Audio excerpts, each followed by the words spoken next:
chasing all my dreams now lately. No matter if I try too hard, nothing's ever enough, baby. No, I don't care too much. I don't care too much. As long as I can keep you by my side, I don't care too much. We got time, no rush. In your eyes, I always see there is something meant for me. In your eyes, I always feel different.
see the world.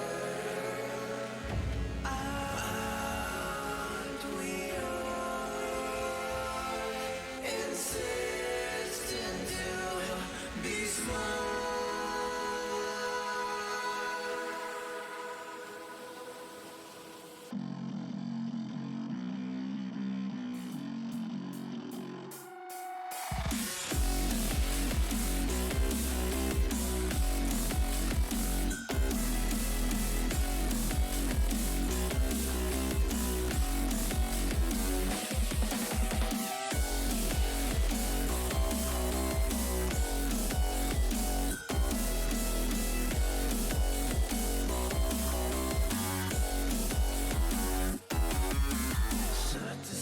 Subdivide.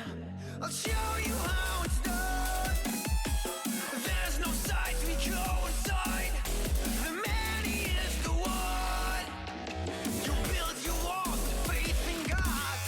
They never come around. Then wonder why we all defy the burden to be born. We're coming home with a mission to bring an end to a terrible land. We are here to your omission. We are many of one. We're coming home with a mission to tear you down from your undeserved throne. We can take your conviction. We are many of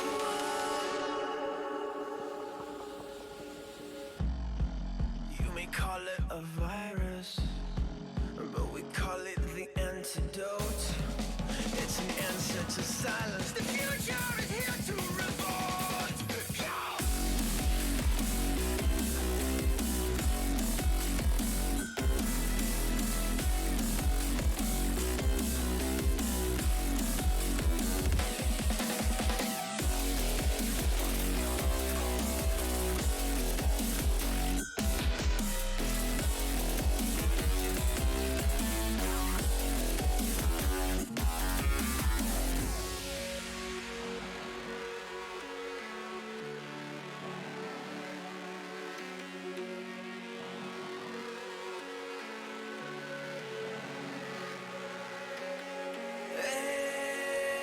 Go!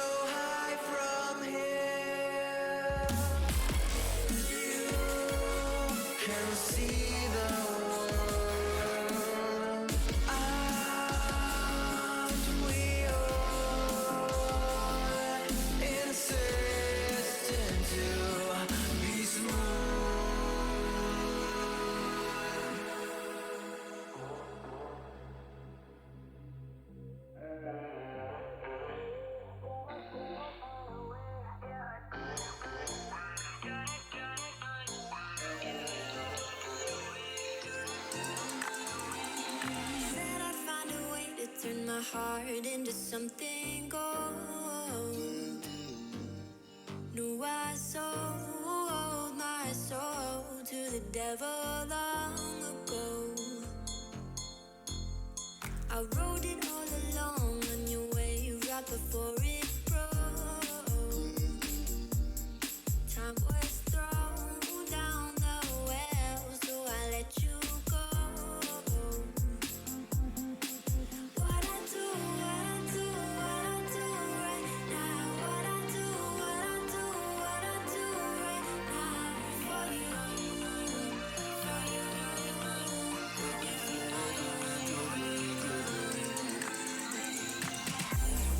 away.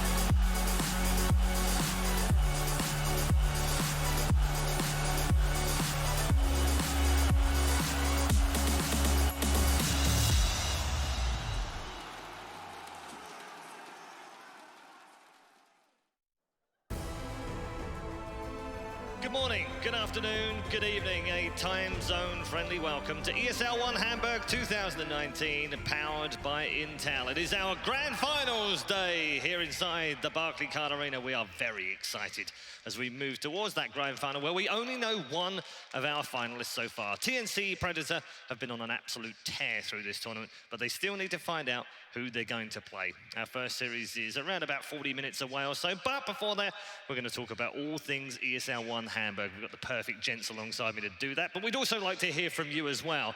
So anything you want to share with us via the social media channels, using the hashtag #ESL1, please do so right away.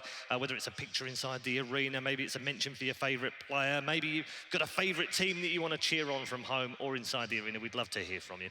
As I said, two fantastic gents alongside me this morning, Nahaz and BSJ, or rather this afternoon, I should say. It is quite afternoon now. It's been a long week, gents, but it's been a fun week. We made Absolutely. Yeah. That's what matters, right? I mean, you know, we were here till 1 o'clock on the first arena day, but it was worth it. It was. And part of that is the teams that have just played some incredible Dota.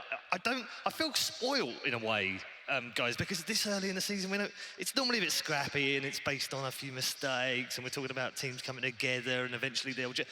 We've actually had some really high-quality Dota. Yeah, we've talked about it yesterday. I think the teams that are left are ones that deserve to be here, and it's not any fluke. Like, they just look solid. They look like they have game plans. They look like they are on the same page with things. That's the big thing for me that's been the most shocking in this early on in the season with these new rosters. Is I have to attribute it to the captains. I think that's like the X factor for all these teams. Let's talk about yesterday, Alan. And we can't start talking about yesterday without mentioning Beast Coast, because they've had a terrific tournament. They haven't quite reached where you and I had hoped they would reach, just from a purist point of view, really, just to see them in the final and give someone a good game. But they've really shown us that there's something special about this team. Absolutely. I think, you know, to say that they validated that TI performance, I don't think they needed to validate it. To a few people. They came out. Absolutely. They came out in this tournament and showed us that that was no fluke. They did a lot of the same things and were incredibly effective. And you know what? Yeah, you and I thought they might make the finals, but the three teams that we're going to see on stage today, they've all earned it, and they've all earned it by getting better as the tournament has gone on. Yeah, absolutely. The other team that we should talk about is Virtus Pro. Obviously crashed out yesterday. They were the last surviving team that had already won an ESL 1, so we're going to get a brand new winner. That's kind of exciting. Yeah, they showed glimpses of improvement, I would say. I think mainly from Rezo's position. It's just a matter of experience. It's time for these guys. All these rosters are just impressive, right? We talk about Virtus Pro maybe being underwhelming, but I think you give them a little bit of time and they'll be a top-tier contender again. Yeah, I mean, they got better through the tournament, Alan, didn't they? Sure. The drafts got slightly better, so they seem to figure out the meta a bit more, and some of the players also seem to step up into the places that we expect them to be. Oh, I am never worried about Solo figuring out a meta. That's a given for me after this many years. The thing is, Virtus Pro goes out of this tournament with some really big bright spots and some really big questions. Rezo really looked in the last 3 or 4 games like he had figured out those traditional off-lane heroes, had some great games on heroes like Axe. On the other hand, Kid hasn't necessarily shown us that level of play on a hero other than PL. That's what I'm looking for going forward. Quick shout out to the cosplayers as well. I always marvel, Brian, just how incredible these costumes, the time and the effort that goes into these costumes. So all of them, not just the winners, but every single person that comes up on the stage, it's amazing. Yeah, I like to highlight the people that really get into it, like the silencer there. I think they're like really embracing the costume, but also little creative things like the armadillo pet. Yeah, that was who thinks of this stuff, right? Like obviously it's in the game, but to have it be in your cosplay is just quite unique. And I just love that a lot of the people that are coming back year after year with these amazing creative ideas. That Centaur is Rehab G Naked on Twitter. It's an anagram. But she was the Necrophos that won a couple of years ago at Frankfurt. She's had so many great, she's an amazing Elder Titan. She's had so many great cosplays, and that these folks are pouring so much energy and coming back year after year with these awesome ideas. That's so impressive to me. Yeah, absolutely. I still have visions of the Timbersaw that we saw at Frankfurt. I think it was the first year. Oh, Canucks. Oh my. Amazing. And his Sven then, he comes back as Sven and just with a very specific set that has a lot of detail, and you're like, there's no way you can execute that on stage. It's unbelievable. Yeah, they are very talented people. Talking of talented people, the people in our brackets have been very talented. At least 3 of the teams have so far in the way that they've made their way through to challenge for the title here at ESL 1 Hamburg 2019. This is how the bracket has panned out. As you can see right at the far right-hand side of the screen, TNC Predator will await the winners of Gambit Esports and Alliance. We also had earlier on Beast Coast, of course, going up against Alliance last night in that best of 3. And before that, Beast Coast knocking out one of the favourites for the tournament, Vici Gaming, which we haven't really talked about. In a way, it's a disappointing event for them, I guess, but with a stand-in and a brand new player, it's kind of okay, I guess. Out of all the teams that we considered a favorite, they didn't look particularly impressive to me, and not in the sense that I expected them to be about as good as they are. Like, a lot of these teams have been pleasant surprises for me. TNC, even though we mentioned them as a favorite going into the tournament as well, they're not only, they've won every single game. They were out of the start course. Yeah, they look like they've been just... You had to do that, didn't you? I understand that you're going to stop calling them a dark horse. It is like my New Year's resolution forever. To never say that again? No, I mean, come on. How many events does it take where TNC come out and are in the top 4? And, oh, they're the Cinderella team. No, come on. They just look like they've been in control of every single game. That's what's mostly impressed me. All right, we're going to take a break very shortly, but of course, plenty still to come here at ESL 1 Hamburg. It's just the start of our final day, and our first series is just around the corner, and of course, the opening of the show itself. So, don't go too far away, we'll be right back. It's Gambit versus Alliance, our first series to open the day. We rise up from the dust and claim our throne.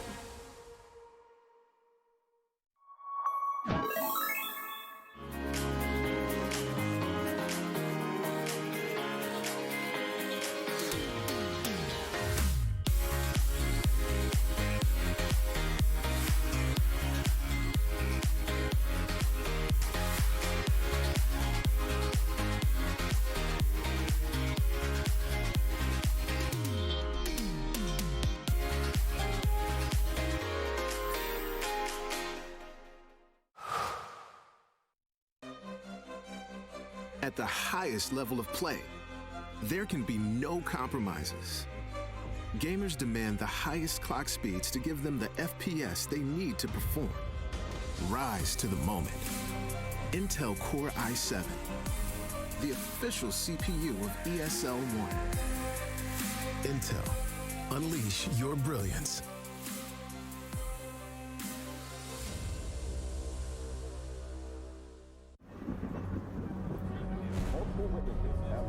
Mysterious shadow sightings all around the city. According to experts, the origin of these shadows is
This is game fuel.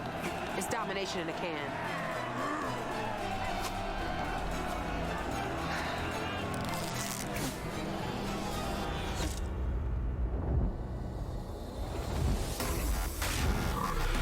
Oh, tastes like loser tears. New Mountain Dew Amp Game Fuel. Victory in a can.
ESL 1 Hamburg is brought to you in part by Intel, Mercedes-Benz, Vodafone, DHL, Mountain Dew Amp Game Fuel, Asus Republic of Gamers, Hey Safeguard, Euronics, and Barclaycard Arena.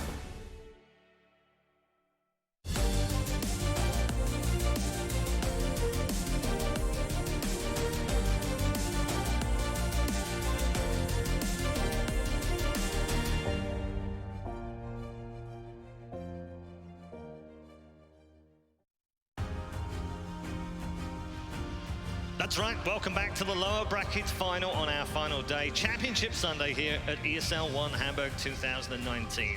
Alliance versus Gambit. It is time to get the pre-show underway. We've got Nahaz and BSJ alongside to look forward to our first game of the day. A best of 3, and a reminder for you, the winner goes on to play TNC in the grand final this afternoon, which will be a best of 5 for the 16th title in ESL 1 history. And one thing is guaranteed, one of these 3 teams will win it for the first ever time. A brand new winner on the iconic trophy. As I said, we've got BSJ and Nahaz alongside. Gents, I'm always super excited when we come in on that final day. It's got a little bit of a tingle to it. And I saw the Alliance guys walking through, and they were all a little bit hyped this morning. I saw Nico, and he's like, good luck, and he was a bit like, yeah, cheers. A little bit of nerves there. Even though last weekend they won a title, and you'd think, oh, they'll be fine. But actually, there's something about it on a championship morning.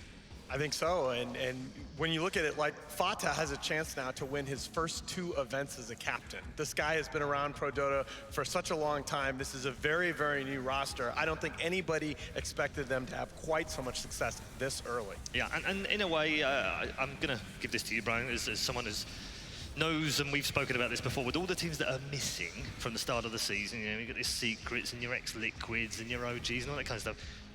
Someone said to me this morning, Alliance are really lucky that these teams aren't playing right now. They should try and win as many trophies as they can. Is that true, or do you feel like this is a genuine challenger this year? No, you don't just win games smoothly by virtue of being lucky, right? None of this stuff is just coincidence. Yeah, maybe their competition isn't quite as good, but if they're executing their game plan smoothly and they look like they're crisp as a team, this is almost just like a warm-up, right? They've proven to us that without the tier 1 competition of the best teams in the world, they're able to do what they need to do. Now, the next step is just to be able to do that against maybe a little bit faster competition. Yeah, and Limp said yesterday, didn't he, in the interview, you know, I said to him, is there pressure? And he was like, no, we're just treating every match as a warm-up. That's the way we have to go in it mentally. He wasn't, you know, disparaging the tournament in any way. They want to win the tournament. But they have to think of every game as a warm-up because of the newness of the team. Absolutely, and I think that's totally natural, and I think to the question about competing with these tier 1 teams, this is where I think you have to go away from the stats and hard analysis and just to the eye test. And I'm telling you, I've been as guilty as anybody of talking about Nico Baby throughout this tournament for Alliance, and I think he's been magnificent for them.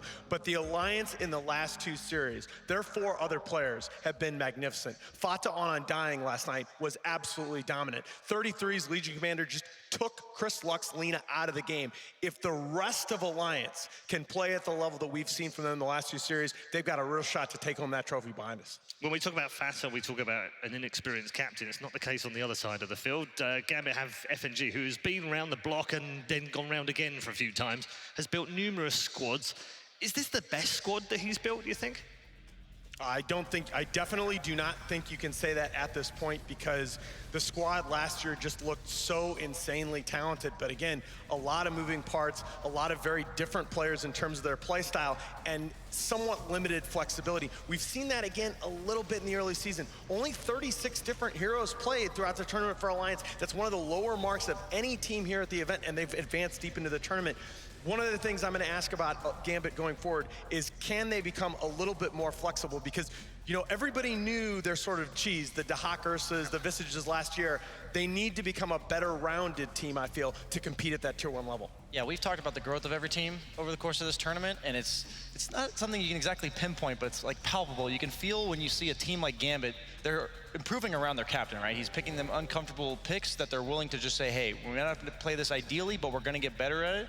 And then you have Alliance, who you have 5 players who are all about equally experienced, and a captain that's not experienced. So you can almost see them learning together in the drafts. It's just so weird to see that different progression, but still be effective and like swift. I would say over the course of the term, it's quite fast. Yeah, it's been fascinating. One of the criticisms leveled at Gambit in the group stage, gents, was that they were a bit inconsistent. I don't know if that was because they were trying to be inconsistent, well, not trying to be inconsistent, but they were inconsistent as a result of trying some new things out, or whether it was actually something that they didn't really care about too much. They knew they were going to come through and reach this late stage anyway. Yeah, I like when they played against TNC, they purposely gave them the Morphlinger Shaker and then tried to beat them with it themselves. And I think that says a lot about what you're saying, where they're trying stuff. And it's not that they're not trying to win, they're just saying, hey, maybe we don't know the strategy as well as you, but let's see. Because playing a game out against a team who's one of the best in the world at a particular strategy, you can learn a lot just by watching it back and like, why did we lose? And you can feel it in the game and you can watch it in the replay too. All right, time to find out from our Vodafone View friends which players they've picked out for us to take a look at during our first series of the day. Thank you so much, Red Eye. Sir Action Slacks with Purge here for your Vodafone View to tell you what players and positions to watch in this very exciting semifinals match. Purge, I expect you got something real zesty for us today. Who are we watching, buddy? So I think the players to watch are the fours, actually. Vampire has been playing very good, plays techies. I know you know that. Yes. Handskin on the other side, playing a position that we're not as familiar with him. He's playing 4 instead of 5, but he's actually been playing extremely good in all the matches I've watched so far. Now, I want to talk a little bit about the techies. You know, we've been seeing it. It's been losing a lot, but it's kind of like a mental game, you know.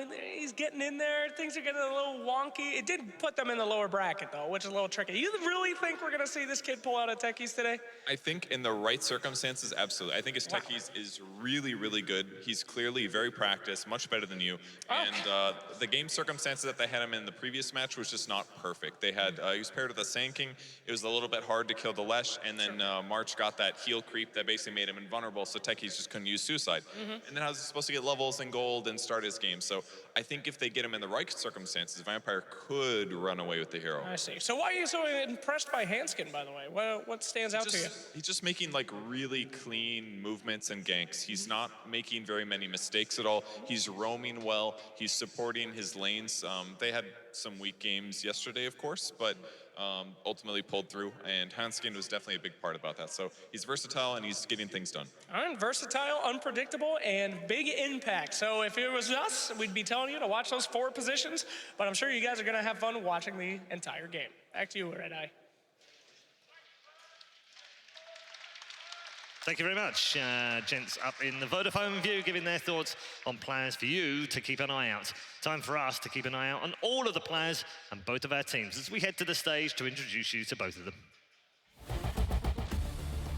Only 2 series are left in our tournament, folks, and before we get into them, we need to actually think about just how important this tournament is going to be. We've talked about history a little bit before, but this tournament, brand new start for the year, and in the past, we've seen teams take that momentum to go on some of the most dominant runs that we have seen in Dota, period. Are we going to see that again? It remains to be seen. The one thing that is certain is TNC Predator is waiting in the grand final for one of these squads. Are you guys ready to find out which of these teams will make it to the grand final? Help me now in welcoming to the stage one of those teams. Ladies and gentlemen, Alliance. This team is already off to a roaring start this year. Are we gonna see the back-to-back, baby? Already winning DreamHack, now trying to do it here as well. This team has looked fantastic. When we talked to Limp about those performances so far, he says this is all just practice. All just practice for the major. They are cool, calm, and collected, taking the stage right now.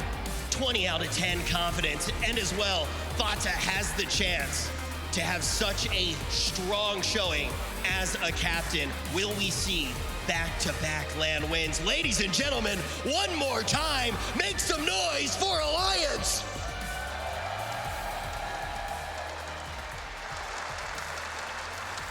But it's not going to be easy for them, not at all. Coming from one of the most dominant places you can come from to get to this matchup, we got to make a little bit of noise for Gambit!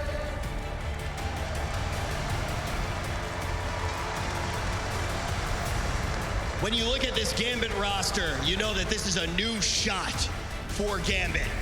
And this roster right now has a chance to make the foothold that they need for the year.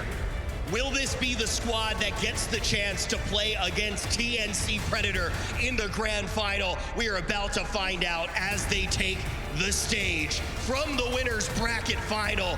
One more time, folks, Hamburg, let's make a little bit of noise for Gambit! Just 2 more series, and I am ready to actually see who's going to make it to the grand final. It's time to go back to the desk and see who will join TNC Predator. That's the journey they're on. That's the search we're looking for. Which team goes through to the grand final or play TNC Predator later on in a best-of-5 grand final. Gambit versus Alliance, if you've just joined us, is our lower bracket final. Alongside me are Nahaz and BSJ. Let's talk about heroes, gents. Let's talk about drafts. Let's talk about the efficiency of these two teams in that draft. They've both been very good throughout this tournament. They've both been very good, but I thought the Vodafone segment and Purge in particular nailed it when they talked about the 4-position battle. That to me is going to be absolutely the key to the series, and the hero that starts it all when you talk about that position is Morana for both teams. Hanskin in his last 5 games, 5-0 on that hero. He has 120 assists, 123 assists in those 5 games, only one of which went past the 35-minute mark. He's averaging an assist per 90 seconds on that hero, making plays all over the map. Vampire as well as 3-1 on Morana. Only loss was in the group stage to TNC. I think other than the techies, which is obviously going to be the wild card, we're going to be talking about that bottom in the draft. Yeah, all right, let's get the elephant in the room out of the way straight away. Let's talk about the techies, because it could come up in this series, couldn't it? Yeah, they had a good way of dealing with it yesterday with the Alchemist against the techies, and it just, on TNC's side, it just doesn't do well, in my opinion, against most of these meta carries, and specifically the ones that just want to naturally build tanky, like the Alchemist, because eventually it doesn't really counter you with techies. He's going to stall out the game, right? But if you just farm on your side of the map and then get so beefy that the bombs don't kill you anymore, I don't really want to see it, just because I think Gambit can beat them potentially with other heroes, but it's always fun. They pulled it out third. It was third pick yesterday. Was that a little bit too early for something like that? You know, I don't know, because part of the value of picking a techies there is if the other side doesn't necessarily know you're coming with it, you know, you only have so much time to adjust your draft. And part of the, honestly, when you talk about techies, Slacks, okay, you suck, but part of it is the mind games. It seriously is when you talk about asking the other opponent to take a draft that they have a plan for and completely change the dynamics of how that draft might have to play the game. We were talking about mind games on the right here, and Slacks is just like, they're bad, you know, you gotta capitalize when you're in the pubs, you gotta destroy them from the ground up. But like, when they picked techies yesterday, the response was Alchemist Chen. You just pick up 4 aura creeps where you give like 40% magic resistance to your entire team. Like, good players, they don't panic, right? They just say, okay, this is what techies does, this is what we have to draft for now. And at this point in Dota, we've pretty much seen every hero, so unless you bring a new approach to the hero, people are usually ready to deal with it. I mean, Vampire, to be fair, did play it very well. Not so much yesterday, but the first time round particularly was like, wow, okay, that's cool. It's fun to watch a really good techies player, like the perfect placement. Statistically, I kind of enjoy it, but don't tell Slacks or Toby that. One of the other heroes I want to talk about is one of my favorites, is Jakiro. Banned 3 times in a row yesterday in the first phase, which would suggest that teams are starting to go, hold on a minute. That's the setting. That's what they want. We're not going to give them what they want. It's not the best hero in the meta pool right now, but it's definitely a setting for Alliance. It's like a crutch for them. It's where everything starts for them. Well, and I thought, in particular, with the first 2 games, that those Jakiro bans had a lot to do with the Void, which we talked about as being the centerpiece of those drafts. But the third draft, Void's ignored the whole time, and Jakiro's banned anyway. I think you're onto something at the 5 position. Then again, they ban Jakiro, and Fata comes out with this Undying and just is an absolute monster from start to finish in that game. Yep. I liken it, and I bring it up, Brian, because it's very similar, and I've said this yesterday as well, to things that Kuro has done in the past. Pick a straightforward kind of 5 that he's just happy and comfortable and confident on, and doesn't kind of upset anyone, but also fits the meta perfectly, doesn't really do anything high or low. No one's going to ban it, you think. Yeah, we talk about... But you've got plenty of reserves if you need it as well. Yeah, we talk about with Beast, they want to pick the carry for Hector that just fits their entire team's plan. And for Alliance here, they just want a 5-man. They want to group up 10 to 15 minutes in the game, and Jakiro is one of the perfect supports for that, right? He has a lot of team fight. He can skill build different ways. He can stun with Ice Path. He can push towers with his Liquid Fire. It's just a strong laner. It enables you to group up that early. It's exactly what Alliance needs, and that's the beauty of Dota, right? Every team can abuse specific heroes in a way that sometimes you just need to ban out, even if it's not the most meta hero. I'm kind of slighting myself here, but he's not mechanically challenging, let's be honest, and nor is Undying for that matter either. It's the kind of perfect five, isn't it? If you want to be that guy that sits at the back and surveys the whole field and explains to his team where you want them to be and how they're going to react to things, play a simple hero. Absolutely, and I think the heroes, both in terms of the way that they play and the way that the team plays around them, reward that kind of a play style. And again, you talk about nobody has questions about Fata's mechanical ability. We've literally seen that for years. We all had questions about him stepping into this captain role, and those are the kind of heroes, for exactly those reasons, that facilitate that transition. Okay, going to get more from both of our panelists in just a moment, but let's check in with the Alliance team. In particular, let's talk to 33 and Fata. So a lot of people are interested in the switch, of course, from NIP to Alliance, and we don't know anything really about that as, you know, normies playing around in the dirt, 2K players. Tell us about what it's like when you switch teams in Dota. I'm very interested in how you guys and why you guys chose to stay together. I think we just generally had respect for each other I think we agreed on a lot of stuff when it comes to just general game sense, general map movement. And yeah, just kind of felt natural for us to keep playing. Do you feel like that's a personality thing or more of a gameplay thing? I mean, you can't, sadly in Dota, you can't play with someone if it's horrible. Well, you can, but it's not recommended. But yeah, I think probably some of it is personality as well. I think we get along pretty well outside of the game as well. So I've talked to you guys a lot. I don't know too much about your teammates on Alliance. Can you give me some help there? There's some new names there. Yeah, they're Swedish, two of them. Yeah. They're Swedish. And the other one is the Balkan. So yeah, that could tell you a bit. That's all you need to know, huh? Just Swedes. Actually, is all you need to know. Are you guys nervous being on Alliance and not being Swedish? There's like, you know, stuff happens. They just kick the Swedes randomly. It's scary. We will manage. Anybody that you're hoping to face off against and hoping to scrim against? For us, it's just exciting that this is probably our first biggest event with a lot of top teams. Just a prestigious event, and we're just gonna enjoy playing it. Okay, great to hear. All right, guys, thank you so much for your time, and can't wait to see the new Alliance kicking some ass here in Hamburg. That's exactly what we're going to get right now, because the draft is about to begin between these two teams in our lower bracket final. A clash of minds. Let the mind games begin, gents. Fata versus F&J. I'm actually looking forward to seeing how they figure each other out. Absolutely, and I think that both of these captains have shown that they can adapt to a variety of different opponent play styles. Again, I just feel like Fata has a few more weapons. We talked about Gambit, only 36 different heroes played. Alliance is up at 47. Limp in particular, 12 heroes played, is tied for second most of the tournament. And you're talking about him against a relatively new superstar talented potential, but a relatively new mid player in GPK on the Gambit side. Yeah, Brian, they seem okay to play whatever they need to play that fits what they need for the other team, rather than what they might be comfortable playing or what they prefer to be playing, or even what the meta is playing right now. They seem to be able to go wherever they want. Yeah, my primary concern going into this series is Limp against GPK. I think some of the games where Alliance has suffered the most, I remember an Outworld Devourer game from Limp where he just gets bullied in lane, loses his tower, and he spends a lot of the time recovering, and that kind of just slows down their 5-man that they really want to do, and he's their momentum setter, right? And he allows and enables players like Nico Baby to participate in the game earlier than they normally would. And GPK, like you said, he's an all-star, and I think this is his biggest test so far in the tournament for Limp. Many mids look pretty average this tournament already, including some male, by the way, which is no easy task. Yeah, as a dude that's showing up in his first big LAN on this kind of a stage, to have the kind of technical performances, he's clearly just not felt the pressure yet at this event, which is awesome. Vampire looked amazing early at the fort. He's fallen off a little bit, but GPK has been, if anything, he's just gotten a little better and better.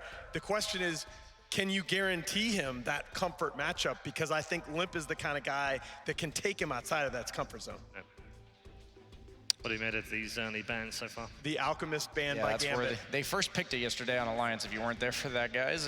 Third game, we're back to TI meta, apparently, with Alchemist, despite all the nerfs. It just proven I think teams are just getting really good at defending their side of the map, right? They're just making it, they're putting such a high priority on defending their towers, retaining map control in areas that they want to farm, and Alchemist is just the #1 candidate for abusing that. The Morph obviously stops us having the Or Shaker. Or Shaker. Although we have seen a couple of Earthshaker mids in this tournament. And so that was what I was going to ask you, is it better to ban the Morph or is it better to ban the Shaker? I would rather ban the Morphling. Okay. For sure. I think one of the questions I had coming into this was, especially after last night and Void being completely ignored in that first draft, whether either of these teams would leave Void on the table going in first phase. And again, until that game, Alliance, dating all the way back to last weekend in almost 20 straight drafts, had picked Void first every time it was available. Has Alliance changed the way they value the Faceless Void, or are they going to go back to that hero in the hands of that man you see on screen? I doubt they'll do anything other than Void. They do ban out the Jakiro, you know. Shout out to Paul. Your hero's top tier for Alliance. But you talked to FNG, didn't you? you talked out. You're like, hey, bro. I may have said something. Yeah. Yeah. There's the Void again. And we've talked about Wyvern throughout the course of this tournament, and they just go mag Jug. Okay, that's... I don't love Jug against the Void, but usually you go for this like diffusal build when you have the mag. It enables you to go it, and mana burn against the Void I think is the best way to deal with heroes that usually can't kill them. It's partly a block pick, because they could have had the mag with the Void. Oh, absolutely. Yes. So they don't want to give that away, but they also wanted to ban the 3, so you end up getting 4 bans, effectively. And teams have realized that if they delay their carry pick, we were talking about this, when they last picked Bloodseeker on the side of Alliance, it doesn't ever have like a perfect game, because the enemy team's gonna draft against the mag. So if you're picking this like heavy physical damage carry anyways, might as well just pick them early on in the draft. Like, they have heroes that enable them to farm early and have that be your priority going forward. The Wyvern just such a good save counter initiation against these wombo combo mag Void type heroes. It goes both directions, right? We were talking about it for Gambit potentially picking it up, but Alliance putting high priority. It's almost like block picking it for later. Saves you a ban. Both selected save a ban. Yeah. But I think that's important, because we talked about first phase Wyvern in this tournament. I was not convinced we'd see a lot of it. BSJ was on that train. It came into the meta against the Void, but this is like the 3rd or 4th time that we've seen it picked first phase with the Void to help with that lane. And also, again, we made the point regarding the Enigma 3 versus 4, but when those big ultimates become complementary pieces in the team fight rather than something that you have to plan the whole thing around, they're just so much easier to get value out of. I really hope to see a Legion Commander ban by Gambit. Oh, yes. It's just 33's most played hero this entire tournament, as well as the fact that it goes well with Void and it's good in lane against the Jug. I think it's just something you know they're gonna pick it if you don't ban it, and I don't think you don't want to have to worry about it in your next round of picks, because they have to pick first going into the 2nd round on the side of Gambit. And if you know a hero's possible, sometimes you'll plan for it and then give them some other perfect pick because you're thinking about too many things. And you can that's a good drawing. Give patch Gaben. You can write to your lord at gaben@valvesoftware.com. Yeah. I do like the Chen ban, though. Again, we've seen TNC use that. Gambit has used that dating back to last year to push tempo in these games. Really, when Void has felt at his most vulnerable in this tournament is when he gets pressured in lane and just has to catch up, because he's not a natural flash farmer until he gets to that Maelstrom or has something like Empower on his side. The mag is something else that I want to talk about in terms of that team fight ulti, because 4-position mag was something that I didn't really like before this tournament, but it's done better than 3 mag. Yeah. And part of it is that 3 mag RP has felt very easy to play around. Yeah. Tough to get off as well, it seems. I mean, we like a 35-minute game. Oh, that was 33 no RPs yesterday. Yeah, no RPs. 35-minute game with no RPs, and again, I don't necessarily think that's his fault. Yeah. That's just the way that the team fights went in that game. Oftentimes, it's in your hands as the offlaner to build these aura items like the pipe, and on heroes like Legion, they can still kind of do their job pretty simply if they have these items, but Mag, on the other hand, you're not buying, like, they're first off drafting against you, so they're going to make it hard to RP in the first place. But then you're also not buying these mobility items like Blink Daggers and Shadow Blades and these types of positioning-based tools that make it easier to get that RP off. So all these things combined, I'm on the same page as you. I think it's just a better 4-position hero. We even seen it play at 5, I think, a few times this tournament, too. Absolutely. No, I think you mentioned the Legion Commander. The other direction that they went yesterday and that 33 has played in the past is the Bristleback. Yeah. We talked about this yesterday in a Jug draft. Jug struggles against heroes that can just straight up man fight him. Yeah. You can just stand there, Ursa, PA, and just trade hits, and Bristleback again in these fights, just sustain physical damage. You know, Jug can't spin away from everything. So they banned the Death Prophet instead, so they're more afraid of the group-up potential from Alliance early on. I don't mind that approach, right? They always do that, and as the mag lineup, the only thing that can really go wrong is you lose towers before you're online. The one thing you were talking about with Void, right, is he's not a hero that flash farms the jungle. I think his weakest stage in the game is like 5 to 10 minutes, where he either doesn't have Chrono or he used it already once, and he doesn't have any items to really fight you all that well, and he doesn't defend his own tower. So he wants to be able to occupy that lane a little bit longer, though, like we said, because he can't farm the jungle. And picking these heroes that naturally rotate to his lane, Jug is actually pretty good at that. I really like that general mentality when drafting against Void.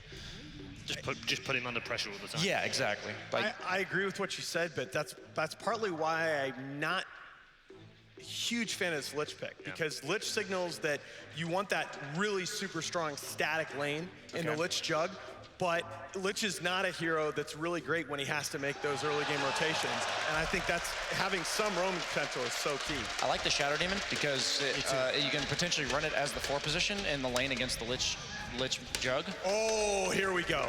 Here we go. This is a Gambit special, a hero that FNG loves, a hero that allows them to control the tempo of the game.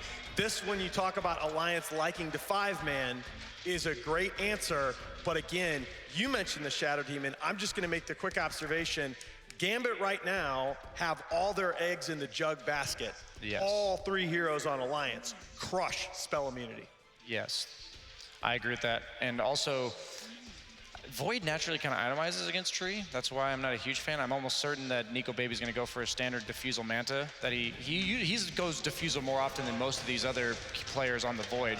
But Manta, pretty much a necessity against the Treant Protector. Too many roots to deal with as a carry. Not only are they roots, but his ult also pierces BKB. So you don't really want to have to BKB or hold your BKB just for the root, right? Otherwise, you're at threat of just getting bursted down. And super important, right? When you're talking about those item builds on Void, his farming numbers are still insane. That's the crazy part, right? Yeah. We talked about it with Hector yesterday too, when he went Spectre, and the efficiency on these top tier carries is just unparalleled. And I talked about Legion Commander as a save. I thought they might go like the more aggressive route with the Legion, but Abaddon's the same idea. Like, you pick these heroes because of their W button. You pick it so they can save the carry, they can potentially serve as a frontliner.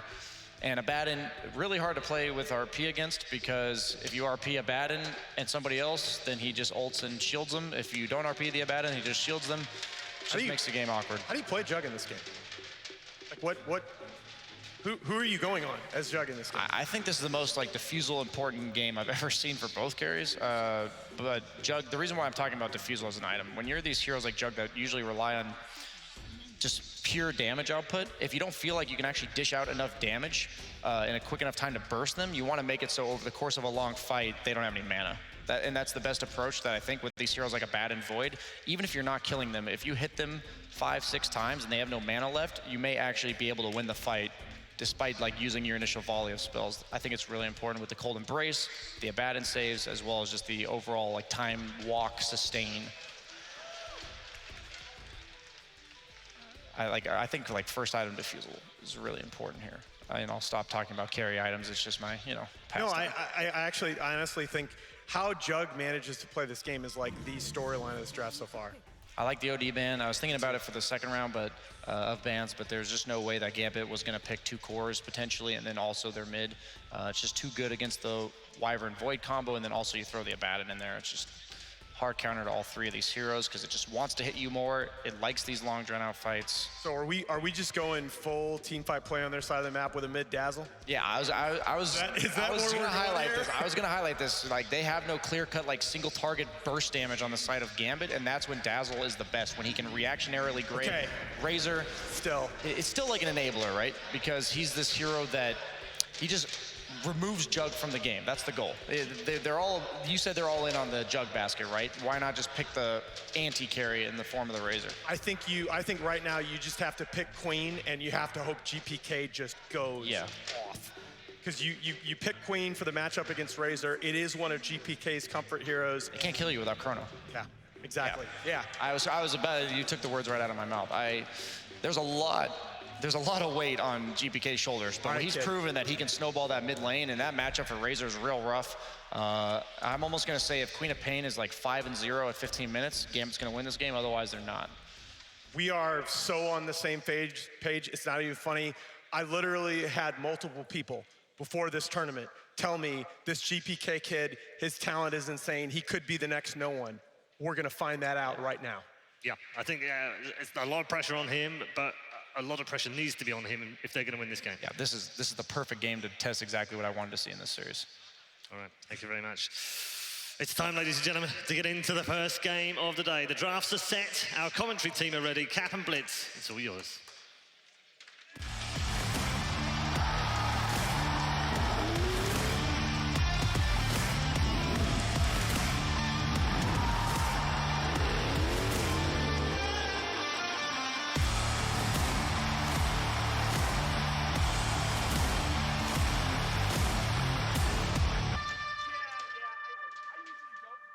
Two new teams, and the pressure is high here in the final day of ESL 1. Hamburg Gambit versus Alliance. These two teams have showed a lot at this tournament so far, a lot of promise.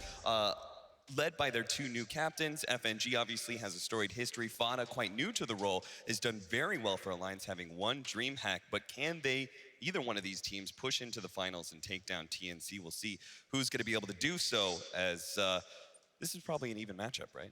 Yeah, I think this is a pretty even matchup. I don't know if it's an even draft. That part it remains to be seen. Are you full on with the panel that this is just a game that is entirely on GPK's shoulders? I'm not sure about that. I actually quite like Gambit's draft. Maybe I'm crazy, but I like Gambit's draft a decent amount. Never hurts to have Jug Magnus, no matter how many attempted counters there are from Aban. They picked up both the Aban as well as the Razor. Alliance trying to do what they can to stop this Jug, but it's never going to hurt having that combo, right? Yeah, the only annoying part is like they don't actually have that many force staffs for their Jug, which I think is really important. Plus, like SD is pretty good against Jug too. While they do have some saves, it's not going to be the real hard saves. It's going to be FNG with the Frost Shield, who's going to be trying to protect people from the Razor and that Faceless Void. Takes a little bit of damage from the Shadow Poison as both teams try and set up to get the Bounty Rune advantage. Fada just aggressively pushing back the supports to make sure that they own this part of the map. So it looks like we're just going to have a split of 2-2. What does Alliance need to do? So you're kind of favoring Gambit's lineup. What does Alliance need to do to be able to win this game? I think Alliance have to protect their towers, make sure that they're able to play 4-on-5, so you give your Void as much farm as possible, and to be very aware of your cooldowns. For example, I think the Faceless Void is the main way that they start fights. Like that's the sort of issue that I have with their lineup. It's like you need your Void there at all times. To be able to set up for fights. And you're very reliant on that chrono cooldown timing. So when they do go for 5-mans, like they have to get a lot out of it. Like whenever you have your chrono up, it has to be very straightforward. You take the enemy safe lane tower, you take the mid tower with the second chrono, then you push towards Roche. That should be how you do things one by one. Whereas like I feel Gambit's lineup should, when it hits like the 25-minute mark, it should be pretty strong. What do you think about this aggro tri-lane? I mean, I'm sure Abaddon would be able to beat Magnus one-on-one, and they don't want to tri-lane a tree and protector, but at the same time that they are really going to be able to pressure that Abaddon with this tree. And I'm not so sure this aggro tri-lane is really going to pressure a Jug that much. Yeah, Jug glitch still feels pretty good here, and it really just comes down to like the level situation of tri-laning with a Faceless Void, which I think normally feels pretty bad. Like, I think they have a level-dependent core against a Jug that really shouldn't be able to die. Like maybe they kill the Lich, but what's your upside look like here? And at some point they'll rotate the tree down here and win the lane anyways. Yeah, once he picks up like level 2 or 3, then he's going to be a lot more powerful than the other supports. Yeah, I could see a position where they just win all 3 lanes, because Queen of Pain feels very nice against Razor. Razor, of course, a hero that's absolutely meant to just like win lanes straight up. Yeah. But this is a lane that every time you get static linked, you just immediately blink back. You have your own farm mechanic that allows you to get the range creep at all times in the Scream of Pain. And 33 is going to get into this fight with Vampire, who again, I don't think minds this position. And look, they're even getting aggressive on bottom. I don't necessarily know if this was the ideal situation. This is a very powerful dual lane. Okay, so There's now, the yeah, Juggernaut, yep. Vampire's made his rotation down, which is what we expected. And this is where Gambit should just straight up win the tri lane. Like, you can just spin on top of this Wyvern right here, get first blood, no problem. Well, they don't even need the spin. They're just going to be able to kill Hanskin without it. First blood there. And Dream still holds on to all of his mana. Yeah, if anything, I feel like Alliance's like laning setup is making the game harder for them. Yeah. The Mag's got a big enough lead now where he should feel okay. Nico Baby's going to get gone on here. They're going to be able to get the disruption, saving him a lot of damage, but still the slow comes out, and Vampire, he's not going to chase any further. They kind of already did the damage that they needed to, forced out a healing salve. Yeah. This is an absurdly strong tri lane from Gambit. Well, that means 33. He's going to have to make up the difference here in this top lane, and 1v1 against Magnus. Abaddon should be able to win this now. But he's going to get a power, and they're just going to trade farm. Yeah. Like, he's been given enough of a start where he should be perfectly fine. GPK mid should win. I believe this is a very good matchup for Queen of Pain. You can't abuse the static link. All the tree pretty much had to do was make sure that Shachlo was able to get his I like that. farm. A fort into pushing into the wave. Nice. It'll keep Limp away from all of this CS. Bottom lane. A little bit more damage on Nico Baby. His CS is 14-6 though, so Nico Baby's actually done pretty well for himself despite all of the pressure he received from Vampire. Nobody getting the CS there. Pulling. It's always funny, like, they both nuked for it, nobody got it. Just got to be careful of Dream, who now has level 2 Blade Fury. Our mid lane matchup 18-5 compared to 13-7, so GPK is already off to a good lead. And this is kind of what you expect in this lane. Limp has to be careful here, because as soon as the Queen of Pain gets the bottle, the matchup becomes pretty annoying. GPK getting a little bit low, but should be just fine. Always has that blink to play around. I mean, they have 3 cores with an escape mechanism too. So ganks are not really a thing for Alliance. Like, I don't really know how they set up for kills outside of Chronosphere. Yeah. So your 5-man has to be real good when you get it online. Nico Baby's gonna have to be moving around using that Chronosphere every single time it's off cooldown, right? Yeah. Really Some nice. games as Void, you can play a lot more chilled approach and just focus on farming more and only take the Chronospheres as they present themselves, but this is gonna have to be a much more active game for the hard carry of Alliance. Vampire, he's going to set up for the bounty rune. I like this. I think they pinged him, though. They should know that he is here. Spada probably going to get... Burger's going to show itself. Who's he going to go for? Vampire.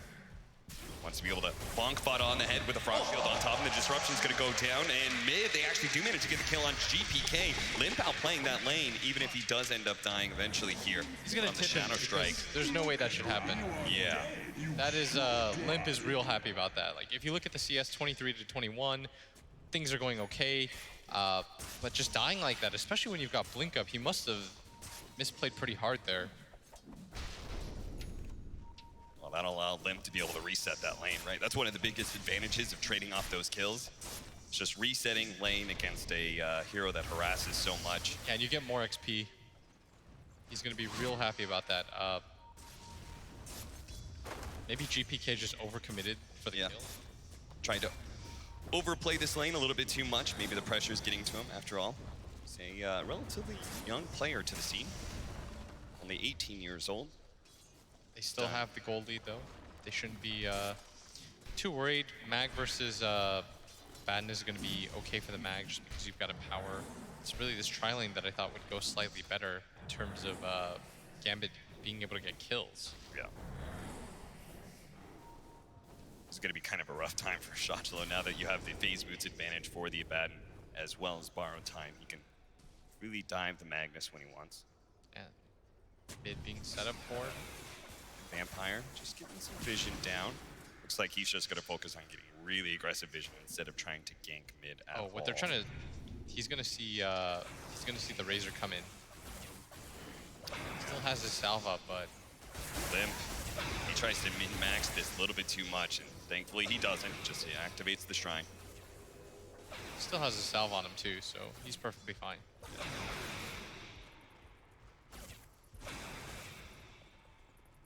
Vampire just sticking around to suck up some of that experience. 33 is going to make his first rotation to bottom lane. They moved Hanskin to top to be able to get some farm. Nico Baby, he probably needs some levels too. But Dream has also rotated up to the top lane. They do have level 6 on Magnus, but he hasn't leveled up reverse polarity, so they can't really make a go on anybody here, I don't think. Limp should maybe know about this tree being here, just because it's proccing like mad and nothing's really happening. Push at top lane. Going for the tower now. The Frost Shield comes down. Of course, our Void. Time Walk is pretty free at any point. They're just going to try and cut the creep wave. But this is a rotation that just really does not look good for Gambit whatsoever. Shots. Oh, the bash comes out from Nico Baby. Back-to-back hits. Exactly what he needed. Meanwhile, 33 hardcore pressuring this bottom tower has gotten it from full all the way down to half already thanks to the 2 levels of Curse of Avernus. Yeah, you don't love the fact that they rotated out like this, and they're probably not going to get the tower in return. Now Alliance doing a bit better with this, and this is the hero that I like 33 on the most this season so far. Yeah. Sabaton, it feels like he puts a lot of pressure in the game. He's not your standard like I press W on you, purge. He also plays very aggressively, tries to take towers with his momentum, like his Timbersaw game that we saw yesterday against VP. As a result of the Magnus dying during his TP, they had to rotate GPK down to the bottom lane to diffuse some of that pressure on the tower. Does manage to get all those big creeps though. GPK getting a lot of farm out of this, but his game should have been better too. Yeah. But by virtue of dying solo, it's pretty rough for him. And this is not the lane he wants to be sitting in, right? Like mid lane is much better for him to be able to push out and then rotate to the side lanes, but as it is, spin comes out from Dream. And look at that, he's just gonna get out because he knows that Nico Baby's 6. 3 points in the bash, very easy for him to die. Gambit now. Seems like they're losing a lot of map control at this point. Vada does manage to get a really nice aggressive ward down with this smoke. Very fortunate for him that the smoke didn't break on that Juggernaut. It's always kind of weird having 2 cores in the same part of the map when you're matched up against this a carry that you can't easily burst down. Yeah. Because again, they still don't have the RP. And nobody really kills each other until the ultis come out. Yeah. Or we see like a big rotation from one of the mid. Well, here comes the Brazier, and they do Gotta have the load it up. Chronosphere if they want to be able to throw it out. Limp tries to slow him down with the Plasma Field, and they do manage to get a mid-skewer with the Chronosphere, but immediately protected by the Frost Shield. Great positioning from FNG. Now the turnaround with the RP as well as the Omni Slash, but there in turn, Hanskin sees him with the Cold Embrace, and Nico Baby has a time walk up. He's still going to be slowed down though, and Dream is still going to try and chase him with the Blade Fury, and the first damage to GPK. He is dead. Alliance failed to be able to save their carry and might just be shoved out of this top lane now with the rotation of the Queen of Pain. They gotta get out of here. Look at that. Vampire actually laying down a tree for him to be able to cross over to the other side of the lane to keep that tree walking from nature's guise. Cute little move that enables them to get another kill. And if you think about it, both teams actually have really nice ways of stopping their carry's damage. Like you had the Frost Armor there combined with the tree heal. Yep. And you'll also have tree ulti later on into the game. Disruption being used to cancel that TP. And are they just gonna leave FNG to die? He actually throws out his Chain Frost onto the Illusions, bounce around a little bit. It's actually just enough to save his life, perhaps, as the Shadow Poison. FNG's gonna be able to reset. There's so much save on both sides, actually. So that's why we're seeing a bit of a slower paced game from both ends as Gambit. They see Vampire. He now has the vision on him from the static link. He won't be able to hide in the trees at all. He's going to try and go for a TP out. They spot him, though, with the dust. That'll be able to get the kill. 4-3 now as Alliance do successfully defend their tower again. Nico Baby at bottom, getting a good amount of farm right now. Radiant's bottom tower is under attack. Siege Wagon push that Shoshla will have to deal with. He's really trying to catch up, just in terms of XP, too. And that kill actually slowed down his farm quite a bit. Dream, on the other hand, you're not too concerned about because he's going to get that mag and power. Yeah. So his game's going to accelerate anyways. And I think Gambit, whenever you have this lineup of Magnus Jug, you're always okay with nothing happening in the game. Like these low kill games where you're not losing your mid tower are almost always just going to benefit you. Which is why I'd like to see 33 make his way towards mid and just sort of get aggressive here and pull more heroes towards this side of the map. Isn't it a little problematic, though, that Gambit hasn't managed to take the enemy's safe lane tower? Yeah, for sure. Alliance, I think they've made the hard read that it's hard for them to just take that. Yeah. So I prefer... That's why 33 is kind of camped up out here, right? He's saying, this tower is important. I'm going to be the one to stand in front of it. It delays your mid defense, too. Yeah. But I think Gambit's still fine because you have the cleave. Yeah. You can farm Ancients. The triangle is a lot easier for you than it normally is on other heroes. Like Jug empowered with the healing ward makes it so that you keep up anyways, despite not being able to own those 2 big camps. Yeah. You can own only 40% of the map, but still get as much as the opposing team just because the use of Ancients and such. Yeah, exactly. Especially if you do efficient stacking as well. You can see that from the network chart, where it is a very even game, almost dead 0. Hanskin, speaking of dead, gets caught out by FNG and GPK as he continues to just try and defend this top tower. 33 is going to actually make his way towards bottom. He still has a TP to defend top, but he wants to try and get a little damage on this tier 2 first. Nico Baby's pinging right now, and if he does commit the chrono, keep in mind they still have a lot of TPs that they could filter in, and they've got the tree heal, which they're gonna actually pop on the tower. The downside for Gambit is they don't really have a way to punish Nico Baby's play right here, unless they've got the tree. But they're gonna be happy to trade this top tier 1 tower, and I think I would like to see somebody rotate down towards the tier 2 bottom. Yeah, I mean, this may not even be a trade at all, thanks to the fact they do have that living armor. They can successfully defend bottom, but you and I both want to see that, but it doesn't look like Gambit wants to make that Alliance are set up down there, and no heroes are showing on the map except for the Razor mid.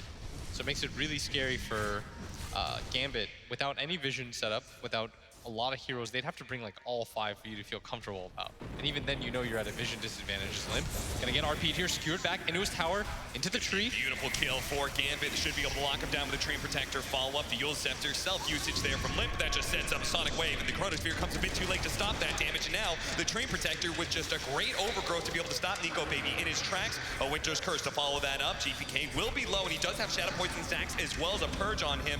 But the living armor, that'll help him live through everything. Now the turnaround as Dream pushes forward, trying to catch somebody from Alliance, but at the end of the day, it's just Limp for a Train Protector. A good exchange for Gambit. Yeah, and they're gonna get some damage on this mid tower. They save the bottom tier 2 tower as a result, and your tree's gonna be able to heal that up. This is actually really, really good for Gambit. Any damage that they trade that's chip damage is in their favor. And because of the fact that they don't have that catch you were talking about, right? They don't have the greatest ways to stop these supports. So many times they're trying to push a tower, it's gonna get frost armored and then healed up as well from the tree. And you see them go on the Queen of Pain, but again, they have so many different ways to stop the Void's damage. Yeah. Even when he gets BKB. Like, he's gonna have to save the BKB until after the tree and pops his ulti, but if he goes in with it, then Vampire will stop any sort of shenanigans. You've got the heal from the tree as well, and the frost armor stopping most of that physical damage. 6-4, and Gambit do have the lead on their 2 cores. Juggernaut and Queen of Pain are a decent distance away from the Razor and Void networks already. Of course, our Magnus is suffering, as all Magnus lineups do. 33 is going to be forced to pop his ultimate here, heals up a little bit. Vampire sticking to the trees. Limp is going to drain him of every bit of damage he has, but doesn't have the dust to be able to reveal. They drop a sentry, didn't spot him. Vampire got to the other side of the trees in time. Kind of feeling like Limp's got to start carrying some dust with him. I really like it when cores carry dust around. Yeah. I think it's just very efficient. Especially the Razor against Tree, where you have this static link to know where he's Every single time going. it pops, you're just like, all right, that's a freebie. Yep. He's in melee range of me. It's a very straightforward set. As he's trying to get close to the tree line, it's actually gonna proc, and he's pinging like crazy on the ground, Fada. But again, doesn't have the dust. No dust. Like, you have so many vision tools. You can plasma field, you can static link grab him and stick next to him. So many tools to be able to see the Train Protector if they just have the actual invis detection itself. Both supports playing around each other. And Vampire's gonna maybe know about this. A lot of sentries around, but to be honest, with just the two supports here, it would take every bit of spells they have to be able to bring him down. Just don't see that being likely. He is going to go for a Blink Dagger, which I think is a nice choice. Gambit is so good at the vision game. Yeah. They get the immediate D-ward. Vampire going to spot. He's just running back and forth. Eventually, he's going to bonk somebody as soon as FNG gets close enough. GPK is here for the damage as well. Chain Frost is going to bounce back. Over to Fada, over to Hanskin, slowing him down as well. Thanks to the Winter's Curse, they might be able to get a turnaround kill onto FNG, but GPK, Sonic Wave, will finish off the Captain Fada.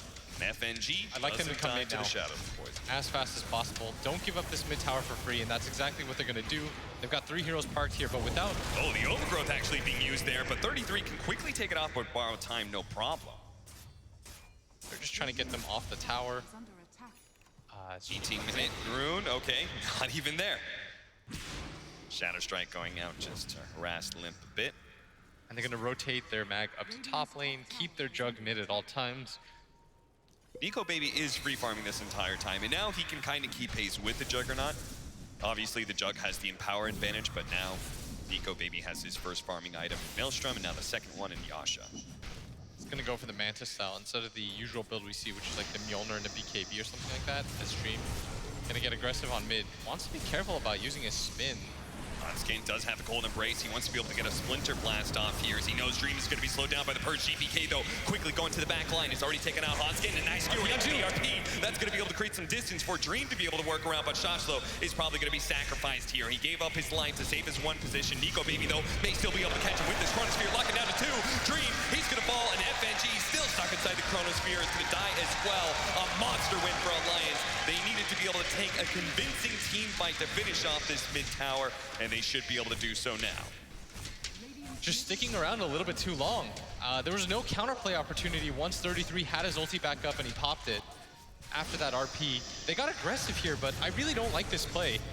Dream is just kind of walking up a hill, doesn't pop the spin, so Hanskin just kind of gets to get away for free. You know you're going to get purged off. Yeah. And you just put the entirety of your team in an awkward position. There was a nice RP here, but Dream just back up entirely. You know that the Faceless Void still has Chrono up. And that was a really nice move by Nico Baby. It was his hesitation. He went back, forth. Wasn't really sure where he wanted to go or what he wanted to do. And Vampire, of course, used his ulti already for that weird setup in mid. And Gambit should be pretty disappointed at that because they had decent control of this game. It's one of those plays, right, that you just make a small mistake and then you try and rectify it by, you know, sticking around or making the team fight work, but sometimes you just got to trade out an ally for your own mistake and call it quits. Yeah, and such a good chrono by Nico Baby. Good game sense. Oh, yeah. Great read by him.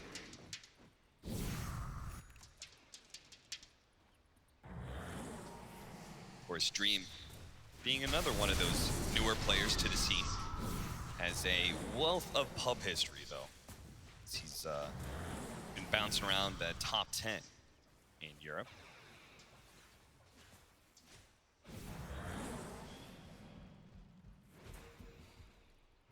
See an Aghanim Scepter for 33 this game. It's kind of an interesting choice. We usually only see this against Faceless Voids, but he feels like with all this telegraph damage of the Sonic Wave and the Omni Slash, he's going to get a lot of value missed coils from this. I don't think he's entirely wrong either as Vampire. Well, they do manage to get him with the dust, and Vampire's going to use the Overgrowth to protect himself, but there is unfortunately not a whole lot of trees for him to work with here. Alliance get their 8th kill of the game, tying up the score, though they do hold a bit of a lead in net worth. Nico Baby, time walks down. He does have Chronosphere, but he's done such a good job of even surpassing in net worth the Empowered Magnus. Yeah. Do have the Diffuser Blade build from Dream. This is something that the panel very adamantly wanted to be able to see this build from them. And once he has the Manta, it'll be a nice power spike for them. But will it be enough? It's beginning to look like Alliance is just going to get Nico You want a Baby Diffusal? so far. Yeah. I see.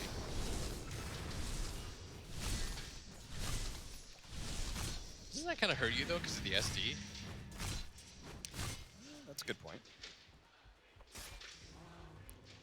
But maybe it's because like Isn't he's the probably Mjolnir, going like- to be using it defensively a lot. I guess. But like, isn't the Mjolnir really nice against like Wyvern and Wyvern Cold Embrace, yeah. That's true. Plus, you know that the Void's gonna go BKB later because he's against the tree. I don't know. I kind of thought that would make sense, but I will trust BSJ. Yeah. He's just a better Trust the carry player. Yeah, exactly. He thought it out. Gonna bonk Nico baby. Dream. He's gonna come in, but they don't have the immediate turn. Oh boy, Chronosphere on it too. But there is mass TPs coming in from Alliance. The damage just isn't there yet. They are gonna be able to skewer away. RP being threatened. Shot flow doesn't actually complete it though. This is looking like a fight that maybe Gambit is just gonna leave, sacrificing two. But FNG probably gonna go down two. These heroes are very fast and they are gonna abandon him. It's a 3-on-5. Nico baby easily gonna catch up here. FNG gonna take him the opposite direction of where Dream is headed. He'll be the third kill for Alliance. Gambit, well, GPK tries to do what he can, pressuring that mid tower and such, but this is looking like Alliance are gonna take full control of the map sometime soon. They're getting all their great items, the BKB Yules on the Razor. Our Void is very much online with his Manta and soon to be Mjolnir. So he's gonna have that big attack speed buff that makes him absolute monster inside the Chronosphere. All very strong on the side of Alliance, and I think they do want to set up with the next Chrono around that Roche fight. GPK blinking in pretty aggressively, but I don't know how much I like his item build either. Just the Orchid doesn't really pressure any of the 3 cores anymore. Right. And it's kind of nice against the 2 supports, but as soon as somebody gets Glimmer Cape, I feel like it sort of nullifies that as well. And as long as 33 plays well with the shield, which, you know, he will do, you bought an item that doesn't help out in pretty much any situation, I feel like. Winter's Curse, mid-spin onto Dream. Now he's going to be disrupted up, so his own illusion is going to be a battle he has to fight through. He does have the living armor to be able to protect him a bit, and he's not quite slowed down by 33. Will be able to get that forced silence stack as he pops to borrow time. Now the silence is on him. Nico baby's going to go for the kill. Does manage to get him blinking forward. Does manage to get the train protector as well. The right-hand side saved by the Cold Embrace. Fada will live through this engagement. So once again, Alliance are able to play a very clean fight. Getting kills and no deaths as FNG slowing down Nico baby, pretty much praying he's not going to be bashed, but of course it's going to come eventually from Nico baby. Cleans him up while Shotchlo gets run down by Limp as well. 4 dead on the side of Gambit, and Alliance is in full swing right now. I think he got like 6 bashes in a row there. Yeah. Alliance is just a sick team. Like, they're still holding on to the Chrono, so they can still go for bigger objectives if they want it. Everyone is so farmed on their team, and you can see Nico baby on the hunt. He should actually time walk to the left here, and he might get GPK, and he does indeed. Oh, perfect positioning. Chronosphere right on top of Nico baby, man. He is just reading everybody in this tournament like a book. Yeah, it's easy for me as a caster to make that call because I've got full vision, and I can totally tell where the Queen of Pain is going to go, but Nico baby just has to game sense it and do it in the moment. It just goes to show you, they have no vision down there. And he's still able to read that move, completely knows what GPK is about to do. I mean, he made that play quite a while back. And he's doing a lot of damage here, but he is kind of alone. A lot of heroes showing up. 2 supports are not going to Colt into the high ground, but Dream thought about going for the Omni Slash, but again, because of Hanskin's Winter Wyvern, the Cold Embrace is going to be able to dodge all that damage, and that's exactly what happens. The Omni Slash completely negated. Dream just threw it out just because, and as the spin goes down, so does the Winter's Curse. Once again, countering Dream's every single move. He's going to pop the Manta, trying to get away, but the disruption's going to be able to catch him, and eventually 33 will get the 4 stacks, allowing them to be able to slow down this Juggernaut to a crawl, especially with the Splinter Blast raining in. Now Shotslow's going to be caught inside of the trees, and he actually skewers the Razor with him, so that means Limp should be able to catch this kill with the Plasma Field. Living Armor, given a little bit of time. Nico baby right now, he's just hitting Roche while his team is doing all of this. Yep. He's so confident that his team is going to win this fight anyways, that he doesn't even bother moving over, and he had plenty of time to do so, but he's so certain that his team's going to win that fight that they're going to get the +1 going for Roche. And now this is just looking like too much. Soon they're going to have the Butterfly on Nico baby. They already have the Aegis. the Aghanim Scepter on the Abandoned. This is just looking like it's too much to We're just sustain. getting kills everywhere around the map right now. Yeah, Vampire's gonna get caught like this. He's dusted up. There's a lot of trees to work with, but the Shadow Poison keeps on revealing him, and Fada will single-handedly get the kill. And you can see why I wanted Dream to go for the Mjolnir. Like, at least you get some damage in that Winter's Curse. Yeah, he did not get hardly any Omni Slashes this game. He always felt a bit timid about the fact that Cold Embrace was going to counter him. Every single time he tries to go in. And this is going to be a free tower for Alliance. They now have no way to fight. Shashlo's just so far behind. And this is now the 4th time we've seen the Magnus offlane fail. I think in this main stage alone, teams keep going back for it. Alliance made the adjustment of making it Hanskin's hero. Nice 2-man Chronosphere. They're going to lead off on Dream and then go for the backline of Shotchlo. And the Winter's Curse to be able to stop Vampire right as he was going for the Overgrowth too. He might not be able to get that off as the Orchid, as well as the Bash is going to rain on in. Superior control from Alliance. And indeed, they are dead, all dead, and Gambit struggling to be able to defend their base. When you hit tier 4 towers like that, by the way, that's the get out of my game move. You're simply doing that because you're telling them, like, we're not going to stop. Please leave our game. Yeah. We've lost. There's no further. We think we're so far ahead that one set of racks and a tier 4s is the play. Nico Baby just kind of chances them into going for the GG out. Disruption. Skewered out over to the other side. Are they going to go for the dive? No. That's not quite worth it. Might as well finish up these tier 2s and keep the pace of this game rolling. After all, this is just game 1. Alliance really want to crush Gambit's spirit by closing out this game 1 nice and fast. So far, so good. They have Aegis for forever. Yeah. They just finished the Butterfly. Nico Baby's getting some mangoes onto him. So the Diffusal is kind of annoying, I guess. So now this just comes down to the reverse polarity. That's the only thing that could win a fight for Gambit. Some sort of great 4 or 5-man RP into the Omni Slash with Empower. The problem is, even if you do get that 5-man RP, at least one of the members in 33 is going to be able to pop Borrowed Time. He can then in turn wake up Hanskin with the Aphotic Shield, who can then in turn Cold Embrace somebody to be able to save a lot of damage there, or disruption from Vada or what have you. Purged up. Dream has to start slowly making his way backwards.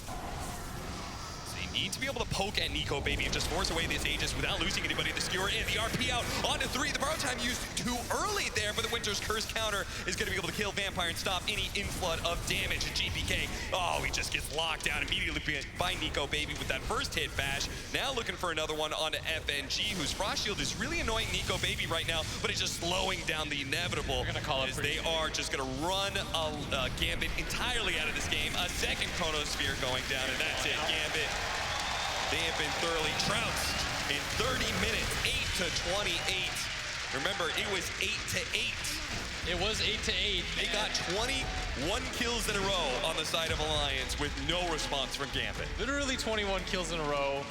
And it all starts in that mid-engagement where they decide to try to go on the Wyvern. They bleed 4 heroes, they lose their tower. As a result, they lose all map control. And then Alliance just picked them apart. You could see that Gambit, after they lost that mid tower, they just lost most of the fight in them. Alliance just have been real monsters when it comes to this 5-man. They seem to be able to out-team fight almost everybody at this tournament. They're so clean about it. And it really comes down to this 33 Abaddon. Yeah. I strongly feel that. He just knows how to play the hero. He knows where he's supposed to be at all times. He protects his towers. He takes towers. This guy's positioning on this hero is unreal, because we've seen other people play this hero and it not look this good. Yeah. Don't give this guy Magnus, please. Let him be active on the map. Yeah. And if you're Gambit, don't let him have Abaddon. 5-0-18 is 33's end score as the star offlaner certainly struts his stuff, protecting both Nico Baby and Limp. Any suggestions for Gambit moving into game 2? Be more aware of that mid-fight. Alliance, especially with that kind of lineup, we've seen what they do throughout the season. They're going to take it to you. Yeah. You can't make those kinds of aggressive moves if you don't have the best stuns. Yeah. Shashlo is always going to get his RP countered. They don't have like these mini stuns or anything like that, so you sort of have to play around that tower and let them come into you. Yeah. The problem is like both of them the best example I can make is they're both counterpunchers in that regard. You want Alliance to go on you, they mess up the chrono, then you get to go back on them. If it's you pushing into Alliance and you get out of position, then Alliance's lineup will do the same thing. They're gonna wait to bait you into their side of the river. You have to be more patient on that side. And I think they showed Gambit FNG's face for a second, and he looked so frustrated. I think he knew at that moment that they had messed up. Yeah. One bad team fight is all it takes for Alliance to take over the game. Gambit got to be more careful heading into game 2. Thank you, Cap and Blitz. We'll come back to them, of course, for game number 2. Nahaz and BSJ alongside me to break down game number 1. Gents, you said before the game, the first 15 minutes are critical.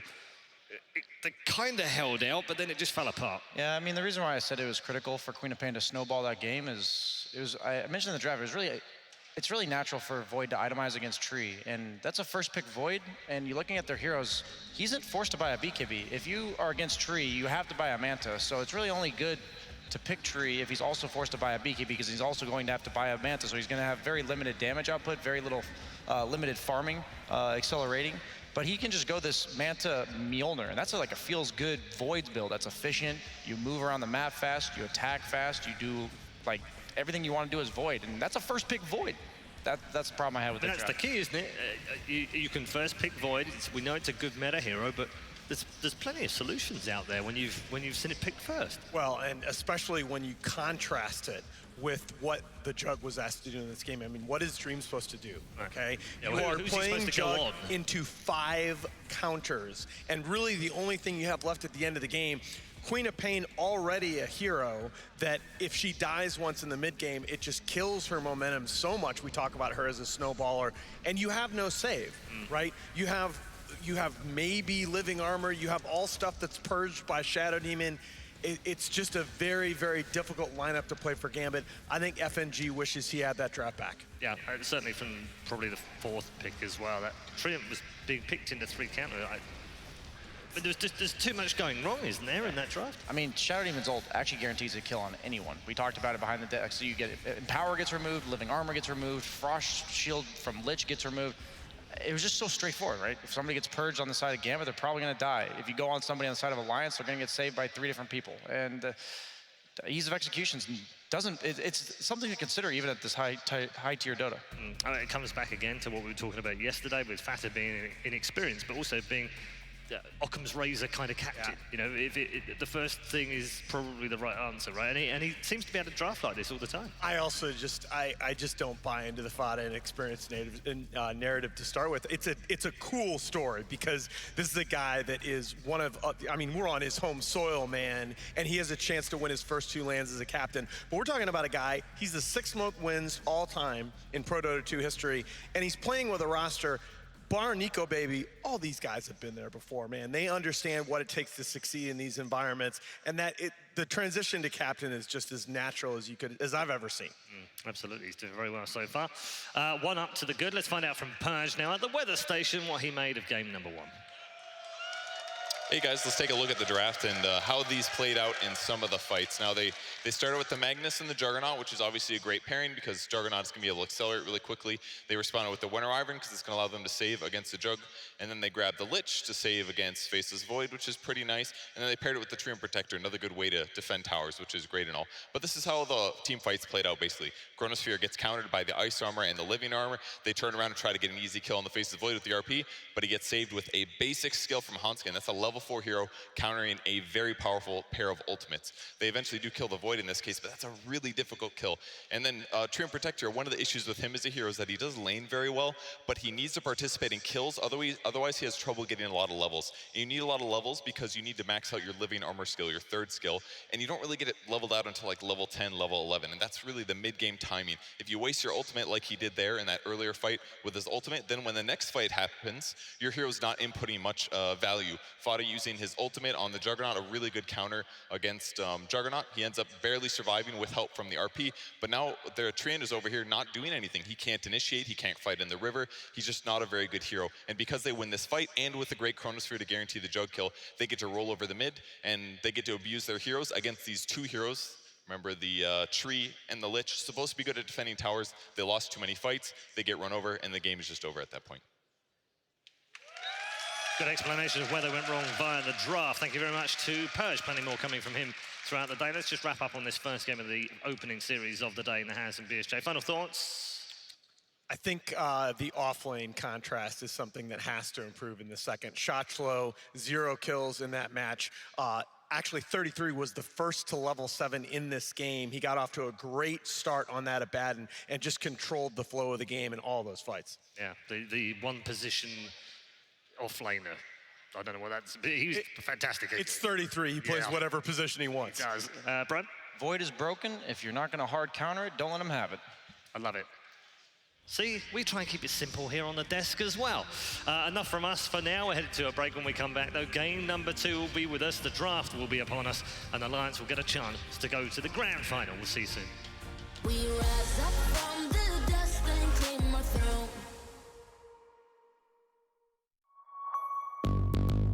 What's your style?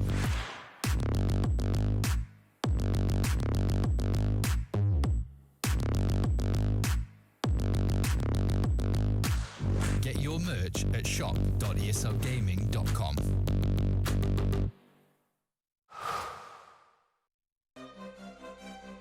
At the highest level of play, there can be no compromises.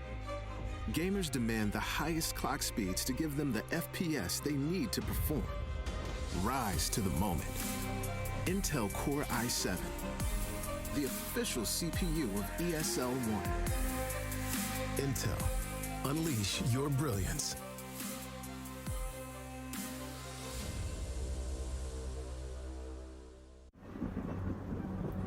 Multiple witnesses have reported mysterious shadow sightings all around the city. According to experts, the origin of these shadows is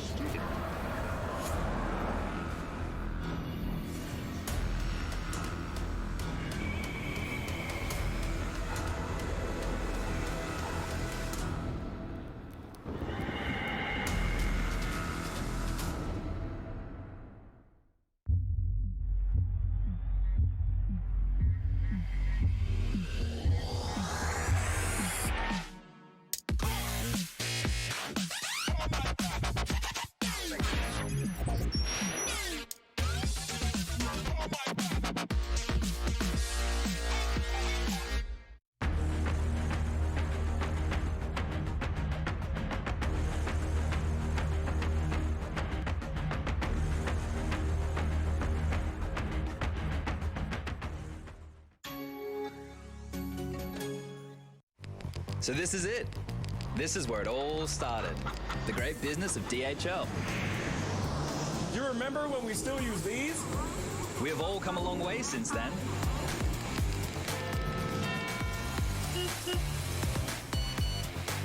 Hey, Effie, my little buddy. I got a special job for you.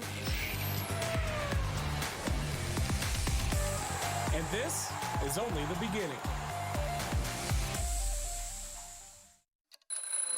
Life is made up by special moments that touch us. A touch of genius, an inspirational touch, and a touch of magic. Some touches are simply unique. Euronics, a human touch in a digital world.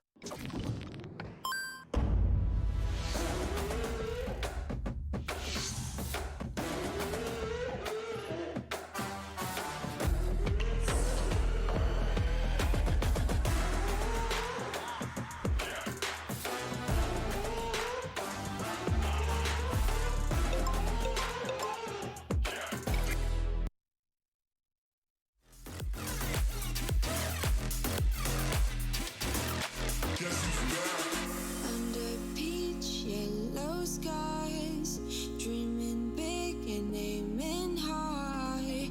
Name the clouds passing by, wishing we run away. All we need is our passports, baby. Leave the rest in our troubled minds. Let us go down in laughter, baby. Trying to figure out what we're after. We're never heading back until we're older. We couldn't care no more, not any longer. Under peach yellow skies, we keep on searching, but we will never know what we're after.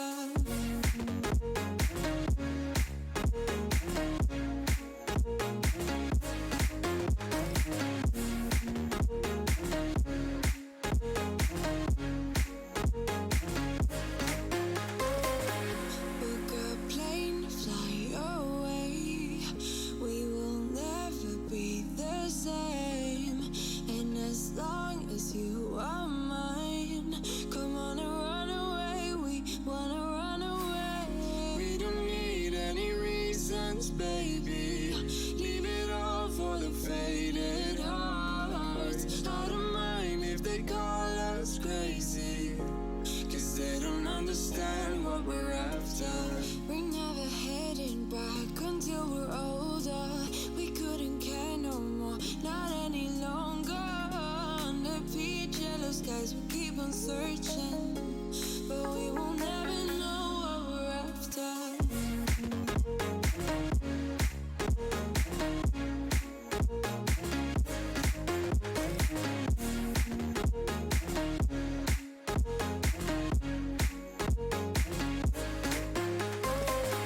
We're no kids no more.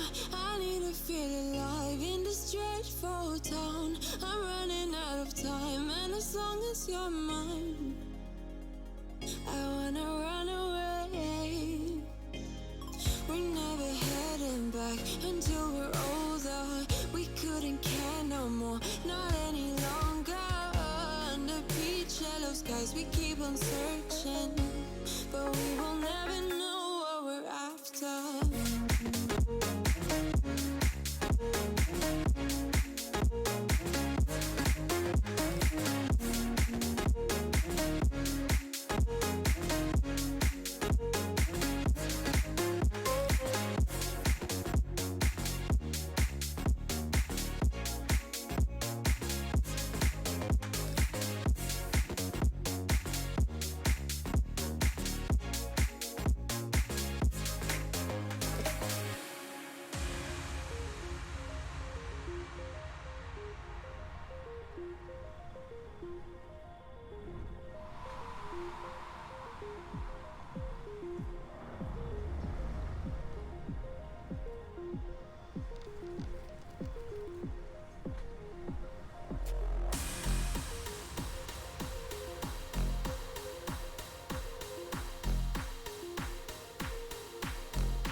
ESL 1 Hamburg is brought to you in part by Intel, Mercedes-Benz, Vodafone, DHL, Mountain Dew Amp Game Fuel, Asus Republic of Gamers, Hey Safeguard, Euronics, and Barclaycard Arena.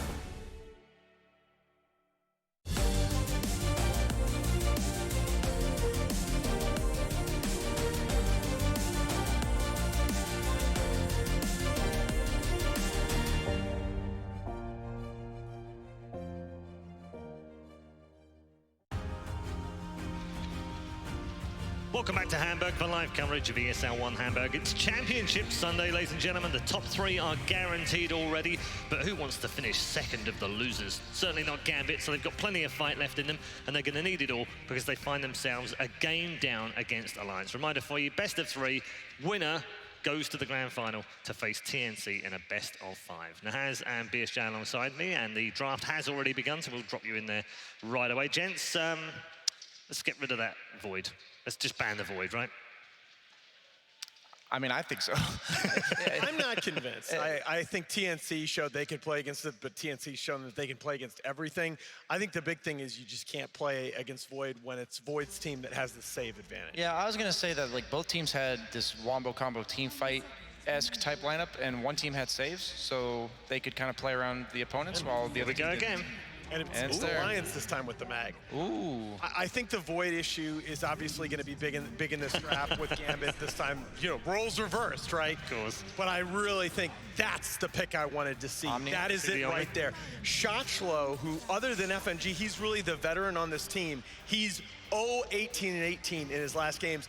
Alliance, though, there's a reason Gambit banned this first phase in the last draft. Yeah. Got rid of it last time round. This time round, they decide they're going to get rid of the Abba in the first phase, and instead it gives Alliance the Elk. Yeah, the heroes like Wyvern and Abba being forced to ban first round this game just open up a lot more heroes. Would you have banned the Wyvern? Would you not have banned the Elk and left the Wyvern in? I'm almost surprised they banned the Wyvern just because Alliance was first pick. It almost enables the first pick Void or Mag. The thing is, last game, we talked about both teams having the team fight. It's a role reversal here. Gambit has the saves and like the Guardian Angel from Omni Knight to counter all the physical damage coming out during the RP. And the problem was last game for Gambit, they had this Juggernaut hero as their carry, right? This hero wants the fight to be quick, and he wants to be able to burst people down during that RP. On the other hand, Alchemist, not so much. He's kind of this durable, just long drawn-out fights are kind of fine for him as long as he has enough items. And Omni Knight Void aren't really going to pressure this Alchemist. I've seen Voids tend to struggle against Alch because he's one of those few heroes that in the mid-game gets enough items where you chrono him and he just doesn't die. So I'd like to see the AA ban, I think, is really important here. I was going to talk about either AA, something like Skywrath Mage stands out to me.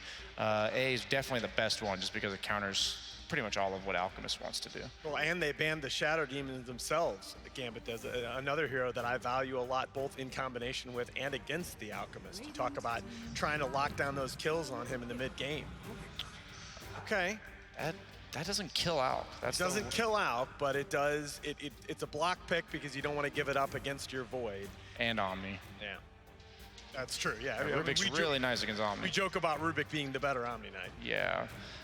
The thing is, though, I just don't see them addressing the problems kind of like last draft. Like last draft, you picked this first pick Void for Alliance, and Gambit never picked heroes that made it hard to play Void. Like, it was very straightforward. You see a guy in front of you, you chrono him, he's going to die because you have the ability to remove their defensive spells with Shadow Demon. This game, Alchemist is really only afraid of getting bursted and ran at in like the early game, like ran at in the early game and then bursted later, and they don't have any of that so far. This is, are we sure we've got the right teams? Yeah, this is just completely reversed. It just looks like mirror images of the last draft. I do think this is just a better version of Gambit's draft from last game, though, meaning the Alliance draft. I think Alchemist is much better in these types of games than a hero like Juggernaut. I mean, I think in this meta overall, Alchemist versus Jug is just not a comparison. This Alchemist hero just looks like complete BS. That's what I mean, though, right? When you have the same heroes, even though it's one hero difference in this draft, it's a big one. It's a big one, right? I mean, yesterday when we interviewed March, he was very coy about it, wasn't he? He was quite happy to go, Morph Shaker? Yeah, totally broken. And we were like, is the Elk right? He was like, I don't really want to talk about it. Yeah. He's a bit coy. And I think that's why. Yeah, after the major, they'll talk about it. Yeah, absolutely. Oh. I think the Leshrac here would be a decent choice, but I don't know if you want to give up your mid. Give away your mid. We'll say that the Jakiro got through this time. They could pick that with the Void. It does do the early tower pushing. Yeah, Grimstroke. They could take now if they want it. Yeah, you know what? That's a block pick. They're worried about the Lich. They're worried about the Lich Grimstroke. That is one of the most potent duos for sure, but I'm telling you, man, last game I think to myself as a carry player, I want to play Void in this game. I look at their lineup, I picked it first, I want to play it. In this game, I look at this Alchemist pick and I'm like, I'd be willing to pick this now. Like, this is a nice pick, fifth. Do we think this mag is a 4? Based on what Alliance, I agree with Blitz, what he said. Don't give 33 the mag. Give him a hero that's able to be active in the game. So the LC is still available? Yeah, I wouldn't even mind a Brewmaster again. Wasn't it Alliance that ran the Brewmaster? That was the big pivot last night from game 1 to game 2, where they swapped over, put the mag on the 4 with Hanskin and put 33 on that Brewmaster, and it just looked so different with him able to dictate the flow of fight. Yeah, we saw him throwing up the Abaddon of the opponent team in fights, and I think it's similar here with the Omni Knight. If you're able to, you don't necessarily have to pick Brewmaster, but if you're able to pick an offlaner that kind of separates the fight, causes it so that it's not so straightforward to just Guardian Angel as well as Heavenly Grace your Void here. Well, Brewmaster he's also unique in the offensive AoE purge. Yeah, the AoE purge.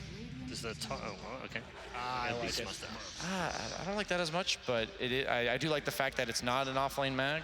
Again, if you look at how Alliance likes to play, the timing of their 5-man, how they like to control, they want to control as broad an area as possible on the enemy side of the map. And I feel like Beastmaster, between the vision that he brings, that constant lane pressure, I feel like he just plays into their tempo so well. He will help them get the vision advantage for these fights and able to take the fights that they want. The problem with a hero like Brew is he isn't like a hard lockdown. He isn't a reliable initiation, which is really something they didn't have. Yeah, they have the Magnus, but since they're putting it at the 4, like we talked about, RP is more of a supplementary ability rather than the core part of your team fight. So I still like heroes like Dazzle for Limp in the mid lane. Yeah. Any hero that, none of these heroes actually build teamfight items. Yeah, you usually get like a Vlad's from the Beastmaster, maybe a Solar Crest, but generally speaking, you still want some sort of sustain in your lineup, and since they don't have any built in, I would like to see a teamfight building hero, or at least a frontline system. Yeah, they do ban the Dazzle. The Dazzle ban is really smart, especially because it keeps some of these heroes like TA and Ember on the table for you. Yeah. Right, that if Alliance were to pick, you'd just be so miserable in that lane. I mean, just try to kill an Alchemist without the Dazzle. Now try to kill him with the Dazzle. You know? I still think as Gambit, you have to have OD. You have to. OD is one of the few heroes that I feel like is going to be able to dump enough damage into that Chronosphere to threaten the Alchemist in that mid-game period, and I still think it's a tall ask. Yeah, it might be too slow. I think Alliance is probably going to go with Death Prophet, the way they've drafted throughout this tournament.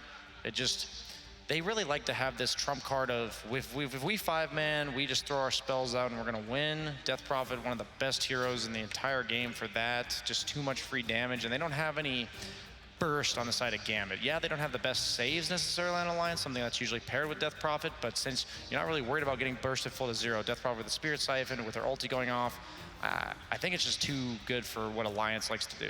The other hero I guess I could see for, maybe even for either side, is Pugna.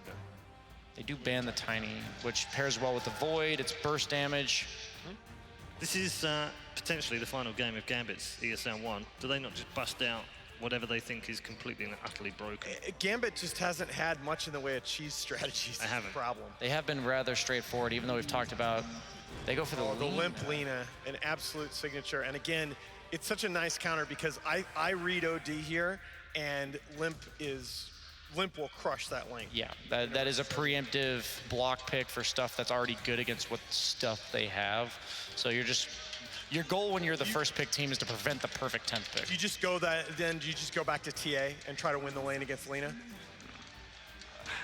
I do like TA Void. I think TA is nice because it gives you Roche, but you will have serious issues in the mid game if you don't get that Roche before the Alchemist hits like 2 items, because they have so much they can throw in there. They have the Hawk to scout.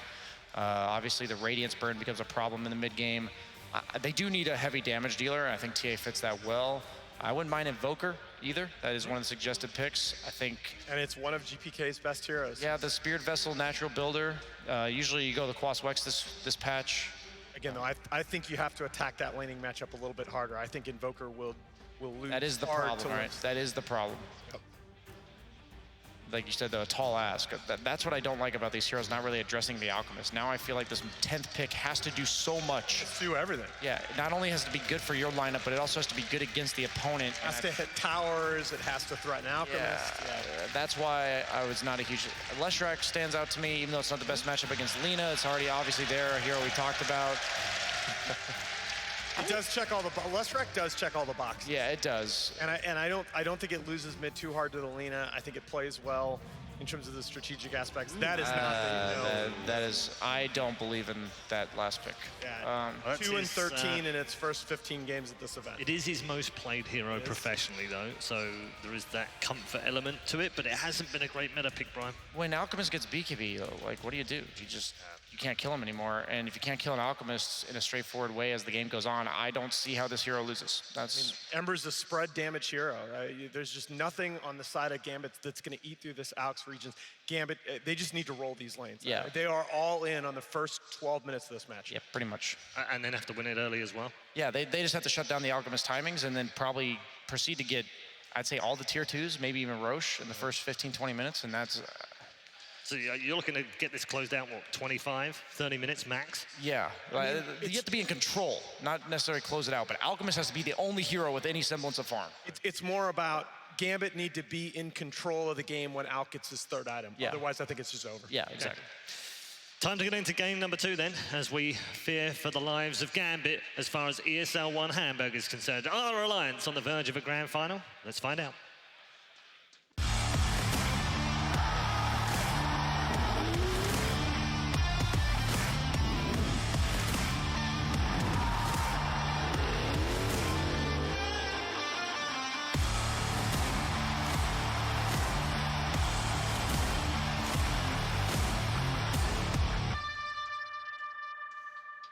The beauty of Dota lies in best of 3s and double elimination. It offers you a second chance to be able to reclaim a tournament after losing a series, and at this point, a second chance for GPK to prove that he is the up-and-coming mid laner that is all the star power on Gambit.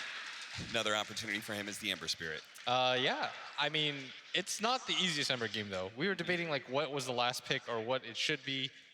And it's not straightforward at all. Like, I was suggesting some wild stuff. Yes, you were. But I don't actually know.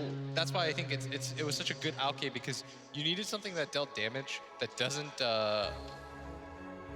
get caught easily, that has a reset mechanic, that's tanky enough to frontline. It just felt like there's so many things missing. And I think part of it is because I don't like their support duo.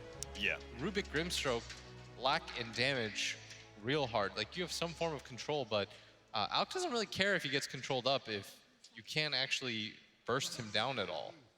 It can become a sick duo when it comes to some team fights, but it's so, like, situational. Yeah, it's not even like the Link does anything this game is my problem with it. Like, the best thing it can do, and I'm not even kidding here, is the Rubik has to steal Chain Frost, Laguna Blade, or Roar. Like, that's the only way that I think it's good. And you don't want to have to rely on that. Those aren't easy spells to steal. Maybe Roar is, like, okay because Beastmaster doesn't have, like... Hanskin gonna go for the skewer play to be able to pick and steal away the bounty rune away from Gambit. Meanwhile, bottom lane, they're gonna try and go for the kill onto FNG. Wins on both sides here for Alliance potentially. FNG just cannot get away from that damn boar. And now it's gonna slow down Dream a bit too. And remember what I said about the Beast, or the Magnus. I said I only like it right now as a 4 position. Yeah. I do not like it as a 3. And that's what Alliance have decided to go for. I mean, what do you think about it as a support 4 position, but in the safe lane, trying to protect an Alchemist? I mean, I actually think this lane is just a wash. It's whatever. Okay. Like, the annoying thing about playing against Alk is unless you can, like, absolutely dumpster his lane, he doesn't really care. Like, mediocre laning phases mean nothing to Alchemists. Yeah, we've seen plenty of Alchemists lose their, like, mid lane matchup, still come away with a very well-timed Radiance. They need to have the absolute sickest laning phase on the side of Gambit to win this game. Like, and that's where a lot of this lies on GPK, right? Yeah, GPK has to win a lane that I don't think he can win. Yeah. Or it's not easy to win, I should say. I don't think that it's possible, but I think it's going to be real rough for him. See what he can do. If he can win his laning phase and then translate that into a very dominant 10, 15-minute window, certainly get them to the kind of start they need to be able to defeat this Alchemist with a slower lineup in Omni Knight and Void as his other 2 cores. It's going to be real impressive if they can't get it done, though. Nice skewer up the cliff, making sure he couldn't get the purification to secure all that CS. And so Nico Baby is now top of the board as a result. not getting contested that hard. I figured this would be a pretty free lane for Omni, but Hanskin's doing all the little things right as Dream. They're gonna try to go on to 33. He needs some bashes here though if he's gonna get a kill, like presumably right now, but doesn't end up getting it, and in fact, cops a lot of damage himself. Just that Frost Shield. This is why Alliance wanted to put the Lich bottom lane instead. 2 melee heroes up against the Inkswell and Faceless Void combos just a bit too hard, but with a ranged hero and Frost Shield, it makes it a lot different. And Nico Baby is going almost completely uncontested in this lane. They've got the top 3 CS, and I mean, I just like Beastmaster, and GPK actually does GPK. He actually does manage to get the kill on Limp. That is die afterwards, which is a nice little reset for him. Fada almost dying here. Dream is gonna time walk forward, begging for a bash. But now, after the Fairy Fire, he realizes he's too low, and he has to be running away from Fada, who does have a mango. He can actually heal up, and if he could get close enough, get a Frost Blast. He might actually decide to turn this with the haste rune, but both players salving up, not really worth his time. He's only level 2. And GPK, I mean, he did it. He got the solo kill on Alina. I didn't think it was going to be possible, but... Now he's got the experience advantage, which is going to be massive. If he can keep this up, he'll hit level 6 first and might be able to kill Limp as a result of that. Still, though, always have to wonder about Nico Baby. Bottom lane, they're going to be able to just run in with an Inkswell. Didn't even use the time walk just yet. FNG is going to be turnaround kill, though, from the 4. That's what Dream's going to focus on, but 33 denies it. Just great awareness by him. They're getting every little bit here, and they need to start pressuring the safe lane soon. The Omni Knight's doing just fine, but it's not really the Omni's game that we're trying to enable here. Yeah. And it's not like they're going to have like a super good rotation from their safe lane either. It's going to have to come from the Ember Spirit. A Chronosphere into an Omni Knight. That doesn't really sound like a killing duo. No, not at all.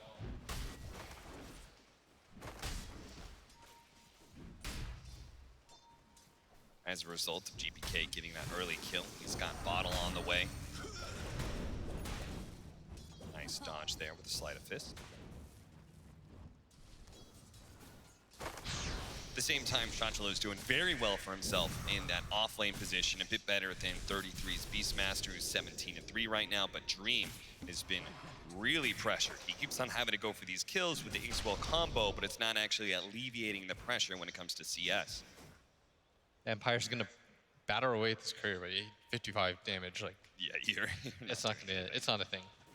And he's gonna see that there are a lot of stacks for Nico Baby, but what they can actually do about it is a different story entirely. Yeah, it's gonna be up to the Ember Spirit to go up there, get kills, take stacks. There's just a laundry list of things he has to do. He did get that solo kill. We said he needed to have a good laning phase. Yeah. And the main reason for that is eventually you're gonna want to rotate out, and you don't want to lose too much to the Lina.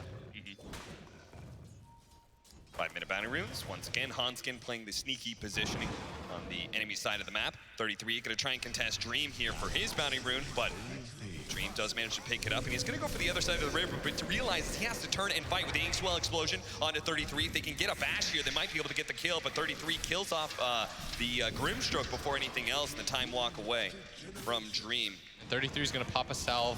Mid lane, Fada, LSA, but jump forward from GPK, he gets him again. All coming down to the fact that, yes, he killed the Lina first earlier. He gets his level 6 earlier. As a result, immediately takes advantage of that. As soon as he hits 6, he challenges Limp. And Alliance would be in a real nice position. And they still are, but kills like that, and they can swing a lot of momentum. That's now 2 solo kills by the Ember onto the Lina. It's going to make his rotations feel a lot better. And they're going to need him to make this move into the jungle. Don't allow this Alk to just farm this with this cleave.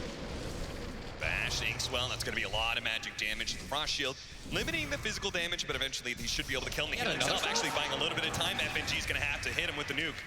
Will be able to do so. That cost 33 quite a bit, though.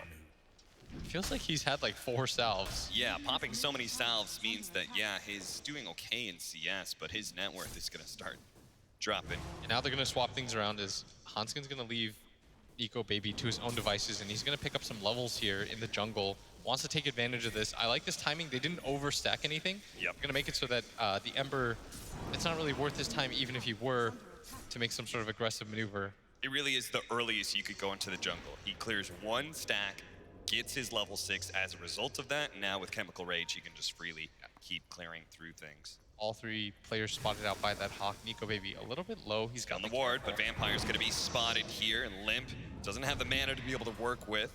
So Vampire will be able to get out.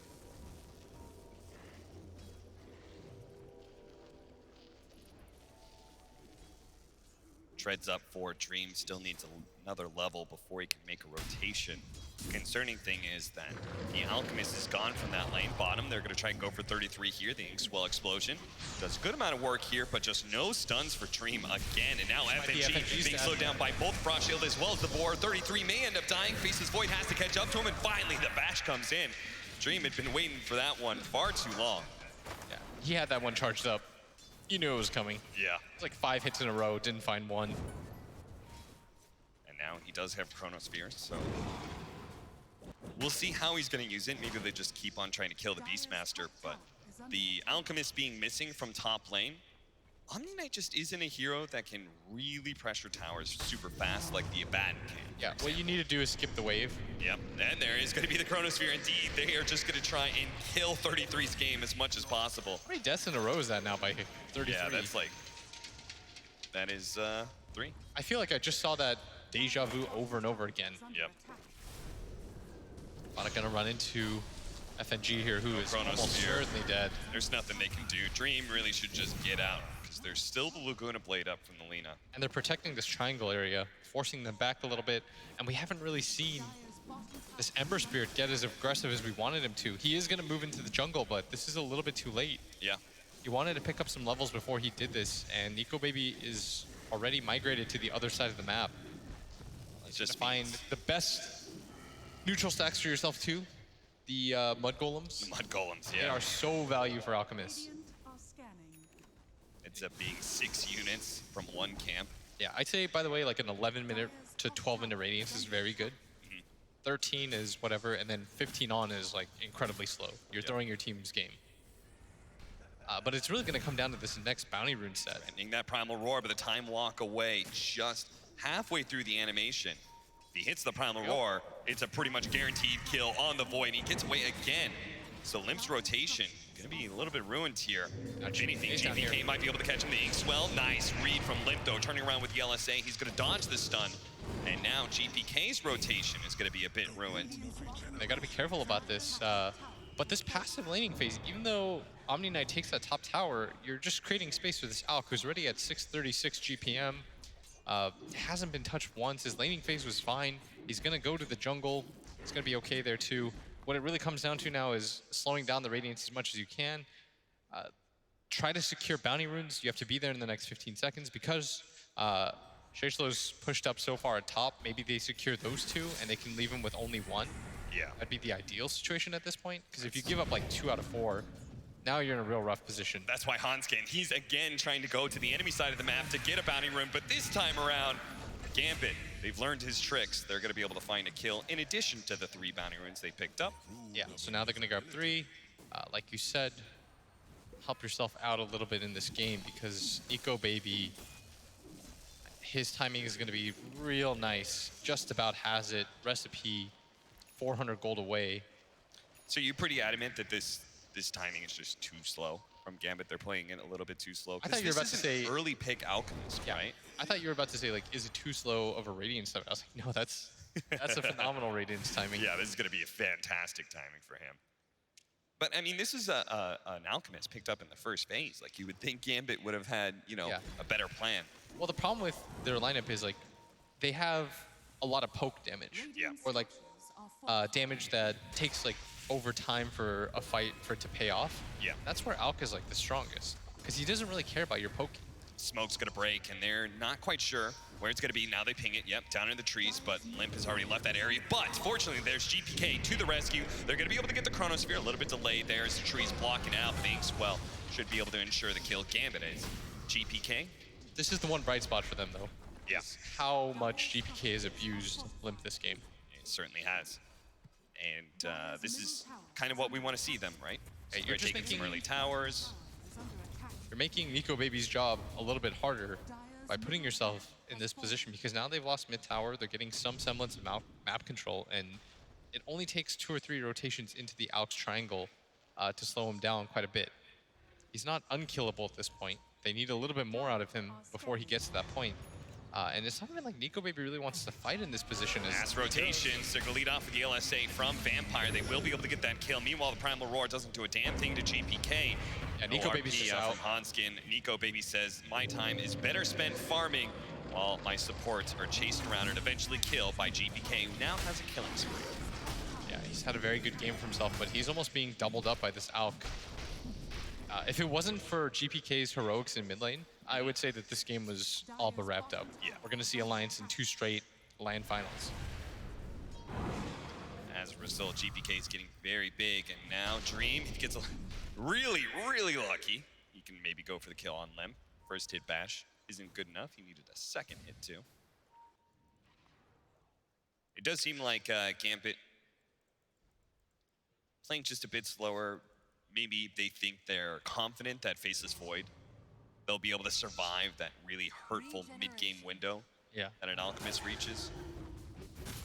We'll have to see. Plenty of teams have tried, many have failed. Can Gambit be the ones to make the difference?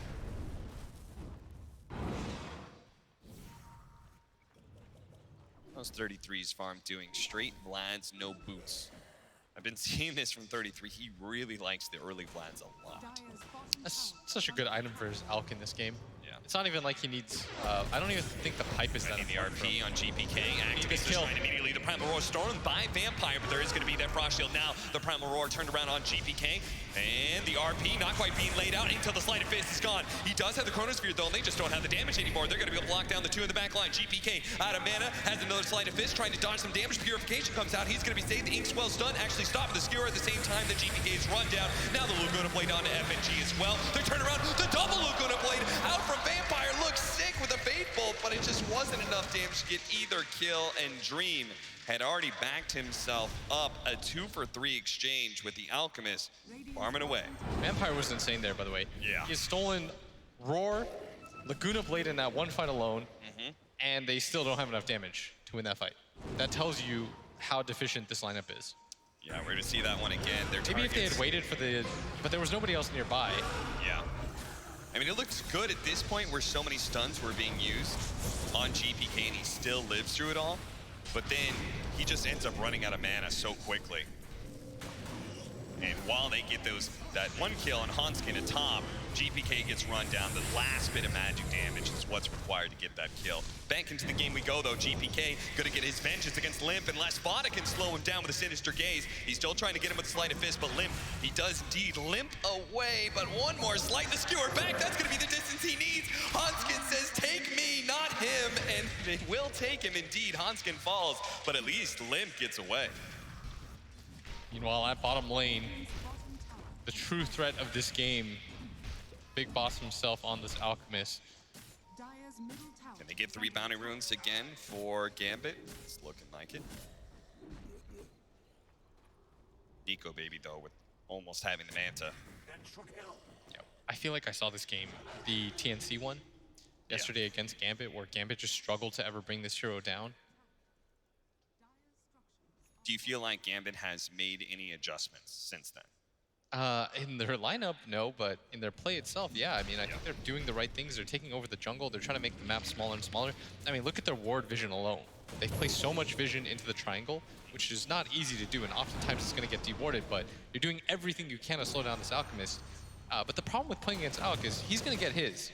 Like, no matter what, Alk will get big. Yeah. And Nico Baby's adjusting to the fact that he's assuming they have ward vision, and he's just taking over Gambit's jungle. There will always be somewhere for Alk to farm as long as Alliance are grouped up ready to defend and they play as 4. So what Gambit thinks is, we're shrinking the map, but in reality, you're shrinking the map for like 3 heroes, but Nico Baby will just farm your jungle instead, and he's going to be just fine doing that. Yeah. He's still incredibly far ahead of anybody else in the game. He's almost double the net worth of your own carry. And they need to take some fights like right now if they're gonna get anything done. Becoming a little bit too long of a stalemate. GPK is gonna pull the trigger with the Inkswell, gets the stun onto 33. 1 pick off. Now Dream thinking about going for more. He's getting this. The Nico Baby, thanks to the ward that they lay down to the triangle, just as you were talking about. They're going to try and threaten Nico Baby here with the Omni Knight, giving them extra bit of save, but they're running out of damage. Now the double Fateful, though, comes in. Vampire gets the kill on Nico Baby, and Gambit can pursue the tier 2 tower push. And their aggressive ward vision allows them to get that fight. Nico Baby deciding to try to fight, despite the fact that his Beastmaster had been picked off. That's the first mistake I've seen him make in maybe these 2 games total. Yeah. He also just seemed to make like he had no idea that they were just going to time walk up there and Chronosphere him. Figured they can't have vision up here in the triangle. That is going to get dewarded for sure. Oh, yeah. Alliance will know, but it pays off because they're getting some map control out of it. And now it's starting to hurt them quite a bit that this Ember's had such a good start. Yeah. And this Lina hasn't. Nico Baby getting caught like this also turns into just extra kills. In fact, I think they're a little lucky that Limp got out alive. GPK. Not sure if Searing Chains was still on cooldown or if he missed it, but that could have been 2 more kills on top of the out just because he gets caught. Yule Scepter lets Limp get away. GPK is being a boss right now. He's just leading fight after fight. You saw that they lost the fight. They immediately go in anyways. Right now, Limp's gonna try and get the 2-man stun, and he does. Looking for the blow up on the Rubik, almost gets him, but the Purification comes in time, and now the Laguna Blade's been stolen. But Vampire, oh, nice. They do manage to quickly dispel off that stun. Vampire's ready to turn in a second here, but Nico Baby's looking to just run down this support and another Purification. Helping him out. Chemical Rage, GPK is into the back lines, just chasing away the rest of Alliance heroes before jumping to the triangle. They've got to be patient, Alliance. Nico Baby will carry this game. You just don't want to have to bring them into these engagements so early on. Like, they were doing such a good job of creating space for him, but the decision to bring him back into these fights, I feel like, is a bad one. It's like when we were talking about the Wraith Kings and Lifestealers, the Midas Radiance, that's not your timing. It's the item after that. Same goes with the Manta Radiance on Alk. You're not actually that tanky. You need one more item before you saw Armel yesterday. He did not fight before he had heart. Oh, yeah. And that's kind of the position that you want to put Gambit in, where you get this heart. Gambit can never burst you down. You've got this Frost Armor for him too, so he doesn't really need that armor item. And suddenly he's real strong. But as a result of him getting forced back into his own jungle, he might even just go down. Kill. They should be able to. Nico Baby, the RP coming out. No! He doesn't actually use it there because Nico Baby's already dead. Now they're going to be able to get the Chronosphere on the right-hand side. Limp is in trouble. GPK is going to jump in to make sure that mid laner of Alliance is dead. And with the 2 cores dead and a support down as well, they can immediately go high ground. I think Alliance, they're counting their chickens before they hatch. I think they realize, like, this is a very good out game. You don't really have to do too much, but feels like they're just getting cocky. They're making plays, thinking like, oh, well, the game will eventually be over. And Nico Baby was doing such a good job of avoiding his own jungle, but credit to Gambit for their aggressive warding. This is really what makes the difference. Oh, yeah. It's not just the play, it's Dream gets that Chronosphere off because he sees vision on the map. And they're going to take this Rax because they have vision in the enemy jungle. Like, they're getting out-warded right now, and Alliance haven't found any of those wards. Those 2 wards that spotted him coming into the shrine in the first place are still up. The fact that the left one by the neutral camp is still alive is insane to me. Yeah, that's a little bit egregious, but they just haven't been given any window of time. Finally, Alliance will punish Gambit for their aggressive positioning, catching 2 as Gambit tried to split up across the map to pick up bounty runes. Instead, Nico Baby's able to find 2. Yeah, Nico Baby's probably begging his team, please, slow down this game. Everything was fine 2 minutes ago. Yep. Game has taken a sharp turn since then. It's now 20 minutes in, a 4,000 net worth lead for Gambit. We're against an Alchemist lineup. They've taken the mid tower as well as the ranged barracks and can take shrines at their leisure as well, because they're probably still stronger in team fights. Yeah, and what I really didn't like about that play when he got caught in the jungle is, where are his supports? Yeah. The only way that you farm into your own jungle there, when you've lost your mid tier 1 and your tier 2 and the top tier 1 and tier 2, you have to be there. You have to be able to protect him. And if you're not, then you shouldn't be there. Go to the triangle area where you've got a shrine instead. Yeah. Smoke up from Alliance. They're trying to get aggressive, trying to go for pickoffs. Limp not getting the Yules after that time walk there. Actually, I now. You know, I feel that. You know you're gonna get caught anyway. Just run into them. Yeah, but Roshan might be a thing now too.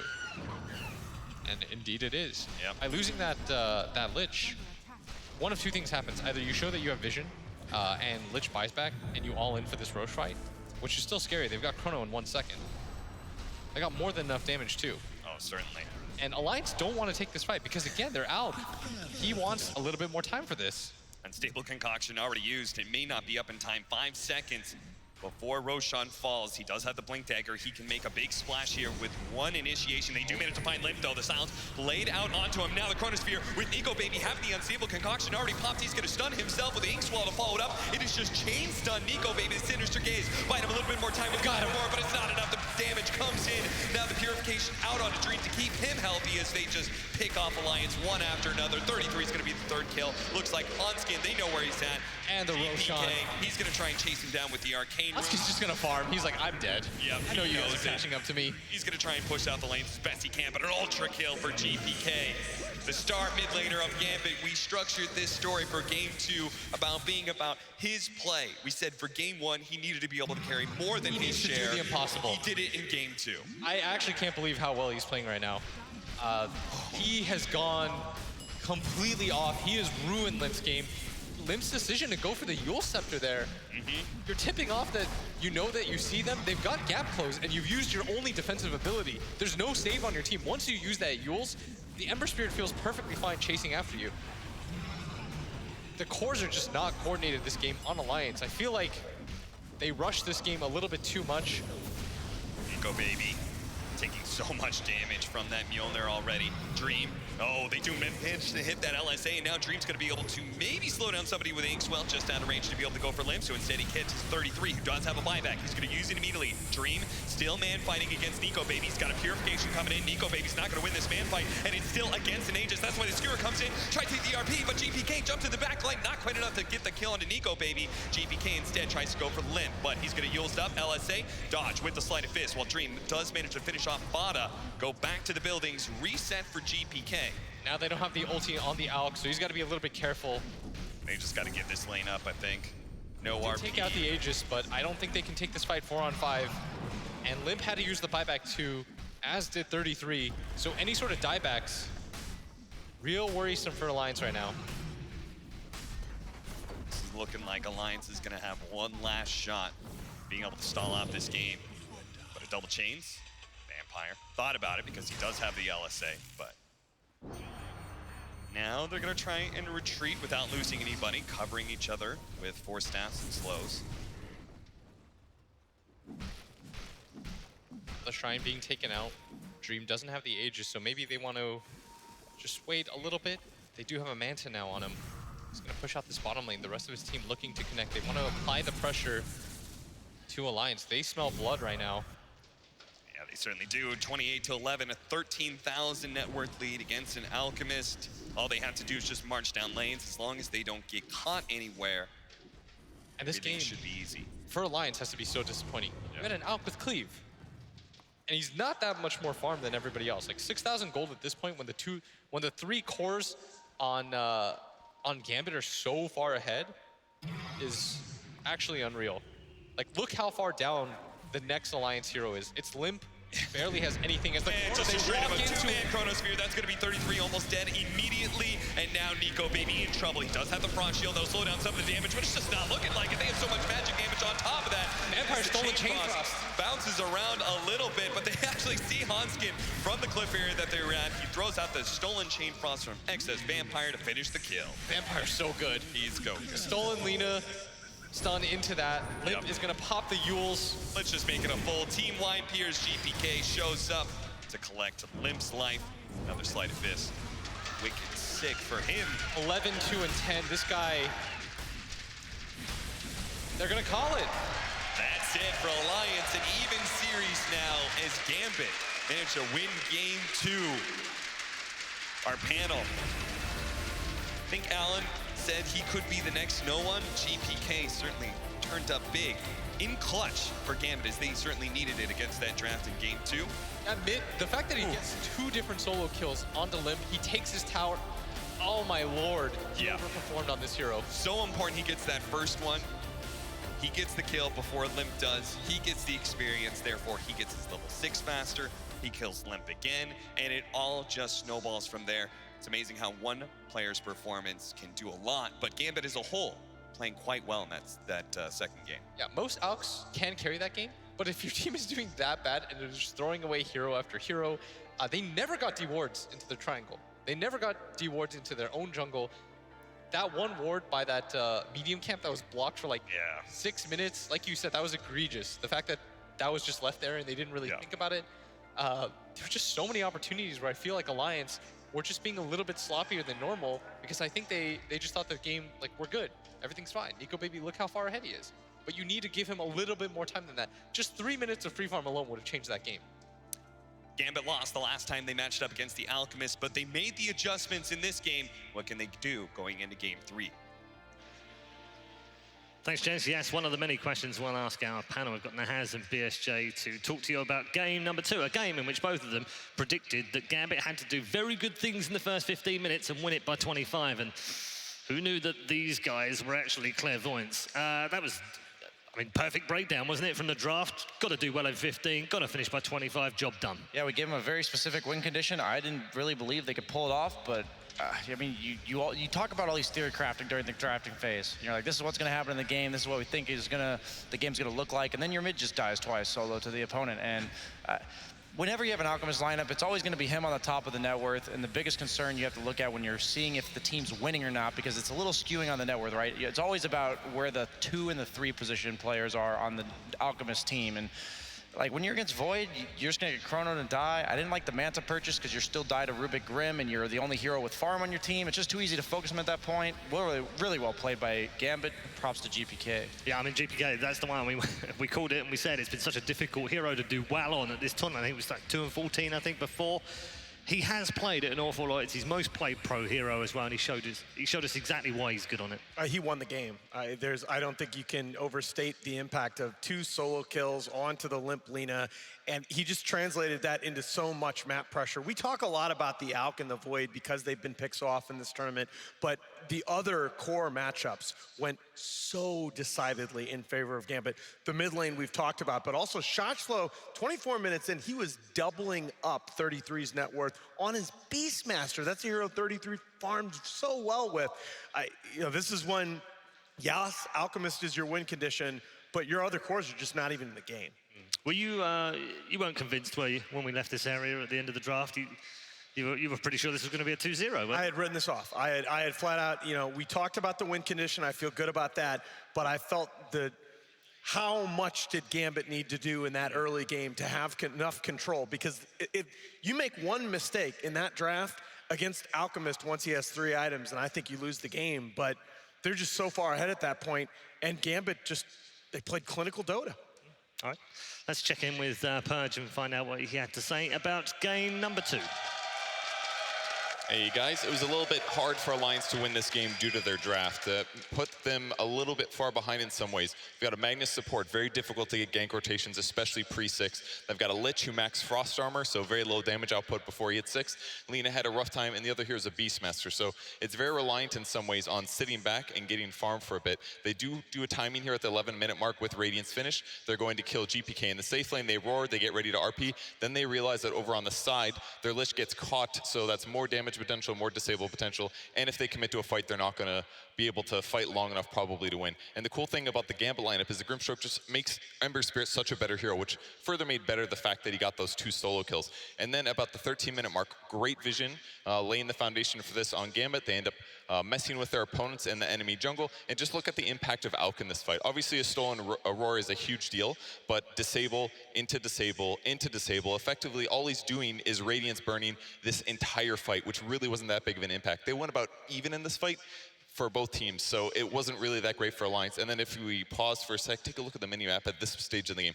Everything on the enemy jungle is awarded. They've got almost all their towers remaining. If they control this area and keep the creep wave up, this tower going away doesn't even matter. They basically have full map control. And then they just kept putting on the pressure, spotting enemies, going for fights, and the only item progression he's made at this point is the Manta style, which offers basically just 10 stats. It's not very effective at this point in the game when he just needs to stop the magic damage from coming. That's coming from Rubik and Grimstroke. Way more impact than the Magnus Lich. So very good play by Gambit, but also solid draft to push a good timing against the Alchemist.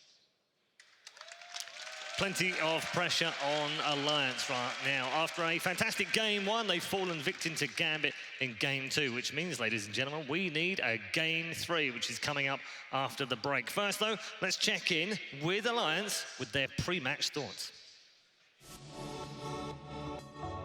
Our performance is pretty good, like in the playoffs. Like I'm also in groups, I'm very satisfied. You know, like we're still a new team. Like a lot of the other teams we're playing have had their core together for much longer than us. So like we're still trying to find like what we're like comfortable with, what we like, you know, what directions we want to go in the game. So like sometimes we slip a bit, and that's when our performance doesn't look as good. But overall, I'm pretty happy with how we're doing. We have good communication, good leadership. I think we have a good read about the patch, actually. So yeah, I mean, some things we can work on is like just understanding each other better with the roles when we have to make, you know, adapt play styles. You know, we kind of have a set way of playing right now, so we could be a bit more flexible in the future, perhaps. Yeah. I think Gambit's a really interesting team. They have some cool strats, and it's a team that we scrimmed a lot against before the major qualifiers. We rate them very highly. I think it's safe to say they're the best in CIS right now. So it'll be fun. Like we haven't played them for like a few weeks now, but I think it's gonna be fun. Yeah.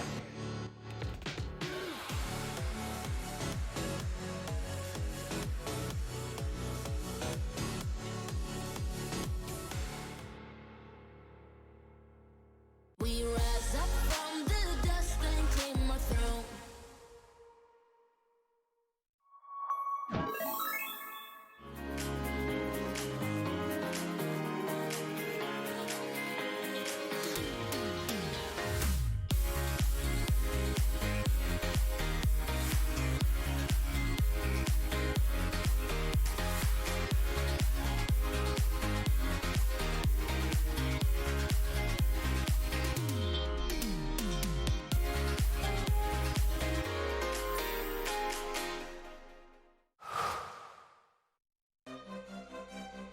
At the highest level of play, there can be no compromises.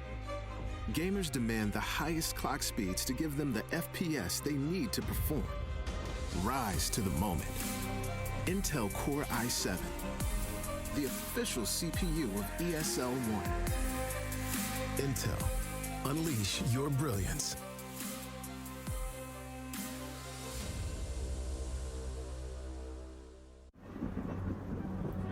Multiple witnesses have reported mysterious shadow sightings all around the city. According to experts, the origin of these shadows is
This is game fuel. It's domination in a can.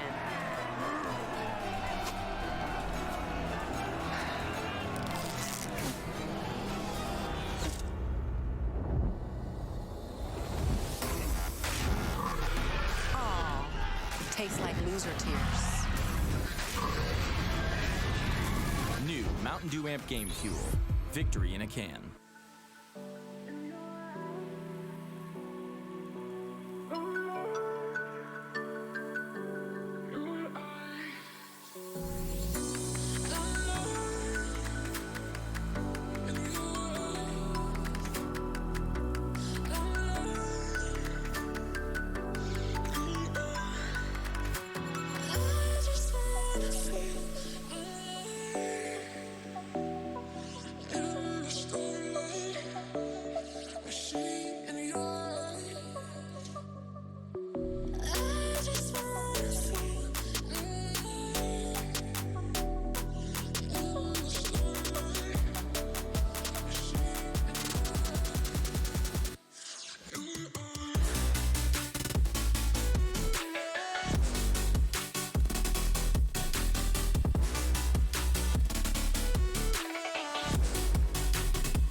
ESL 1 Hamburg is brought to you in part by Intel, Mercedes-Benz, Vodafone, DHL, Mountain Dew Amp Game Fuel, Aces Republic of Gamers, Hey Safeguard, Euronics, and Barclaycard Arena.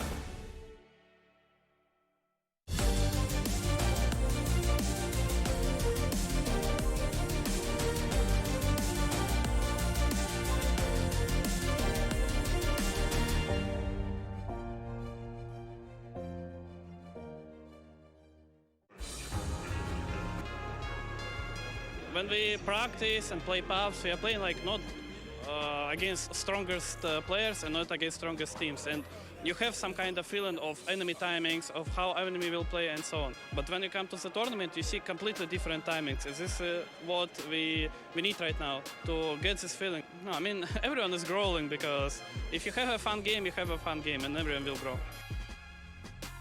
I feel like crowd here is super happy because like even say lower bracket matches, it was super amazing. 3 matches, Tron, trades and blah blah blah. So I'm sure people are enjoying Dota and I hope they enjoy Dota. I mean, obviously we want to go grand finals and have some more Dota. This is what we care about.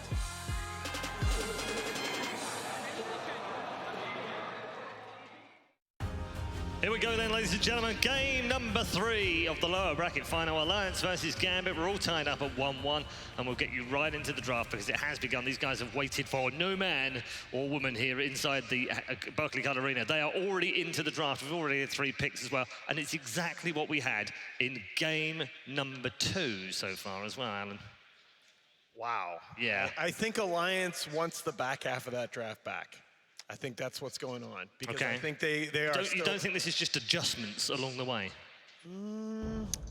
I think honestly, I think Mag and Alk are going to win you a lot of Dota games. Okay. I think the part of the issue, 33 had 284 GPM at the end of that game. That's his 5th lowest out of 98 games this patch. He was really shut down. And I think you put him on something other than a Beastmaster where he's comfortable in lane and he can impact that game. Things look very, very different, even with the 2 solo kills mid. Yeah, this isn't just like you and I trying to save our own skin. I will stick by that Alliance should have won that last game. Yeah. I am perfectly content with Alliance doing exactly what they did in the draft, despite the fact that they lost the last one. But does that not mean that Gambit want to do the same thing because they think they did everything right? I think it goes both ways. Yeah. We were talking about it between games here. One of the best things you can do as a captain or have on your team is a mid laner that you just say, hey man, what are you going to carry the game with? Like, give us your hero. And to us, it didn't really make much sense. On paper, Ember Spirit hasn't been very successful. It's not like the perfect Ember Spirit game, but I think Gambit's very confident. We're just doing exactly what they did last game and seeing if it works again. I'm not saying it is happening, but how next level mind game would it be if Alliance lost the 2nd game on purpose so they could get the same draft and beat them with it in the 3rd? Wow, let me find my tinfoil hat here under the desk. No, I think, honestly, you're going to have a better off-lane pick. I really do believe that. And I think maybe if you had to do it over again, that you go Dazzle mid and place the Lina. Okay. Yeah, and because that would have the Legion Commander you would want back in? Or? Yes, please. Yes, please. Okay. Give me 33 Legion. I think you win that game. They got the Dazzle banned out last game, so I'd look to see them pick it 4th. Like last game, the absolute last ban from Gambit. Did. So they picked the Beastmaster, and then they win the lead in the last round. I think enabling the Alk's the key. Like it's the same bans as well for Alliance. Yeah, it's. Oh, there's the. Okay, so it's almost. Oh yeah, next level. They're seeing what we're seeing, right? They're like, oh, Alliance realizes what happened last game. They're gonna go for the Dazzle. That's hilarious. The stories that can be told over the course of just a best of 3 in the drafts alone is always quite hilarious. We talk about metas within best of 5s, but we do get metas in best of 3s. Absolutely. Oh, absolutely. Same 3 heroes again. I mean, like, obviously we've already commented so far, but Rubik was their 3rd pick last game on Gambit. And this would have been the Lich last game for Alliance. So do they go Jakiro this time round? Jakiro into Rubik is rough. It's rough, isn't it? Yeah, it's not the line. The pub numbers really are telling because it's a better Jakiro, basically. Yes. Yeah. 0-second ice pass. Yeah. I don't think you go Lich, but I'm struggling to see. Undying got banned. Yeah. Which is unfortunate. Oh, yeah. Echo Slammer Jam. Is that your brother? Yes. I always wondered. That's not the promo. That's not going to get you that sick discount, man. Yeah, Sorry. exactly. No 25% off there. I mean, you can tell we're all struggling to see what Alliance should pick here. They're spending a lot of time, most likely going to be their 5 position. They want to leave the mag flex pick at least until 4th. Well, you could ogre. Yeah, I was going to say ogre. Oh, okay, I'm fine with ogre. I think they banned it out second phase last time, right? Yeah, you know what, ogre. I should have said it. I should have. I said I wanted to save, and okay, so they're doing the exact same thing on Gambit. Just like, yeah, we won last game. I don't know if you guys noticed, but we won in 25 minutes. Come at me, bro. I should have the confidence. I couldn't think of any other saves left in the pool. Shadow Demon, Wyvern already being banned out in the 5 position. I think if this game you have a save for the Alchemist, since you're all in on this hero. Last time they were all in the previous series, they had what, like 4 heals? Yeah. Like 3 saves, and that made it so Alk first pick was much more dangerous. Last game they could just afford to focus that out. Is, baby. That is the offlaner that's going to tip the scales in this game. The 33 Night Stalker, he single-handedly brought this hero back into the meta last season as an offlaner. This tournament, we've seen it more as a safe laner in the hands of Gabby, but that is the kind of hero that he's going to be able to get into the middle of that Gambit Esports lineup and put pressure. That you go ahead and pick Ember again. That's what that Night Stalker pick says. My concern for Alliance is the 10 to 15 minute mark when Night Stalker ult is on cooldown. I don't know what you do. All your heroes kind of just do nothing. I will say that is my one concern, right? I'm trying to be devil's advocate here. I am in favor of Alliance's adjustments so far in this draft, but this is like last game where you have this Beastmaster type hero that's feast or famine. Like if this Night Stalker gets shut down early, I think you're going to see a rinse and repeat where he's not a hero that's useful with nothing. He does need a few items to come online. You're most likely going to see like the Vlads, maybe like the Solar Crest, all these enabling Alk items. Is it harder to shut him down in the first 15? It's hard to shut him down past the 5 minute mark, but if you can like neuter him in like the first 2 or 3 minutes of the game, then it just gets out of hand against a hero like Void. So the problem that I'm saying here is that they don't have a recovery mechanism. They don't like take towers. They don't de-push very well on Alliance. So they're leaving themselves vulnerable. So I'm keeping people's attention to the fact that if that happens, they could have a repeat of the first game, or the second game. Once again, we're looking at that mid matchup in the last 2 picks here. That's what it's boiled down to every game of this series so far.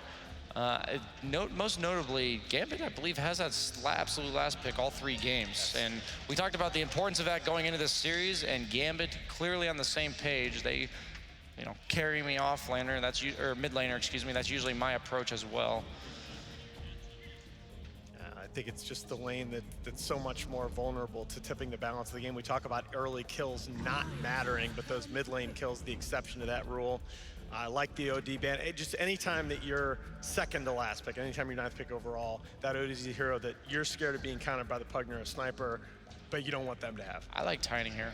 I like it's limp, man. Just give me, limp Tiny. It's a safe pick. What I mean is, it's not going to have what happened to Lena last game happen. Maybe it doesn't win its lane, but it's not going to have that happen. And I think they need a playmaker in the early to mid game that's not the Night Stalker. Like, okay, that is a playmaker that's aggressive, but it is vulnerable to a lane counter again. I know Gyro does have a few pretty poor matchups. His like early laning stage before like level 3, 4-ish, very weak base damage. Again, that's just it's a limp. I love it. It's a limp special. And again, when you think about Gyro's magic damage output, his magic damage output comes online at exactly the time that Alliance likes to start 5-man, starts forcing these engagements. He's also here. It feels really greedy, but it's less so the way they play it. But exact 5 heroes from game 2. And that's the problem. Is Gyro any better in lane against the Ember than the Lina? Because I think a lot of people would have Lina rated higher against Ember than Gyro. They do have the Oracle for the Flame Guard this game, so in the mid game it's not nearly as powerful. But I have to believe Alliance is better than losing to the exact same 5 heroes twice in a row, and I think they've made the proper adjustments. So I don't want it to work for Gambit, but I honestly would be majorly impressive if it does. When was the last time we had a team playing a lower bracket final in the third game of Same draft. and played exactly the same draft. I can't remember. I don't know. And I think it's ballsy, isn't it? It's ballsy, but I think the X factor is the 33 Night Stalker. He's the one that I think can short circuit this Gambit lineup if he can get into the middle. But if Gambit can shut him down early, get through those first couple night times, you could see history repeat. All right. Time to get into our third and final game of the lower bracket. This one's for all the marbles. Who goes to the grand final? Let's find out.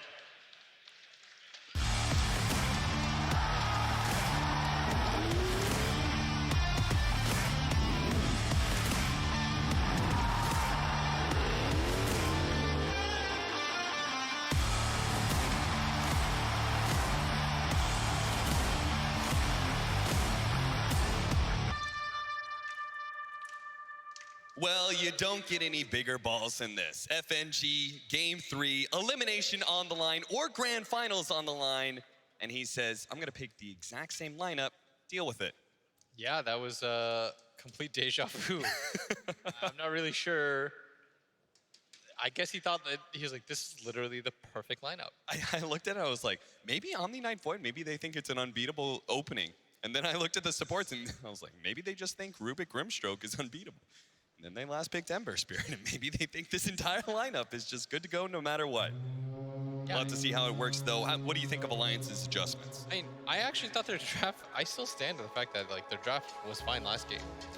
Talking to most people backstage in BSJ, like we also thought that the draft was still pretty straightforward. Okay. But, you know, sometimes it doesn't work like that. People can get outplayed pretty hard, and Alliance obviously overthought their strength in the previous game, but this time around, I mean, I'm not really sure. Like I guess the Oracle is a lot nicer. Like that's a save. Yeah. You have instead of, what did they have as their support last game? Was it Lich?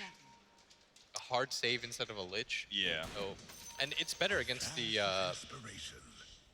mid Ember too, since you can dispel the Flame Guard. Yeah, better against the Ember, better with the Alchemist because he has that high amount of regen. You don't even have to heal him necessarily, with False Promise doubling the disable, or doubling the regen.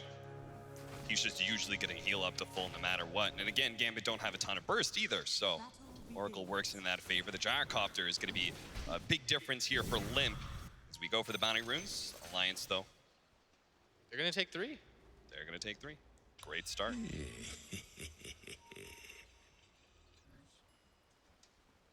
Do you think the Gyrocopter, Nahas was talking about the fact that he felt like Lina was better against Ember Spirit than Gyrocopter. What do you think this mid difference is going to be? I think, have I seen this matchup before? I think I've seen actually Koikva versus Limp practice it. Yeah. And it's okay, but I think the Ember has a fine time in it eventually. Yeah. But this time around, I need Limp to at least go even in this lane. Like, him getting crushed by GPK made that game, I feel, really hard. Wouldn't be the first time that Limp, you know, we started out this tournament talking about how good he was as a laner, but then he proceeded to lose to Armel. Now he's lost to GPK. He's got to redeem himself. And he did win the first matchup. Yep. He fought versus Razor, so the skill is definitely there. You just need it in practice right now.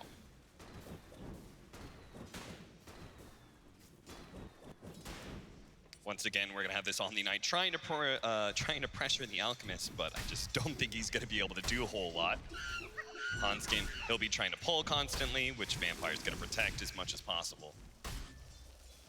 And so, as a result, with both supports out of the lane most of the time, Nico Baby just gets a one-on-one. In which case, he's gonna be CSing a lot.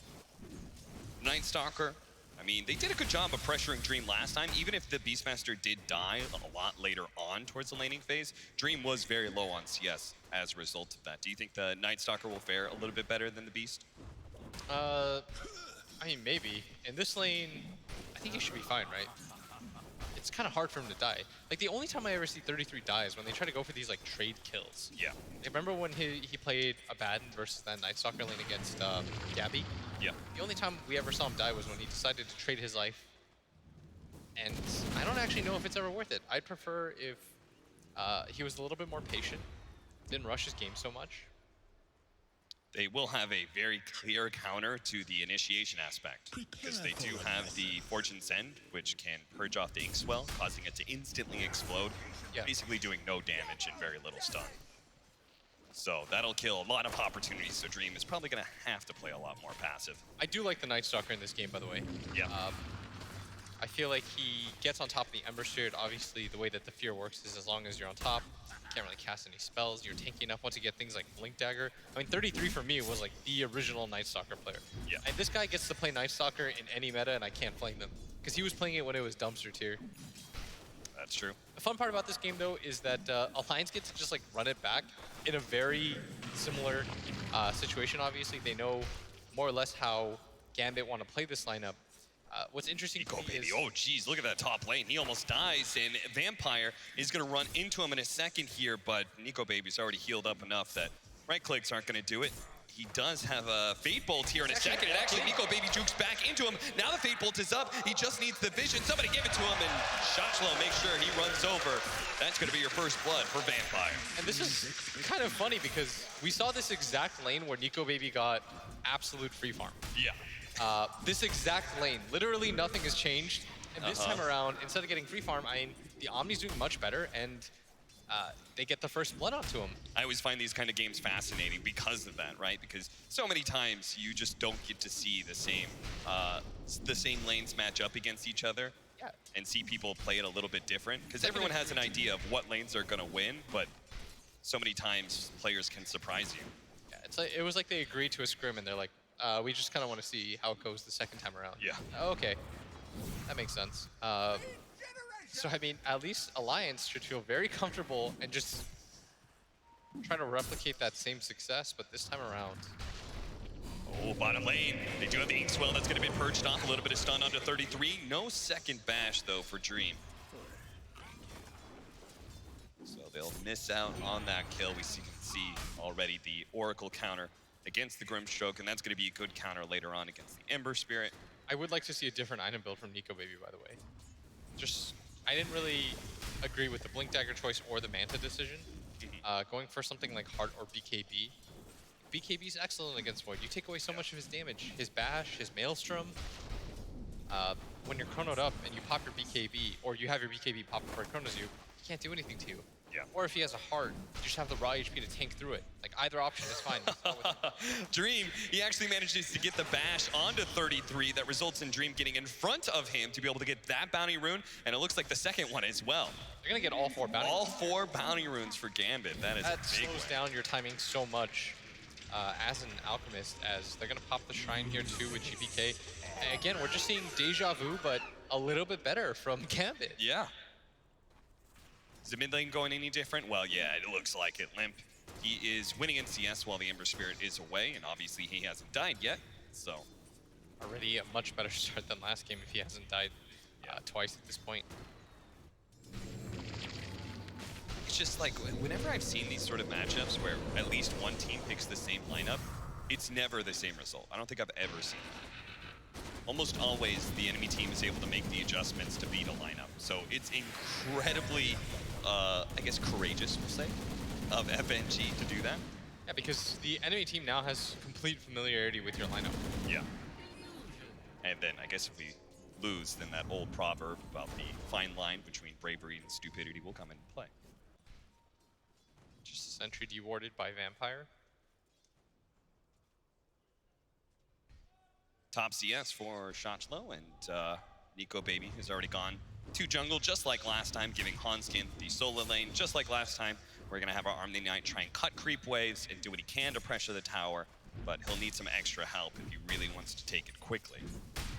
Because otherwise Hanskin, with a bit of regen, will just farm up the creep wave. Smoke up here. Looks like they want to get into the jungle, try to find this Alk before he hits his level 6. They're going to immediately pop it so they know that he's on the high ground here. Nico Baby not going to see this in time. Perfect. Last time they were a little slow to make this invasion. Nico Baby had already worked his way to the triangle. Now he gets caught before he makes that rotation. GPK is going to be able to get out as Limp tried to do something in return to recover that. They're going to drop the sentry ward and not actually correctly guess. Because Gambit just went in there blind. Different vision as well coming out from Vampire, so They got outwarded so hard last game. Yeah. I actually feel draft-wise, Alliance might have won, but the actual play was entirely Gambit. And perhaps that outwarding continues. We'll have to see as Fada smokes up, trying to get a good defensive ward. Oh, Shachlo actually managed to get the kill onto Hanskin. That's a big win. Removing that hero from the lane now means you can pressure that mid. Oh, mid.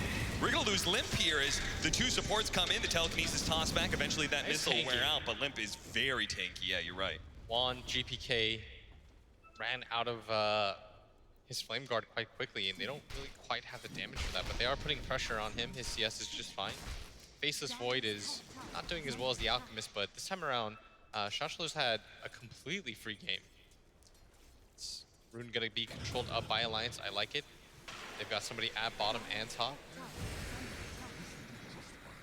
Purge the missile. Bits of harassment, but what about this Void? They've got the Night Stalker, but 33 doesn't have the levels, really. He's holding on to a point in case he wants to level up Crippling Fear. But nobody is rotating down to that bottom lane to gank for him. And without that silence, he is very susceptible to a Chronosphere. We saw how willing Dream was to use Chrono after Chrono to shut down 33's game early. Yeah, 33 is having an okay time. Vampire. This is going to feel real bad, because not only are you going to die, but very likely they know that you are doing some aggressive warding, so... They need to get rid of this vision. Yeah. Last game, it was way too easy for them. At least one sentry already bought by Fada, but he is so low on net worth right now. He's struggling. Bottom lane did not get to do too much. Wasn't able to get too aggressive. That's the thing, it's like the best warders, they use one sentry, they find a ward, and then they are able to use that recouped gold to buy more sentries and continue the snowballing of vision advantage. But Fada missed his first two, finally finds one. Indeed does. 30 minutes until the bounty runes. They're always going to be important, but in an Alchemist game, even more so. The Chronosphere, and they're just going to go straight forward. Is Fada in the back lines, are going to try and burst him down. The Inkswell should be able to explode and get the kill. But now, without a Chronosphere, Limp rotating down. Maybe they can fight for the bounties coming up in 20 seconds, but the Night Stalker is immediately going to be found by GPK. He does manage to get the silence, levels that up pretty quickly, but FNG in trouble. The ultimate popped. Dream, he's going to have to walk away from this one. GPK is going to have to use some remnants even to get out. And they cannot contest this bounty rune. He might just die. He doesn't have Time Walk. He has only 3 levels of the Time Walk, so it's still on cooldown. But with daytime coming in and the bounties, Alliance just want to play it safe. I think Limp had no idea. Yeah. He just assumed that he's got the 4 levels into it. And now the Alch game starts. They're going to start giving him the Empower. He's going to farm the jungle. This time around, though, his timing is so much slower. At this point, just to give anybody context that wasn't watching, he pretty much had the Relic at this point. Yeah. Yeah, he did. He is about 700 gold behind, so about a full minute than he was in the last game. This top tower is going to be dying pretty quickly here too, as Hanskin tries to pull it out with an illusion, but the Siege Wagon will eventually return to lane. Limp, with his rotation down to bottom lane earlier, he's going to stay down there with the Siege Wagon push coming in and try and mirror things as much as possible. But look at Vampire, even he is pushed in the mid lane, is getting a lot of chip damage there. Alliance doing a great job defending their towers right now. 33 is going to plant himself behind the tower to make sure that no one can TP in unnoticed. This kind of says how important they think it is to kill this safe lane tower and open up the jungle for the Alchemist to start invading. Nico Baby played in that jungle a lot last time. The fact that they're willing to let so much damage happen to mid, but finally they're going to rotate over. Fada can't protect himself. The RP almost went out, but the telekinesis was there in time. Vampire protects both himself and his captain FNG from being well gone done by on. Vampire, and they got so much damage on this mid tower too. Yeah. Catapult was alive for an absurdly long period of time, and they've got 5 heroes here on the side of Alliance. They don't want a repeat of last game where they lost their mid tower and they just weren't able to contest anything. They've even brought their Alch. They brought so many heroes, but they're going to jump onto the Void, get the silence on him, pull him back, but can they actually do the damage and finish him? He's going to be able to time walk a large share of that. Missile still bonks him in the head, though. Dream's not going to be able to get the beautiful Chronosphere he was hoping for unless this telekinesis talks back. The slow one to Limp. Fada Holds on to the false promise there. He's waiting for a Chronosphere to come out first. Likely to lose the tower, though. So we're seeing a very similar game. Tries to go for the deny. Nicely played by 33. Still had the extra damage up from his Dark Ascension, but now it's back to daytime, and Dream hopes to catch him. No bash, though. He knows he needs Fada if he wants this. Fada. He doesn't even need to use his ultimate. Still able to hold on to it. Disarming the Void. And trying to slow down one of these heroes. They do manage to get the Chronosphere onto 2. This is so aggressive from Dream. It will result in a kill in the 5 position, but now Hans gets swinging a wins, but does manage to hit the RP, locking down 3. Now the silence over the top. They're going to be able to try and slow down these heroes, but the Omni Knights making him also take rotation in from Gravestroke, and GPK coming in to be able to finish off 1. The buyback coming out from Fada as he false promises himself, but they're not ready to fight with this Alchemist, and Limp doesn't have enough damage against this 5-man that's happening from Gambit. They're going to eventually finish off Fada. That's a dieback from him. This is incredibly aggressive from Gambit, taking advantage of this timing that the Alcs simply cannot fight with just a Radiance. Yeah, this literally looks like last game. They're going to make the same move, take this tier 2 tower, and Alliance, they literally saw the exact same lineup. It's very rare as a caster that I get to see that, but the adjustments just aren't really there. Hanskin skewer up. He can activate the Shrine if he wants to, but this could still be a fight that Gambit try and take. It is still daytime though. 33, trying to silence up the Void. Does manage to time walk before the missile lands on him, but they're gonna chase. The Rocket Barrage coming out. Shotlow gets a little bit low. GPK though is trying to get those supports. Chases on Hanskin, but he jumps to his defensive remnant and wasn't able to get enough burst damage to kill that support. And once again, even though Nico Baby is on top in net worth, the next 3 heroes, all Gambit. Yeah.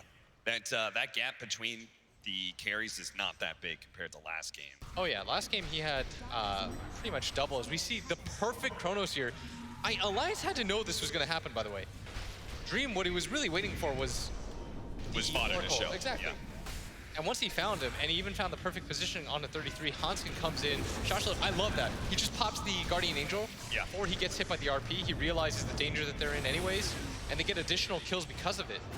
Even just a little bit of sustain goes a long way when you don't have supports that deal that much damage for you. And Fada comes in very confidently, but they had already used the flak, they used the call down. Yeah. There's no follow-up to try to help him out when it comes to damage.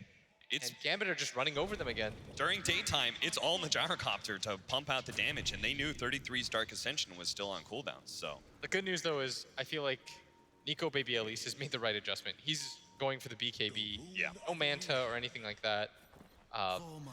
Really felt like that hurt them last game. And it is going to be an interesting test, your suggestion of a different item build, because this is actually a worse game than last time around. We'll see whether that different item build can make the difference. If Gambit actually survives through the mid-game and doesn't get run over like they did last time, we'll see how effective that BKB would have been. The warding, though, is a little bit different this game. They're not able to get into the triangle. Fada's done a much better job of consistently warding and de-warding in this area. It's pretty broken where, like, 18 minutes in the game, you can get 2 different wards down into the enemy triangle. Makes it so that Nico Baby is just really afraid at all times. Because farming in the triangle is nice when you're trying to defend your tier 2 because you can make that rotation over like we saw. Right. You do want the Alk to be a presence on the map without actually having to come over. The threat of him alone should be enough, not really knowing where he is. BKB is almost here already for the Alchemist, but... And the BKB blink is a much better decision because I feel like he gets to the back line with this build. Yeah. They can't do too much to him. As Vampire, he sees the other ward too once he gets up there. Still, Gambit, they're just going tower by tower, taking tier 2 top, now heading for mid. You can't give up on the vision game if you're Fada. Yeah. This is what hurt you last time so hard. It's the little things that you won't normally see. Being able to see where the Alk is farming at all times, setting up her Chronos for free. They're losing so much farming time from Gambit just kind of posturing around, because Alliance still wants to be able to fight sometimes. 33's farm has been ruined as a result of that, right? They keep on trying to say, man, we should be able to defend this tower, we should be able to fight. And all the time while they're fighting, they're not farming, and 33's still level 7 with just bracers and phase boots. Telekinesis. A little bit low here. Pulling him back here, but there is going to be Fada. There's so many good saves there with the Fate's Edict, denying a lot of the magic damage. I mean, the real combo starts when Nico Baby decides to enter the game, and they've got the Alk plus Oracle combo, because Fada, with any other hero right now, just feels very bad. does have the BKB, likely to wait for the blink before they decide to get aggressive. Do you think that's why Alliance is sacrificing their other course games so much? It's because they think this combo is just going to take over the game? I bet when you see the exact lineup, then you kind of assume that, yeah, like hopefully this is the difference. Well, we had the BKB, now the blink is about to come up. They found Limp though, trying to body block him as best as possible. Limp drops his ultimate to be able to slow down these heroes, but the time dilation and the Chronosphere are going to be used to make sure there's no chance of Limp getting out alive. I think Dream just wanted to make sure there was no Oracle behind him or anything like that. Yeah, and Liv was, in fact, completely by his lonesome. Something underrated, too, is they haven't really been able to get aggressive wards out. Yeah. They just placed their first one here, which means that they're really just relegated to farming in their jungle because they don't see any vision outside the map. And I like this move by Gambit. Yeah. They're just going to leave Dream alone, make the move up as 4. You can't just show 5 heroes and farm out the jungle. I feel like that slows down your game a little bit too much, but Nico Baby, because he now has a BKB, without the Chronosphere, he can't die. Yeah. This is really what they needed. They're gonna click his hero, see that he's got... They're gonna try and get some fast initiation. Forced out the BKB though. He's got Blink Dagger, he's gonna get go aggressive. Kill onto the Rubik. Does he have any backup though? Fada's trying to get there, but their Force Staff and the Purification, that's gonna be able to buy Fire some time, especially with Guardian Angel, preventing a lot of that physical damage from 33. They're gonna be able to keep him in place with the telekinesis as well as the chains. Not enough damage though. Oh, I don't love that though. Nico Baby was really afraid. Yeah. There's no Chronosphere. I feel like he should bait out that BKB a little bit longer. His ulti was already popped and the regen is already kicked in. Yep. But that's a 10-second BKB charge now used on the back of just a smoke. You'll take that trade every single time. I would also say if Fada's like a little bit closer to him, he wouldn't ever be that scared. Right? I really need Fada to just play around Nico Baby right now. I need one of the 2 supports to play around this guy. Yep. You can't be this greedy at this phase of the game. All that matters is get your Alk farmed, let him carry you. That's not what they were able to do last game. Don't make the same mistake this game. You get to Groundhog Day it, take a second run it back. chance. Yeah, exactly. Learn from your mistakes in that game. Play around your... They're setting up for the Faceless Void. They want to catch out Dream before he gets his meal there. Not able to get the silence in time, but the unstable concoction is there. But because they used the silence so early, Dream is going to be able to time walk almost immediately. He doesn't have the Chronosphere though. The Courier coming in, it almost dies. It does manage to give its item away to the Night Stalker and juke it out. But the Gyrocopter trying to chase down FNG. Good Force Staff gets him away. Missile will bonk him. Nico Baby looks to be able to finish him off. Now a nice skewer into 2 with the RP on top of him. Now 33 running through them with the silence. Doesn't actually go for shots though. They're going to leave that to the Gyrocopter and Nico Baby. He wants to be able to catch the Void here, but the daytime is going to slow him down significantly. They're going to try and TP to the other side of the map. That's why GPK looks to be able to cancel that, but Alchemist was a second TP. He'll be able to get at least one of those bounties. 3 for Alliance after a 1-team fight. Very well done by Alliance. They were just set up so much better. It's getting to the supports that matter. Like, that was very well done by Limp. He got on top of FNG. Once you lose your supports, Gambit can't really fight at that point, and Shachlo had to use his Force Staff, which I was a really big fan of that item pickup. It saved them so many different times. Yeah. Didn't have it up for himself, though. They're gonna see Nico Baby almost has the AC. This time around, Alliance have done a much better job of just slowing down the game and just not making it impossible for their carry to actually carry the game. As Vampire gonna get run into here, he's gonna steal. Okay. Purifying Flames, not quite enough to finish him off with Purification. Force Staff once again. He does survive. Their cores are still doing okay on the side of Gambit, but Alliance have the gold lead, pulling a little bit ahead right now. At AC, that's going to be a really big pickup. Yeah. And I like now that the supports have made the adjustments. Play around your Alk. That's what allowed them to take that fight bottom. He'll find all the other heroes because Gambit want to initiate on that Alk. Right. So naturally, you know, you'll start the fight that way anyways. So for Gambit, since they haven't been able to just kind of run over Alliance during this timing, like they did last game, Ember's got BKB defensively around the high ground. They are going to be popping the BKB on GPK. He locks down the 2 of them. This is a beautiful setup, but Nico Baby's still tough to be able to bring down with his BKB. That's why the Chronosphere goes down to the backline instead. Both the supports are already dead for Alliance, but so too the support's dead from Gambit. Immediately buyback coming out from Rubik. They do have the Guardian Angel being used, trying to deal with that flank cannon. They're all going to retreat back to their tower, but Nico Baby, He still wants to chase forward. He does have Unstable Concoction and the Blink Dagger. He's going to try and go for the Omni Knight. Take away this Purification, but the slowdown, 33. He was trying to close in with the Silence, but because of GPK's great Searing Chains, it actually stops the Silence from getting on top of the Omni Knight. He's able to get the Purification on himself to live. And Alliance used 2 buybacks just for that fight. Oh, telekinesis toss back. Nico Baby, they know he doesn't have the BKB, but there is still Fada behind him, ready to go with False Promise. Gambit need to win, or at least be able to disengage, take even fights. For this to be a thing, they need this BKB timing to run out. And Fada, once again, positioning-wise, just getting caught out, not able to get his ulti. Anytime he gets chronoed, Dream's gonna be pretty happy about that. Yeah. And they instantly pop the 2 buybacks on the supports.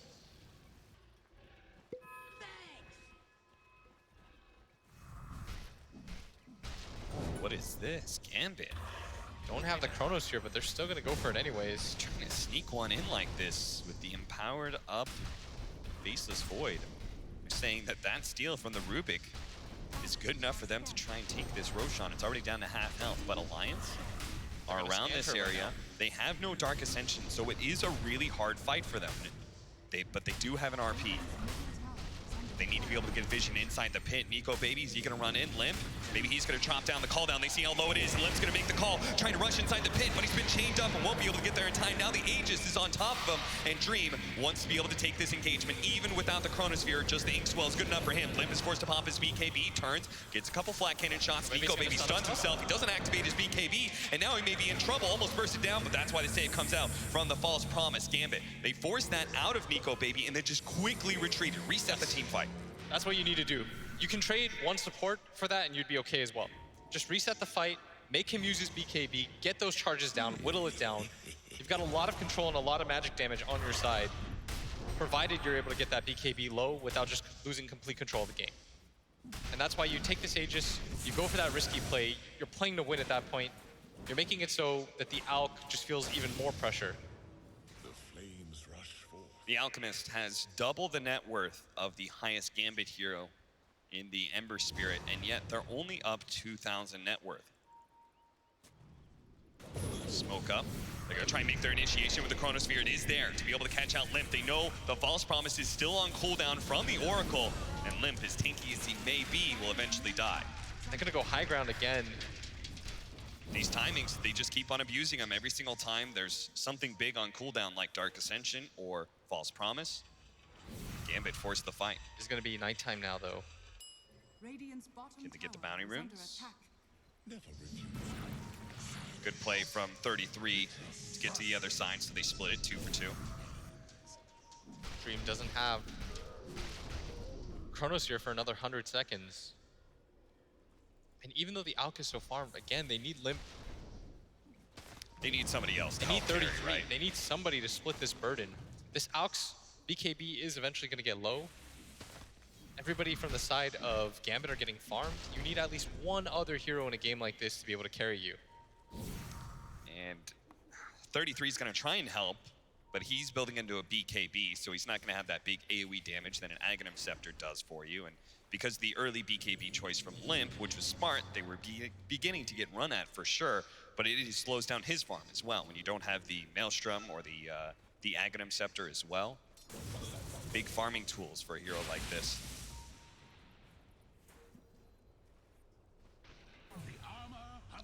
26-minute power runes. Gambit always making sure they're in a position to collect those. Yeah. Josh Lowe always keeping up in farm with his other 2 cores. That Force Staff purchased by him, by the way. Oh yeah. That set up like 4 different fights for Gambit. So sick and so necessary against a Night Stalker. Quite helpful against Gyrocopter too.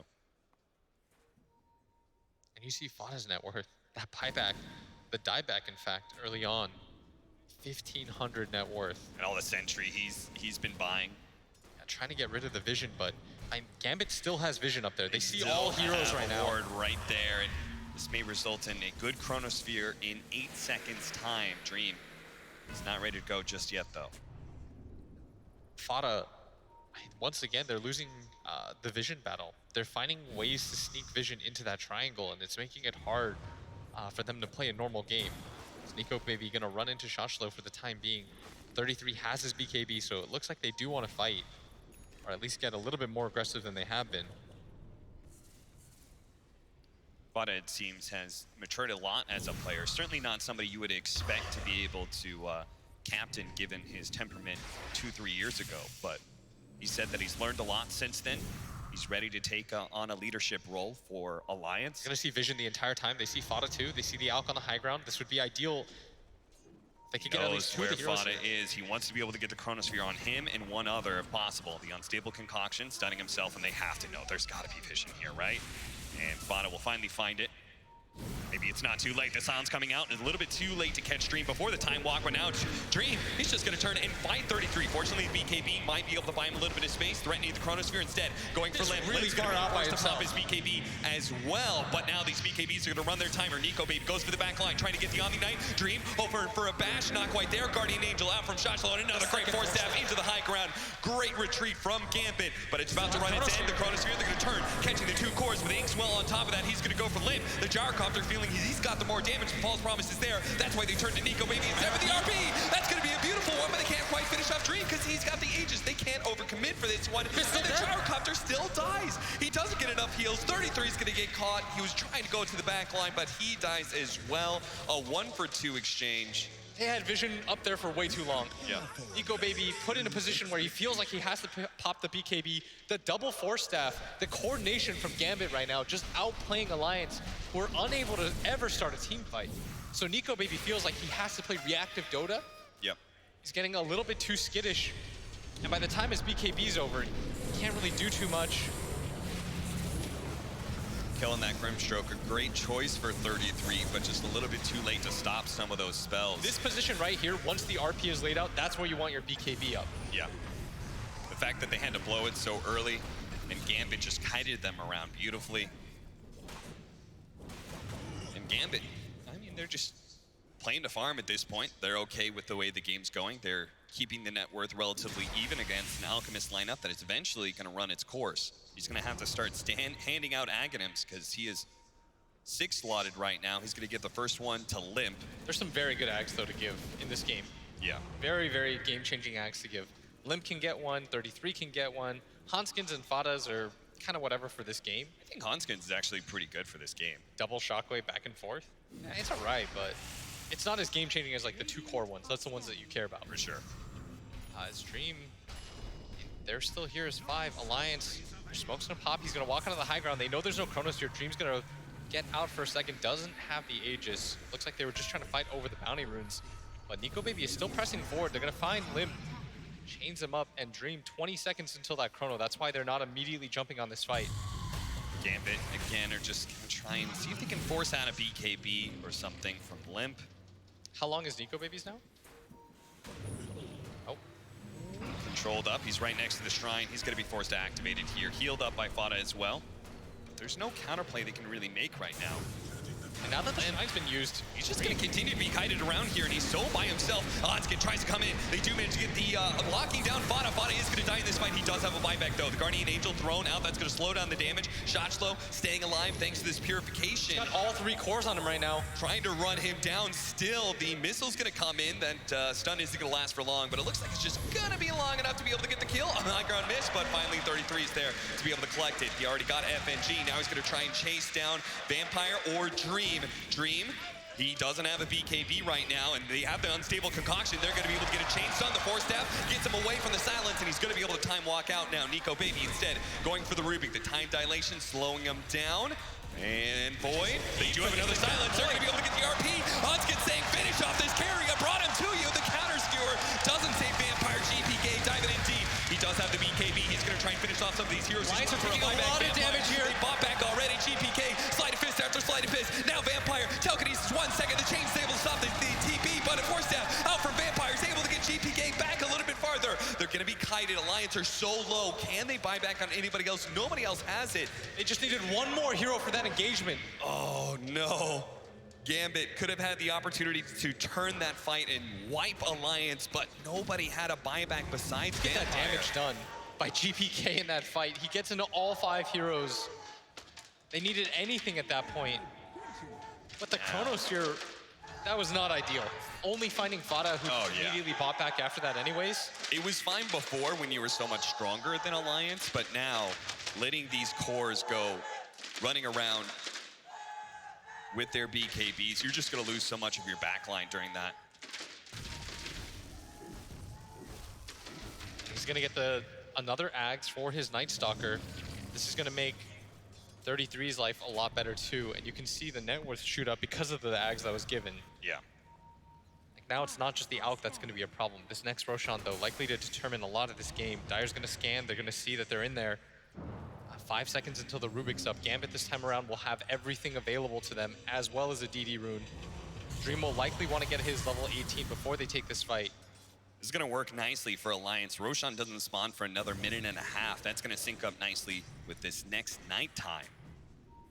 I think that's why Gambit really wanted to go into the pit. See if they can force that engagement while it's still day.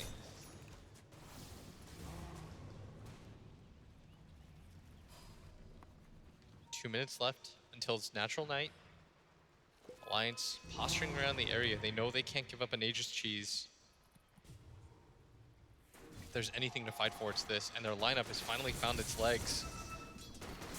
They can just get the Satanic for the Gyrocopter plus his level 20. He can start kiting around the Faceless Void a lot better. Yeah, he's starting to get really strong because of the Ags that was given to him. Yeah. If you can activate the Satanic right before the Chronosphere, you'll just keep healing up thanks to the Aghanims. That was the Ags for 33 now too, right? Yeah. So their net worth has just shot up. Yeah, that's the great thing about some of these Alchemist lineups. They hit a really big mid-game window and they don't fall off immediately because of the Aghanims that are spread about. Yeah, they just have better cores for this game too, to utilize those Ags. Yeah. Fall down's gonna get laid out. Roshan's still not quite up. So Gambit, because they have the curry over here, they feel pretty comfortable just pushing out the lanes. Alliance is gonna walk in, claim this high ground. Dream is around the area. He would love a fight with this DD, and Roche just spawns as they leave the pit. Gambit, no, they've got a courier in place for it. But first, they have to fight over the bounty runes. Good push coming into the bottom lane thanks to GPK. And nobody from Alliance is going to move to deal with that. They want to maintain this high ground space. They just don't have any boots of travels or anything to make that kind of move. Fada has to be so careful with his positioning. The team fights are won or lost on whether or not he gets his ulti off, and this time around he won't have his buyback.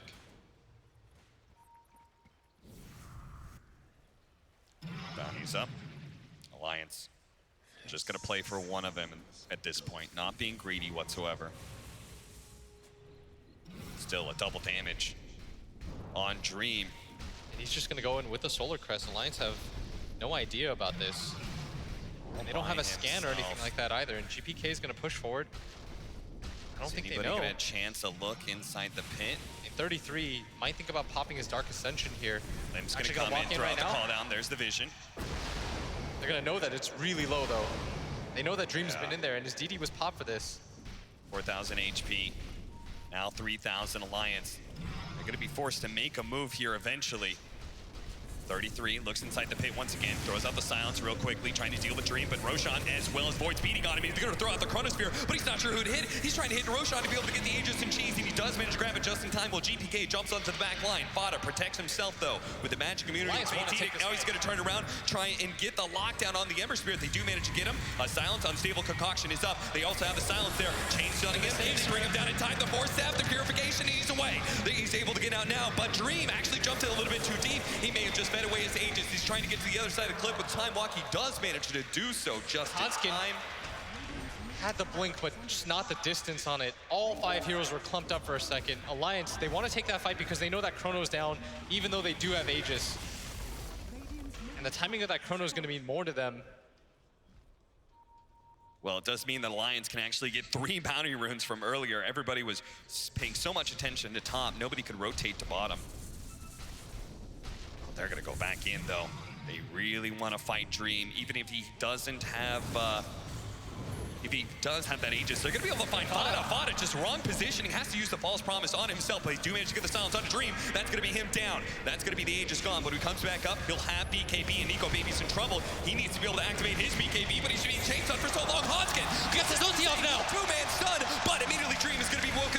the purification coming out from the Omni Knight. Lips gonna go down now. Vada's gonna be chased down by GPK as well. 33 coming in through the back line. They want to be able to catch shots low, but another great force step up into the high ground. A slowdown from 33, but Nico Baby's left alone without his BKB. No opportunity to be able to blink away. Now they managed to get the latch. FNG, he catches both 33 and Hanskin together. They're gonna try and chase him down, but 33 slowed down by being attached to Hanskin's fate.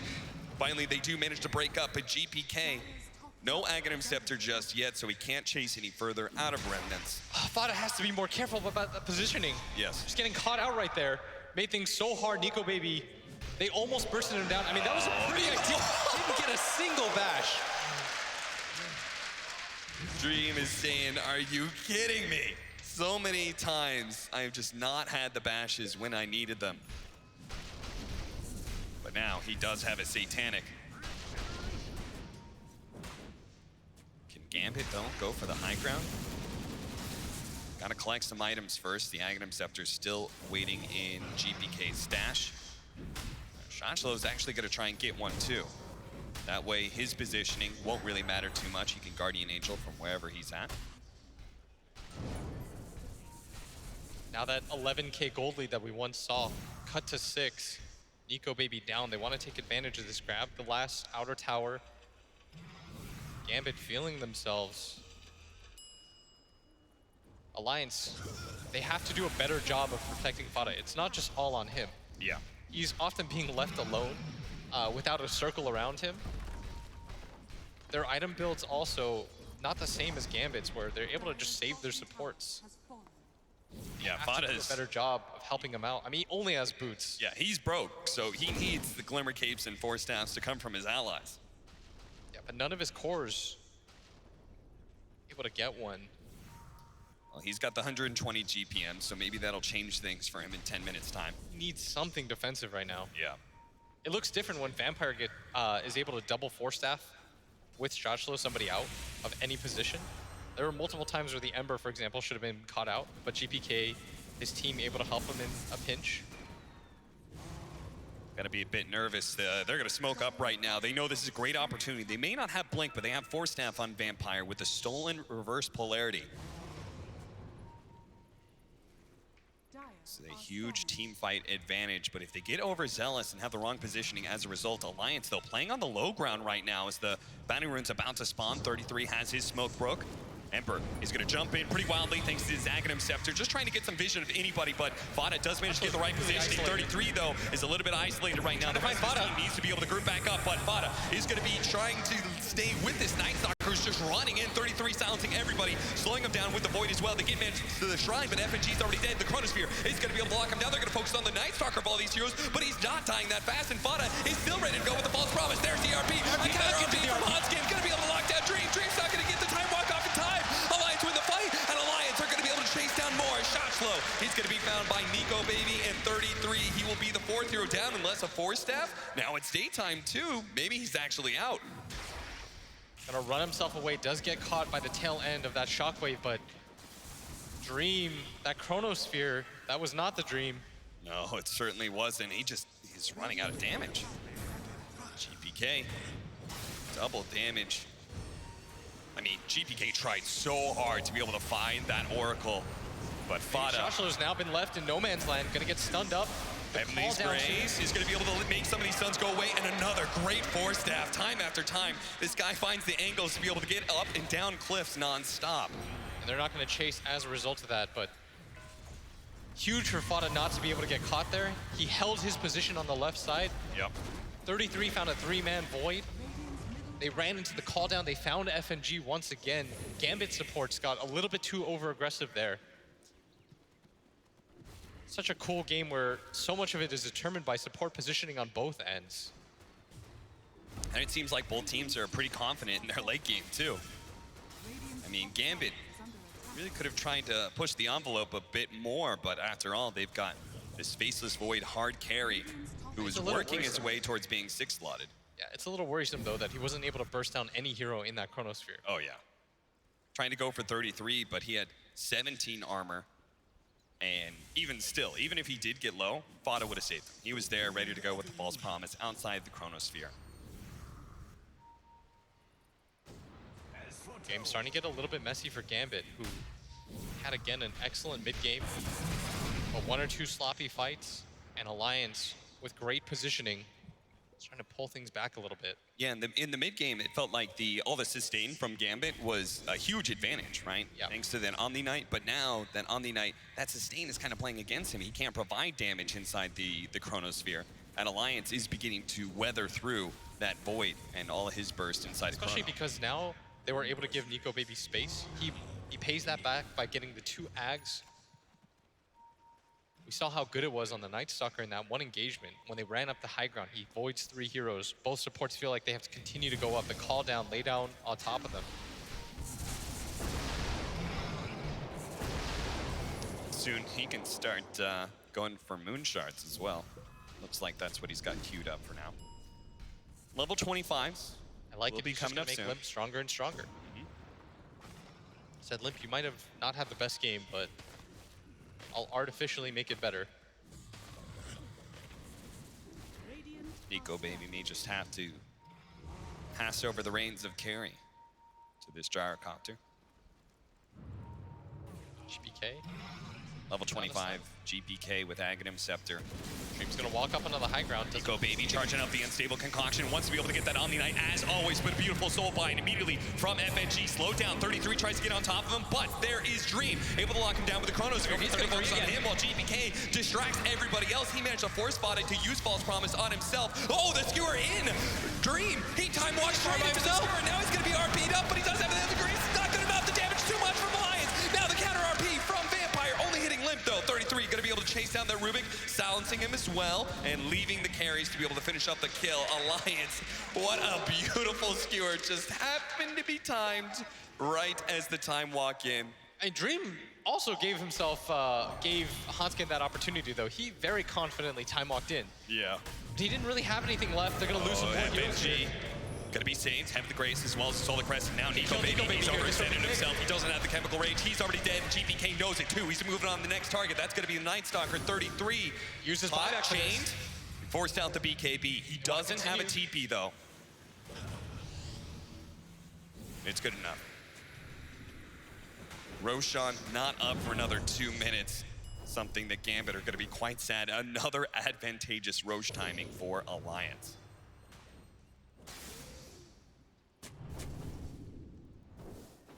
Game getting quite stressful for both teams now. Yeah.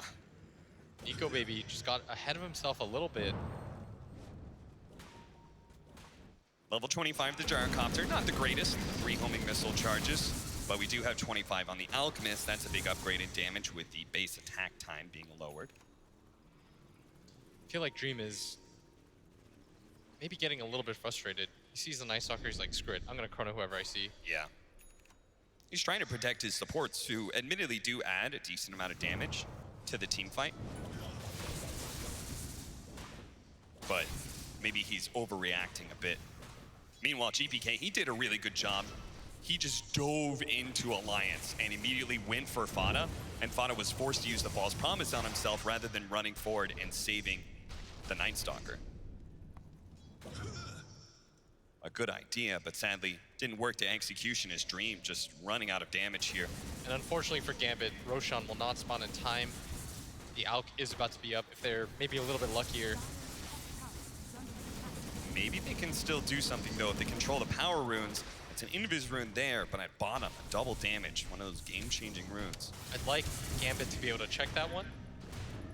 Just because you know these opportunities still exist at this point in the game. It's 46 minutes in. They're worried though. They have no vision down there, and Alliance could just be camped up, getting their own bounty runes and their own power rune. 33 has a Ghost Scepter alongside the gem. He's gonna spot out the double damage. So instead, the opportunity turns to Alliance, as Gambit are so focused on controlling the pit area around Roshan that they haven't gone down to that bottom wave. Roshan is gonna spawn, maybe not the best timing anymore for Gambit, as a DD Limp is gonna come in. And again, this all comes down to positioning, Cap. Can they find Fada? What kind of jump do both teams get? Fada, Not sure if he had it last time, but he does have a Glimmer Cape now, so maybe that will protect him from GPK when he dives in with his Shivas and BKB. He does not want to have to use False Promise on himself. That's the worst possible situation. Just tries to attack Roshan right away with the Solar Crest from the side. And Alliance is about half HP. They're going to smoke up right now. Limp is just going to confidently walk in. If it breaks, he knows for a fact that somebody's in the pit. They don't have the call down to get vision inside. 33 does want to pop the Dark Ascension right away. They're going to walk all the way around. This might be a mistake. What's happening here? Alliance is going all the way around thinking they can find Gambit in a weird position, but instead they're just going to give up the Aegis for free. They're going to be able to jump onto the supports on the sideline, but is this going to be good enough? The Unstable Concoction landing onto FNG with the Chronosphere locking the 2 down and letting FNG turn around and get the soul bind. GPK jumps onto the back line, hoping to be able to catch Fada, but Fada already got the False Promise off to the Alchemist. The Alchemist beating down Dream. He's already taken away the Aegis. Now he looks to be able to catch shots, so no, he's going to turn back. Maybe start retreating with that False Promise a little bit, but Limp is still playing very far forward. Into Dream he goes. Nico Baby went to the back line trying to catch out FNG. A second Chronosphere comes out, and that's going to be the Gyrocopter. A buyback from him. 33 quite low, blinking forward, trying to stay on top of those supports with a Void, but it's GPK who wants to be able to finish off Fada. Almost has him too. Commits heavily, but here comes Limp with a buyback. He's going to be able to chase away that Ember Spirit while Hanskin and 33 and Lunch by Nico Baby. Nice two-man set for the Unstable Concoction. We got to be able to get to the Void. A beautiful RP.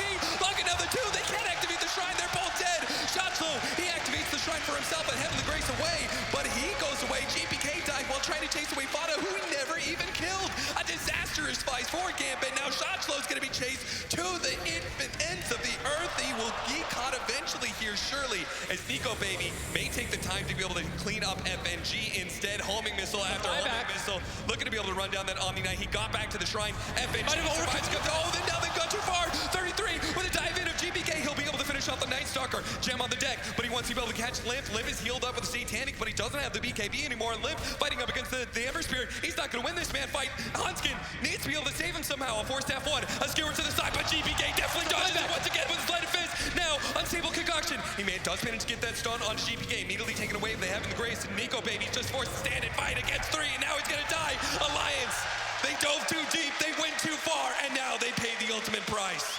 What kind of dive was that from Alliance? They were perfectly fine. FNG, yes, he used his dieback, but does it really matter at that point? We started off this game 3 talking about the pressure of what this game means, either being eliminated or going into the grand finals. And that pressure right here in those high adrenaline situations where you win the big team fight, you lose your mind, you go a little too far. If they don't make that play, they can just confidently march down. They'll be playing 2v5, 3v5 in fact. Yeah. And they'll feel really good about that position.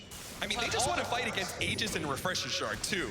Like, you had to be confident you could take another fight if you just chill.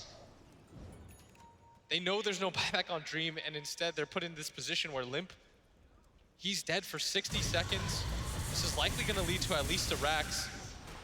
Dream is going to respawn at the perfect time. Alliance, without any of their cores, they've got to be so careful about losing any of their supports now.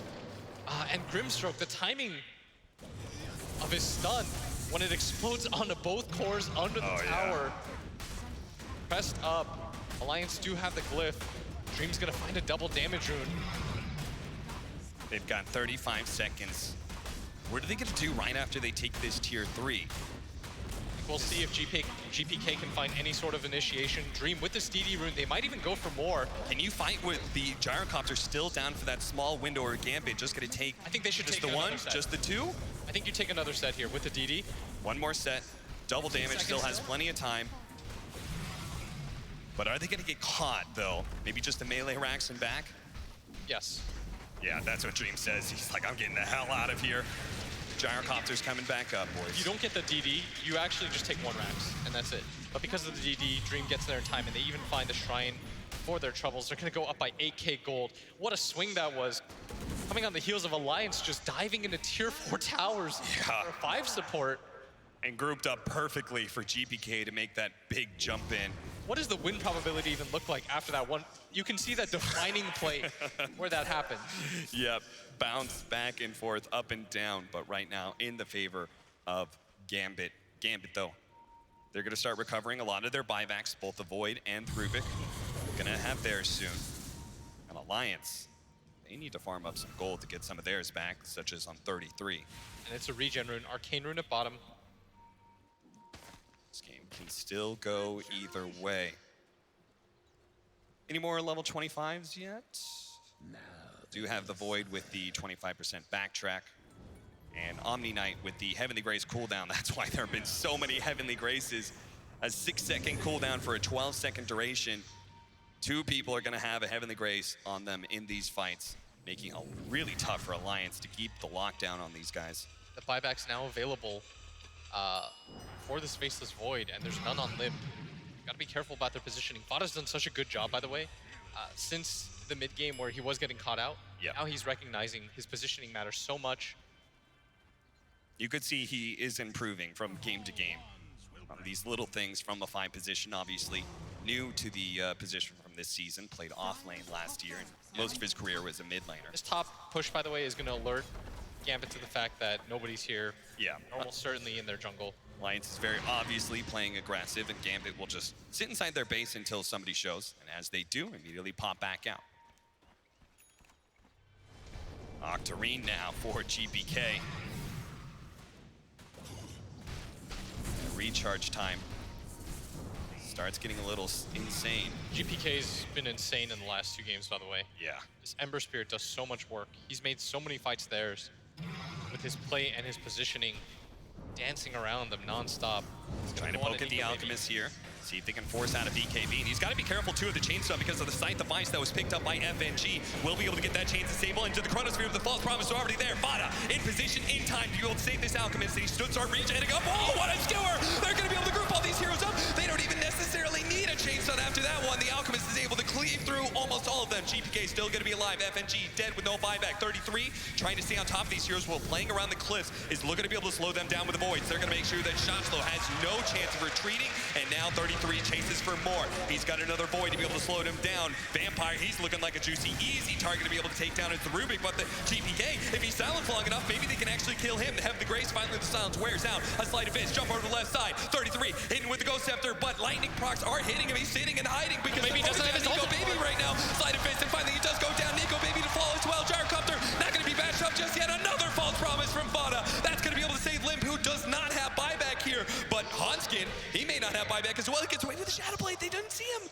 He goes to the left, barely has anything up. He hides no away. Buyback. Alk immediately used his. And with the buyback from the Omni Knight, puts them in such a good position. They're going to wait out the bounty runes. But what do you do here as Gambit? Because you can't really force the fight. You're going to assume that 33 has his buyback. You don't have Chronosphere for 60 seconds. That's long enough for the Oracle to be back up with a little bit of time. I don't think Gambit can do anything for this. And Alliance, once again, getting a little bit too over-aggressive. Yes.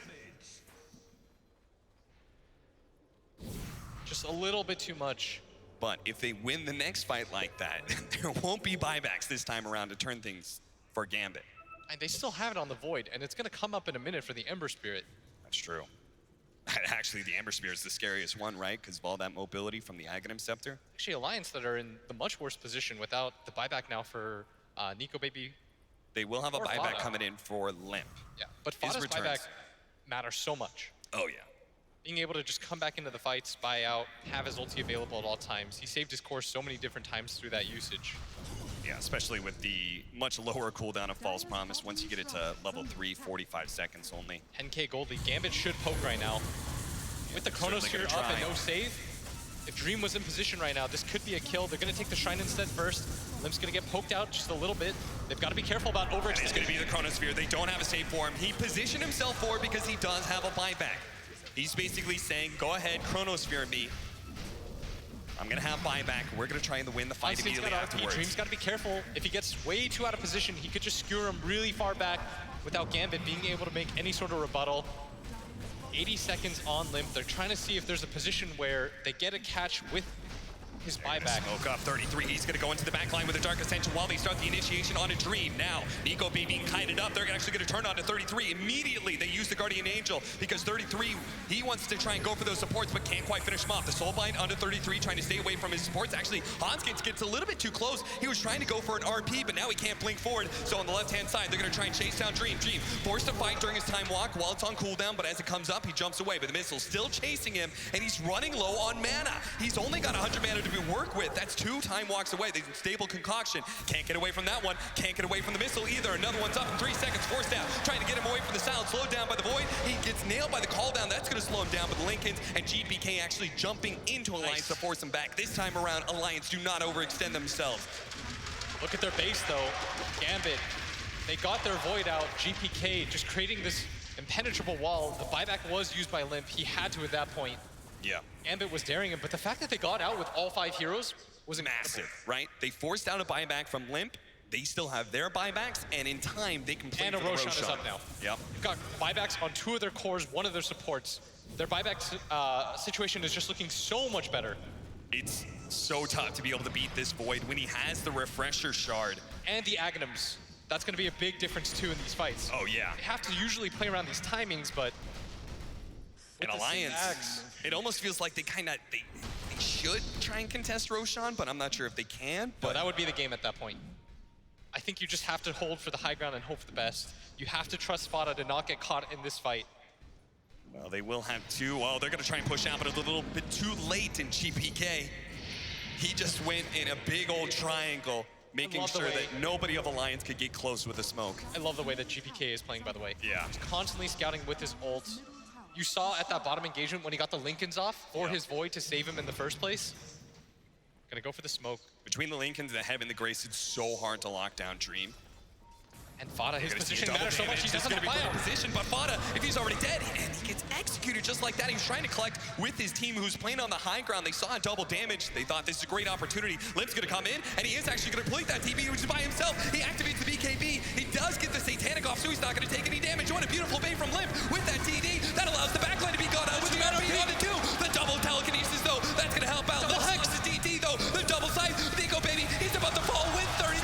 Now Limp gets blown up as well, and Alliance lose 4. No buybacks available. Hans gets left alone, and that's it. Gambit pushed it to an hour, but they finish off Alliance in style going into game 3. How did Gambit win this game? I don't understand the dives from Alliance. The one in the base, they're going to be thinking about that for such a long time. They are Alliance. They had the composure to come back at DreamHack. Down 0-2 against Demon Slayers, but here at ESL 1 Hamburg on game 3 against Gambit, they lose their composure and they just overextend a bit too much, and Gambit take full advantage of those mistakes. It was a 3-on-5. They had everything up. The only way they can lose that fight is if they do what they did. Short of diving the fountain, they gave GPK such a good opportunity to take that fight, and all of a sudden everything turned around. They had to use the buybacks. They weren't able to find anybody in that bottom engagement when Limp was forced to use his buyback. And in the fatal stroke, Fada gets caught out, doesn't have his. Limp TPs into the Chronosphere. Both these teams pushed to the bitter end of a game 3. Both of them have proven they are very strong contenders for this upcoming DPC season, but unfortunately, we're gonna have to say goodbye to Alliance. It's Gambit who are gonna be moving on. They're gonna get their 3rd chance against TNC in the grand finals. They come in threes, they say, and Gambit are going to get that chance exactly. They lost 2-0 in the group stages, 2-0 in the upper bracket final to TNC, but they will get a crack at them again in the best-of-5 grand final. Congratulations to Gambit. Commiserations to the green of Alliance. It turns out that one of us had the right colours on the panel. BSJ alongside Nahaz. Congrats, Brian. You've won that battle. We seem to have somehow dressed in Alliance and Gambit colours today, but you've won out. Yeah, you know, I had faith in them before the series, and then I saw the drafts, and I feel bad for losing faith in them almost. This is the most, honestly, alpha move I think I've ever seen by a team. Same just 5? Pick the exact same 5 heroes, and the other team's adjusted too. It's not like you're just picking it because they're picking the same thing too. I mean, run it back. That was, I mean, yeah, Alliance kind of had the game in their hands. I was going to say, there were opportunities, Alan, weren't there, in this game? It wasn't like the last one where it was just a blowout after 15 minutes and it was kind of like treading water. There were proper opportunities for Alliance to win this. Absolutely. I think we're going to see, hopefully we're going to see an analysis of one of those base dives in a few minutes, but look, it's October, okay? This Alliance team played marvelously to get this far. They're going to look at this replay and they're going to wish they had this one back. Yep. But that is what's going to happen with these new rosters still gelling together. You give Gambit all the credit in the world, though. These are two of the finest back-to-back Ember Spirit performances that we've seen on LAN in a very long time. Yep, very difficult, and again, he stepped up, the main man. We've been talking about this new kid all the time. He's the new No One, he's the new Samao. Call him whatever you want. He's actually doing really well on his first LAN. They played these fights in general so well into the late game. GPK was awesome, but the level 25 backtrack talent on the Void, Omni throwing out Heavenly Grace every 6 seconds, it just made it so difficult for Alliance to isolate these high-value targets in the late game fights. And that's partly where these dives come from when you're having so much trouble converting those kills. Yeah, heroes like Omni Knight just leave you chasing after heroes at 300 health.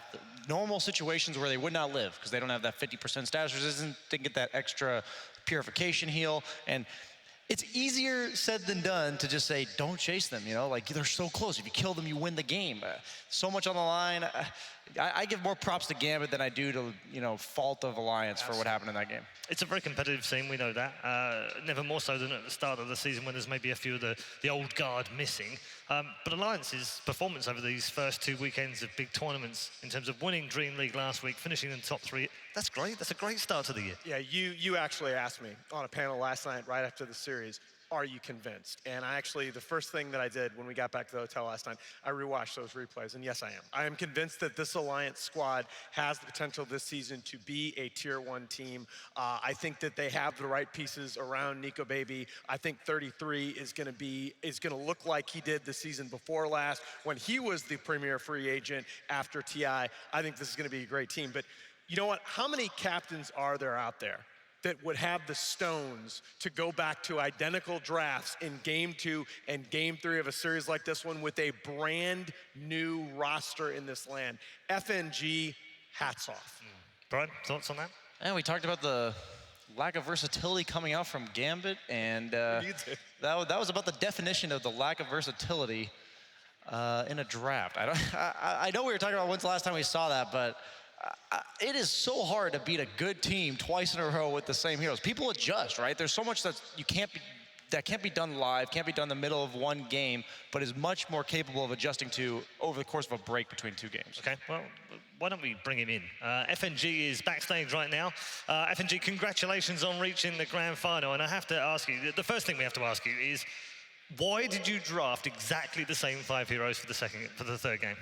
Well, because it works probably first time, and after first game, we were like trying to play our default Dota. It didn't work out, and we're like, okay, we gotta stop pressing this farming button. We gotta press the rush mode, like, you know, the CS style. Just go in, stop farming. Rush B.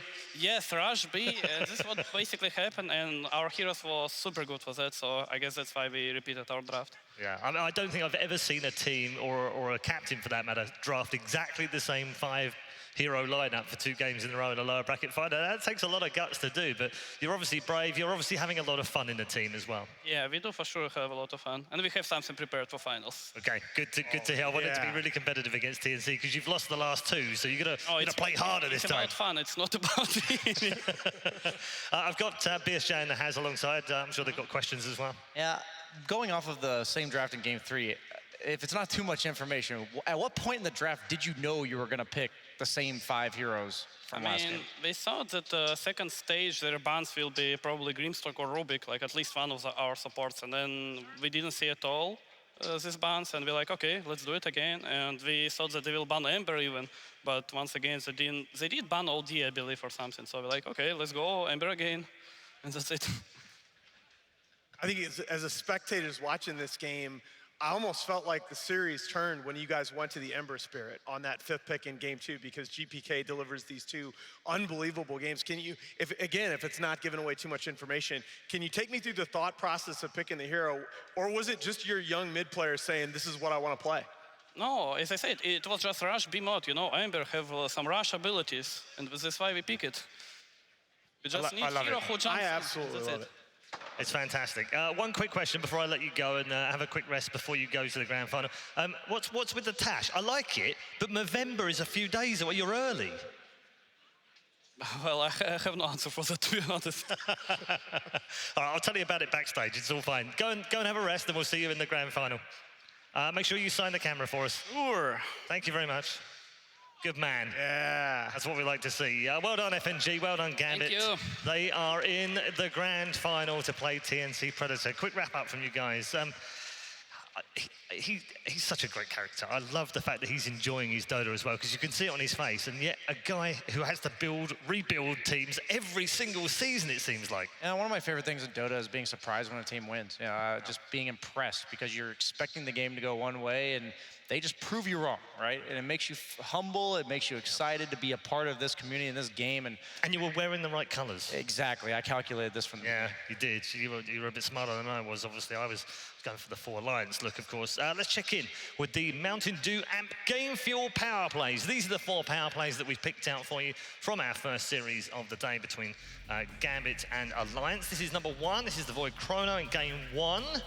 Remember, you can vote on these, and please do so, because Purge will break down the winner of this. You can do that right now over on Twitter. The poll is open. I mean, let's be real. Any play not involving GPK Ember Spirit has got to be at an immediate disadvantage. Yeah, there's a triple kill. Oh, yeah. And here's where it really got going. Here's where, after the 2 solo kills in lane, you still wondered whether they were going to be able to convert that advantage into the hero taking over the game. And this is the point at which you're like, wait a minute. This kid is actually going to just take this draft and win the game. It's a special type of player to be able to do that and also have his teammates trust him to do so. This is the story of this series, I'd say. The Chronos, not just the Ember Spirits, but every single game we had a Void. And this particular game, they just had no farm on anyone else other than the Mag, or other than the Alchemist. So they just threw everything on him, as you saw there, and he just can't live through all the spell damage. Man. Final one is the back and forth. This is from game 3. Oh, absolutely. And how many of these fights were there in the mid lane? I really did think Alliance were looking so good. They're able to force the GA defensively on the disengage so often in these fights, but you could just see it fight after fight after fight. They're having trouble tracking down those high value kills. How much has GPK put himself in with a chance of winning the Mercedes-Benz MVP? I mean, I think he played himself from the trunk into the driver's seat. He's got to be, again, I think you got to talk about Tim's and you got to talk about Gabby, because they've had just spectacular tournaments. But he's in with a shout, though. He's in the mix. He is. Oh, yeah, he's in that car right now. He might even have his hands on the steering wheel. Let's check in with Purge at the Weatherman Station and find out what he's got from our final game of this 3-game series. Hey, you guys going to take a look at the 11-minute mark team fight. Now, to keep in mind how the Gambit draft is working out here, it's the same as the previous one. You put the Ink Swell on the Ember Spirit, he turns on his Flame Guard, and he runs at the enemy squad. And this is really effective because it puts your opponents on the back line. They're forced to defend themselves, and that's something Alliance is lacking, is disable to stop people from running at you. But the same goes the opposite way as well. Night Stalker over here able to hide in the trees, and he's able to get a good circle of silence going on against both the Void and the Omni, so neither can save each other or protect each other. But here's the lack of disable problem. Even though that full duration goes, even though it's only level 1, they still can't kill the Faceless Void, so it becomes this game of cat and mouse where Gambit is poking on one side, and on the other side, Fada standing away from the other hero that wants to get Chronosphered. So that's why the game was so back and forth, because it was difficult for both teams to definitively guarantee these kills. Tier 2 tower gets denied, but unfortunately it becomes daytime, so 3-3 is now the next vulnerability. He's ready every 6 seconds to jump for the Chronosphere. Again, Fada staying to the right to make sure he doesn't get chronoed. But at this point here, where the Night Stalker goes uphill, Fada doesn't want to follow him. He doesn't want to get Chronosphered together. And then as he's backing up, he realizes this is dangerous as well. Void can jump to the right, Chronosphere me here, and then the fight's over as well. So he thinks, I need to go this way instead. Unfortunately for him, the bash comes from Dream. The Chrono catches both heroes. Gyro on the side trying to pick up the supports with Rocket Barrage, and then an amazing moment here was this Guardian Angel. The Omni Knight, knowing this is coming, pops the ultimate. That's going to stop all the flat cannon damage from the Gyrocopter, and they're able to re-engage. Fada buys back, trying to help out here, knowing that his first skill is going to disable Ink Swells or the Flame Guard, but unfortunately, he just had to play ulti-bot all game, and this was a great fight for Gambit. It helped him out for a while, but ultimately, very, very long game and lots of fights just like this. Thank you very much, Purge. Another fantastic breakdown from our weatherman extraordinaire. We're headed for a break right now. Plenty still to come here at ESL 1 Hamburg. Of course, the grand final not too far away. And next up, the PaySafe Card Hall of Fame, where we will induct yet another legend from esports. We'll see you soon. We rise up from the dust and claim our throne.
Folks, I have the honor right now of setting the stage as we induct a new member to the PaySafe Card Hall of Fame. And when we actually look at some of the legends that are already in the Hall of Fame, it is very exciting to add a new face and actually celebrate everything they've done to push esports further. You look at the names like Total Biscuit, Fatality, and Boxer, and now we have the distinct honor of taking a deeper look at our new inductee. In the history of Super Smash Bros. Melee, there has been a group of 5 players who won every single major tournament from 2009 until early 2014. Those players are called the 5 Gods for their incredible dominance. One of them was regarded as the best player in the world multiple times. His name is Adam Lindgren, better known as Armada. After establishing himself as a European top player, he won his first major tournament in 2009 at the second iteration of Genesis, and it started an almost 2-year-long period of dominance. In this time, Armada won every tournament he entered, including multiple major events, making him the best player in the world. After retiring in 2013, he returned to professional Smash in 2014. Until then, he was mainly known for his innovative Peach play. It was actually boring to see Peach players play, so I want to try to change Peach metagame. But now he would also pick Fox and show incredible prowess with the character. Now playing for Swedish Esports organization Alliance, he again went on a tear in 2015, once more establishing himself as the best player in the world, a title that he would defend throughout 2016. After a less successful 2017 and 2018, he retired from Super Smash Bros. Melee singles. Recently, he has been competing in Super Smash Bros. Ultimate, and if his history is anything to go by, it will not take long until he competes for the title of the best player in the world once more. For his multiple stints as the best player in the world and his incredible dominance over multiple years, Adam Lindgren will now be inducted into the Esports Hall of Fame as the first Smash Bros. Player.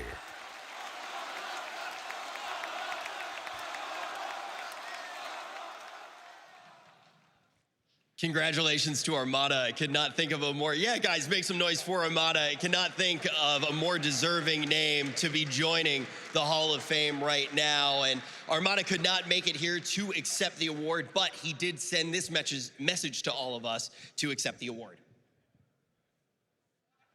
I would have loved to have been there in person with you all to share and celebrate this amazing, amazing moment. My journey in Melee has been a fantastic one. A long one, but fantastic. One journey I mainly got to share with two people, my brothers, Alexander and Andreas. Starting at small tournaments in Sweden and going over to big events in Europe and the US mainly. Melee has also taught me a lot over the years. Work ethic, discipline, patience, and to always try to come back from defeat and reach whatever goals I had in mind. And honestly, that's been absolutely fantastic. Getting voted into the Hall of Fame is a huge honor to me because I feel like I didn't only leave a big mark in Melee, but also a big mark in the world of esports. And to say that I will be able to join the greatest players in history of esports is a huge honor. I also want to thank my brothers, Alexander and Andreas, for always being there with me, not only as teammates in-game, but also being there with me at tournaments, showing support, practice partner, all of it. I truly appreciate it. I also want to thank my family and my girlfriend for showing a lot of support over the years as well. And I also want to thank Alliance for giving me a new home and helping me out so much over the years with the traveling, going full-time, reaching my full potential. Without all these people and many more, I would not have been where I am right now. So from the bottom of my heart, I want to say thank you for helping me make my dream come true. A huge round of applause right now for Armada and everything that he has done for esports. And taking the stage right now, we have one of Armada's brothers here to pick up the award for the first time, taking the stage right now.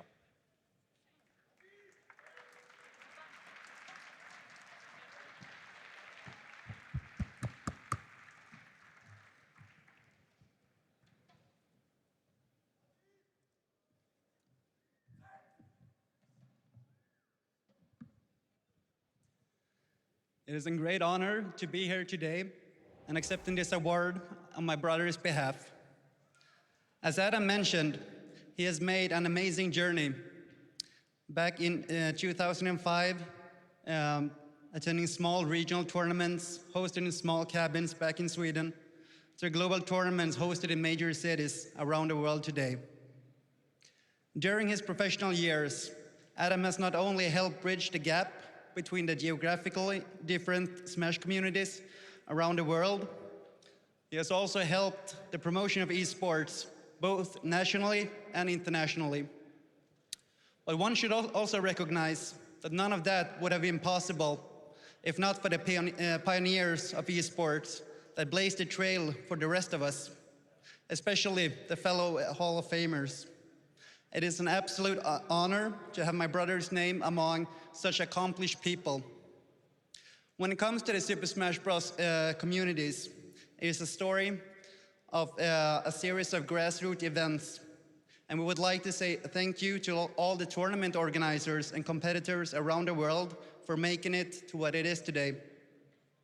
So on my brother's behalf, I would like to say thank you to all of the people that voted for him, to everyone that has been a part of his fantastic journey, and of course, ESL 1 for this amazing induction ceremony. Thank you all very much.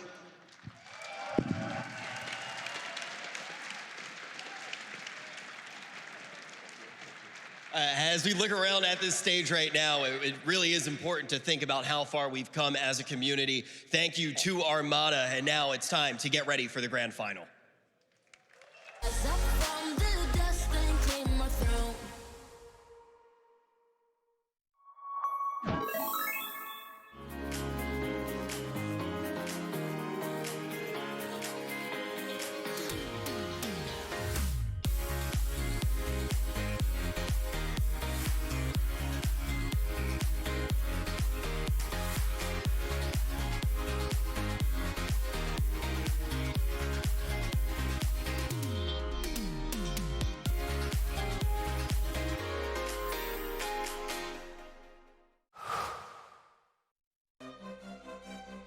At the highest level of play, there can be no compromises.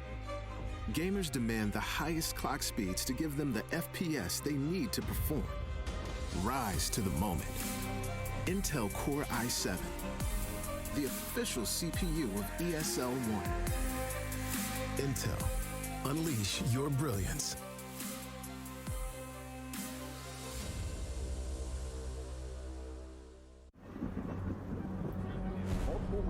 Have reported mysterious shadow sightings all around the city.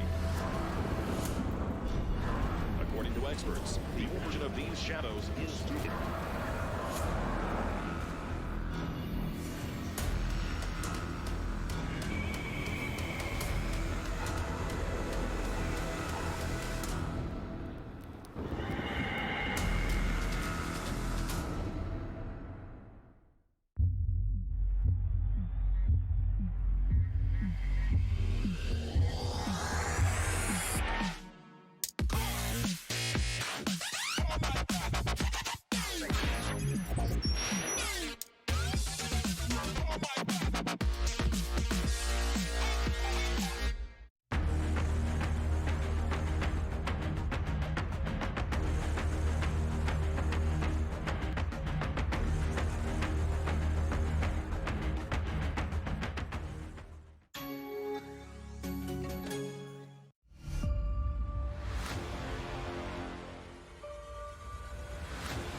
This is game fuel.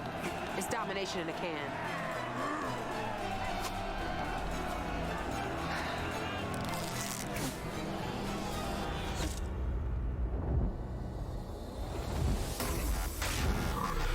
Aw, tastes like loser tears. New Mountain Dew Amp Game Fuel.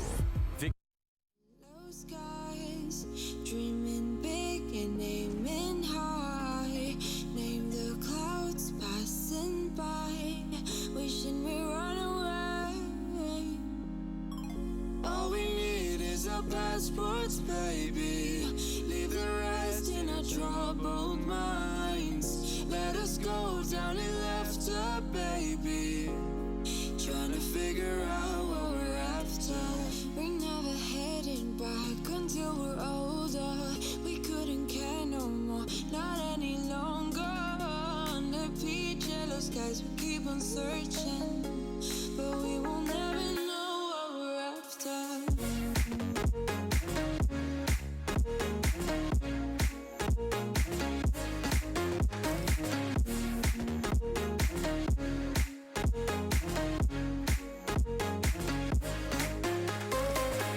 Book a plane, fly away. We will never be the same. And as long as you are mine, come on and run away. We wanna run away. We don't need any reasons, baby. Leave it all for the faded hearts. I don't mind if they call us crazy, 'cause they don't understand what we're after. We're never heading back until we're older. We couldn't care no more, not any longer. Under peach yellow skies, we keep on searching, but we will never know what we're after.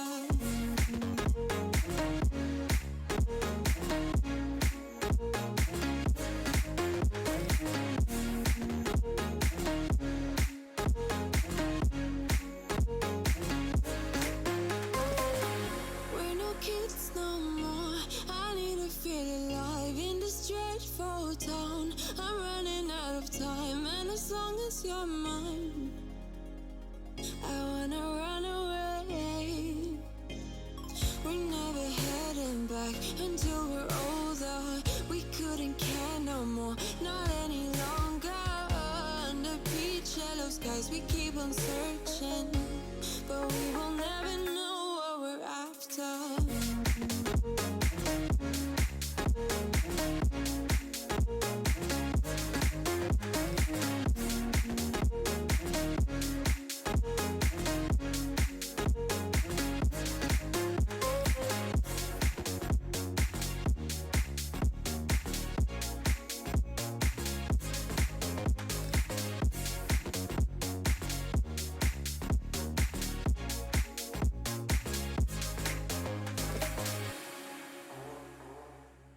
ESL 1 Hamburg is brought to you in part by Intel, Mercedes-Benz, Vodafone, DHL, Mountain Dew Amp Game Fuel, Aces Republic of Gamers, Hey Safeguard, Euronics, and Barclaycard Arena.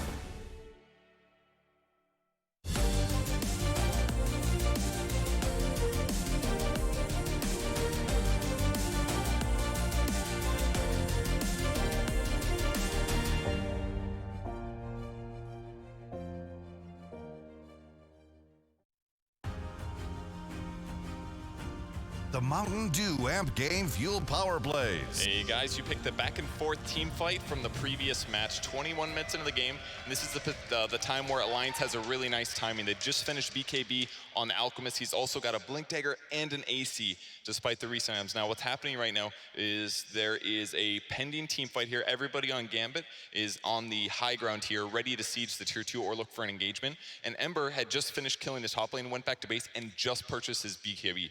And what happens is they see the Fire Remnant sitting here, and as a result, they feel like maybe we can catch him as he comes back to the Remnant. He does, it breaks the smoke, but because he's got BKB active, he's able to change them both.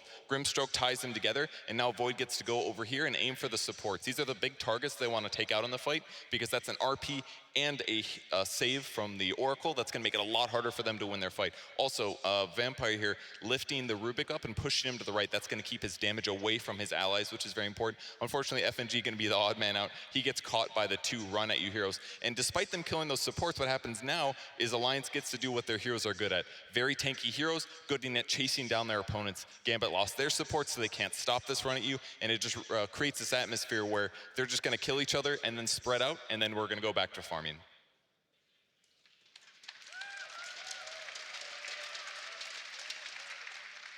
Vodafone presents the pre-match. Yes, indeed. Welcome back, ladies and gentlemen, to the main panel for the pre-show for the grand final of ESL 1 Hamburg 2019, powered by Intel. We've got TNC Predator going head-to-head with Gambit Esports. Nahaz and Capitalist alongside to bring you their thoughts and a look ahead to an exciting, what we hope will be an exciting grand final. Before we get there, though, gents, I just wanted to kind of wrap up on the tournament, really. Cap, what have you made of it? It's been a pretty fun tournament. I think that the dominance of both TNC has obviously been the most dominant team, but I think Gambit and Alliance have just stood way ahead of everybody else. Group B apparently was just stacked as all hell. We never know until these tournaments actually go forward, right? Because even just before the tournament starts, scrim information and such, there can be some teams that look a lot better before they actually start the tournament, but Group B was just stacked. It was. Alan, I know how you love math and numbers. Ooh. Give it to me, baby. TNC are 13-1 in this tournament. Secrets hold the record in this current format of ESL 1s of 16-1 at Katowice earlier on this year. TNC have a chance to go ahead and equal that. Will they be able to do that, or is that asking a little bit too much? Well, and gee, who did Secret 3-0 in the finals of that Katowice tournament that you're talking about, Paul? It has some symmetry, doesn't it? Yeah, I mean, it really does. Scary. I was going to bring up that event even if you hadn't, because at that event, Gambit, that was the event that I think a lot of people said, okay, this Gambit team has a chance to make some noise. Legitimate. But look, they, at that event, looked like an amazing team against everybody else. When they played Secret, it was just like hitting a brick wall. I worry that same thing about TNC here, because TNC, by the numbers, has been by far the best team at the event. Absolutely. We're going to see some of TNC's action and Gambit's action from earlier in the tournament. Of course, it's 4-0 right now, Cap, between these two teams. TNC have the upper hand on that. How does March set his team up for this grand final in terms of calming them down and making sure they're ready? What's he going to be doing for them? I mean, isn't it really easy if you're March? Your job is super easy. He's like, guys, we beat them 4 times in a row now. Like, but isn't are you guys worried about the finals? It's hard, though, because you get complacent and you're like, yeah, we can beat them. Maybe he does need to, like, make sure that they don't get complacent, as you said. Maybe he does. I mean, I'm sure there's so much opportunity to be able to sit here and like watch from the stadium and watch the games happen. You see a full best of 3. You're gonna get a lot of reads on Gambit. You already had good reads on Gambit before, but now you're just gonna add even more to your arsenal. I think it is definitely going to be very difficult for FNG. It's gonna truly show, like how great of a captain, because he is good. I would even dare to say great, but you would have to be astoundingly good to be able to come back against a team that you've already beaten you 4 times, and you've just had to play a series like this with limited amount of time to prepare. It's going to be tough. It's going to be a real test. As much as I love FNG and the Gambit story as well, there is a piece of me that just says I can't deny March a tournament win. It just feels right somehow that this guy can finally win a big tournament. I love that you baited Cap into making that last answer so serious and so analytical. When March is backstage right now telling us, we own these noobs. I mean, this guy, come on. It's SEA Dota. We know March personally. Yeah. I think that they are very confident coming into this series. But again, when you look at FNG and the fact that this team just won 2 games with drafts, I don't think they had any business winning with behind all world performances from GPK. They're going to make it interesting. Yeah, I think they are. Of course, it's also going to be a new team on the ESL 1 trophy. We're going to have a brand new team for the first time, which is always exciting. I always like because you talk about the VPs winning 3 times, the Secret winning 4 times, and all that kind of, that's great. But a new team coming along and winning the trophy, that's awesome. I like that. Plus, we might even get a new region. That's true. And it's about time. I mean, it is, isn't it? How many great ESL 1 moments have Fnatic, Mineski, and TNC delivered for us over the years? I really think SEA is due. No disrespect to Gambit at all. Yeah. And I think both teams are exciting teams to talk about, right? They both are new when it comes to their 5-man, and I think both of them are, they have their specific styles, and they're exciting to watch, both of them. I think that TNC is just incredibly crisp in everything that they do. We heard some of their communication, and it seems like it's just like non-stop, like yelling at each other and stuff, but the way they perform in game, like the way you look at it, you're like, oh, this is just perfect. There must be one guy saying, go, and everybody goes, right? But instead they're just yelling at each other, but they seem to just have this wonderful synergy between them. No, from all the way back when Kips used to work with this team, and I've heard from some other people too, that TNC, it's like they're at their crispest appearance in game when the comms are like the most chaotic. I mean, this is just a team that loves that and it thrives on it. But look, I'm sorry, everybody when they talk about supports out of the SEA region talk about DJ. Can we talk about Tim's for a minute? Sure. Because you look at that list of 200 players with 200 more pro lane games, he is in the top 5 in assists per game. His early laning metrics are off the damn charts in terms of the kills and assists that he's able to generate in lane. You give him a hero with Earth in the name, he is going to ruin the opposing team's game. This guy is legit, and he needs to get more pub as an elite player on the world stage. All right, good stuff. That's Alan's pick as far as players are concerned, but let's get the pick of our friends in the Vodafone View. Thank you so much, Red Eye. I am here with the Banana Slammer Jammer himself. How's it going, boss? I don't know if this outfit situation is my biggest, or my best dream or my worst nightmare. That's right, we're wearing the exact same clothes, baby, woo! I went into your room and took one, so fantastic. I want to talk to you about these players, though, before we, matching players much like our shirts. Who are we talking about? Who do we look at the grand finals? Some say I'm kind of predictable. We're going to talk about the carry players for the final matchup. Being a carry player myself, it's Gabby versus Dream. Woo!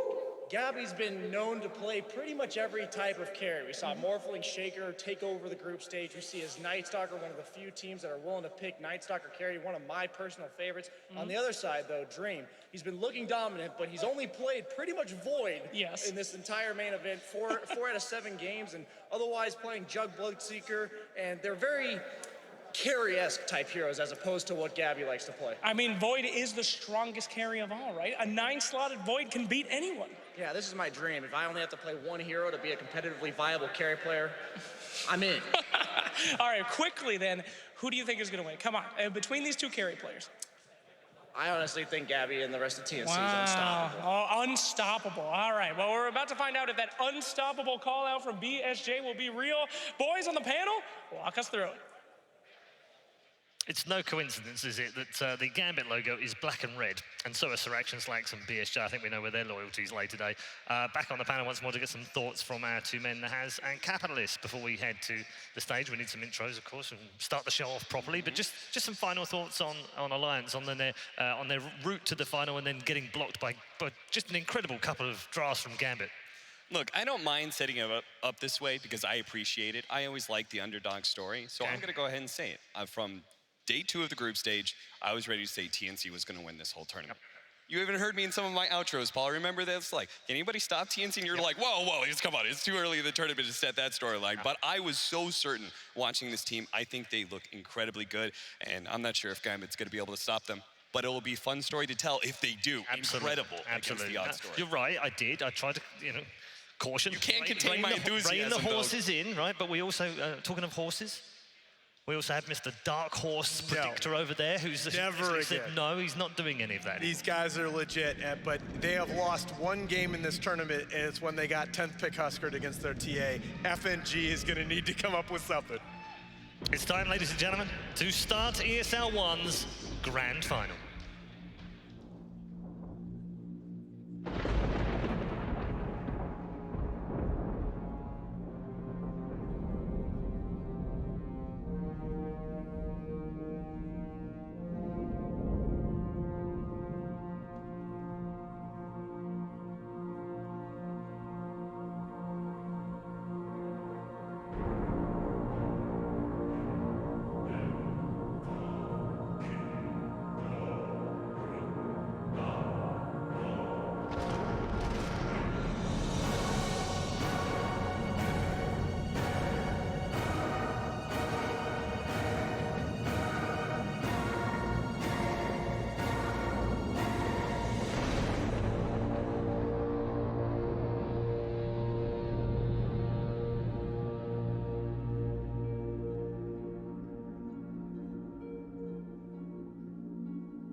We all have our reasons why we are on this track.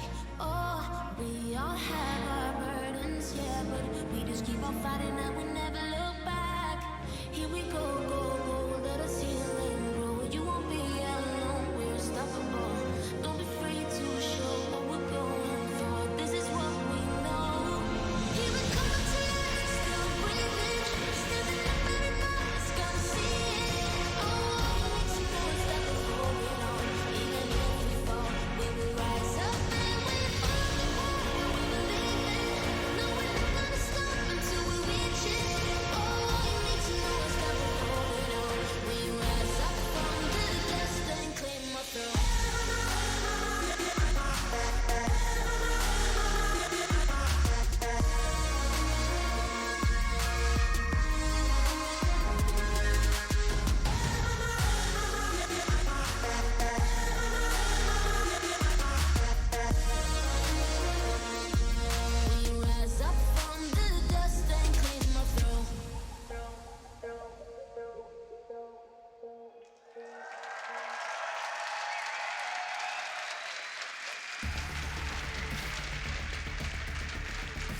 6 days of gameplay have led up to this main stage. $300,000 on the line, but it's bigger than that. Which team is going to be able to become one of the top dogs early in the season? And right now, if we're going to talk about a dominant team, the team that's going to be coming out has looked so dominant. Ladies and gentlemen, make some noise for TNC Predator.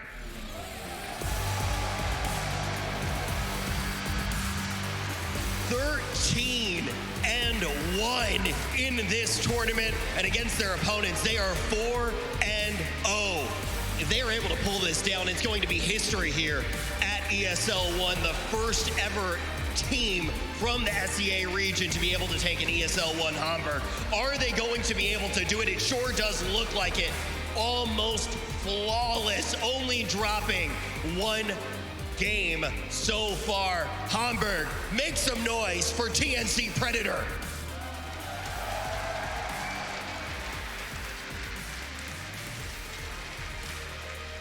Now, their competition has definitely been tenacious. They have looked fantastic in the tournament, but this team has been the roadblock for them thus far. This is going to be a rematch. We've seen it already twice. This will be the third time that they go head-to-head. Will it change on the main stage now? We are about to find out. Folks, Gambit.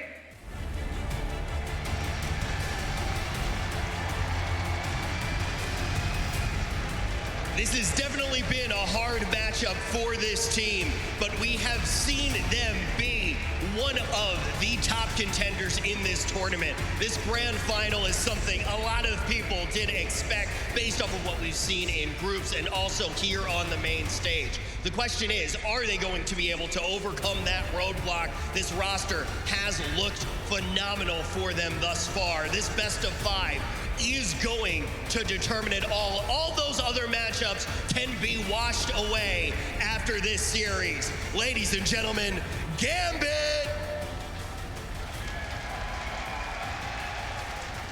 With that, folks, we are ready to get this grand final underway. We're going to throw it back to the desk. Thanks very much, Rich. Yes, we have our grand finalists, one of which is going to create some history, guaranteed no matter what happens between these two over the next few hours as we go into a best-of-5 grand final for all the marbles at ESL 1 Hamburg 2019. Neither of these two have ever won an ESL 1 before, and of course TNC stand on the verge of creating even more history by matching Secret's record of 16-1 if they can win 3-0, and more importantly, creating the first ever SEA champion at an ESL 1. Lots of history to be made over the next few hours, and the two men alongside me are going to enjoy the ride, I'm sure, as we go through it. Nahaz and Capitalist alongside as we make our way towards the first draft of the day, and that gives us a chance to talk about these two teams from a draft perspective. What have you made of TNC's drafts, and in particular, obviously, their new captain? I say say new. He's not really new, but he's a new captain for this team. Well, that was the big question with TNC coming into the early part of this season. The most obvious subtraction was not from their roster, but from their bench, losing Coach Heen, who really looked like he ignited that team down the stretch last season ahead of TI. But March looks like he has picked up without dropping a beat. TNC, it's hard to answer the question, what do their drafts look like? Because it looks like they've just gotten whatever they wanted. Yeah, this team is really prevalent to having these trump card pickups, whether they have last pick or second to last pick. It doesn't really matter. They'll pick it in the second phase. They'll grab these like safe lane Night Stalkers. They'll go ahead and last pick you Medusa of all heroes you're not expecting. You got to watch out for the Alchemist. Let's not forget the off-lane Venomancer that they are running in the group stage. They have such a strong understanding of one-to-one hero counter picks that I think that is what is ultimately leading them into a draft advantage every single time. They've also talked about the Alchemist. He was very coy about that when we asked him, is the Alchemist broken? He was kind of, maybe no, we'll see. But one thing he did say is that the Shaker Morph, which they've shown that they can play, and I don't think they're going to get that in this grand final, but they've also shown that they can beat it as well, more importantly. Yeah, I mean, that's when a team really scares you with the combo, is when they win with it convincingly and then they turn around and they just absolutely run it off the board in the ensuing game. I don't think you let them have that, but again, we're talking about all these things you need to ban. You only have 6 bans, and TNC can beat you in a lot more than that ways. Yeah. Showed that in the lower bracket final, obviously. Had those 2 drafts in a row. What would that have sent to TNC in terms of signal to them? Because that's got to have messed with them a little bit. Because it's given them something else to think about. Yeah, certainly. It just means that maybe you have to just go ahead and ban that away. But you also have to deal with so many of these other signature pickups that they've just been dominating teams with, just counterpicking so many heroes. I want to point to one thing, that this TNC lineup, they have so much versatility, right? They've proven they can beat this, this Morphling or Shaker combo.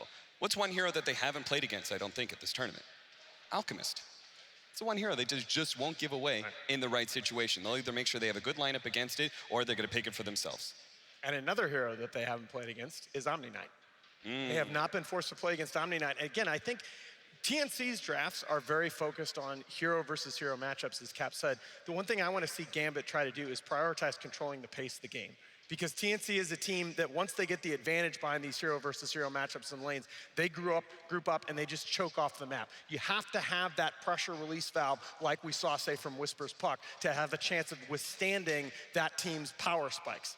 And you want to go outside of heroes, all the more important that the players themselves are able to get that matchup that they want. Yeah. GPK versus Armel, I think, is a critical matchup here to be able to watch because of the fact that, look, let's be honest, GPK carried the hell out of them in that last series, right? He's got nothing in his bank account but a couple of $1,000s and a dream, right? He's made it into this grand finals. He's carried Gambit this far. He's going to have to do so again against arguably the best mid laner at this tournament in Armel. Yeah. Agree or disagree? Because you've been waxing lyrical about this new kid on the block from Gambit the whole way through the tournament. You said on the opening day, I remember saying, watch out for this kid. He's being billed as the next no one. He's got a lot behind him, but there's a lot of pressure here. He's lived up to all the hype. Again, though, I don't think the way that TNC is drafting as a team that you're going to be able to ride one player to victory. As much as I want to see it, I think GPK, he can go off on his Ember Spirit, and I don't think that's enough to beat a team like TNC. I think you need to look at Shotslow's hero. I think you need to look at that support combo. That Grimstroke, man, he did work in that last series, ink swallowing on the Ember.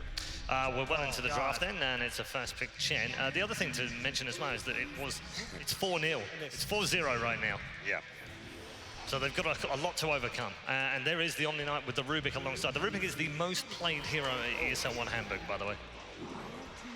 All right, the first phase Chen, very much a TNC staple throughout this tournament. The first phase OD, very unusual for them, and a new look against this Omni Rubik combo.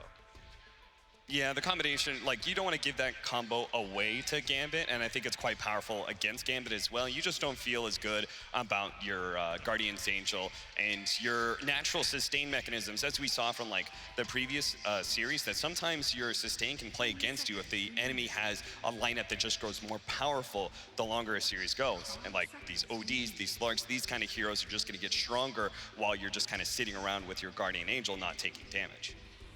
Absolutely. I think it's important to note as well that, TNC, this tournament, for all that we've talked about Void in every draft, they've picked Void once and they've only banned it twice. And 2 of those 3 were actually in the second phase. So not that unusual in this team's draft, so that Void will still be on the board at this point. Yep. It's interesting that they banned away the Shaker on Gambit side, obviously doing their homework on stopping that Shaker morph combo. They also banned out the Yalk as well. Another hero that doesn't care as much about the Chen. I think both Omni Knight as well as Ogre are able to deal with Chen's early lane harassment relatively well. They're just strong laners.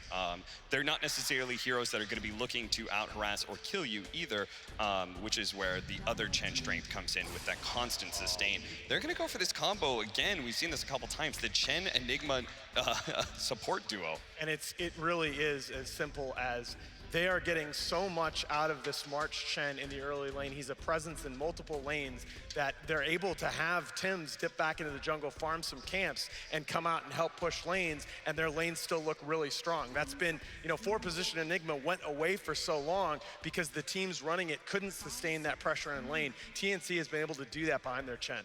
And if you think about this, like now Gambit has to be able to show, very likely, their safe lane. And that's going to be a big opportunity for KP, because then they can get that one-to-one matchup, allow the solo off-lane KP, he's done such a good job this tournament of playing. Nobody else is really playing solo off-lane like he is. That is what creates the space for Tims to play greedy in the jungle.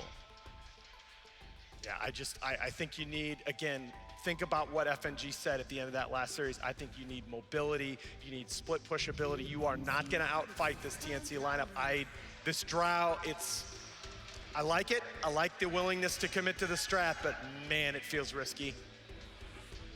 There aren't too many heroes on the TNC side that are gonna try and get on top of you. That should come from whatever offlaner TNC tries to pick up. I think there's a lot of heroes that have like high amounts of armor that can deal with Drow okay.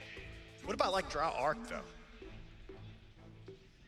Oh, for the last pick, mid-arc one? Well, I don't know about now, but I think Legion Commander was probably the best catch. Axe was the other one, but Axe is a little low on armor at the start, and Axe you prefer to go for these like creep-cutting shenanigans. What's wrong with the Wind Ranger?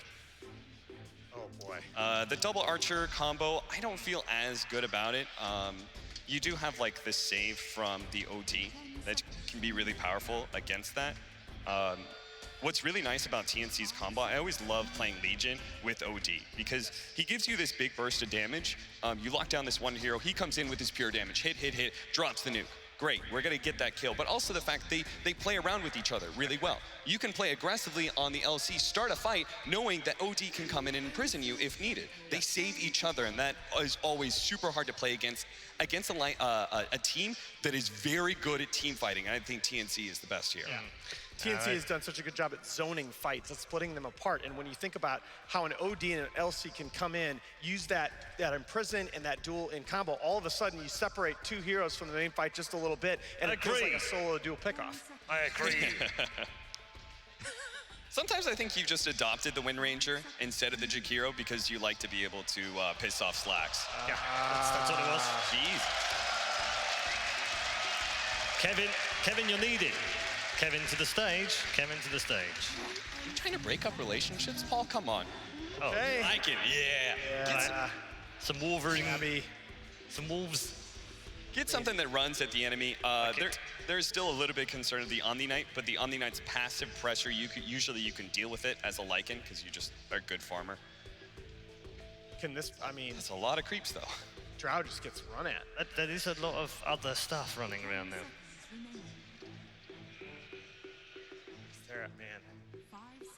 They just don't have a ton of lockdown on the side of TNC. You've got Duel and Black Hole. Those are your big threats. Yeah. Other than that, I think you can get a pretty mobile hero here that's a little bit glass cannon and just plays the margins of the team fights. You don't imagine it's going to be Ember because of the Drow aura, but yeah, it's Puck. Queen's gone. It's a little bit harder because of this Lycan pickup, but I think you still want to push the pace, abuse his longer cooldown, and the fact that you've got OD, Enigma, Legion Commander, all these heroes. Like, one thing is TNC have to have a good laning phase, but they also need another window of like 15 to 25 minutes before they truly come online, because they just don't have big playmakers. TNC do that often. It's that it always concerns me in their lineup, and then they just play so well, it doesn't matter. But if we're any other team, we'd be talking about how greedy that lineup is. But if they just feel like they can balance those resources so well in the early game. A lot of the cheese picks here just feel so difficult to play against TNC.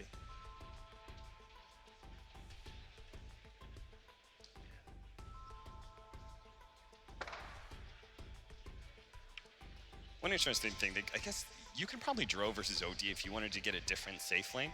Yeah, that's what I Otherwise, you can go for, you know, just your Leshrax, maybe Ember Spirit.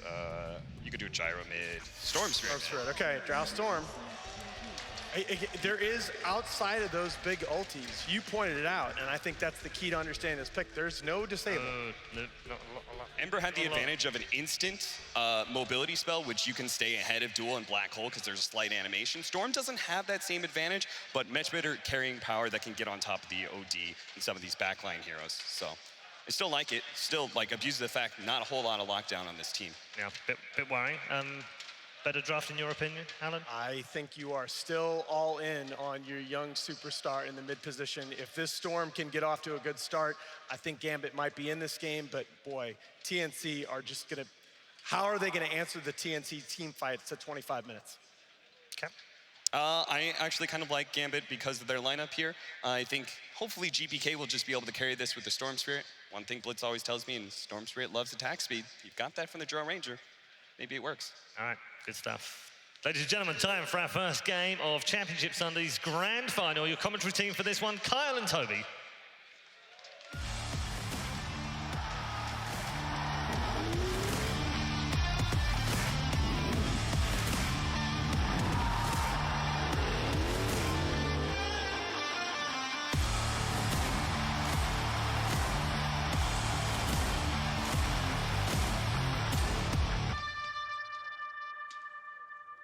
Let's get this grand final underway. TNC versus Gambit. TNC have looked so strong throughout this entire tournament. Gambit, they've looked creative. They've always looked ready to challenge the big man. Hasn't really been that great of a result so far against They're the TNC. finals. Yeah, it's just upper bracket stuff. Anybody knows. Underdog storyline. It's all about the grand finals. What a way to start it off. Back. Who remembers when he used to be the captain of Na'Vi? Rubik versus Enigma, your favorite. It is. There is many chances for 4 black holes. And the Drow lineup. We haven't seen Drow in a while. Lycan, typically a hard counter to the hero, but then you have a Storm that in theory could at some point become unstoppable. You said Gambit, the underdog. They did just take down Alchemist 2 games in a row. Something I thought was absolute lunacy. I was just like, all right, well, this is a 2-0.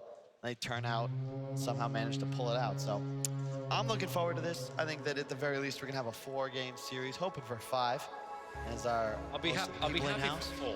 Like, 4 would be nice at least. Like, no just stomp from one side, because that's the fear, right? Like, TNC comes into this, you're feeling good. The results against Gambit during this tournament have always been, well, almost always in their favor.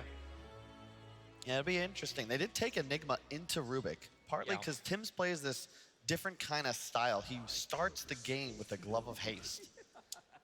And I don't think I've ever seen anyone do that before. What's the really advantage for it? Like, you still have to wait for the 1 minute. It's just like, are we looking at lane harassment? Are we looking at what? Like, what's the benefit of this over? Oh, it's because he immediately can rush Midas. Or he can immediately rush Helm of the Dominator, depending on what he chooses to do. All about transition item. Why am I saying no? Yeah, you're fine. Don't worry, we'll move on. I wasn't going to bring attention to it. I'm testing you, man. Of course it's in the recipe. It's, you pick it up at like 6-7 minutes, and you just start pushing. KP trying to contest this top rune. Dream will not be able to body block it out while down on bottom lane. Charge slow, stands right on top. It'll still be a 2-for-2 trade-off, so all of our battles equate to an even trade. Yeah, top lane's going to be tough. You're going to have an LC with denies coming out from Tim's against a Drow, one of the weakest carries in Dota 2 at the moment. Does hit hard, 63 damage with an Ogre starting with that Oov. So it should be okay, but the lane always comes back is the problem. So you're going to be at an XP disadvantage. KP with a ton of sustain thanks to that press the attack as well. I like how Lycan, welcome to Micro as well from Gabby. He's battling against a dual lane. This is going to be a little bit rough for him, having both the Rubik as well as the Omni Knight against him, but he still took some time just to chip away at GPK with his walls before they timed out. So presence across the map. Understand that TNC want to have strength. FNG, this is actually really cool. He just body blocks up KP, so KP has to TP to the tier 1 tower in order to get into a position where he's able to farm. I didn't even know that was possible. Just Ogre, he's that big? That's wide load. Security on highways is required for this guy to move. Yeah. This is going to be a cool game. It's all about the timings. TNC, you've got these limited windows to take fights, right? Like an ultimate, you want to fight a duel, maybe an Enigma ult. You got like that 10 to 15 seconds to close things. Gambit, you want to just extend, get a bunch of steals, have Storm pick off a backliner, rinse, repeat. Your sustained damage output is nuts. And both teams have the ability to punish with objectives. Roche, towers, whatever it is. If you get an opportunity to push in a 5-on-3 scenario, you're going to get a lot of work done. Does that punishment come a little later? Like, it feels like these lanes will remain very static for a while. Yeah. Like, Enigma's just denying on the top lane. You've got FNG trying to contest this, but this is the only real place, unless it's just the one-on-one outplay in the lane, that something weird can happen just because FNG's fighting behind the tower. It's just ogre things, right? You can't really harass this hero. Nothing Tims can do. He's going to rotate away from him down to the bottom side of the jungle. But the benefit of the LC is, with that little bit of XP advantage, one-on-one against a Drow, you're feeling just fine.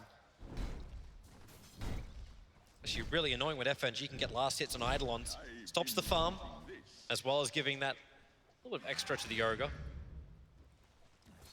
Arcane Rin on the Storm is going to help him out a lot against OD. It's a weak lane for the Storm, as you can see. You just get Astraled, and that's always going to be some CS and denies going the way of OD. But later on in the game, Storm is actually quite nice. You're never really threatened by Hammer because you have so much intelligence, and you can jump on top of him, although he's taking a ton of pressure under this tower. I think he's trying to take a lot of the damage and then just salve up underneath the tower. This is what KP's forced to do, to try and zone out FNG. And even then, it's not really a zone out. And March on bottom lane. I think he's probably hoping he can get himself a better creep than this. He just took a dire range creep. He's trying to harass into Shashlo with it. Yeah, they did a nice job, even though there was a sentry, so he has his easy camp open. Vampire's done a great job just body blocking at every spawn. So nothing that March can do. You can take the Sata from the side. Actually, no, you can't. Yeah. That was the big nerf. You need to... Level. You could take the tiny one for the Purge, but that's obviously not going to allow you to harass. You want the mana burn creep, but he'll need level 3 for that. It was a really good change. I remember I played Doom support recently, only to realize that they had nerfed Devour, and I think I got reported for that one. It didn't end well for me. BY Doom is one of the unplayed heroes of this tournament. I almost feel bad. It's actually been a pretty diverse week. There's only, I believe, 12 heroes that haven't been played in ESL 1 so far. That's a given, especially when a lot of these teams, it's a late patch. You're trying to discover an identity with a lot of these new squads. But even with the late patch, like, Io is one of these heroes that has not been played in ESL 1 this week. Really? Yep. Huh. No one's touched him after what happened at TI. Just ignored. He did get nerfed slightly, though, to be fair. It's a really peaceful game, man. I don't know if that's really... That's not the way I like this to be. Where's my action-packed, like, GPK as well as Armel? They're just playing this the slow way. Of course, Armel is up on the CS underneath the tower. GPK can't get real support much. Has to stay on the bottom lane. Vampire is too dangerous to just leave with Shashlo against Lycan, but Lycan's getting up in the levels. So can they even do, like, how does this bottom lane work now that Lycan starts getting stronger? I always remember the story. It's like, okay, Lycan starts off, not so great in the early levels. You get 6 and you can maybe threaten kills. It's really the HOD. Then the creep, especially with the assistance of Chen creeps, allows you to just apply too much pressure for Shaklo to deal with. He's gonna need a Soul Ring stat so that he can continue trying to sustain here. Yeah, especially with the mana burn creep. Yep. Welcome to nothing. It's really annoying to deal with. This is when Chen starts to get much stronger. March, gonna look for another creep, and I got it. That's the perfect ganker right there, the Golem. You get the 125 damage on the initial stun, then it splits and you get another 250. Along with the stuns, of course. It's gonna be an easy kill on mid if the Storm comes back before hitting 6. But GPK wisely, already rotating into the jungle. Good warding from March, too. I really like this movement. He knows Storm is in the area, and he's gonna find him before 6. Yep. He's gonna walk right into him. Oh, he's gonna walk right around him. Now he turns. The Observe Ward in the mid lane gave him the information. Enigma is here too. Tims has come out of the jungle 5-6 minutes in. Nice sentry ward down by the Rubik, so at least he can get rid of that Obs. Punches it quickly with the Tango. And a Fade Bolt into March. More supports arriving too as Enigma forcing with the Catapult Wave into the Tier 1 tower. And March back through the tree line. The Imprisonment's just buying more time to hit to the Tier 1 tower and bringing more attention of Gambit here. FNG He's tanky, but against this lineup, maybe not that tanky. He's doing so much work. This tower's already at 200 HP. Golem's about to split. It's looking for his extra stuns. Throws them both towards FNG, but the Golems are down. Tower's at 100. Is anyone going to attempt a denial? They just banish FNG. Tims takes the tower. And this early pressure with the Chen's perfectly timed. And FNG had no way out. So first blood goes the way of TNC, both tower and kill. It's so good too, because Shaklo, you'd love to have him rotate mid, but he can't. There's a Lycan bottom with his own catapult. If he goes mid, he's gonna lose that tower. Top lane, it's a drow. He's level 5. There's absolutely nothing you can do right now as Gambit. This whole lineup needs a lot more time to come online. They do get drow level 6 now, so a bit more attack speed going their way. Really well done by TNC though. They have done this all tournament long. A dominant advantage already. A tower, a first blood. Armel is cruising. They just have to keep this pressure up, right, TNC? But at least they're not running the clock. Like, if you have an Alchemist on the other side, you need to start taking more towers, keep forcing the issue. But right now, it's just putting more money in. The Hand of Midas, 7 minutes on that Enigma. He went HOD in the previous 2 games that they ran this strategy after starting with the Glove of Haste. However, in this game, when you get it so early, 7 minutes in, you were like, you don't need to really worry about your net worth for the rest of this game. You worry about your Chen, marches in a little too deep. He was underneath the Dire Obs and Sentry. Gambit realizing after TNC were invading into their jungle, they needed to know where they were going. And that's just an easy pick-off on the Chen. But he is the bottom net worth for TNC. The pressure still being applied towards the top. Dro, as well as Ogre, can have some fun. There's a lot of stuns, there's a lot of slow. Tim's trying to help out with the Midnight Pulse, but KP, way too much damage. Is 2 points up in Cold Arrows. He's trying to keep FNG away, and is able to take the attention. Combining with his conversions, moving over towards Dream. Really good micro from Tims. If those conversions aren't there, he's probably just gonna get turned around on, but Dream threatened by the damage. Has to back away. Does farm up most of them though, so happy to get that gold. I love how Vampire just denied his own Observer Ward battling against the Chen army. That poor little Centaur Corsa did like 19 damage with every hit. It couldn't finish the ward. Yeah, they have HOD now, and this is when it starts to get really spooky for Gambit. You got creeps from 2 different heroes, then the Lycan, well, 3 actually. It's pretty much just the Zoo lineup. God, FNG TP's out as quick as he possibly can. Tims doesn't have the mana, even if he did have the range for Maleficus. And they've rotated KP down to bottom. You want to always try and put your pressure heroes together. If you're Gambit, how are you supposed to respond to what TNC have got in your top lane? Simple answer is you don't. You just put Dro in jungle to farm, right? No.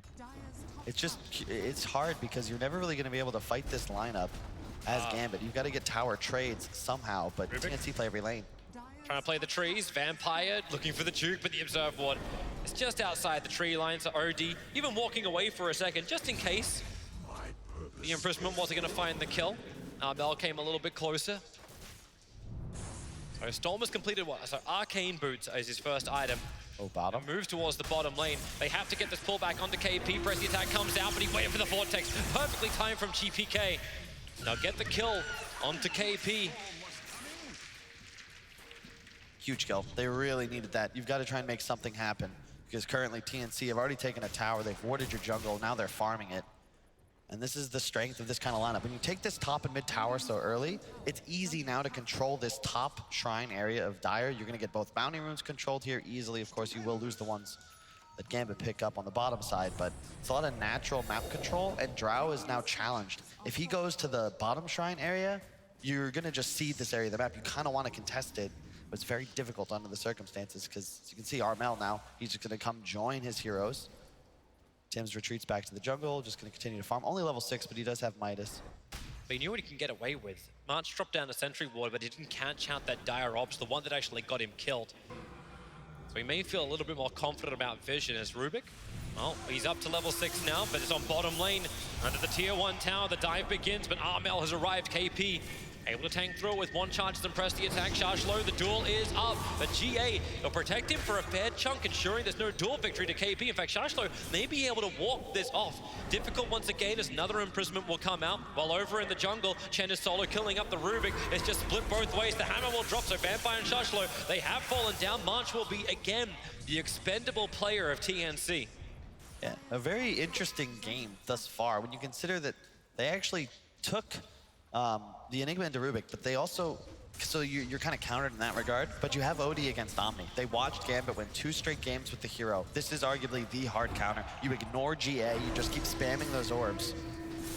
And Astral, very effective as a tool to wait out the GA or just CC the Omni Knight, find your opening kill. It's a really cool hero here, and Armel's off to a great start. Already with the Veil treads. Gabby going for the Necro, and you're gonna get to a point as TNC, like the game feels a little calm, but they get 1 or 2 kills, walk into Roche, all of a sudden they might just walk down a lane. Where's the wave clear from Gambit? Fade Bolt? Auto attacks? Yeah, it just doesn't feel fantastic just yet. Not until they get that initiation jump you're talking about, not until they hit some kind of like power spike.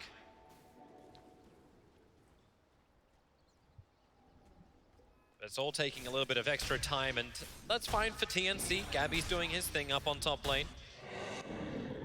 The Necro book will be coming on the Courier once the Couriers manage to go back to base.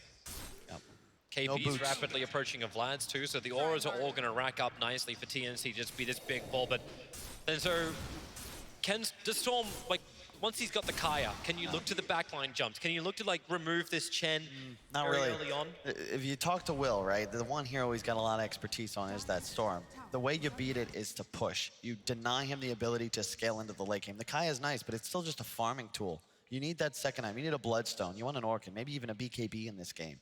That's when you could potentially just start hunting enemy heroes, but you're so weak for so long if you can't just, they're not even really able to pressure towers now either because TNC have too much wave clear.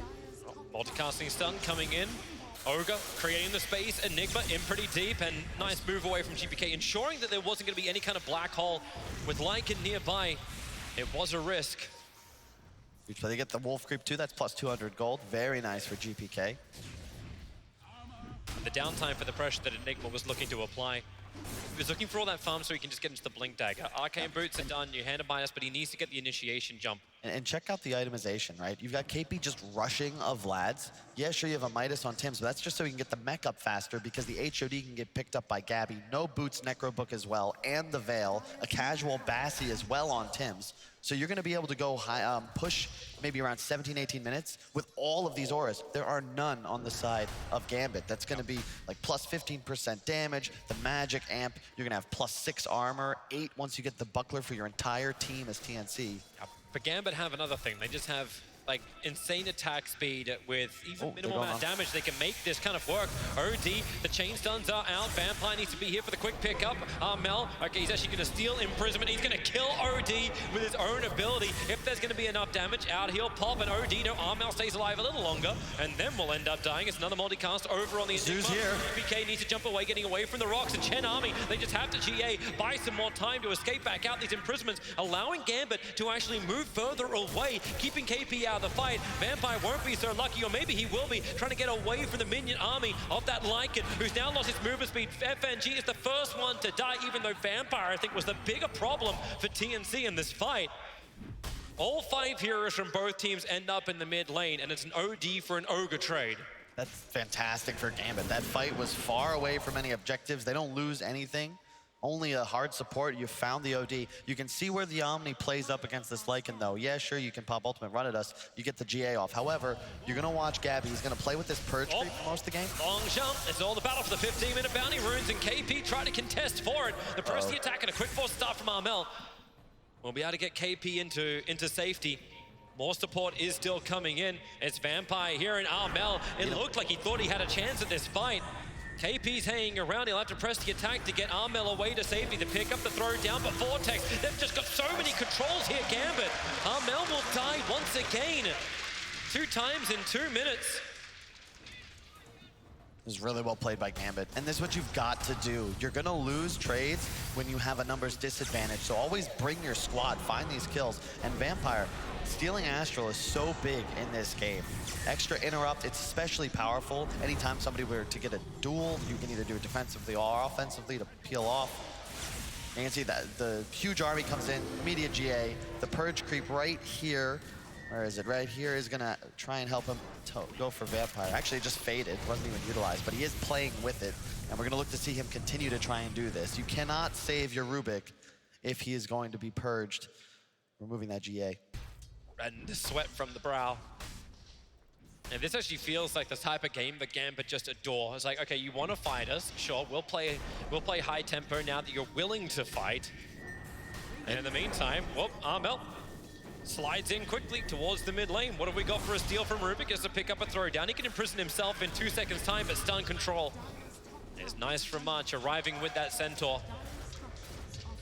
Well, Gabby's still pushing top.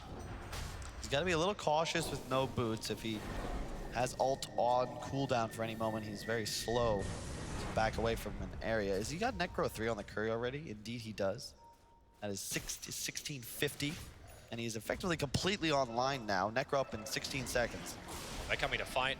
Tims, as well as Marsh, near the shrine, is being burned by GPK already because he needs the mana enough to take this fight. So he looks over towards Marsh. They don't get stun control, so there's no hand of God. No, he'll actually be getting it off. They vortex it back in again, and the Rubik picking up the OD once again. Armel being a priority target, but Lycan's in the back lines, right on top of Dream. They close the distance. The OD will also drop the hammer down. The damage is good. GA is slowing down the damage output, but it ain't stopping it. Throw an Ogre down. Omni-Knight will join them as well, but they want more. GPK does not have a lot of mana to work with. Legion Commander has the movement speed as well as the duel, but cannot catch him before he gets into the base. Yeah, but they just push in instead. They took that fight near their base. That's the issue. They're having to buy back. Now you've got to glyph this tower. You've got to do something to try and stop this pressure. This tier 3, there's no glyph. This is a dead tier 3 in the blink of an eye. TNC, you're gonna get a Rax here. Just such a huge army ready to fight. What a time for a book to be up to. Vampire's trying to slow things down. Storm jumps in, looking to clear out the wave if possible. Gets the Vortex over Legion Commander. Gotta be careful. Dropping down low. Pabati, Mashi, it's FNG. Gabby just surrounded him with Tims with the army of March. Dude, get the kill on the Ogre, the dieback on him, as well as taking the melee racks. When the Necro Book and Howl are active from Gabby, TNC have like 10 different buffs. It's absolutely insane how much team they look at what OD's playing with. You've got the bonus regen from the Chen passive. They're just also formidable. A nice force away from Armel, drops the hammer. Now GPK, he just shrined up, sure, but he's completely out of mana. And Gabby's rolling in. You actually just can't take this fight if you're Gambit. And this is the big concern when you play against a TNC lineup like this. If you make that one mistake, you're suddenly incredibly far behind and one more lost fight away from just having a GG out of the game. This is Gambit. Even when you're behind, you still feel like there's a chance. Dream, nice push up. Able to get the gust back, but this is a Lycan shapeshift. High movement speed, but not enough confidence to stay inside the base by himself. Look at the buffs. It's like they're raiding right now, and wow. Comparatively, Gambit, you've got Drow Aura, sure, but that just doesn't do anything. You're playing against a Lycan with a billion creeps behind him. And you can even see Dream recognizing what he's got to do to deal with this kind of lineup. He's got Ags queued up. Go for that Ags Mjolnir build. At a point, level 20 plus perhaps, Gambit could look to turn things around, but they need a good fight. They need to try and get the initiation somewhere. Ball Lightning TP means this Storm will easily get away. A 4-man, she's a 3-man smoke up. They use Shashlo as the bait to the tier 1 tower, and our first customer of the day. The smoke will break, a quick gust, send him up in the air. Telekinesis pull back with the multicast down from FNG. That is one very dead Armel. That felt a little too easy. But they had the vision up the hill. The Observer Ward and Sentry were down, so Gambit, they felt strong. They need to get something out of this though, Toby. They've got to go for Roche perhaps, maybe force a tower. They're looking for extra kills, but this is the concern. If Gambit don't get actual things off the map, the kills don't matter. Sure, it hurts Armel for a bit, but the rest of his team is still farming. And TNC is still very much in the driver's seat. Top lane's already into the Gambit base, so. The advantage is that you burn the smoke. Like, that's it. Like, TNC burned one of those. I'm loving this itemization from Dream. I'm not quite certain I like the Ag straight up. Like, I still prefer a Maelstrom for some level of clearance with the attack speed. But Ags and Maelstrom, we can start seeing Tesla Ranger appear. And it'll give enough to D-push, even with the big army that would come their way. You can clean it up pretty quickly, as long as the Drow doesn't get jumped. Yep, it's all the little things, man. OG kind of wrote the script. They won 2 TIs in a row on the back of strategies like this one. March even, with the Ogre creep, you've got the attack speed aura from the Smasher. They're just min-maxing in every which way. Solar Crest, next item on KP, coming up soon. Smoke and come out from Gambit. There's so many observers and sentries throughout the dire jungle. The TNC, Without this smoke, they would have seen a lot. Storm jumps straight across the pit and out the other side. Gets information on Roshan. Roshan still dropping low, 1,000 HP. The Sons of Legion commander. Here's your follow-up, and in they go. But Amel, he actually gets the Aegis Demol. GPK cannot secure the seal. There's looking for a Tams. Here's the black hole, but he caught Rubik, so there's no turnaround. The Dro getting some good damage out, but all he'll end up doing is killing Tim. No, he doesn't. March has the heals for days. And Dream will die as he walks back out this mid lane.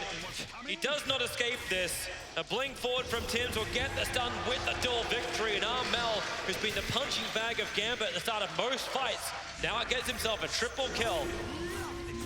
You're gonna need to play a hell of a lot faster as Gambit. You need a lineup that peaks in the mid game. You are not gonna be able to get to 30+ minutes against a team like TNC playing this way. Look at him go. You can't just go straight for throne. It's 22 minutes in, why not? They're trying to get buyback, so if just win the game as well, either will work. It's like, hey guys, have I got Hal back up? Yeah, we do. Let's just go, go, go. FNG comes in close. This just helps build up the imp, which is a 39 at the moment. It's starting to reduce. The Stormspirit doesn't want to be part of this one. He jumps up, he jumps down. Tim's broken free by the press of the attack. Shanshlo needs to help out too, but it's just being done. They focus on the Ancient, understanding to win Dota, that's all you have to do. Kill the Ancient. And in 22 minutes, TNC take game 1 of this ESL 1 Hamburg Grand Final. You can't win that game if you're Gambit. You'd have to have played significantly better. You'd have to win lanes, take towers early. The moment that tier 1, mid, and top fall, TNC are in the driver's seat. All they have to do is itemize properly. That's exactly what they did. I'd love to see the math on how much plus armor, attack speed, HP regen, healing, etc. They had like 12 different methods of increasing their survivability. And a billion creeps, like, there really isn't much to break down. Yep. A lot of auras, a lot of buffs, a lot of survivability, and a lot of victory here for TNC. Game 1 is not over yet. This is a full best of 5, but TNC off to a very good start. A very good start indeed, Toby. Couldn't have put it better myself. Great start from TNC. Fantastic victory. One of the quickest we've had so far at ESL 1 Hamburg. I'm not quite sure we'll be so quick breaking it down. Maybe we've not got that much to break down at all, but we're going to get some words from the Has and Capitalist regardless. Gents, that was a thoroughly convincing victory from TNC again. You can't pick a Drow lineup and give up the second fastest tier 1 mid tower of the tournament at 6 minutes and 33 seconds. That just, Kyle said it toward the end. Drow lineups need to establish momentum. They need to dominate the lanes. I don't think this Gambit draft was set up to do that. And I think that goes back to what we were talking about, counter-picking. When Alan asked me about the draft again after our panel, I was looking at the lanes and it was just like, well, the OD is going to beat the Storm Spirit because the deny mechanic. You're going to have a Drow Ranger who can't actually pressure the Legion Commander. So Tims is going to have a free farm in the jungle.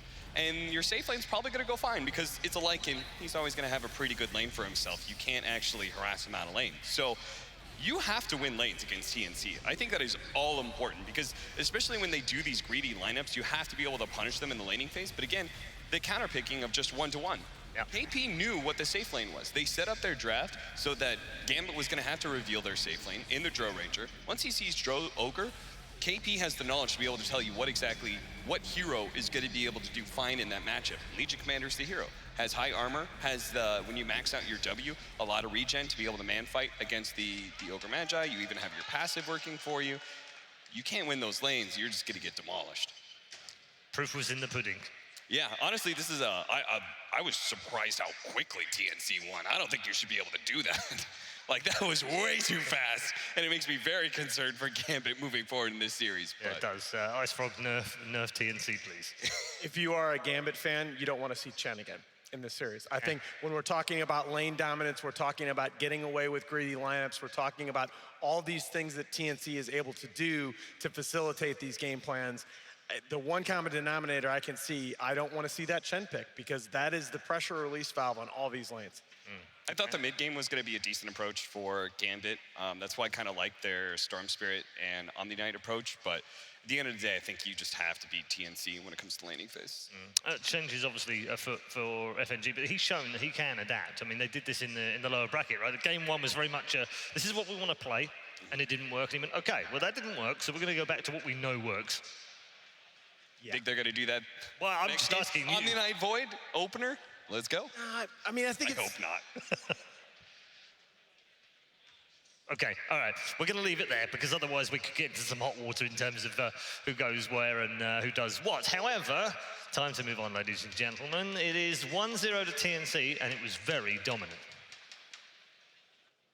You guys taking a look at that team fight in the Gambit jungle at the 16, almost 17-minute mark. Now, one of the most important things to look at the start of this fight is Storm only has 30% of his mana. If you look at the rest of the Gambit lineup, they don't have very much burst damage outside of like Rubik Nuke, maybe some Fire Blasts, and Omni Heal. Obviously, Drow can do a lot of damage, but that's assuming that she's able to sit on the side of the fights and guarantee this. FNG here and getting disabled, but Gambit wisely kind of collapsing, noticing some enemy heroes in their area. March is going to get killed right after he pops his ultimate, which means that his total impact in the fight is really not very good. And the fight actually looks pretty good for Gambit here, considering that all 5 of the heroes are here, and Legion Commander's all the way in the mid lane, so she's not going to be able to help either. They also initiate on the OD, which looks pretty good. That's one of the biggest damage dealers that TNC has for them. But the problem again is that GPK is low in mana. If he's got full mana, he can jump in aggressively after any defensive astral and try to force damage in. And then at the same time, Gabby does a wise thing, is he sneaks in this way to approach at this angle of the fight. So now there's like all of these threats. We have a threat this way, and this way, and it becomes a lot harder for Gambit to actually area control and go for kills because they're a bit lacking on disable. So Armal ends up playing a little bit north, doing some damage here on the OD, and what ends up happening is the Omni Knight uses his ultimate, which is very nice. Unfortunately, Gabby used his Dispel right before that goes off, so the ultimate goes down, but the big ultimate from the OD basically takes Storm out of the fight. He loses all of his mana, and since that's the big damage dealer, all they have to do is jump on Dream. It's going to reduce his damage output, and from there, OD can just clean up the fight. So really, really well played by TNC in this early engagement after taking the mid-tier 1 tower. Another fantastic breakdown from Purge. More to come, I'm sure, throughout the grand final. Final thoughts here on the panel from the Housing Capitalist as we get towards game 2. How would you want to see FNG change things up? Well, I don't want to see any Drow Ranger from them. I haven't been really bullish on that hero anyway. I think part of the problem is that it's so easy to get on top of her, and the Omni Knight Drow Ranger sounds like a good combo, except for the fact by getting on top of her, you're disabling her damage. Unlike what I would say is a very similar hero in Sniper, same kind of glass cannon, you want to be able to gap close, at least in what you even saw in the group stage. That hero with the right amount of farm can stand and fight. You give him, Guardian Angel, he's going to at least put out some damage. In these fights, Drow Ranger did nothing, even though she was invulnerable. I will take the Drow if I can get solid lanes to go around her. I think you make it really simple for yourself. Every coach, every analyst I've known that has worked with these SEA teams have said this is the region that places more emphasis on the laning phase than any other, and that's been true for years now. I think FNG goes backstage and he says, guys, we need to win the first 12 minutes. You need at least an offlaner who will play aggressive with the Drow Ranger instead of defensive. All right, good stuff. Time for a break here, but I hope you've got your signs ready, ladies and gentlemen. If you're here at the Barclaycard already, have you've got your DHL drop signs? Because that's what's coming next. Hello, everybody. It's time yet again for a DHL drop. We're looking for some creative signs out there. Hopefully you guys have them. Hello, everybody. We've got a box to drop here today. Got to go through the crowd. Who's got a sign here? I hate Wind Ranger. Me too. No Ice Frog, no Dota, that makes sense. Pew Pew Pew Tinker, Buff Darksayer. Oh, that's a good one right there. Very good. Couple oi oi ois. What's it back here? Bulldog / Slacks Ogre Arcana. Well, that would be pretty close. Jake, we need to talk about your mental health. Well, that's a real wake-up call. Thank you. Oh, there we go. This is a great one over here. Oh, wait, hold on. We got some. Oh, yes. Oh, that's just suck it up. Come on. You can't do that. All right. I think I found the right one over here, ladies and gentlemen. I'm going to take this box. Sir, you look so sad, but you actually won. Hold it up. Right over here. Morphling, when he hurt more, he died faster. That's right, sir. There you go. Congratulations. You have won the DHL drop. Enjoy. And we'll have more Dota 2 action here at the Grand Finals right after this break. We rise up from the dust and claim our throne.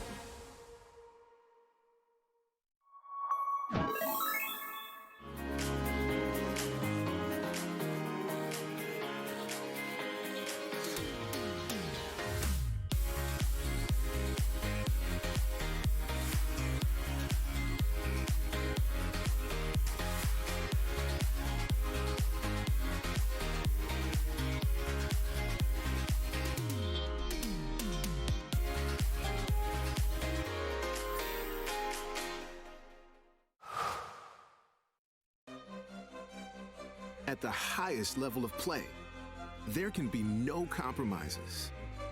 Gamers demand the highest clock speeds to give them the FPS they need to perform. Rise to the moment. Intel Core i7, the official CPU of ESL 1. Intel. Unleash your brilliance.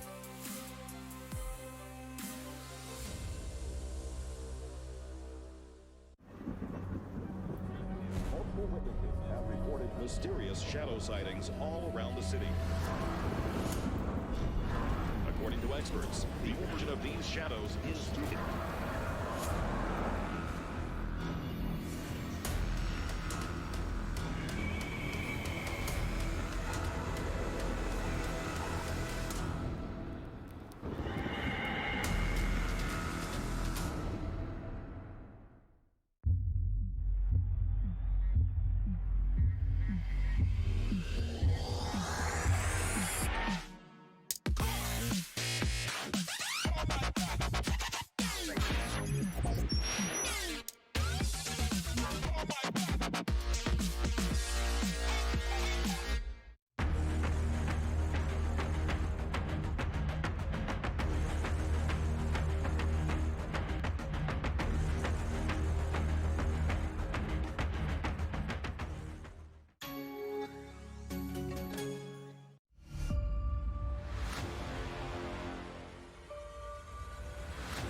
This is game fuel.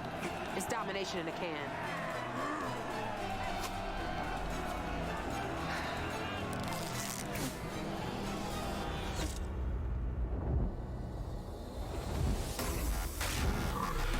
Aw, tastes like loser tears.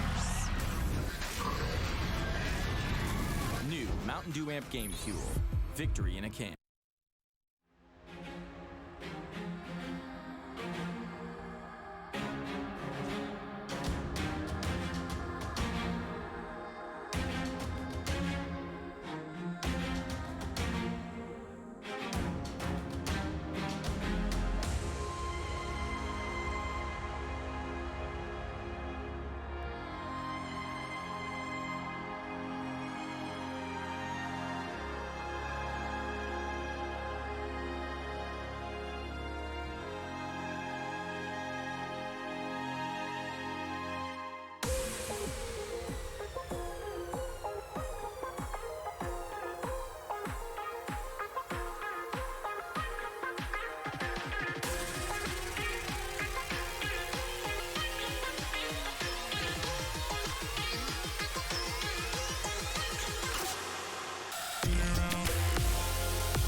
ESL One Hamburg is brought to you in part by Intel, Mercedes-Benz, Vodafone, DHL, Mountain Dew Amp Game Fuel, Aces Republic of Gamers, Hey Safeguard, Euronics, and Barclaycard Arena.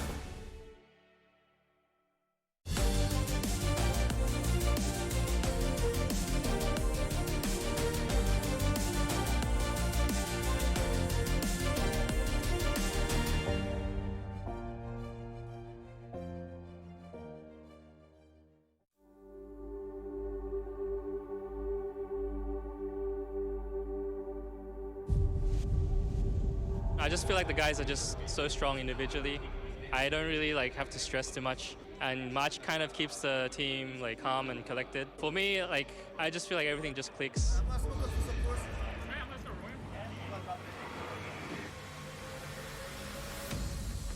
I think maybe it's the honeymoon period. It's just natural. I don't know. These guys are just good.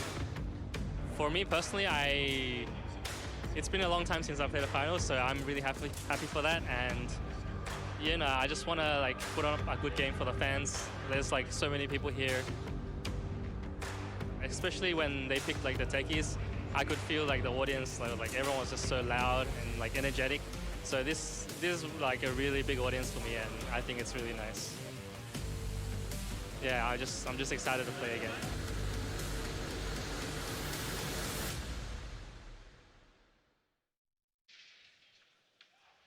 KP there with his thoughts on TNC's progress so far here at ESL One Hamburg. He is also the only man in the grand final who has an ESL One trophy to his name, winning with Newbie at ESL One Genting. His team haven't won before, though, and neither of the opponents. Gambit have been here twice, though. This is their second grand final, and they're trying to avoid what happened to them last time after being swept 3-0 by an informed Team Secret. Sounds familiar, doesn't it?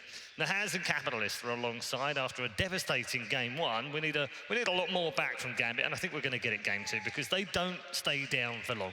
No, we saw that in the last series. I mean, the numbers from that game were not pretty. That was only the second time in this patch a Drow Ranger has finished with 0 tower damage.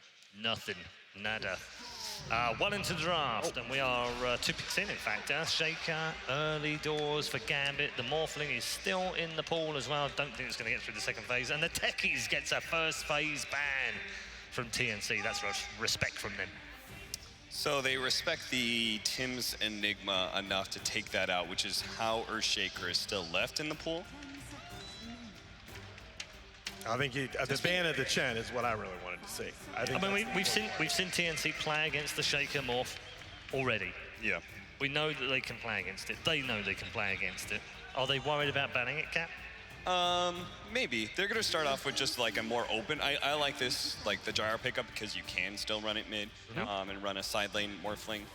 Just leaves you that flexibility that I think, again, you want against TNC because TNC will abuse you once you pick up your cores by counter-picking you. And I think that's really important too, because Gambit, one of the weaknesses that I thought they had coming into this grand finals in the drafting phase, they do not have very many flex picks as a team. Gyro is one of the few heroes that they run even in multiple core positions, switching between the mid and the safe lane. And when you're talking about TNC, they're very counter pick heavy drafting style. You gotta have a few of those flex picks in your back pocket. 2 opening flex picks. They've got a Lina which can play a couple of roles, and the Ogre definitely can play a couple of roles, as we've already seen it used in the 3 and the 5. What I think about is cool about TNC is you look through their tournament and their openers are just so different from series to series. Yeah, they picked up this Lina Ogre plenty of times, but there's some times where they'll pick up like, you know, the Night Stalker early and pair it with the support. They've gone these openings with Beastmasters multiple times. Anytime they can get Chen, they'll pick it up. Some big meta heroes banned in this second phase. The Abaddon, of course, the Void, even the Night Stalkers is, you know, Gabby, what Gabby's done in this tournament on Night Stalker is just unbelievable. Yeah, it's been disgusting, frankly. When you talk about those flex picks for TNC, though, part of that is just personnel. Armel is one of these mid players with a highly unconventional hero pool. He's been playing Venomancer mid in the past. You talk about KP, one of the most flexible off-lane players that we've seen recently. They took a long time to be able to go through these bans. Void and Night Stalker for Gambit. When you already have the Gyrocopter, you have to identify some of the better carries against you. That Kato, which was originally banned in the first phase, has been left out long enough. That means we are going to have a core Ogre. They're baiting them Morphling. They want them to pick it. Or is this just going to be Grimstroke Rubik? Saw that support duo of Grimstroke Rubik into Ember. And then you play the Shaker off lane. Yeah. How many more picks do you need to go for TNC to pick the Morphling? They could do it here if they wanted to. Right, because they're matched up against her. Take it away. Yeah. You don't particularly like Grimstroke. They want it. They're baiting it. They're baiting it. They want Gambit to pick it. You need some physical damage. Something to hit towers. Morphling will do that. At least this time around, Gambit are going to have the opportunity to start counterpicking and immediately identify that with a core Ogre and a core Dragonite, both these heroes are going to suffer to a core Bat Rider. Wow. Okay. OD ban. Things are moving quickly now. The Bat Rider pick is pretty surprising to me. That's not a hero that we've seen necessarily a lot of in this tournament. What do you think that plays in this lineup as well? I mean, I think it plays against, you might see Bat mid, although I wouldn't count on it. That's why I asked. And as well as the fact that we've still got the Shaker in here as well. You'd imagine the Shaker is now confirmed as a support. Yeah, it sure does look like it. Shaker, Grimstroke is your two supports. Bat in the off. Yeah, it's a good enough bat game that I think you elevated to a core position. We've seen some support Bat Riders in the previous season, but would you, for my money anyway, against this is better. Or lineup from TNC, would you rather run the Bat in the offlane or the Earthshaker? Because that's the question here, isn't it? I would rather run the Bat. Yeah. For sure. TNC still have the flexibility where they can run support Ogre and like core Lina. Yeah.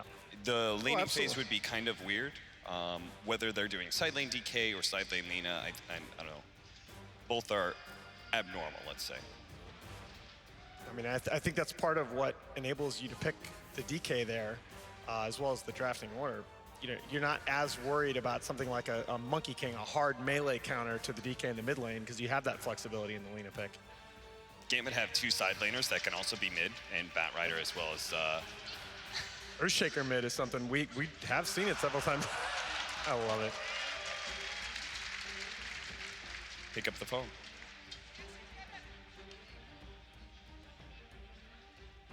Man, is there a gotcha pick though for TNC at the back, for Gambit rather, at the back of this draft? Because it sure feels like, although I will say, I feel like the lanes are looking a lot more solid, at least through 8 picks on the board. They just go Morphling here. Stop. Why is Ban away OD. Yeah. Makes Morphling stronger. Yeah? Why wouldn't they do it? I mean, they have to have a second pick in mind, right? So, I wonder what that is. Occam's Razor. Lifestealer matches up well against all of this heavy magic damage that Back for the Ember that was so successful in their lower bracket earlier today. They have some nice team fight now, do Gambit. This is it's a very fast-paced lineup. I think the lanes, if Ember can perform mid as he did in the last series, the lanes look pretty solid. But I worry that there are still some carries there's still some carries here that just mess with Bat Rider and lane. I worry about, say, a Slark here or a Weaver. Push Bat Rider out of the lane. pretty well against bats and can have some nice lockdown against the Ember. But I think there's maybe a little bit too much AoE magic damage for you to contend with. Yeah, makes sense. But conceptually for the laning phase, I think it makes sense. I personally would still like Morphling or... I don't think they really have a Naga Siren combo here.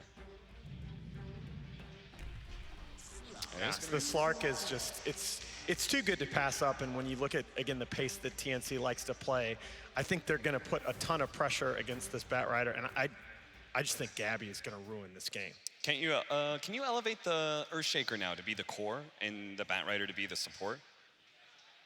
Maybe. It just, that's part of the problem with some of these new rosters is that we don't really know what flex picks are in their arsenal, especially when you're talking about new players. We don't know about their comfort level switching heroes at the tail end of draft like that. I think that's a very good strategic option. It's whether they feel comfortable executing it. Because I always feel confident when I'm playing like a core or a very farmed 4-position Earthshaker. When I have a gyro with me, I feel like I can initiate and combo up pretty much anybody because we have so much AoE damage. That'll be the one concern for TNC. But again, they have the laning phase options. And I think the laning phase is just so important to beat TNC. And with that last pick, the Slark should do pretty well for himself. Okay, let's find out as we head into game number 2. Your commentary team, of course, Kyle and Toby One.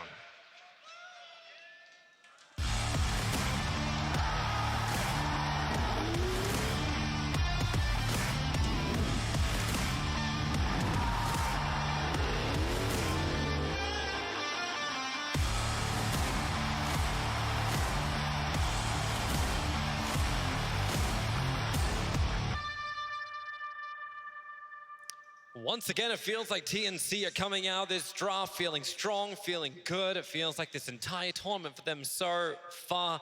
Kyle, I don't even want to think about TNC right now. Get him out of your mind. How do you like Gambit's draft? I think it's a lot worse than TNC's. I guess we're talking about TNC then. Wow. It's just the little things, right? We saw GPK Hey, is that punish. actually, is that 8-1? Okay. I thought it was, I said 9 when I saw the draft.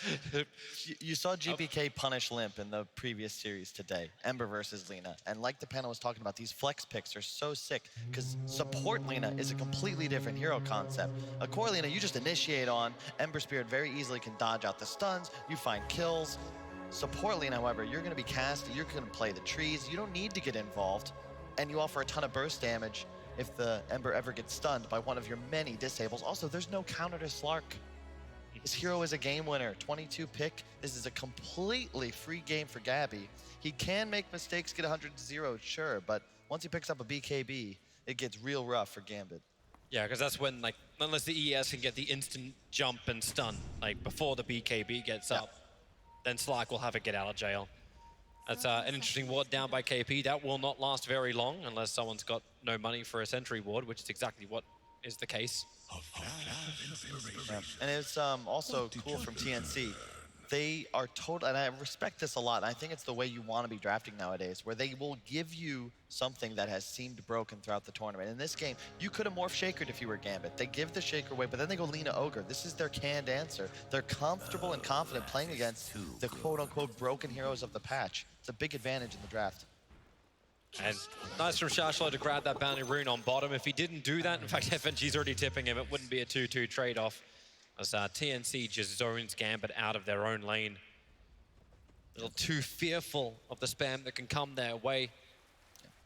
Gambit are going to need a big performance from GPK. Definitely the MVP of the squad so far. You have a nice matchup against the DK. You end up just trading. As soon as you're level 3, you just push waves with Flame Guard. You want to control runes, look to get active around the map. You got an aggro tri-lane starting from TNC. They might just go for a first blood here. And if they can get the chain stuns, it's good. Dream is low. The only Tango is to regenerate. That was very weird from March. Didn't even cast a spell. Just there for a couple auto attacks. TP's bottom. Like maybe you have to go down here and help. But there's no creep wave for Gabby. That was a double fissure block from Vampire, which just kept the wave up a very long way. But now there's going to be a double wave coming into March and Gabby. This is very dangerous, though. Slark only level 1. You might have to skill packed early, or he could get dove under tower, because Gambit's going to hit level 2. you're still going to be one on both of these TNC heroes, and you can see them auto-attacking the creep wave. I like that from March. He's trying to do his best to push the wave out, because if you end up with 8 creeps under tower and these 2 heroes, you just get blocked, like you're going to die on somebody. So obviously very hard to last it under those circumstances. The only push he has back is you went for that first point up in blinding light. Hey. You might mess with the last hits, but it doesn't help with the lane equilibrium. Yep. A lot of stacks coming out. There's level 2, block. And fissure him up. You got a way to cut free. Gabby will do it. 5 stacks of sticky napalm, and with a Firefly, they just get on top of March as well as Gabby. March be the primary target. Shashlo will get the kill. He doesn't lose the aggro of the tower, so it comes a lot of extra hits. So the upside is the fact that Gabby will get all of this solo experience. The downside is he's going to be contested by Vampire. It actually pays off for March in a lot of ways. You give away the first blood, sure, but now Gambit can't pressure anymore, and Slark under tower with a ton of base health regen and a bunch of tangos. You're just going to get every last hit. And as you said, solo XP. That's so valuable on a core Slark. We've been talking about like how far behind he is now. 2 minutes in, he's at level 3, and Shashlo is being chased down by this Keeper of the Light with 2 creep waves. Just what I've been waiting for. He's trying to be efficient in his farming, and he will be. That's an easy burn money. But we've seen this how many times, right, Toby? Whenever you see an offlaner pulling creep waves, you gotta feel that it favors the carry, especially when it's a Slark. As soon as he's 6, how do you actually make a move on this hero, man? Yes, coming in, high speed, looks for the Fidget block, able to hit it, actually trapping Lina on the wrong side. So KP becomes the new target. They don't have enough damage to get him. Tims was most definitely the primary target. But with a full creep wave coming in, Vampire still got all the movement speed in the world, and Dream will chase KP into the tree lines. Tims is not done just yet. He's almost being baited by FNG. They pull the creep wave off to the side, so they get a little bit more damage into the tower. And Flat Cannon will clean this up in just a second. In fact, KP comes in, throws his own stud out, and Vampire maybe thinks about TPing away from here. He's got boots, he'll be fine.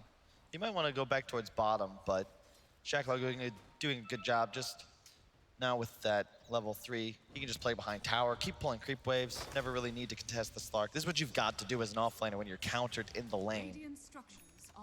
Coddle not exactly able to zone you himself. I love how we said, like, he's countered the lane, 21 CS, compared to the Gyrocopter CS of 9. Yeah. Like, Dream is, with this one creep he's about to kill, will hit 10. This is not his start. GPK also feeling a lot of pressure, but then the Fissure ready to come in from behind, combining with the Totem. The Fissure just holding Armel in position. There is no aftershock, so they can't get the stuns. It just body blocks, and GPK does no damage. Yep. That's a 10 armor DK, 13 when he's under tower. Armel's so good at this hero. I like the double bracer build as always. He has a Midas queued up post treads. Might see him go for that Radiance build as well. We shall see, but you just hit too hard. It's very difficult to take this hero down. I feel like this is one of the most hilarious things, like just watching March move between lanes. Top lane, a lot of damage to Dream, but he'll be fine. But March, not even level 2 yet on this Keeper of the Light. But Shashlo is waiting for a Courier Snipe. I don't think he does enough damage for this either. It's the right call, though. You've got Gabby down bottom. He's 5.5. This is the Dream. And he's going to be rushing a Midas, it looks like. TNC, comfortable, going to take this into the late game. They do outscale. Gyro, typically very poor matchups against both Slark and DK. You also have a ton of magical burst, obviously, from that offlane dual lane. Shashlo starting his farm once again. Dragging multiple creep waves, trouble for FNG, getting stun locked down. Dream tries to create a little bit of extra space, focusing on Tims. He's actually going to have enough damage with the help of the Stroke of Fate that FNG got before death to get the kill, and we're 9 seconds away from those 5-minute bounty runes. That'll be the next big target. KP, I don't think he even really wants to fight this. In fact, with the Blinding Light, yeah, Dream gets pushed back. And it's just going to be a bounty rune trade-off. Gabby already getting aggressive, jumping forward. If he can actually leash Shashlo, in fact, more trouble for ES. Vampire, I thought he was out of here. Shashlo was still able to get the bounty rune. He needed that because he needed the bottle charges. Yeah. But losing the ES was probably not part of the plan. A cool build from Tims. Skips his Q, just 2 points Light Strike Array along with the passive. Increase the stun duration, bit more damage, because they're just looking to harass, right? You've got really low mana cost spells. So just spam stun to harass, get somebody down to 50%, then you can find kills in the next rotation. They're baiting the DK forward, so Fissure from Vampires able to lock him in place. The Stroke of Fate slows him down, not to mention the Inkswell stun, but Blinding Light pushing GPK up the hill, but Armel commits the Dragon Tail. Very low on mana, he still had Mango available.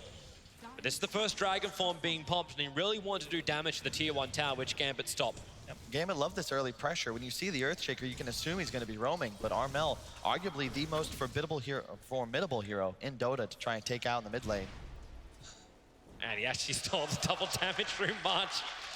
Blinding Light feels so good on all the Coddle players we've had at this tournament. Slark has a Midas en route. This is insane. And I know it feels weird what March has been doing, but he's had such high game impact, even as just a level 2 Coddle. Coming over, give mana to your teammates, blinding light for saves. And more importantly, you ditched bottom so that Gabby can have an absolutely free time. Approaching level 7 at not even 7 minutes into the game. Like, this is going perfect for TNC. The hero that you have a free game on, you just want to keep going with, Armel. And Dragon Tail stun is not that low a cooldown when you've got a Keeper of the Light standing behind you. So yeah, a 6 minute, not even a 7 minute Midas. It's one of Gabby. This is one of my favorite combos too, because when you get later in the game, maxed out Dragon Tail stun has a 9-second CD. It lasts for 3.25. Chakra reduces cooldowns by 7. It is a double stun. You cannot break it. And when you see a hero like Ember, you know, how are you supposed to survive against 6.5 seconds of chained lockdown from one hero? We're not even counting Alina. We're about to put KP to the test for survival. The Fissure block from Vampire can actually, no, it doesn't catch Tim's again. Ogre, there is no hole to fit that body through, but there's no real damage it feels like Gambit can do to him either. Once again, it's the Lina they want. And bottom lane, Gabby is just hanging out. He's got a lane ward, he's got a Midas. Whenever you see the 22-pick hero that is completely uncountered, free farm a Midas with no other items, you've got to feel a little concerned. Into mid, Fissure. He's not going to get there in time, or is he? The Fissure, the block. Sidestep. Yep, Armel can't fit through there. GPK, but there's no control. Just spirits away, and Vampire now has to walk away from the DK. I like that Armel just keeps popping that DK for him. That's how you want to play it. Just keep hitting the Ember in the face. Make it difficult for him to lane. Bringing attention from Gambit to the mid lane all the time as well. It's not like they can pressure the side lanes. They can't get down there for the Slark. What are you going to do? Try and kill an Ogre again? And another rune being denied to the mid. TNC, they're just on a different level right now. And yeah, sure, Gyro's farming, right? But look into the Radiant jungle. This Shrine, usually just used for efficiency on your mid laner, also comes with a bonus of this triple camp, and then to their left, another triple stack hard camp. Everything going the way of TNC. They're checking all the boxes, all the little things done correctly. And it's the reason they're cementing themselves a nice lead here. Maybe not in the net worth department, but in terms of the game state, they are very ahead. Yeah. It just feels like TNC, like throughout this entire tournament, has always been that one step ahead in draft, in execution. This team has just come together so well in a way that you wouldn't really say reflects a Southeast Asian team. Like, a Southeast Asian team always has that flash, always has that panache, but this is just... They've got that, but they've got it with refinement as well. And to do it this early on in the season, it feels good for the future of TNC. If they can keep refining and getting better than this. Sharshlo's looking for something in there. The Fissure will enable it. The lasso is out. Careful, that actually may get him denied, but no, he'll drag him through the Firefly. And Tim's also trouble on top lane. The stun control from Gambit, able to bite back. Talk good about TNC, and all of a sudden Gambit get 2 kills. I apologize in advance. The thing you got to keep in mind, though, like, the issue isn't, like, right now, sure, the games are going well, lanes are even, but TNC are doing this, they're going to be buying 3 Midases. Here we go from DK. Where's the follow-up stun? In fact, now it's just DK Dragon Form and Dragon Talon to Batrider, pushing back out of the tower with a blinding light, and KP and Munch just rotate in to punish Gambit's aggression. That's Midas complete for KP, and that the game is even, sure, but TNC aren't buying real items. They're buying Midases. They've already got 2 online now. A fight for this top rune. Dream does have ultimate up. 9 seconds. The homing missile timing will be nice, keeping KP out of the fight, but March stands on the rune and with Tim's behind him. The high ground? Still going to be a 2-for-2 trade-off. Ember Spirit, wow, keep going on to for the DK. That's a B-Team Batrider coming in. One creep stayed alive, and I think Sharshlo is biting off a little bit more than he can chew. Sees the Ancients. And a leak. I'll just keep going. Still got bottle charges available. She's really just messing with the Ancient stack more than anything else. While Armel's forced into the jungle, the opposite side to farm. Casual Bracer on the Slark. I really like this from Gabby. There's a lot of spell resist built in, 5% magic resist, but more importantly, it's that base HP, right? You think about it, how does he die in this game? If he gets 100 to 0 in a stun lock. Boost that raw HP pool early, make sure that that's not a possibility. You've got a Midas. You can afford to invest in some defensive items before all-inning for that defusal. You can see Vampire with his itemization understanding that element too. Going for the Blink Dagger, like he's a stick, boots, and trying to find the remainder of the farm to get in directly into that jump-in Echo Slam instant stun. He's only level 4 is the concern. Shaker really wants 10 before he starts to make these moves. You want maxed out Aftershock and Fisher when you get that blink. That's why they're giving him bottom lane. Pressure on top lane from Dream and FNG. Charshlo on the hunt. Ever since these BTs are up, he's trying to be more of a presence across the map, and rightly so. That's obviously what the item's meant to do for you. And it's cool that they take turns, too. Armel, he got a little bit of help middle. Now just says, all right, March, you've been running around the map for a while. You were level 2 in 10 minutes in. How about you take mid for a bit? I'll go farm the woods. Really nice that they trade off like that. Support, you get your core ahead by effectively just running in circles, and then they give you a little income, help you recover so that you're a real hero, too. Almost level 6 on the Coddle, now they're hunting. Oh, GPK, blinding light, pushes him back, misses the Sleight of Fist, Dragon Tail stun, but Light Striker Ray's not in range. Also protected by that level 4 Flame Guard. Now they try and turn themselves. Gyrocop's gonna arrive. The call down, no, it's gonna be Will-O-Wisp to begin with. They're holding it for the moment. And flat cannon damage will chip, but it won't do anything else. A haste-runed Batrider wants a fresh target. Ember Spirit, now maybe you got a chance. Finding them together, Armel as well as KP pulled together. Under the call down, the flat cannon damage. Huge damage into TNC. Gambit, they bring the deeps and keep the dive going. As 3 heroes of TNC are lost and Gambit come alive. But keep in mind, there's no Slark through this fight. He's taking the tier 1 tower in the meantime on bot lane. That was sick. Sick, though, from Gambit. They had to try and get something done. Shackle on the side with that haste rune, as you said. The Grimstroke Bat combo. We saw this at TI, still very effective.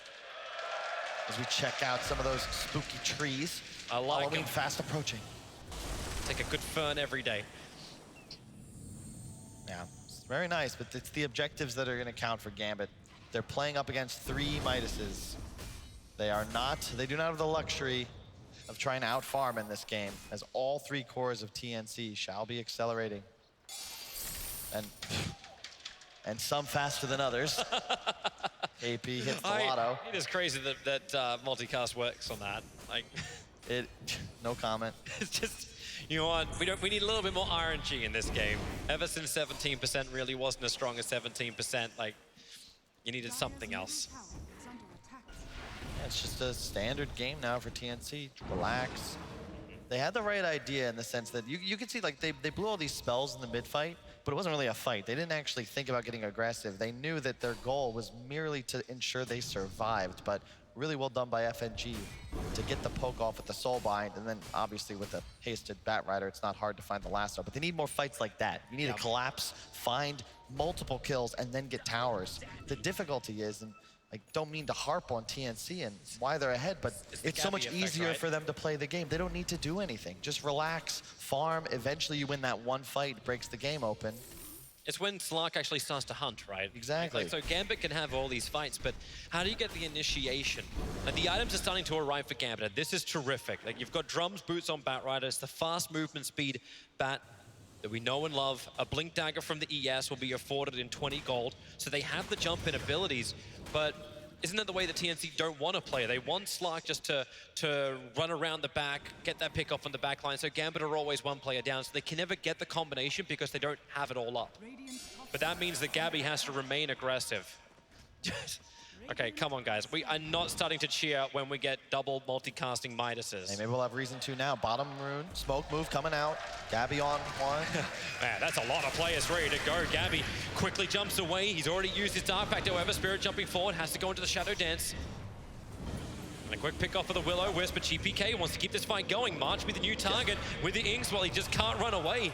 Marsh will be the sacrificial lamb. His whole goal there was to save his Slark, and you'll do that. It seems like a waste, right? You use the Coddle ult, the Slark ult, but that is a win. 5 Gambit heroes were there. You only lose your 5 position, and the net worth advantage actually increases for TNC off that play because they got 3 bounties. Yep, they got 3 bounties. The DK just did the triple stack, and they're going to get the kill onto FNG or Gabby. No, we can't close the distance. Man, that felt late. Soulbind, and here comes KP, just to hold hands for half a second. This is this will be an interesting one. You have a BKB on the Dragon Knight momentarily. The one hero he has troubles with at the moment is that bat, plus all that magical damage from Gambit. But you know, again, when you get a Midas this early, and your team will outscale, you can get that fighting item that denies Gambit's aggression, extend the game. It's not going to be punished like it usually would. And Tim's having trouble getting away from the Batrider. Shashlo just plays the river. Gabby trying to pounce himself forward. Can't get the grab, however, on Bat. While I keep my eyes on mid lane, Vampire is waiting for this Blink Echo. He just wants one target to come in closer. Oh. Crowd goes wild. KP making the most of his Midas purchase. Who needs to farm? Skill-based, skill-based. The tier 1 tower, they're gonna fortify it up both sides. Shows you just how much both sides want to keep this tier 1 tower alive or dead. And DK will TP in. Gyrocopter playing from the tree lines. Armel's waiting the timeout, just trying to get in range for that Dragon Tail stun because he doesn't have the range for him just yet. But Echo! Vampire! It's the backlines! They keep the chainsaws going! DK's gonna go down! Again, TNC under the tier 1 tower get pounced by Gambit. It was the Batrider double lasso before, but now it's the Slammer. Absolutely beautiful. That's the degree of execution Gambit are gonna need if they want to take this game. No chance to react. TNC immediately lose 3. We'll watch this again. Perfect positioning from Vampire. The Fisher, boom. AoE, just perfect timing. And because of the Gyrocopter, the Ember Spirit, these heroes have so much burst magical damage, there is not a damn thing you can do, and Armel loses near 1,600 health in the blink of an eye. Hell yeah, FNG. That's the sort of play that makes you start to feel it. It's a tough game for Gambit. They're going to need to continue this high degree execution. And isn't it wild, you know, this new meta, it's 13-3 Gambit. They've taken 2 consecutive huge fight wins, but it still feels like they're the ones that have the emphasis to continue to do more. You know, I was explaining Dota before to someone in the crowd as like, okay, you're 13-3, you feel like you're ahead in 1 second. Oh, only one. But like, you feel like you're ahead with 13-3. From looking from an outside perspective, that looks great. You're 1k gold up, but it's the countering abilities. March gonna get caught in the tree lines, dead very, very quickly. I'm uncertain what he hoped to achieve down here. But death was the answer. And so far, TNC, they have not looked to fight at all. Every time they're using big ultimates, it's to peel and just run away. You let March die, who cares? But once this Armel BKB comes online, this could change. Hood up on KP, pipe afterwards. And yeah, even the Slark, he'll be going for a BKB after that defusal as well. That's when TNC can actually take some of these fights. For now, though, they're in trouble. DK, the blink was up, what doesn't even require, but a drag down the hill to get the follow-up chain stuns, using both the Inkswell and the Searing Chains. DK, they have the control. And even once you have BKB, if you can't react in time, that's gonna happen time and time again if Gambit can get that initiation. And that's the best at that. I love the way they're playing. Every single hero constantly on this Radiant side of the map. It's what's necessary. Choke them out. If TNC want to try and get any net worth off the map, just kill them. Kill them over and over and over. That's your win condition here. Now they move bottom. Tier 2 already low. Gyrocopter will be finishing his BKB off this wave. Can they go high ground with this? Like, what's the next objective? You're 19 minutes in. Do you start doing damage to the base? This wouldn't be the first time we've watched Gambit really pressure that safe lane, and whoa! Only the 2, though. However, now the level 12, we'll see. Maybe we'll even get the ×3. This is not the highlight of the game. I refuse for this to be the highlight of the game. Gambit are playing really, really well, and Batrider's looking for another initiation. He's on cooldown for 23 seconds for Lasso. His whole team's behind him. Yep, and who's revealing themselves? Okay, Invis Dragonfire came out of somewhere. March is not your target, but you'll pick him off anyway. And now Shashlo flying over the top as a great Fisher blocking. DK is trapped here. He doesn't have this BKB. He doesn't have anything to escape out. It's just a dead DK, a dead Coddle, and a continuous pressure from Gambit. But I still want to reiterate, the person who is not there, Gabby, he's almost finished a BKB. This feels good for Gambit, but is it good? It's definitely, they're playing excellent. They're doing what they need to do. It's just hard. They have the draft that's going to need to play, you have to play better the entire game. It really is just gonna take one fight, one opportunity for TNC. You pick off the gyro, you find a kill on Bat, get Ember, things start to turn. But for now, so far, so good. You even got a 2k gold lead, and the Ember Spirit of GPK has continued to perform. What you're saying is don't lose yourself. Exactly. Level 15, he's going for the Flame Guard DPS build. Probably the Spell Amp, playing on Midas. Midas. Oh. Disappointed. Bottom. Very impressed. Arch just being picked off time and time again. The Will-O-Wisp will fall. Armel looking to do something, but Dream, a nice defensive 10-second BKB ensures that he does TP away to safety. Really nice. It's the other hero. Like, we've seen a double Divine Rapier on Dream previously in this competition. Gambit picked this hero because of comfort, because they have faith in him if this game does go late. Yeah. They have reason to. It's another just mass disable lineup from Gambit. I really love the way they play around the FNG Grimstroke too. It just seems like this is how they're comfortable, especially when you consider GPK. He's a playmaker, right? We watched him on Ember in the previous series, just absolutely owning. And when you gave him not just the Flame Guard, but then the Ink Swell as well, to just get in aggro stun off to combo with his chains, you really can't do anything to stop him. It's gonna be Gabby. When he chooses to get involved, they'll be able to switch things up. But TNC, they don't have any real initiation. Blink Dagger's queued up for Slark and DK. The BKB is the fighting item. The Blinks are the killing items. Once they pick those up, they can actually start to turn the tide a little bit, try and find Gambit's heroes. They haven't even used a smoke to cross the river yet this game. I hope they're stockpiling. The smoke's coming from Gambit instead, but who's there? March is there.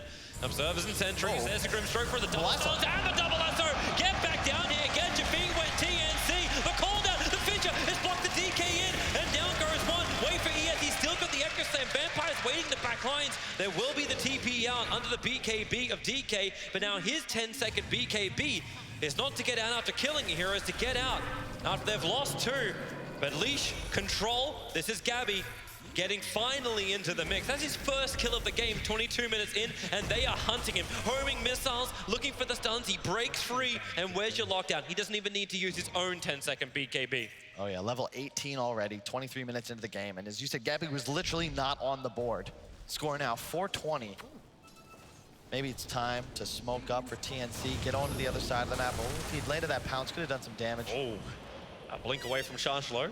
Difficult to land that pounce going downhill. Yeah, another just great fight from Gambit. They don't have vision, just an immediate high ground. Actually, they placed the ward into an immediate, It's FNG doing it himself. Like, he threw it down underneath the ult and sentry of Radiant. That's why TNC probably felt so good being there. Yep. And that's how they're gonna have to continue to win these fights, right? Engage, find a couple of pickoffs, and then once these BKBs get popped from TNC, rotate out, relax. It's very difficult to fight into the Slark and the DK combo under the cover of spell immunity. You've really nothing to pierce it with the exception of that lasso, which oftentimes they are initiating with. BKB soon to be finished on Shacklow, however, along with the GPK Ember. So perhaps you just trade them. You can trade BKBs, reset, then re-engage. That means you got to play around Vampire. You saw him just sitting in the back line. It's like, okay, well, BKBs are down, sure. You trade yours, you trade ours, but we still got this big hallelujah play. Yeah. As everyone battles around their own vision in front of Roshan. I don't think anyone really wants to go into that pit. It doesn't feel like either of these teams are very adept at killing the big man. Not quickly, at least. Or not yet. Dream just pushing bottom. You can see FNG sweeping the map at all times, placing wards, checking areas, Gyro playing bottom, finishing up that Ags. There's the BKB on the Ember, the Blink on the DK. Keep in mind, though, that combo is online. I don't care about these BKBs from Gambit. If they're not careful, a BKB to Armel blinks in, Dragon Tail, immediate Chakra, you can 100-0 somebody very easily with those two stuns. Gambit are grouping up as well for their own kind of maneuver. There's no smoke coming on the courier. In fact, I don't think, there's no smoke for them. They're waiting around Roshan. They need the Force Staff to also arrive for the Earthshaker. That's a little bit further behind, but BKB for the Ember. This is going to be his timing with the BKB and the Batrider. And who do you find? Like, TNC, they find nothing. There's air. They're looking for Midas. And he gets one. Settle down. I really like this, though, from Gambit. They were playing so aggressive this entire time, but they recognized the change in the status quo. The BKBs are online. We cannot continue to play so aggressive. TNC all of a sudden are the ones that are 5. They're running at us, and we don't necessarily have a high percentage play here. A fight at best for you now is 50-50, even with this huge kill lead. You've got to take it on better terms. I love the perfect circle that gets drawn out by Gambit too. This is exactly where they are. FNG then draws a line. It's like, okay, we establish control across this area. Batrider is actually fireflying that exact line they drew on the mini-map. Come through here, scout out what you got. Ember Spirit shoving top. What's he got next? BKB into Lincoln's queued up. And that's the right answer. We just discussed how he dies, right? A Blink Dragon Tail. All of a sudden now he'll have time to react, get that Remnant out, maybe get a Slight off. It's like, you need a Linken's in this game. I really like this decision. Well, actually, all of the stuns of TNC are point and click, to be honest.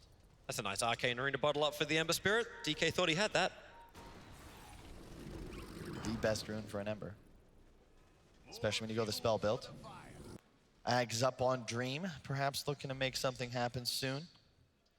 Game, now we see like that cat and mouse aspect in the mid game, right? What was that, the NIP series and on day one? It wasn't Dota, but Defense of the Roche Pit. We might see that come up sometime soon. Lead 30 minutes Maybe. for it. Oh, Money! He went all in on red. That one maneuver cut the gold lead from 2K to 1K. So well played by KP, man. He rolls those dice well. And it's a shame you can't do Snake Eyes. Like, why can't it come up the opposite direction? It's like, oh, I lost money. Hand of Midas now gets balanced. Oh, nice. I was going to ask for this. Gambit, pick up a gem. This is great. You're playing against a Slark. You're never going to win the map control battle unless you grab one, but this means... They see the ops.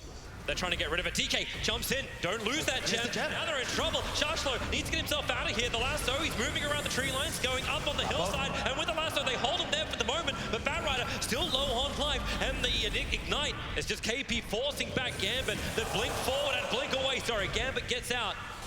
Really with nice. all their heroes, are they actually all going to be able to escape here? More Slider Fist, more Searing Chains. Gyrocopter, not ready to fight again just yet. Flak Cannon's on cooldown for the moment. It's just chaining the stuns, and now with the spirits forward, GPK now triggers his BKB. They waited as long as they possibly could, isolating KP further up that mid lane. He'll end up dropping it. Here comes Vampire. The fissure, the totem stun is just chain stunning down Tims. He can't do anything about it. Another two heroes lost here for TNC, and they really dragged that fight out, Gambit. They're playing so well. This is not the same Gambit from that first game. Of course, they really didn't have the same opportunities considering they had an entire animal menagerie on top of their high ground by 17 minutes. And they never had a moment to get on. Yeah, this How do is they their not? style. Really? Really? The fight's not important anymore. So far, that's the best thing that's happened for TNC. They haven't found a kill since Slark got that solo pick off a while back. Well, Slark's finished his Lincoln Sphere now. So if Gambit want to come high ground, they'll have to battle into this. But the scans are coming from Radiant. They look towards Roshan. I still can't believe Batrider didn't die. He was initiated on by Slark. That should have been a kill. They're just following the flow of the fight so well on Gambit. That lasso comes off with the soul bind, but you realize, wait, we don't actually want to fight just yet, but let's get some damage out. And then they retreat. They recognize, don't fight into the BKBs, and then they re-engage, even with just the one spirit. GPK gets buffed up by the Inkswell and just moves forward. I see 5 creeps. One pops for 160 gold. Great fissure block. Vampire holds Gabby in place. He'll go for the BKB, but Vampire, his own 4-star gets him away, and Gabby's BKB wasted. That was his 9-second one. Gyrocopter staying with him. Here comes Shashlo. Blink Dagger is available. He'd love to get the Slark, especially when he mispounces like that. The Slider Fist looking for information, and the information they get is over towards KP. The Lincoln Sphere put onto him to try and protect him. They don't break the lasso. Great patience from Shashlo, not just to throw it out. He's waiting for FNG. He's waiting for the Wombo combo. Yeah, and Gabby also has a Lincoln, so the bat cannot actually self-cancel that either. There's no way to lasso that hero. And just, dude, this Grimstroke Ember combination, man, I can't believe we don't see this more often. GPK just gets buffed up and goes ham. These non-BKB heroes have no hope once they get jumped on. I remember the ESL Katowice, I think it was, when OG came in and said, hey, you know, this hero actually has a lot of great combinations to work with, a Grimstroke and plus whatever the hell you want. It's very true. Gabby. Maybe problematic. Bottom lane, Shashlo gets hit pretty hard. Gabby's going to be nearby. The BKB is up and Shashlo walks away. Gabby was here for the rune. I don't think it was on the same page as Tim's looking for that quick fight. I like how Gabby has that awareness. Realizes, oh, nope, he got the BKB off. There's no reason to pursue here. Instead, he'll just TP top, shove out that wave. He TP'd everyone to bottom lane so fast. Like, everybody but Dream came to bottom. One. Not that great anymore, KP. Where's that Australian luck? 7K the gold lead for Gambit. I feel bad. I honestly counted him out. It's like 6 minutes in, I'm like, oh, there's no way you're gonna play that well. But it's like, wait, we have really great initiation. We can be really aggressive. Let's put that to the test once again. The Lotus Orb, that comes in way too late, but it's trying to predict the DK. He's dead for 70 seconds. If you wanted a window to go for Roshan, this'll be it for Gambit. Gyrocopter cracks level 20, and in they go. Same with Ember. Yeah, look, I still love this TNC lineup. It's just, you know, at some point, guys, you're gonna have to try and get aggressive, right? They haven't made a move. They haven't looked. It's 31 minutes in. TNC haven't made a single aggressive maneuver. I think they don't even cross the river. This is not the typical play style we see out of these guys. And have they even got a kill in the last 20 minutes? You can check the bar. I'm seeing they destroyed an observer ward. I have a destroyed observer ward. And Gabby, last kill they got was on the Grimstroke. That was the last kill they got, and that was around the 25-minute mark. March. He is 6 levels below FNG. He's also totally dead if Shashlo. Actually, he doesn't have Firefly. They can't see him that way. Have to chase him up through the fog of war. March just keeps running towards the east. Puts down his observer ward. Batrider. Man, does he find him? Off the side. Really? We're watching KP do this instead of the kill. Man. But you ward right in front of the Batrider, so another one goes down. This is part of why TNC are on the back foot. They have absolutely no vision on the map.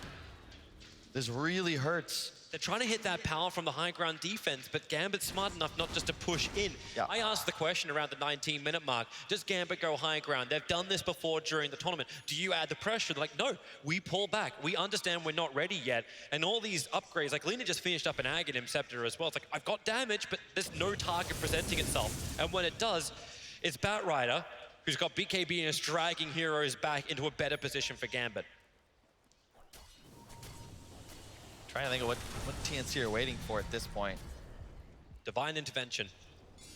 And they're recovering a bit around the map, though. They've finally got some vision up to play around. You're still running 6 Midases over on TNC. Those extra ones are all on Ogre.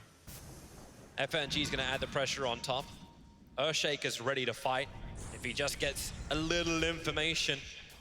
The sentry ward's on the hillside. Here comes Shashlo. DK's a nice little target, but KP's presenting himself a little bit more with the Lotus Orb up. They don't want to instantly jump on him, but they're just waiting it out. And now with a cooldown, the lasso, it doesn't come in from the Batrider. They've got his BKB off in time, but the Soulbind, the Hearn hold them together. Now the lasso will arrive. Ogre will drop, and so will Gabby. He was meant to be the savior of TNC, and now he's got to actually bite back. March is down as well. They're under the tier 4 towers. Gambit pushing in hard. Now they feel the opening, but TNC will stand their ground as hard as they can. Armbell doesn't have a lot of life to work with. They've got that Aegis on the gyro along with the Butterfly Ags. He does a ton of damage, and as you said, forcing the 2 buybacks. Gabby didn't even get his ult off in that engagement. I think he got surprised. I think the Soulbind came out as the rocket was like mid-flight, and I'm pretty sure it hit both, and it wasn't something he expected, obviously. Then boom, there's a lasso and he's dead. Very interesting engagement. TNC just not getting anything, really. I don't think I've seen a better played game from Gambit in this tournament. And they've had to do this. You need to play perfectly in this kind of game. They've done exactly that. Just slowly but steadily churning the game, growing their lead all the way up to 14,000 gold now. And TNC, so difficult to come outside their base. Gambit don't even have a ward perimeter. It's not even, like, a lot of the points isn't there. All right, efficiency time for everybody. Just keep that wave being evaporated as Gambit try and force in. And so far, that's the only bright spot in this game for TNC. They still try and come out. Like, put the Lotus Orb over on Slunk, the homing missile from Gyrocopter, and there's your Soulbind. Once again, they're looking for that combination, trying to get rid of it. Donk onto both. Try and break free. Armel blinks forward, able to get the stun over on Batrider. 4-star from away. The call down, creating that space for Gambit just to start retreating. These BKBs are just dropping. There's a 6-second BKB now on the Dragon Knight. Gabby's down to 7 seconds on his. 4 Batarans are going to go to the way of Gambit. All 3 lanes shoving into the TNC base. This is how you play a game. You want to watch, you want to study up how to take a lead and continuously grow it until you obtain total map control. Gambit are writing a book on it. You can see that net worth advantage just slowly but surely. TNC haven't picked up a kill in the last 10 minutes. And before that one pick off on the support, it's all the way back Oh my God, it's all the way back where? Yeah. I actually need a creep. 11 minutes. It was a while. Poor little Grimstroke, last one they got. Earthshaker can't get in. They can't get vision on the high ground. Making it difficult just to get that big Echo Slam off, but I'm actually almost liking these Observer Ward places from Gambit. They're too far out for TNC to get rid of it. And because of that, like what happens is Slark runs out in a fight. He doesn't have that movement speed. He can't just wrap around the rear of Gambit because Gambit will still see it. There's no, this isn't a Shadow Blade Slark. This is just a Slark that will run wherever the normal vision is. Sentries aren't required. And now we get the double hex. So FNG has the size device to go with his Soulbind. He's already been comboing well with the rest of Gambit's lineup. Now he can just do it himself. Almost level 20. Love the Grimstroke's talents. He's get 90 GPM, 10 minutes, or level 10 rather, 125 cast range to combine with the Aether Lens. So he can do that from incredibly far away, so long as they have that vision advantage, though he is in some trouble. Slark is hunting. Will he find him? In the trees, the smoke's gonna break. Pounce goes a little astray. Satanic soon to be complete on Dream. That is huge. That status resist going to pay dividends in the event he gets jumped on by a DK Lina combo. Yeah, Aghanims is done for Ember Spirit. Nice items galore. And for Gambit, that's got to give you the confidence to go high ground. And what do you get in return from TNC? All those minuses going to work to buy a Millennia for DK. It's Dota 101. Spend all your money and go make some moves. You finish the Satanic on the Gyro. Ags up on the Ember, Sheep on FNG. They're all down to like 200 gold. And you just get going. Go take a fight. Make it happen. Well, let's prepare yourselves. TNC definitely is. The only person who's not currently at this fight is GPK, who's just getting some last-minute farming in. KP. And the creep wave is dead. 18K the gold lead for Gambit, but TNC, man, they have continued to double down on the strategy. Armel even going for the 210 GPM talent at 20 instead of 25 strength. They are playing for the long game here. They are looking for a jump. Here comes Shashlo. BKB can't get the lasso. The Soulbind is onto the Slark, but they're so far back to the tier 4 towers. Gambit missing the initiation. They'll get some chip damage into the tier 3 tower, but the Soulbind is worn off. Dream, he's standing his ground the front lines. He's still got that Satanic, but he needs a BKB and get the flat cannon damage out under the cooldown. Also retreating. Slark wants this fight. He's BKB'd, he's Shadow Danced up, but now that will also wear off. TNC retreating, but we're in again. The Echo Slam! Vampire, he waited perfectly to bring down TNC all the way. Can they do it? Yeah, they can. Hemisphere to the tier 4 towers. Grabs Gabby, grabs Sims, moves to KP. A triple kill for GPK. Buybacks will come thick and fast from TNC. But because the MKB was bought by the Slark, he does not have one. That's still on cooldown too, Toby. 2 minutes 30 remaining. Gambit should know he's down for the count. Away. Right to the shrine. They're gonna try and heal up, and I think he just comes straight back into the game. Another Soulbind from FNG. It's just creating the space to get through the creep wave into that melee Rax. The Soulbind will now wear off. Dude, they're gonna go, I think you can even perhaps go Throne here. That's a DD on the Gyro. You know there's no Slark for quite some time. My God, he's gonna destroy them all. The Observer and Sentry is so deep in TNC's base as well. They see so much. Even without the Echo Slam, Lasso is up with the BKB, so Barrider can get this long jump. He just needs a decent target. Blinding Light pushes him back, the Searing Chains. Coddle's broken free by the Lotus Orb. But this bottom lane of Rax dying so quickly, still got another 25% of that DD rune left for Dream. And wow, hey! Oh! Whoa, whoa! Ember Spirit, that ain't your home! But he just stole the rug. Mike, they're just cruising, man. They're gonna get megas off this. Sure. Slark's still dead for another 30 seconds. The only 2 heroes they've killed were the ones without buyback, so they know it's a 3-on-5. Like, what's your initiation? GPK does a Sleight of Fist Searing Chains, and already you're starting to worry. You have no Lotus Orb for that. Lincoln Spear just absorbs the first down. DK hacked so quickly by FNG. The Soulbind, who wants to come in close with a flat cannon from Dream? Ogre's losing his life quickly. The Lasso is pulling the DK back out while Ember underneath the fountain is looking to dive once again. No, he'll show some tolerance. The DK, Elite's got out to safety, but remember what they came for, Gambit. It's clinical. They are removing all of the racks. Megas are their way. And with a double steering change, you know they feel like they want to go again, but DK will jump forward, gets the blink stun, a quick forced off. Gambit still here as 5. Can think about turning around. They don't have any big abilities apart from the Echo Slam, but the creep waves are dying so quickly. It's less effective. Mega's acquired. Dude, I don't think GPK should get Ember again for the rest of the series. You see that casual slight dodge on the Oh, the Hex into the silence. The DK Fissure stun is out. The Echo Slam from Vampire. They just want to keep him chain locked. The Will-O-Wisp cannot stop Gambit from bringing him down. Buyback is available for the DK. March is doing the best he can just to push this lane back out. And Gabby, he was meant to have a free game. He was meant to be the hunter, but he became the hunted.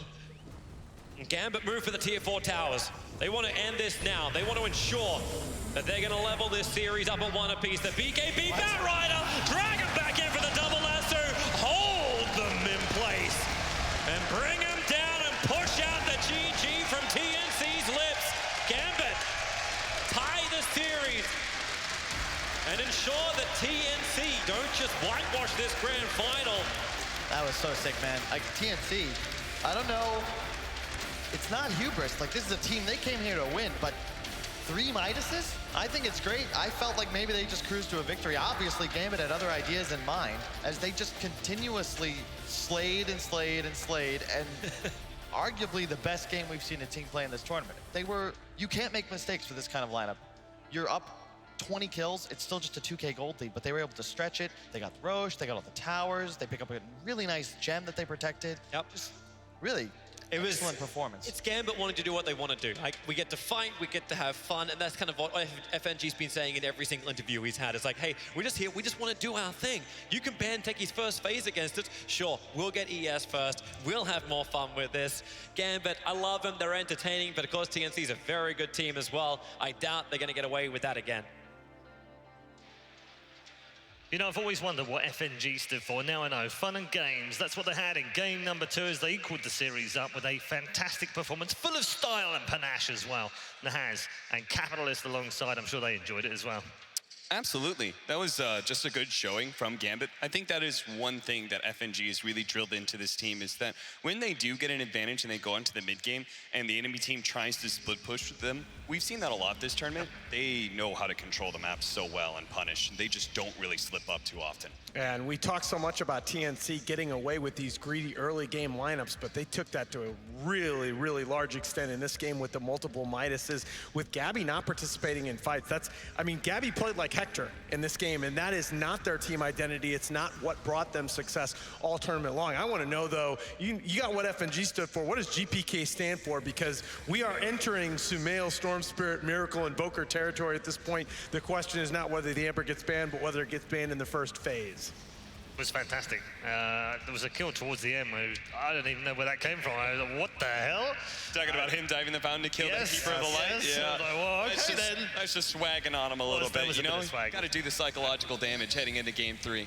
Bit of style like that as well. And you know, he mentioned in several interviews during the group stage, and he said it here on stage as well, they are having fun. And I find that great because it would have been very easy to have thought, holy Moses, this TNC side, after game 1, they destroyed us. It would have been very easy to kind of go, okay, guys, let's just try and make it close. After the previous 5 games, but that's got to get in your head. They are 5-0 before this game, so they have no answer to anything that TNC has thrown them. Suddenly, they've found an opening. How much of an opening, though? And how long can it last in this series? I think it can last as long as it takes TNC to go backstage and say, all right, guys, maybe we overdid it a little bit. I know they had faith in their high ground defense, but I mean, wasn't that a good pick for the Slark at the end, for the Gabby Slark? Wasn't it a good game for it? Yeah, for the laning phase and such, I think it was good. The high tempo of Gambit was naturally going to have some ability to be able to shut down TNC's lineup. I think TNC just got a little bit too greedy and too split pushy in their ideas. TNC is excellent team fighters. You can never forget that. So I do like the fact that they try and outgreed their opponents sometimes a bit, but I think this was a step too far. Take the fight to Gambit a little bit more. You've shown you are the best team fighters here. Yep, all right. A little less greed, a little more hubris. Let's find out what Purge made of game number 2. Hey guys, TNC did everything that they could to try to keep their gold in their favor. It was a deficit of kills, of course, but at this stage of the game, we're going to see Gambit crossing the map, ready to put pressure on the tier 2s that are still up. And when you do that, it's really, really important that you control this high ground area, because that means that once you have vision advantage over there, you can use your Bat Rider, the superior initiation hero, to grab heroes and make fights easier. So if they do gain control of that high ground, it's pretty straightforward for them. And there's also a big timing here for TNC. Gabby, obviously, not Gabby, sorry, Armel, did go for a Midas. He went BKB afterwards so that they wouldn't get run over in the game. And then he finally buys Blink here at the 27-minute mark. And that's going to allow him to initiate. They find the Bat Rider as they're invading that high ground vision area. And this is where they try to kill him. They follow up, but unfortunately, there isn't any stun follow-up. Cuddle maybe could have put his ulti there, but Bat Rider's got a BKB. And luckily for him, he's able to stay alive just long enough for the Grimstroke to rotate from the bottom and get the ulti off, which allows them to disable both heroes. And at this point, it's just very difficult for TNC Predator to take the fight. There were too many BKB cores. A lot of their damage is magic damage. Dragonite isn't really going to be a real carry for a while, and even the Grimstroke gets forced staffed away. So this is a very crucial moment where TNC really needed to win a fight and just couldn't do it because Gambit played too well. Thanks, Purge. Great breakdown, as ever. More from Purge throughout the grand final, of course. And what a grand final we've now got after thinking this might be a clean sweep for TNC. Game on, everyone. It's 1-1 in the grand final. We're back shortly with game number 3. We rise up from the dust and claim our throne.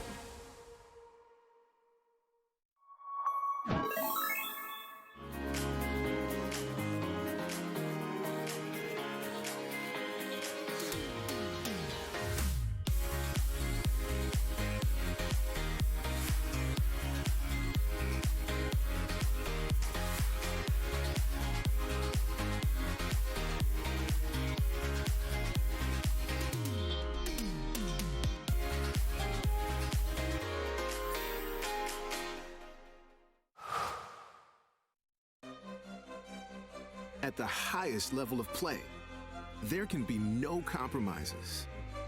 Gamers demand the highest clock speeds to give them the FPS they need to perform. Rise to the moment. Intel Core i7, the official CPU of ESL 1. Intel. Unleash your brilliance.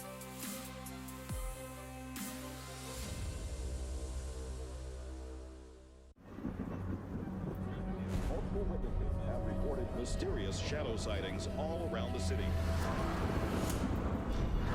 According to experts, the origin of these shadows is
It's game fuel.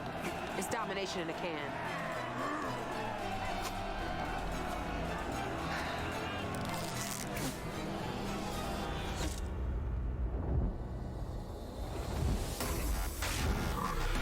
Aw, tastes like loser tears.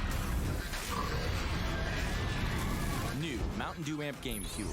Victory in a can.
ESL 1 Hamburg is brought to you in part by Intel, Mercedes-Benz, Vodafone, DHL, Mountain Dew Amp Game Fuel, Aces Republic of Gamers, Hey Safeguard, Euronics, and Barclaycard Arena.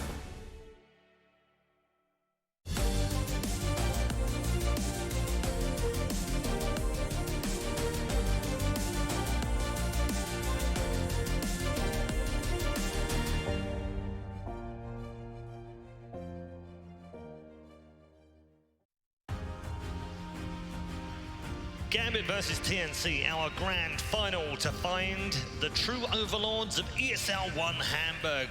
Also, we've been trying to find some Underlord champions as well this weekend. If you're not aware, there's been an Underlords tournament going on. Gents, Did I win? I know you've been playing Underlords. I've been playing a lot of Underlords. Cap, have you been playing Underlords? No, Dota is my life. You suck. Alan, Underlords is pretty cool. Underlords is awesome, and the new update is awesome, and I'm totally not going to play it when I get home. I'm totally we're definitely not playing it in the green room whilst watching the Dota 2. There are some other people that are playing it very well indeed. The final has occurred. Let's check up now and find out what's been going on in our Underlords tournament. We're back here at the D Technica Underlords booth. We have Gun, our winner. Congratulations. So tell me a little bit about your strategy in the game. 你的游戏策略聊一聊。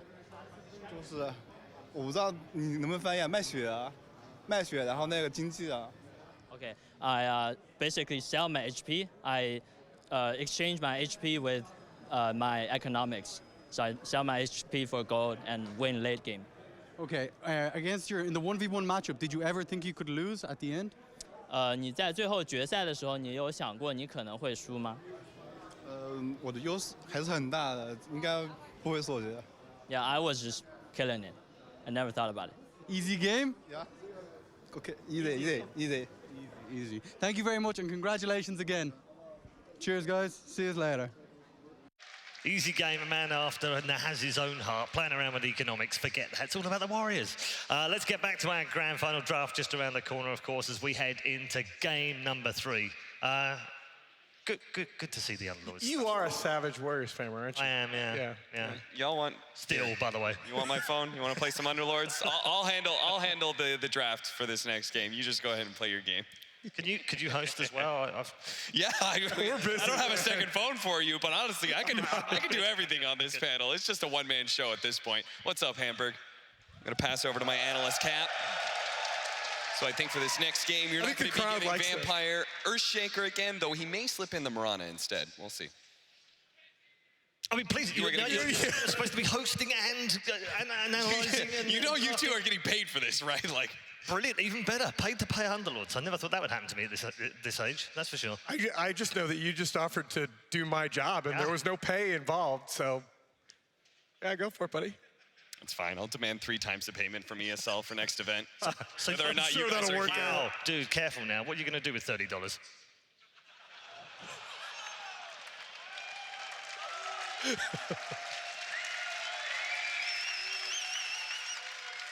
Owned. We should get towards the draft. Easy game. Easy game. That would have been round 10 in Underlords. I hate being on this panel. It's fine. We're just having fun. It's 1-1 right now. Lobby's being remade for game number 3. Let's talk about this then. So have Gambit unlocked something now? Because they've not done it before in the previous 5 games, Alan. So now you'd think, oh, it's ding, light bulb.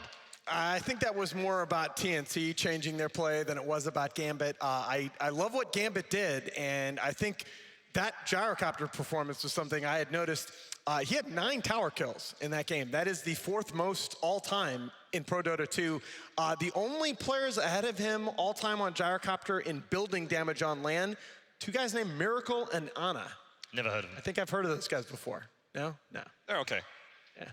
I think that opening was just really solid. Whenever I look at it, just Earthshaker, Gyrocopter, TNC's opening of Lina, Ogre, Magi does offer a lot, but the counterpicking came in really strong from Gambit with that Batrider pickup. And even though they were able to last pick that Slark, as we saw, like Gambit as a 5-man crew was able to do so much around the map. They just controlled it really well. That's something Gambit did really well against Alliance too.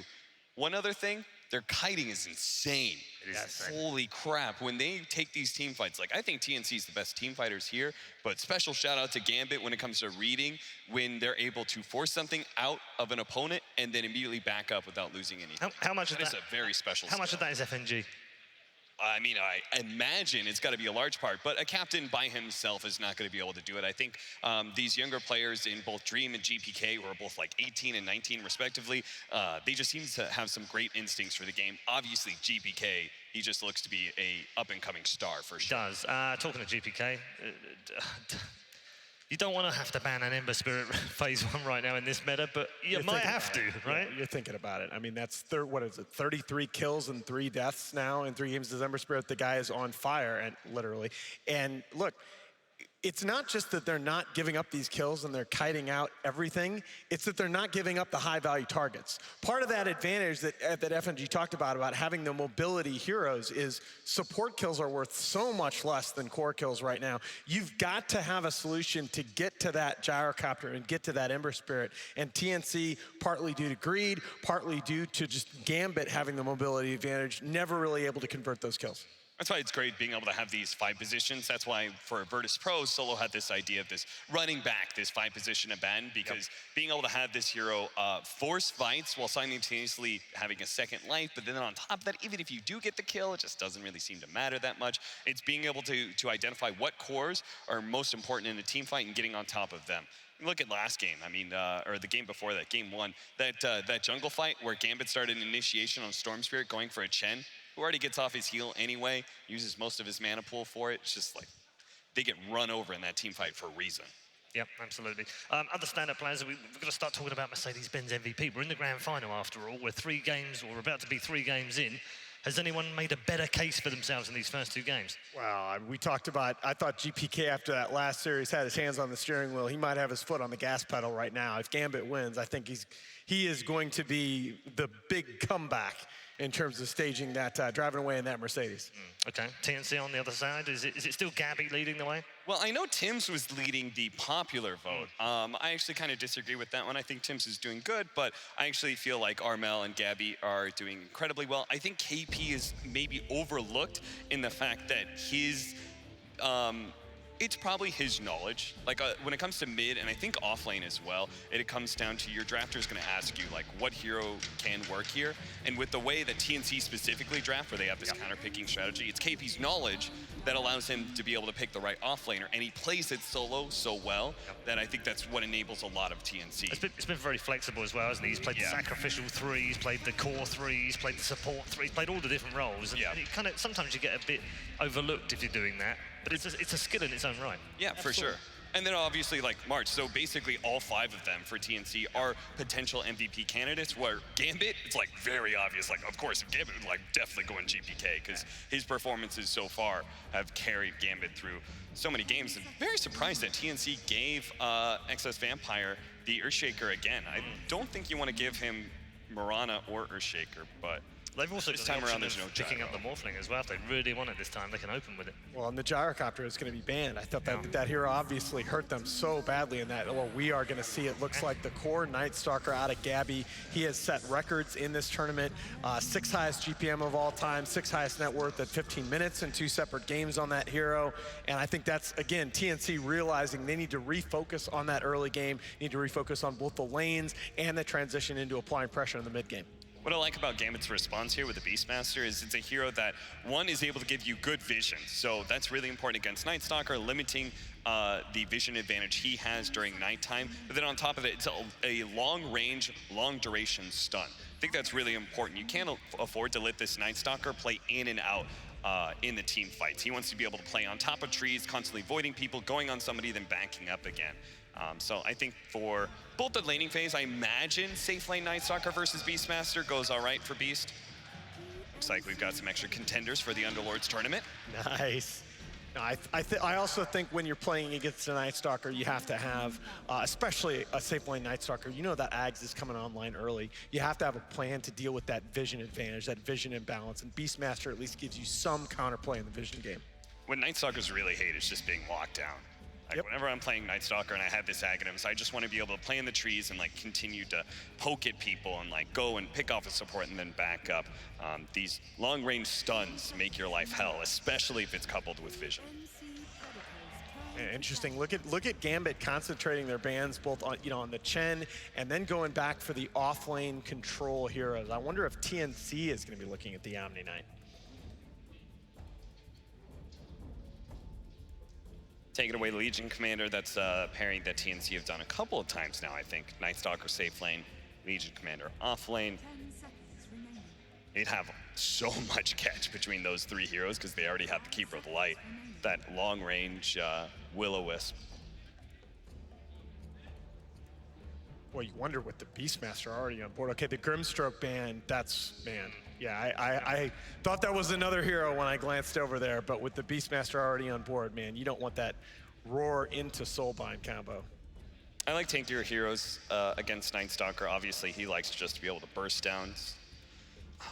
I wonder if Kunkka is possible, because that's another hero that I always like because he has this long range grab on the Night Stalker and then a chain stun afterwards. I think Kunkka's good for both teams. Yeah, actually. It is, but unusually, TNC have banned it. It's their most banned hero of ESL 1 Hamburg, so they don't want to play against it, but they might want to play with it. It's just a hero that a lot of teams consider borderline broken. It just doesn't, there just aren't really many lanes at all that punish it, apart from these straight melee counters. Yeah, it's a definite top tier meta pick right now. I don't think, despite the fact that Gambit have obviously been loving Void for Dream, it's easily his most played hero, I think, at this event. I don't think they have to worry about that too much, simply because they already have the Night Stalker and Coddle, which is one advantage they've given themselves in the draft. There's the Ember Band second phase. You knew it was coming. A hero that came into this tournament red hot that has sort of petered off here in the later stages. I'd like to see a Leshrac under consideration for both of these teams, because in both games 1 and 2, the losing team just had problems forcing pressure, any pressure whatsoever on objectives. And the Leshrac gives you ways to do that even when you can't take a team fight. Mirana for TNC. Are they going to go back for second phase Void? I guess they already have the Night Stalker, which for them has been a safe lane, so that it's a little bit unusual, but the Mirana Void combo has been so good at this tournament. It could be.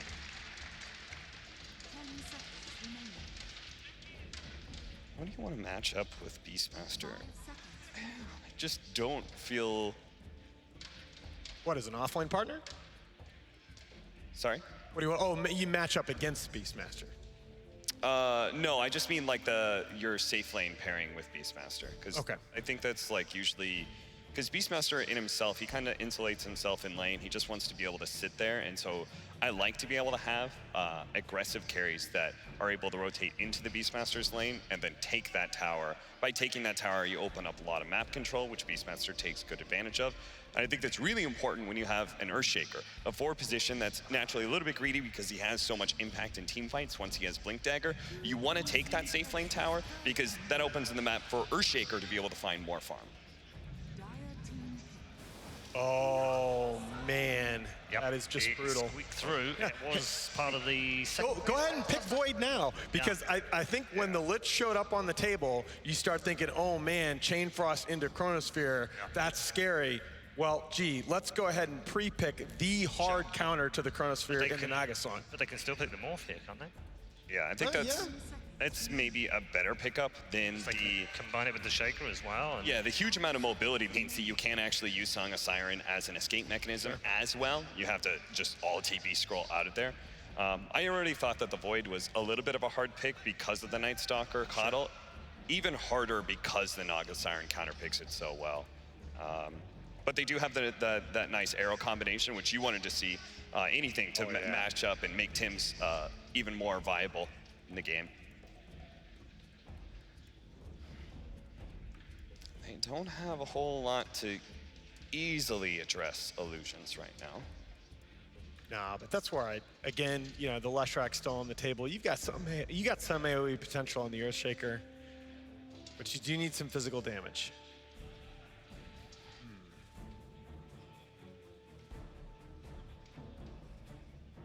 We have seen Animage from them, have we not? Now, the Leshrac is, again, anytime, we talk about it usually against the PL, but anytime against an illusion hero, the Leshrac is unusual in that the magic damage scales so well throughout the game. I think what's really important is he's a Boots of Travel hero. Oh, yeah. The Boots of Travel is becoming more and more abused by teams. Once you start getting to a point where you're stronger than the enemy team, you feel comfortable taking team fights. Naturally, the enemy wants to split push you. But if you're the ones who are stronger, you buy Boots of Travel and you're able to just close off the map faster and faster. Lesh is by far the most prolific hero at abusing Boots of Travel because he runs down lanes so quickly. He's also one of the best heroes to like TP back to Fountain and TP back in really well alongside like Zeus. And especially with a Beastmaster lineup, that is one of the big things that I like to see teams exploit. Anytime you are able to exploit the ability to TP onto that, those Beastmaster summons, makes it that much more scary from an overall map control perspective. Has Gambit played any Lesh at this tournament? That's exactly what I was looking through. I think they have, right?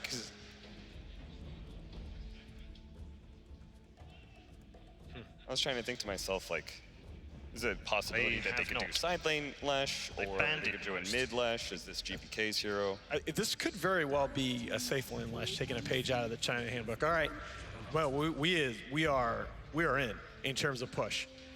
Yeah, Beastmaster and Juggernaut is fairly common pairing, as well as Gyrocopter, because they're the aggressive carries that make the rotation. And then Jug is always a great carry with damage steroid. There's no anti-BKB on TNC. There's nothing to do with spell immunity other than obviously you have to worry about playing around the Naga song, possibly getting split off from your team before they all have their BKBs online. But you know, the TA obviously threatens the Juggernaut directly with physical damage, but there is nothing to deal with spin TP here. Jug can cut lanes, split push all he wants to. Interesting, they last picked the Templar Assassin. It does mean they have 3 cores that can tank through Omni Slash pretty well. Naga has her illusions, and she has high armor. Night Stalker has very high armor, and now you've got this Templar Assassin with refraction as well. It's a very, it's either going to be a great TA game or terrible, because there's so many instances of damage to burn through that refraction. But I think you do start off very well in the laning phase in that matchup, so. That's the main thing that I wanted to see from Gambit in these next couple of games, is just give themselves a great chance in the early game. And I still think if they get through this laning phase a little bit ahead, they match up pretty well with TNC in team fights. Okay. Time for our game 3 then, as we go through this best of 5. Still 2 required for the winner for both teams. Gambit versus TNC, game 3.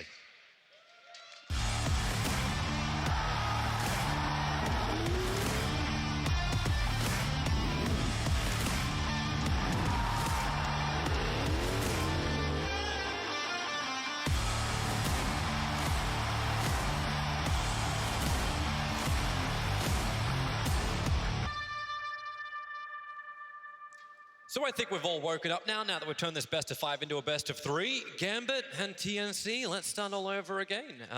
It looks like some new and interesting drops that we get to break down as well, Kyle. Oh, for sure. It's going to be a lot closer, I think. Both teams with a more similar play style. TNC actually have the tools to get aggressive this time. They do have a Naga Siren, but this is one of my favorite heroes. Underpicked at the moment, at least in my opinion.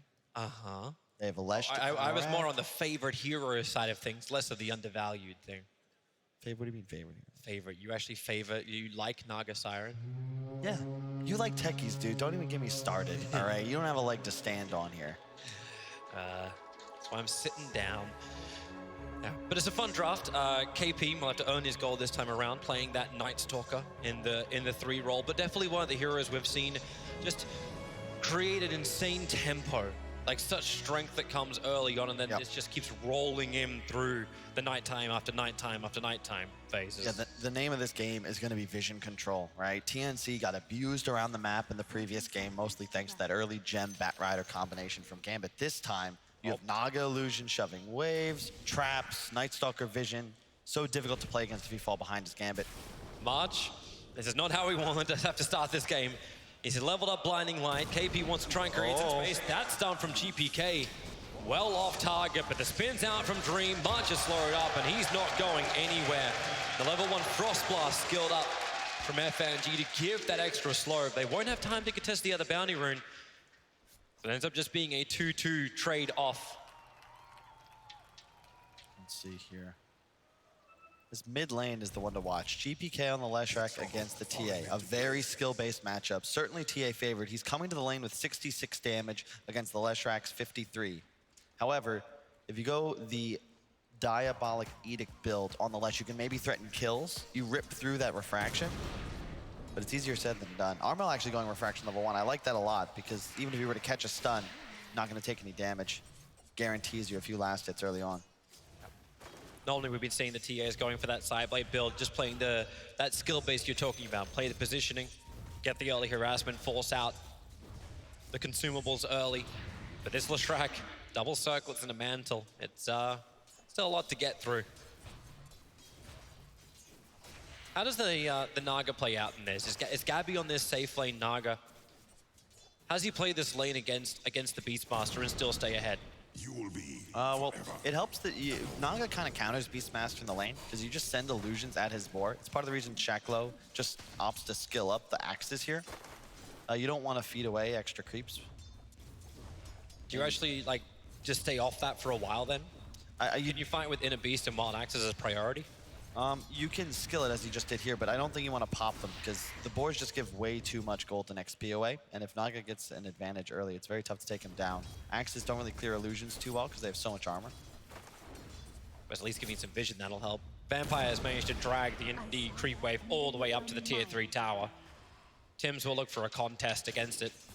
Vampire to take a decent amount of damage as the battle for the CS of the supports begins in the unlikeliest of places.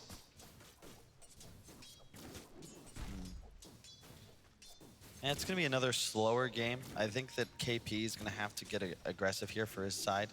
He's really the only playmaker on the team. We've seen Armel play this TA before. Oftentimes he's in the jungle until the Deso, maybe even the Blink Dagger's picked up. But every nighttime, KP can be a threat. And I expect him to do the same build we've been seeing, that Rush Dags, GBK. That's really nice. Can't get the Edict up as well though. Yeah. Not enough time. It takes too long, and yeah, the creeps were coming in too. I like this. He's harassing and then aggro stunning 1 point in the Edict so that if he gets the opportunity to chase Armel, he would actually be able to kill him. Look where Tims is positioning, back behind the tower. We've seen this before. Looking for a nice line just to get the stun to GPK, especially as he misses his own onto the Templar Assassin. There's a courier coming in too, so there's a secondary side. Tims shows himself to the creep wave. 1, 2 leaps, looks up, and with a third leap, courier realizes it has nowhere to go. It was a like 15 seconds away from being self-upgraded.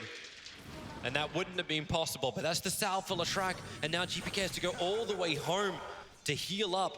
That's so big, because the big timing for TA is level 6. You're definitely going to beat Leshrac to that under the circumstances. So okay, at least there's an invis room for the ES. Wasn't scouted out by any Radiant ops, but he needs to really make this work. Yeah, it has to be fissure stun into split earth, into edict damage. That just ruins the Lesh game. You're playing aggressively as GPK, you're trying to win the lane through out-harassing, but you need that regen to be able to make this pay off. Instead, that CS sacrifice. And they got to fidget block him. Now they go with the split earth follow-up stun. This is going to make it worth for GPK. Armel, nowhere to go. The arrow flies forward. GPK will dodge it. Vampire wasn't so lucky, and Armel gets the refraction, charges up in time. That was sick from Tims. He stood right on the corner there. He was actually tanking half the edict damage by positioning himself in that location. Really well done, ensuring his TA can stay alive. Another salve from Armel. He's already full HP. And if you don't get the kill as the Leshrac, you can see GPK is already half HP. This is really rough now. And there's no runes, there's no nothing to come. He's looking for the bottle. 40 seconds to the courier's back up. This top lane just been going ham, but March or KP, either one just continuously save as a blinding light pushback on Dream, so he can't get in range to get the spin off, or it's a void, so he doesn't have the movement speed to also get the distance to close on Keeper of the Light. This is just a fun lane to watch for TNC. For the duel off, the fidget block is out, but Armel's protected by refraction as well as having Tims behind him. But the Observer was protecting. They still try and get the stuns. GPK copped a huge side blade hit. So low on life. Top Courier's up in 5 seconds. Then he'll have the sustain with the bottle and Sal flying. Well, we also hit nighttime. All Core's doing all right, but GPK, man, this is even more harmful just because of how well he's been playing. When your star player is suffering, it just doesn't feel good. And look at, oh my God, the side blading from Armel, dude. He doesn't even have to hit the Leshrac. He's gonna force him back to the courier. He's got the bottle and salve up, but Armel's about to hit level 6, and then the trap pressure starts to come out. Even with the early Bassi on TA, you don't see this all the time, but it ensures he has the mana regen to spam refract. And in addition, when Lesh actually is forced to leave, you can just start hitting tower, especially now with this catapult wave up. 3 heroes mid though, but a 2-level advantage right now for Armel. They're here to get the sentry wards down, make sure these TA traps can't be up. But the TA trap is already connected onto GPK, plus the side blade damage. So Vampire wants to wrap around the back, but they have to get through the defensive refraction charges. There's 4 of them, and GPK can't clean them up quickly. They need all that damage to arrive from Vampire. I'm actually really feeling if this top lane would have been the bigger one to gank up. Bring the ES in, but Mirana's always roaming. It's nighttime. The Keeper of the Light was really your primary target, but they just backed each other up, March and KP. And KP underneath the tier 1 tower. He's here with Tims, and they go around the back. Dream's trying to clean up this creep wave. The catapult's having a lot of time to hit into the tower. Now Vampire, fissure. He's just not a play. He's way too fast. Like, look at Tims. Mirana's got multiple leaps. Like, you can't lock Tims down. They're just being a nuisance here. And this is the goal, right? Shaker is a roaming hero. You want to find kills. Not much effect in the lane.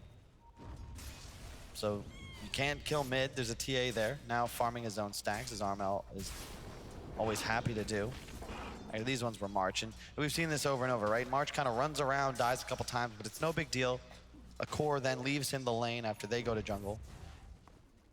He's free to sit mid, trade against the Lesh. And GPK burn every bit of mana he's got to try and stay alive. While he farms up what was a huge stack. This is helping him get back on the board. Oh, he finds Tims. Hello.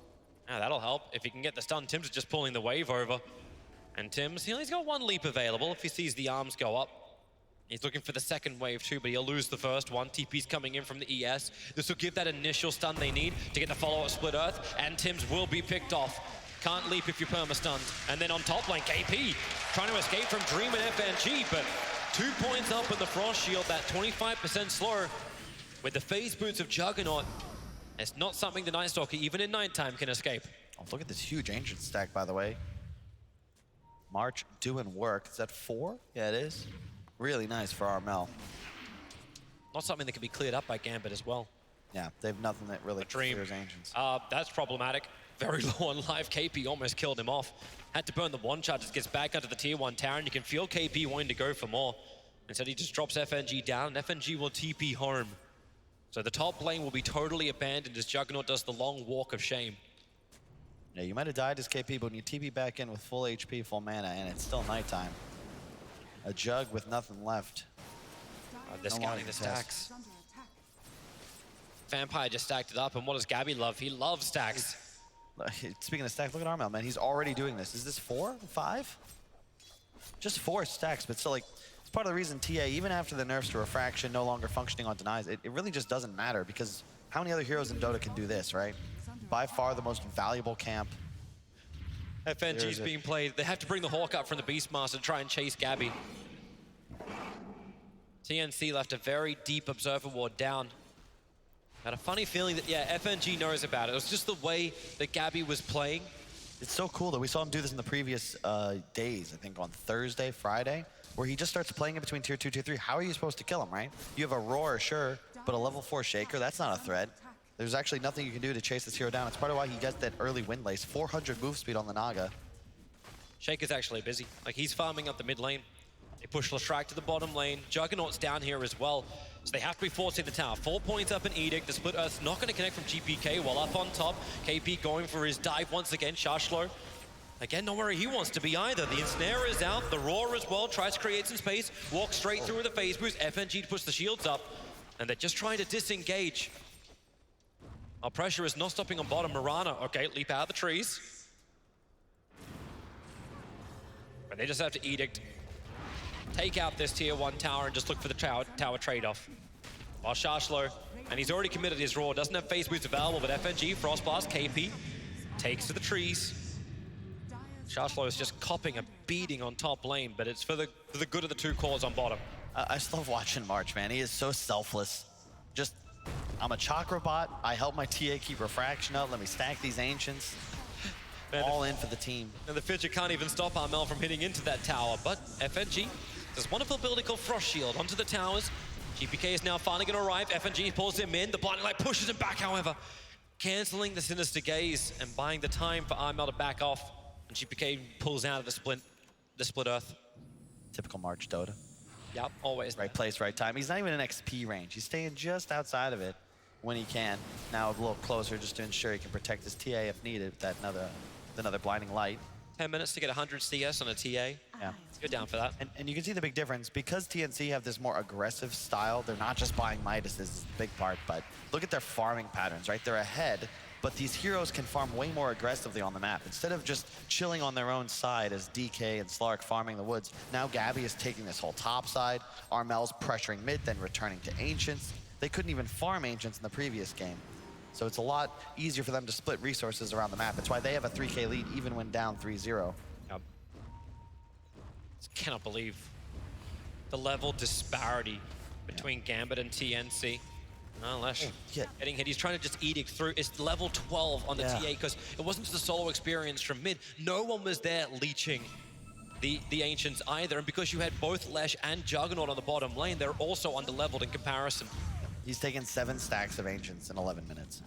Back to the trees for Edict. No fortification for the Radiant. They can't stop this. And the Hawk, well, they can get rid of that. It's underneath the sentry. Easy money. They've got the big spells active. Nice arrow there. DD as well on Tim's. That's enough. He has enough damage output. Stick charges. They're going to Sinister Gaze back in. Raw not going to be popped and a leap away from Mirana. And Lich showing with the level 2 Frost Shield just how survivable you can be. They saw that ward. Ooh, sentry just out of range. Maybe they thought he put it up on the hillside with the way he played. Slightly inefficient ward there from March. If he had moved it. Oh, Juggernaut, Omni Slash, the leap forward. Tim's can't break free of it. That's the level 1 Omni, but he had enough bounces. And there's a spin TP available. Dream will definitely take that one. Here's your spin TP out. The creep wave's already been fortified. He needed that. He needed a solo kill. He needed some more momentum. Just finished the drums up. And now already working on the Yasha. TA has level 13 and Blink active. Armel looking a rock. I mean, no one on the entire team is even level 10 yet. Shaklo just hit 9. He's so far ahead of the game, and Gabby's not far behind, almost at a Manta style already. Vampire, he has a Blink Dagger available. They're gonna see Gabby in for the Echo Slam, combining with the Chain Frost, put that Naga down. Love it. That's a real fast blink dagger, but he went brown boots straight into it. No build-up items whatsoever, and the maxed out aftershock means if you catch Naganir's illusions, that is easy pickings. And the Observe Ward and Sentry set up for all of this. They saw him farming up, and there was no contest. There was no one coming nearby, and kind of a very aggressive place to be farming for TNC when your vision is primarily around the southern side of the map. Be interesting to see if they get aggressive this time, though. KP went for that hood first. No Midas, no Medallion, just this defensive item. We're gonna watch the replay real quick. Yep, plain and simple. Just throw absolutely everything on top of Gabby. GPK even there to pick up the XP and a bit of location gold, but not even needed. See, almost finishes the Yules. In fact, it's on the Courier. Just now completed. Farmage checks the high ground. He comes in, he drops a sentry. Oh, okay, well, they're going to be instantly de-warded. That's not so great. He dropped the first sentry and then channeled the Illuminate so we could see up the hill if he was walking into a trap or walking into a ward. And it looks like sentry wards from FNG will be de-warded as well. The battle for the Shrine. FNG feels a little bit more like bait. Sharslow's coming over, Templar Assassin. Looks like Night Stalker wants to go into the Dark Ascension. Looking for this quick kill, and with the meld hit, FNG didn't stand a chance once TA finally reached him. Yep. And as always, the chakra spam. Help that TA spam refraction, off cooldown, always stay on map, always farming efficiently. Now 1,000 gold ahead of his teammate, who is 1,000 ahead of the highest player on Gambit in terms of net worth, and that's Dream's Jug. What build's he going for? Drums into Yasha, all right. But will Gambit be able to apply as much pressure as they did in the previous game? It's a lot harder now, because as we said, TNC, they've got these heroes that can just shove lanes and provide vision with no real risk to them. Gabby is constantly sending illusions in the top side, both to jungle and farm that lane out. He's gonna have a Manta momentarily, and then it gets even more difficult to deal with the hero. He doesn't actually need to enter lanes. You always have some kind of illusion pressure to push out lanes for you. You can see right here, just sending illusions up into the jungle. What's up here, guys? Hey, it's GPK.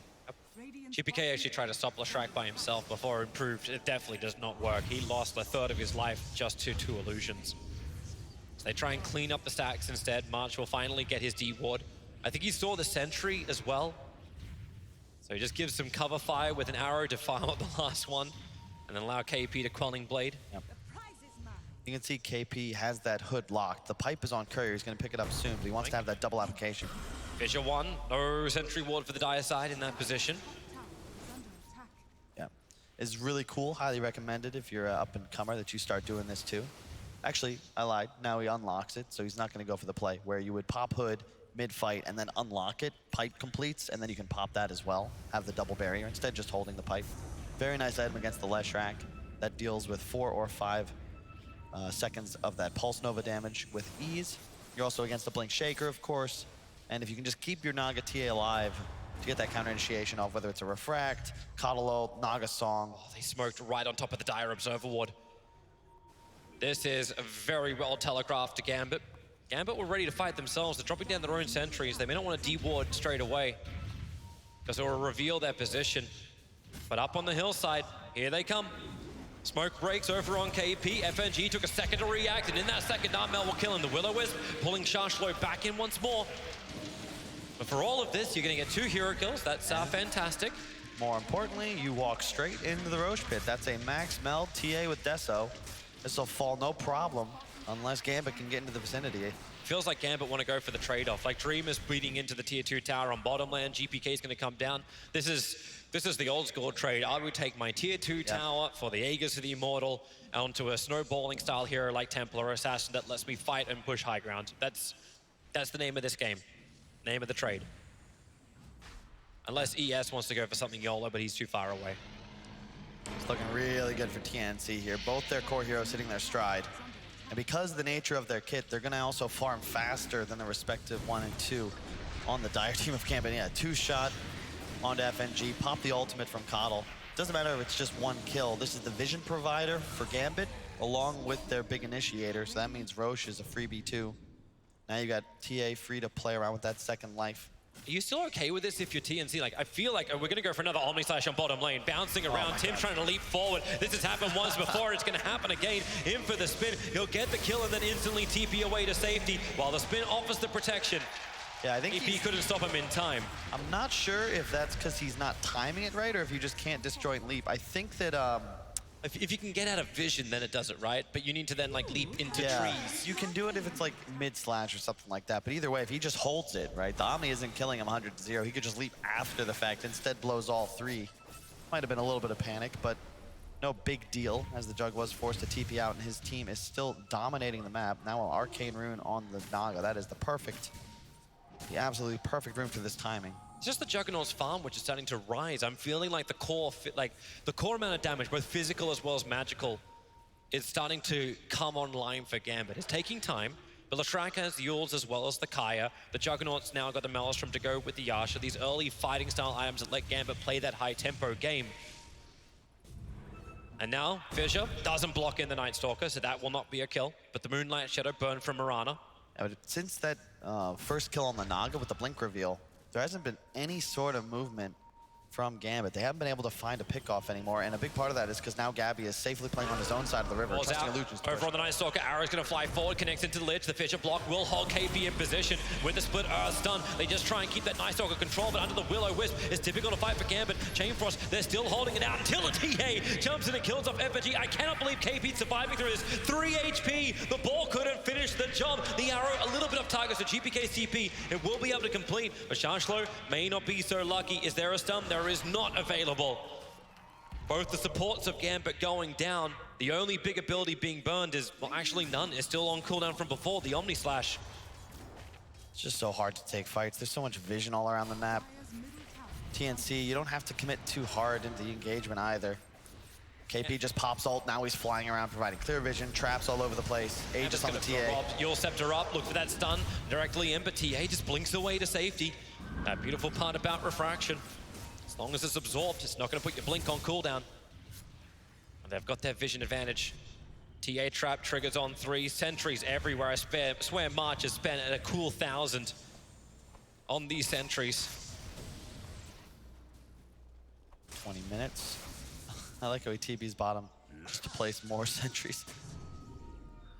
And this is really cool. He's consistently putting vision around this bottom shrine area. Hey, that works perfectly. If FNG dropped that obs there, be even happier. Yeah. Because Gambit want to play here, right? They know their jungle is being contested. There's vision all over the place. Dropped it. That's not good. Wait, is that in range? Yeah, it is. Oof. Not only do they see it appear, they can deward it easily. So successful for March. I think he's killed, what, 2-3 Observer Wards in the last minute? Yeah. If he can get up there and kill that one. BKB on the TA. Scotty soon to be completed on the Naga Siren. And this is all TNC. 5-6, but a 7K gold lead. These two cores just farm so much faster. It's like, look at Gabby mid, right? He's just in XP range, watching his illusions push, standing on top of a high ground. Gambit smoke. They don't risk anything to farm. They want to fight. Vampire. They know they're there. Yep, he's sitting in the trees, and what does TNC do? They go to their obs and sentries with the wrap around the back, looking for Night Stalker. The Roar is out with the Omni Slash. You can go for that Song of the Siren, but the Omni will continue through it. The Fissure is out. KP, Vampire, he'll need a blink and get that Echo Snap if he wants to get the kill. Not again, KP. He can't survive. It's going to be 300 HP. It was 30 last time.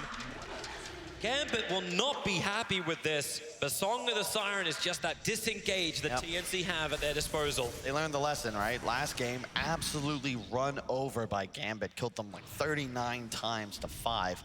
This time, you got that hard disengage. Oh, Gambit, you're grouped up. You're trying to slay us again. No, thank you. We're going to Song reset, no problem. The Omni Slash is squandered. It's going to be a tough game. You can look how the map just naturally constricts around Gambit. It's because there's just more wave clear on TNC, and they don't need to take any risks. Constantly, these illusions in the top side keep that pushed in. While Gabby continues to farm jungle, he can connect with his teammates middle. Very easy to maintain a presence on the map. Yeah, Gambit need almost a better jump position. That's why they're trying to get the Blink Dagger on the Beastmaster. But they have to think about their own position of home. They lost Aegis. Yeah, they did. It's timed. Beastmaster's giving some good momentum on bottom lane. It's actually Juggernaut who's being chased. They can't really get the kill. He just spins and TPs out to safety, so it's more wasted time for the supports and information for just how hard Sharshlo can push this bottom. It's the resource battle. Economic war right now. The Naga Siren camps enemy jungle, constantly farms. The supports, Armel, you just chase Gambit out of your own jungle. Make sure you're the ones farming 70-80% of the map. very clean. And Gabby, again, because of the nature of the hero, just absolutely no risk inside the jungle. You need to smoke if you want to try and pick this guy off, but how do you even determine which illusion is real? Gotta kill them all, gotta kill them all. Yeah. We'll cut top wave, now they're gonna cut towards bottom. There is still a tier 1, Armel's just gonna hit in the face all by himself. At least this vision is possible from Shashlo. Just send the Hawk out, get some level of information. Of course, they're not even killing the Hawk. It's in range of the Radiant Sentry. Oh, look at this cool little maneuver. March is gonna run all the way towards top. He's like, all right, guys, I'll take this wave from now on. Gabby's gonna swap sides. I thought maybe they'd be looking to make a weird smoke move set up with the song aggressively, but nope. 9K gold lead now for TNC. They're going up by about 500 to 700 per minute. Big part of that's the towers, and they're going to take another one for free. There's nothing you can do here if you're Gambit to take this fight, and a big part of that is, again, the vision disadvantage. Illusions in 2 lanes. Night Stalker standing on a high ground, has darkness available if needed. Just seems like such a heavy commitment from Gambit unless they fight from inside their base where TNC are forced to choke point. Like, they look for at least the tier 1 tower on top. Edict will do the work. Even if GPK gets pushed away. Night Stalker, KP actually under the cover of Moonlight Shadow arrives on the top lane. But GPK as well as Dream are already TPing away to safety. But that's now 5 Gambit heroes inside their base. Yeah. And you can feel the, not the panic necessarily, but there's a sense that, damn, we actually have to do something, guys, because right now, this doesn't feel good. When you're sitting in your base and bounty runes are spawning at 40 minutes or 40 seconds, you know that something's off. Something has to be done here if you're going to change the status quo. You can't even smoke out. If you smoke out, the Naga is sending illusions past towers, doesn't care about waves, just gaining information. Your Hawk is getting picked up now by the perimeter of observers and sentries that are planted down. Yeah, March doing a really good job. You can see the 2 sentries, they're actually just acting as towers here, preventing any sort of vision. The Hawk will die. They're going to smoke. They're going to try and be as quick as they possibly can here, Gambit. You got Blink Echo. He's got a 4-staff to get out as well if things get rough. Your Beastmaster roll, but you need a target. The Radiant is scanning, looking for the 25-minute rune. It's March who's going to grab it quickly. This is sick for TNC. Bumps their lead up almost to 12. They've got one more bounty to take if they want to, but so far so good. Hurricane Pike soon to be completed on Armel. Maybe that second Roche timing is high time for them to get going. And can they at least kill March? They need something. March has died before, and he can die again. I don't think TNC will be too sad about that, especially if something like Echo Slam. Like, if you commit Echo Slam for this, going high ground feels so much better. This might be one blast too long. Ends it early. Very wise decision. Shaklo. Oh, he's hanging around. Oh, March. Now the Hawk. I like now this. they had the vision. Raw wants to come out and waiting for it. The Fissure not even required. Bottom lane. That's where you got to bring your attention. Mid and bottom both being pushed in. TA does so much work. GPK has to clean off the creep wave. You only have the 1 BKB on the Leshrac, so in theory, so long as the Naga doesn't get initiated on, they can't fight. Like, he's just standing in the back, pushing with illusions and TA. Scotty's up. You want to get aggressive, I'll just song and reset. I think this is a great read from TNC. They got beaten because Gambit effectively just ran them over. You cannot do that. They are forcing the slow game here. And much like that second game, they have the farming advantage, but this time they have the tools to ensure they aren't just absolutely decimated around the map. Juggernaut's having a bit of a look just to make sure it's safe for his supports to move up. I really like this defensive ward from Gambit. It's out of range of most of the sentries. It's just on that bottom lane, so it's not on top of the hillside where you were looking for that Radiant Sentry, and it was just out of range. So they're able to have some level of information, even though it's restricted. And then they sentry up, move out, and look towards Roshan. Establish a vision around here, and Roshan will respawn in 18 seconds. That's going to be our first battlefield, I do believe. You see where the You cannot give that up for free if you're Gambit. You put the sentry right in front of the pit, one observed, one on your high ground, and Lestrac's having a look. ES would love a fight in the pit, but he wouldn't love it when Naga Illusions had the creep wave at the tier 3 tower. This is not so fun. Miranda's pushing out the bottom lane. Tim's is not even joining this. He can TP to the shrine and get involved. You can even just pop Moonlight Shadow when he's involved. It's just so annoying to play against this. As you said, Naga Illusions are top, so hey guys, GPK is here. we can perhaps look to Roshan. That's exactly what they do. Can they see the Hawk? Because the Sentry's just out of range. The Hawk is copying some damage. Ends up getting picked off by the TA. Moonlight Shadow is out. Lich, he's going to be the first one to get picked off. Can't get a Chain Frost, but there'll be a quick buyback available. Roshan, low on life. The Hawks are out. So is the Beastmaster Boar. Trying to look around multiple sides of this pit. The Moonlight Shadow will now wear off. Roshan, do they just use Song of the Siren to ensure it? That's exactly what they're going to do. Gambit are so close, they can't get close enough. KP's already been picked off thanks to the Omni Slash, but Roshan, the Aegis model in the hands of Armel, that's a very wayward arrow. And Vampire, you know what he wants to do. He's going to Echo Slam. He needs to control the Naga. They don't have that get out jail free card. That's what the Will-O-Wisp has to then do more lifting while Armel, BKB protected. The Chain Frost now will finally bounce out. Mozo being lost inside the Ancients. Who's going to die here? Armel hasn't done enough damage yet to find one kill, but the ES, he's so low on life, they'll attack up the hill and finish him off. The TA trap slowing down the Gambit retreat. They don't have a lot of slows to work with. They have to turn for the damage. Armel, they burn through those defensive refraction charges, but KP ready to continue the fight going. Arrow flies, but does not connect into Dream. The KP still with the voice, still with the silence. They'll send him up. FNG, low on life. The side blade hits just continue to connect in. The Frost Shield does its work, slowing down the TNC attack. They will be able to pick off the Lich, giving a dieback now for FNG. Can they continue to push in? Aegis and Cheese both in the hands of Armel, and they move to the bottom lane. Man, it's so sick. I just realized, well, it's not even the double refractions. These double meld hits for Armel. Minus armor stacking, and he got the talent too, so it's -12, -12. They just zerged down Roche, no problem. And you blew all your huge cooldowns on Gambit. You got nothing left to try and force these big cores away. Nice buyback from KP. He tanks the Omni, sure, but he's right back into the fight. Oh, it's a good fissure, at least to control up Armel, but it's only control. You can't kill him, not through the Aegis, so the tier 3 tower is down.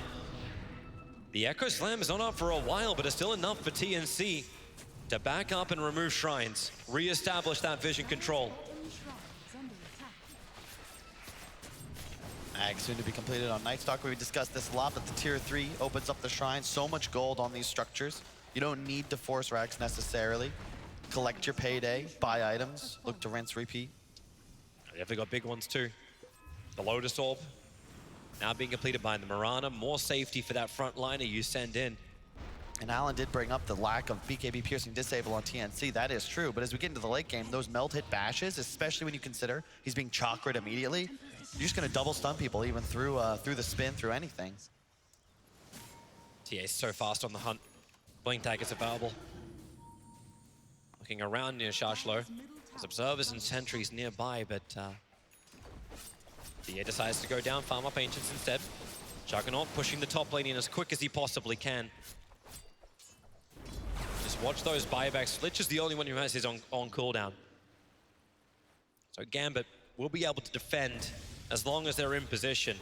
All the ultis are back up from Gambit. The pressure on the top tier 2 tower, it's enough. TP out from the Juggernaut, no one in range to stop it. Oh, nice, and he leaves the lane for KP. KP's, excuse me, sir, could I please finish my axe? I'm just 200 gold away. Armel rotates to Ancients instead as Gabby cuts the next wave behind the Beastmaster. Shacklo has the blink now, so they do have those initiation tools, but 100 to 0ing a Naga that already now finishes a butterfly. It's a big ask. Yep. 429 CS, 31 minutes for the Naga. TA at 344. They're eating this map.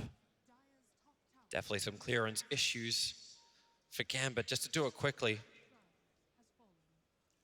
Shashlo, he's got a lot of confidence to do what he's doing. Get a Hawk up, get some information. The Aghanim Scepter now has arrived for KP.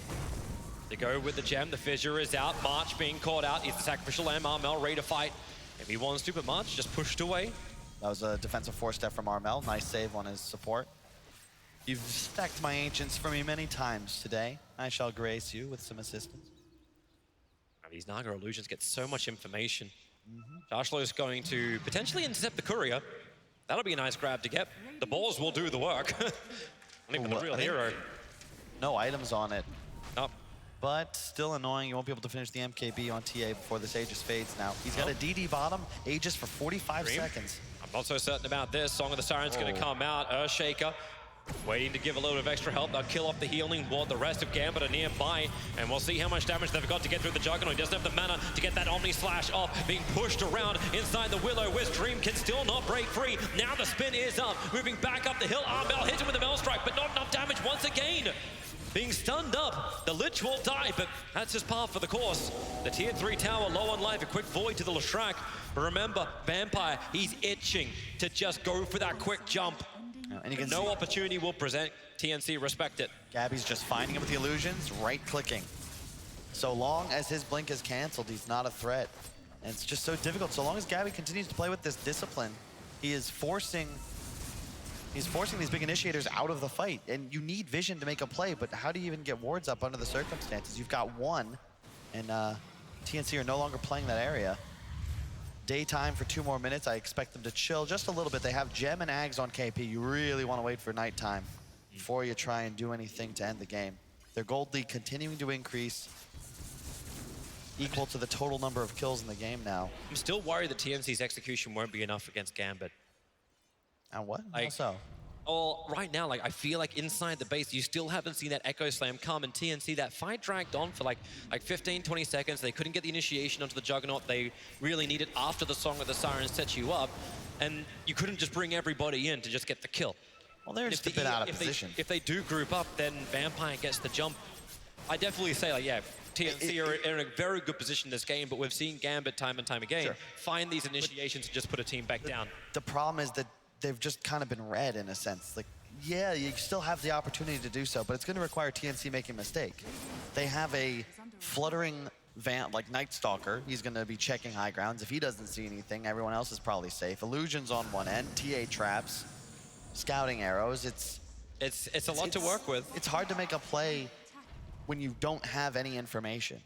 And right now, Gambit are playing blind. They're gonna smoke up, but this is like, they're just praying they find somebody valuable as they traverse these woods. Because they've pressured the tier 2 tower on top lane. In fact, not just pressured, they took it out. They're hoping to catch somebody who's rotating towards that top lane. Now the smoke goes from TNC, and they'll move straight in. The Templar Assassin, the smoke will break. The Roar is out into the Omni Slash. The Will-O-Wisp, but won't be able to cancel it off. TA goes down. This is what Gambit wanted. A pick outside of their base. They're still losing their range racks on bottom. The Illusions are doing this. Leshrac has done the best he possibly can to try and keep this up, but that's the sacrifice that'll have to be paid by Gambit. At least they did not lose the gem on TNC, also gaining a range Rex, but as you can see, that was Gambit's best hope, right? They find the kill, the critical one. TA goes down, but there's no objectives to be had because their lanes are already shoved, and they're gonna need more than that. But with no Omni Slash, tough to force a team fight. Hex soon to be complete on Gabby. Already has the bots, looking to find solo pickoffs. All of a sudden, he's a threat on his own. And Armel closing in on that meld hit bash. Only needs another level and a half. He'll be fully online. Leshrac, run. Gabby is right Arms behind up. him. Song of the Siren will connect. Can they see him inside the tree lines in time? Check your corners. It's like we're playing Counter-Strike right now. Arrow will fly forward. Perfect time for the Song of the Siren to come off. No way Leshrac was able to get around that. And that is 83 seconds down. Buyback is available, but you see what happens on the other side. Dream, he continues to push out these lanes. He's always aiming that side pressure, so TNC have to look behind themselves. I'm not saying it's giving them lane momentum. They're against the Naga Siren, but they're doing the best they can with what they've got. Yeah, I know, I take back what I said at the start of the game, Toby. Invisibility. Excited about Naga Siren? No. 20 kills in 36 minutes. This is the reason why this... Like, when this hero was picked up at TI3, it was rained with booze every single time. Hey, to be fair, you know, TNC, they're trying to win their first ever ESL. There's a Sadie's on the line. That's fair enough. And this is working, right? They're not feeling the pressure. Gambit, you guys are the ones that are going to have to make plays if you want to take this game. I actually think the only person in this game right now that's actually won an ESL 1 is KP. And he did that as newbie back at Genting. The range racks being ripped apart once again. Yep, they got a creep wave Here comes your arrow. No one's going to get hit by that one. Here comes ES, ready for the jump. Everyone's pretty grouped up. You clean up the illusions. The range racks has already been taken down. Still not feeling that moment. Earthshaker. They don't have to battle through an Aegis the Immortal. That's the upside. And TNC, it felt like they were grouping just enough heroes that it looks like an Echo Slam would be worthwhile. But if they blow that, just as like Roshan could respawn, we know he's going to spawn in a minute's time. And that'll There's be the no way for Gambit to contest it if there's no slam. critical third Aegis, Refresher, or Aghanims for somebody on this Radiant side. Blink Dagger now on KP. They're smoking out. KP's going to walk straight into them. However, the Observe Ward breaks. The Moonlight Shadow comes down. They drop Obs quickly. The Gem of True Sight from Beastmaster. Working to get rid of these traps. It's a good arrow on the Lashrak, but no one's there to follow up. And Gabby, Yes, you know, TP bottom again. He's just playing so well. Spam illusions, never stand on top of them. His real hero yet to really enter this game, but it doesn't have to. He's 5,000 gold ahead of everybody. And as long as he's not on top of illusions, standing off by himself, he'll be just fine. You can't get dunked. I love how everybody gets to watch Roshan. You got a TA trap and you got a Beastmaster Hawk. The Hawk's about to time out.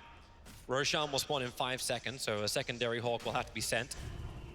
Now, Beastmaster Raw catching KP, Vampire waiting for it. They force-staff him into the creep wave with the following fissure. KP's dropping very quickly. He'll consume the cheese, getting his life back once again, while Lashrak in the back line's almost killing off Tibbs, trying to run away. KP will finally drop. Is there an extra help? Vampire's waiting for it. The Will-O-Wisp is down, but TA protected by the BKB. The arrow stun combination GPK, they're pushing him further away. The Astaire is over on Vampire, but now you have the Echo Slam. You got the fissure. He's waiting it out. They bought the space to get out of here. The Song of the Siren. They want to make sure this ES dies. They're all grouped up. Let me just throw it out. The arrow will come in. Lashrak, he died to the TA trap. He walked up and I think he got hit by a TA trap, which was on the hill. And now you're going for Roshan. Lashrak's dead without buyback for 70 seconds. Dude, he got so lucky there. Like 3 high ground misses from the TA. Oh my goodness. Now Roshan will be taken. There is no contest to be had. Echo wasn't blowing, so a high ground defense is maybe possible. But no Omni Slash, that's the key. Aghanim Scepter upgrade goes into the Mirana. That's what Roshan dropped, not the Refresher. That was such an interesting engagement. TA now level 25, does have that Melt Hit Bash. All of a sudden, Gambit in a bit of trouble. And how do they even get this clearance? The Naga illusions feel like they're unkillable, especially when you don't have the Lashrak. They come in for the tier 3 tower on top. They're going to be a little bit more patient. Once again, TNC give respect to the high ground of Gambit. They did. Naga illusions do not.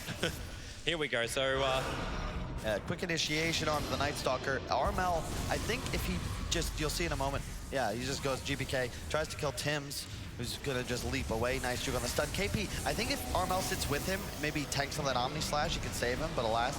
And I wonder how, in the arrow, if he blocks the arrow here with Dream, he was spinning, that might save his Lesh, but I'm not actually sure how he survives through this. I guess he's just not taking that much damage. The defensive Solar Crest was huge, but as you said, the trap. Yep. Last tick of damage finishes him off. That is so frustrating after escaping so narrowly. All for naught. Vampire is waiting. He has got himself a very nice position, but feels a little too close. They smoke up, and TNC look for their own fight. Like they feel it. There's so many traps everywhere. Vampire, he's no longer a hero. Buyback is available, but Vampire shows when double damage on a Templar Assassin is up, you get 2 hit. And he'll have to buy back. They're coming in. They'll take the melee racks. They need a creep wave to go with it. And maybe Juggernaut, Omni Slash is available. Moonlight Shadow. They're getting out of range of the Sentry Wars, so Juggernaut does not want to burn that Omni Slash. And here's Lashrak just cleaning up the bottom illusions. But Armel, unfazed, hitting that melee rack. Still has the Aegis Immortal. They cannot commit on Armel. I love the defensive Lotus Orb spam. All these disables from Gambit are single target with the exception of the dunk. You can't use your Sinister Gaze. Roar isn't effective. Oh, hold on. Juggernaut bashed up. That's that Mel bash going to work. Roar onto the Night Stalker. KP trying to come in close. Now the Chain Frost bouncing around. Armel force-staffed out. That Chain Frost still causing some problems. The Song is trying to help them reset, but the Chain Frost still being a bit of a pain in the butt. They'll keep their melee ranks alive for now, Gambit. And you can see Dream is like, can we make something about this? Is there any Defy in this moment?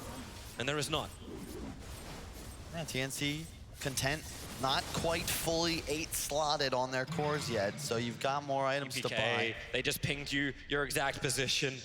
He's gonna start his TP out. I think he hoped at least he could pulse the wave down, but so risky being that far out with that information. There's the MKB on the TA. He's already got a Deso in his backpack for when the Aegis comes back, or is reclaimed rather. Gabby approaching, 8,000 gold. Enough for a buyback and a casual rapier. Time for moonshots to be bought, right? His buyback cost is currently 2,800 gold. Easily affordable. Armel setting a trap, looking for Dream. Dream, blinding lighted back up again. That forced him to walk straight past Armel. Now the Maelstrike able to connect with the bash into the follow-up arrow. They try and force up and away with the pitcher block, but now your Juggernaut is down. His eyes buy back up. But TNC, the trap is sprung, and Gabby goes in, hexing over on the Earthshaker. He can't afford to die. Arrow flies forward. He'll connect over on FNG. Vampire needs to get the hell out of here, but he's been pulled back in by the Will-O-Wisp. He's not ready for Dunk. He doesn't have mana. He's completely dry. So good. And the Song of the Siren, they look towards him, but they don't want him. They want the pick attack into the Manta style. Dodging out from Juggernaut. He's got a chance to fight into the Omnislash, pushing around. They pull back Templar Assassin. FNG tries to keep him in this fight, but Leshrac just doesn't have enough life to survive. Or maybe he does. When the shields are up, they can go back and reset. Still no kills coming for such huge abilities, but the aggro slam is able to connect, but not enough damage. Night Stalker just consumes the cheese, gets all the life back again. ES will now buy back.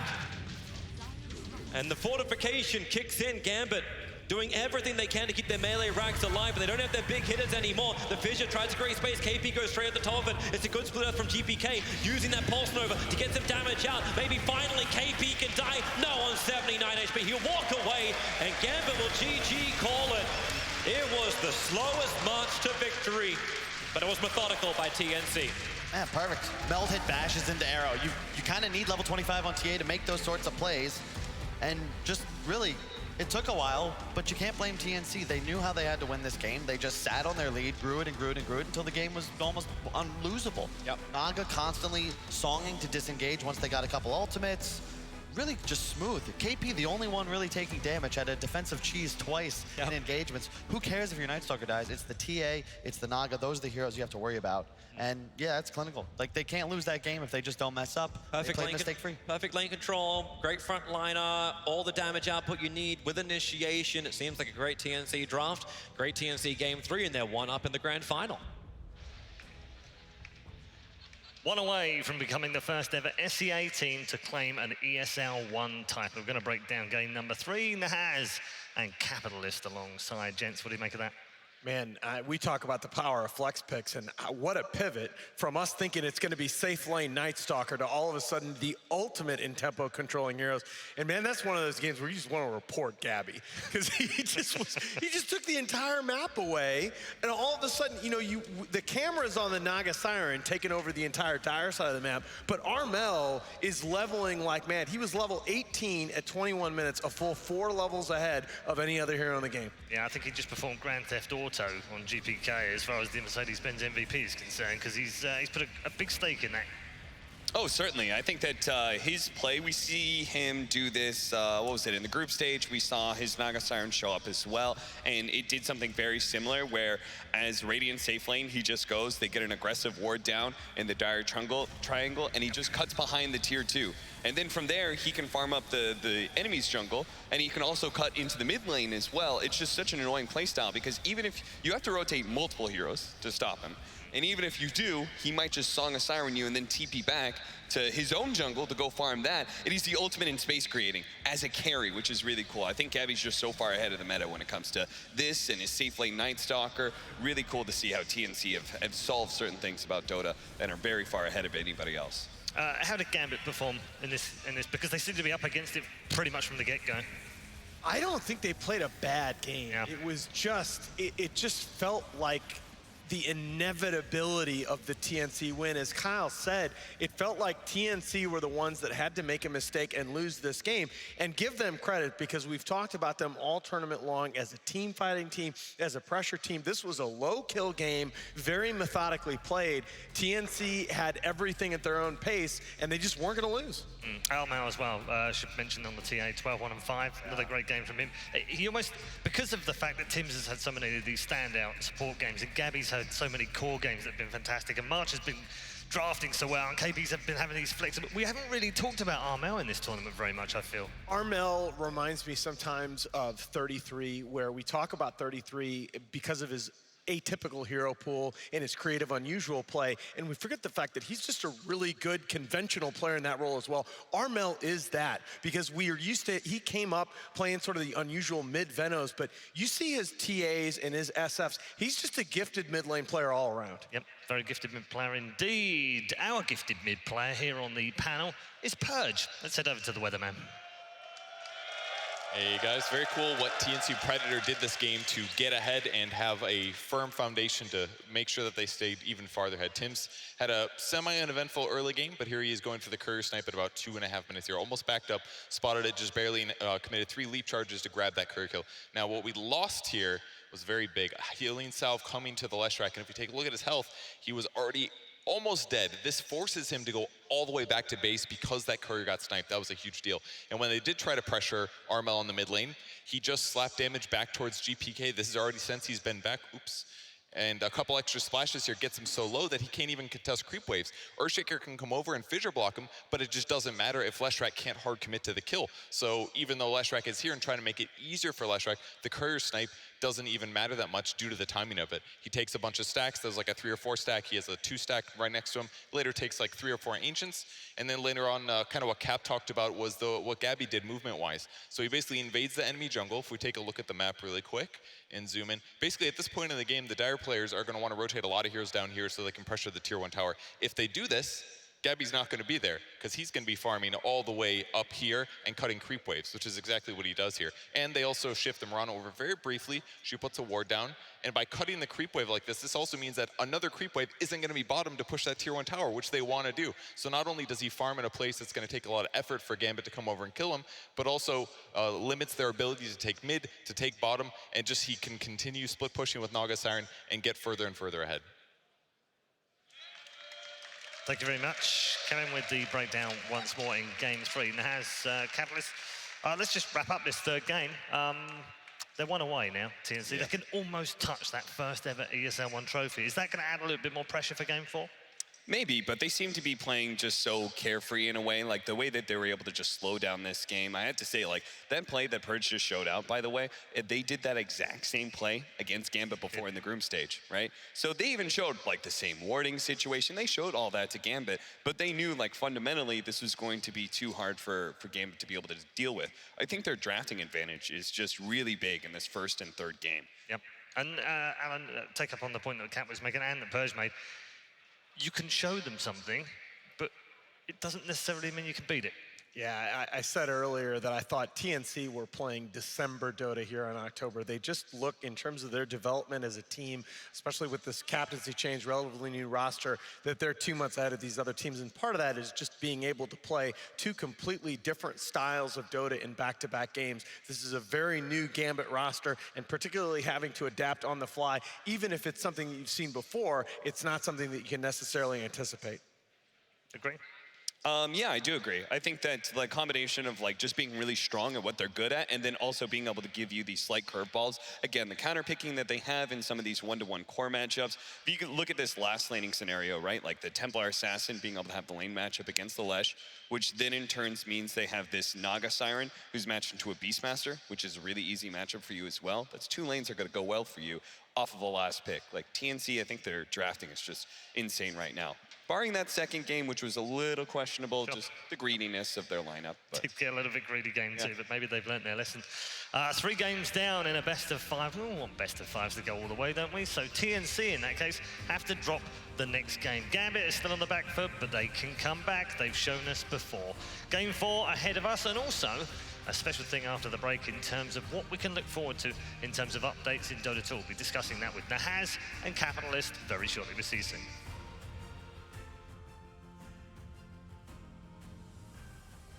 We rise up from the dust and claim our throne.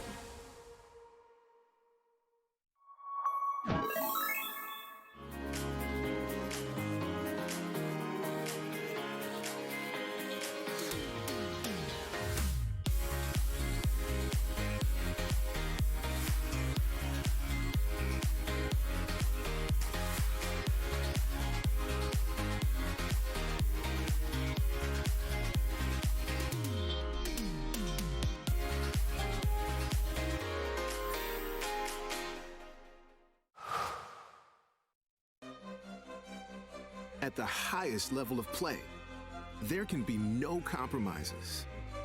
Gamers demand the highest clock speeds to give them the FPS they need to perform. Rise to the moment. Intel Core i7, the official CPU of ESL 1. Intel. Unleash your brilliance.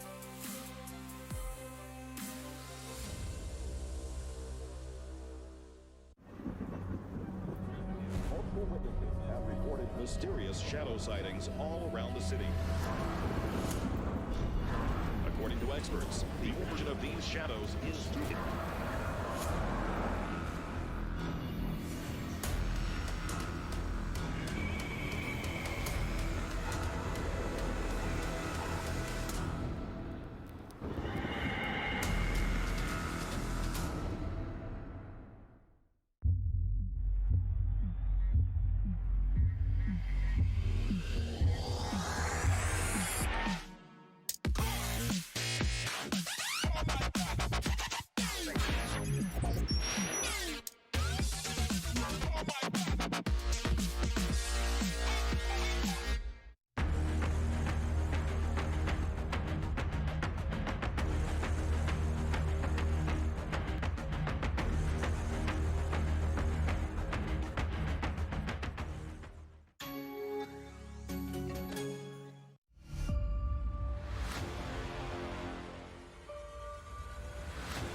This is game fuel.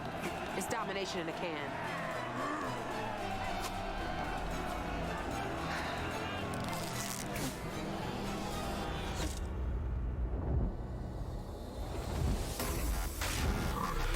Aw, tastes like loser tears. New Mountain Dew Amp Game Fuel. Victory in a can.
dreams out lately. No matter if I try too hard, nothing's ever enough, baby. No, I don't care too much. I don't care too much. As long as I can keep you by my side. I don't care too much. We got time, no rush. In your eyes, I always see there is something meant for me. In your eyes, I always feel different.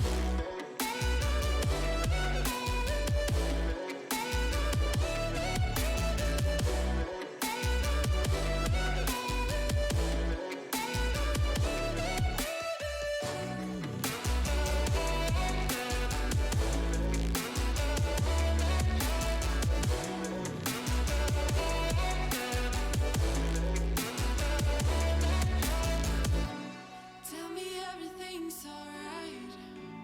Life is just a bunch of phases, and if it's not, we'll still be fine. I know we're going places. I don't care too much.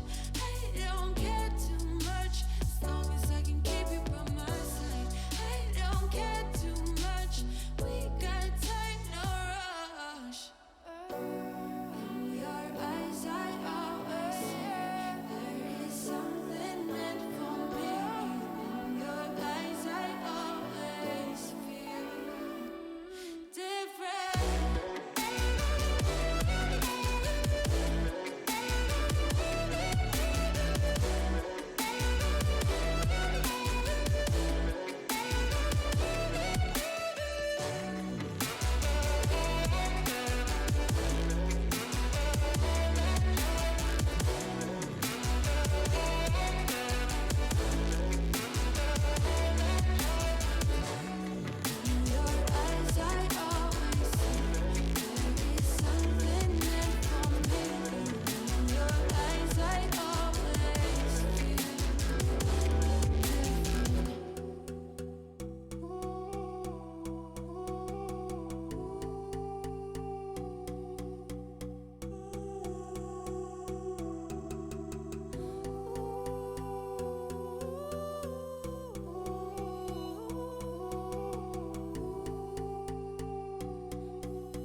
ESL 1 Hamburg is brought to you in part by Intel, Mercedes-Benz, Vodafone, DHL, Mountain Dew Amp Game Fuel, Aces Republic of Gamers, Hey Safeguard, Euronics, and Barclaycard Arena.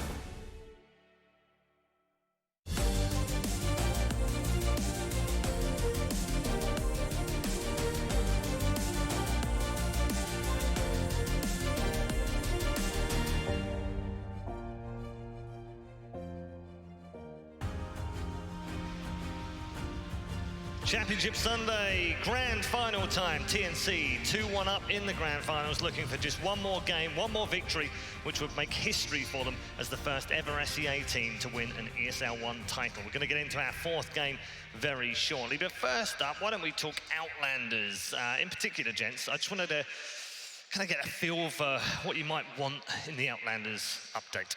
Alan. Oh, I am looking forward to the two new heroes, of course.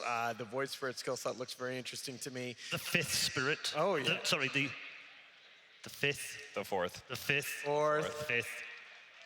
You're really all in on this. I'm not going to argue with Slacks on this. Slacks is the lore master, and he says there's only 3 spirits, soon to be 4 with Void Spirit. What's up with Vengeful Spirit then? Is that not a spirit? Are you just a hater? Not one of the lore spirits. I'm standing up for spirits everywhere by supporting Venge. Yeah. What do you want to see? I would like to see a nerf on This is actually something Blitz and I talked about, maybe Radiance. That really hit home for me today, seeing like the success of Alchemist.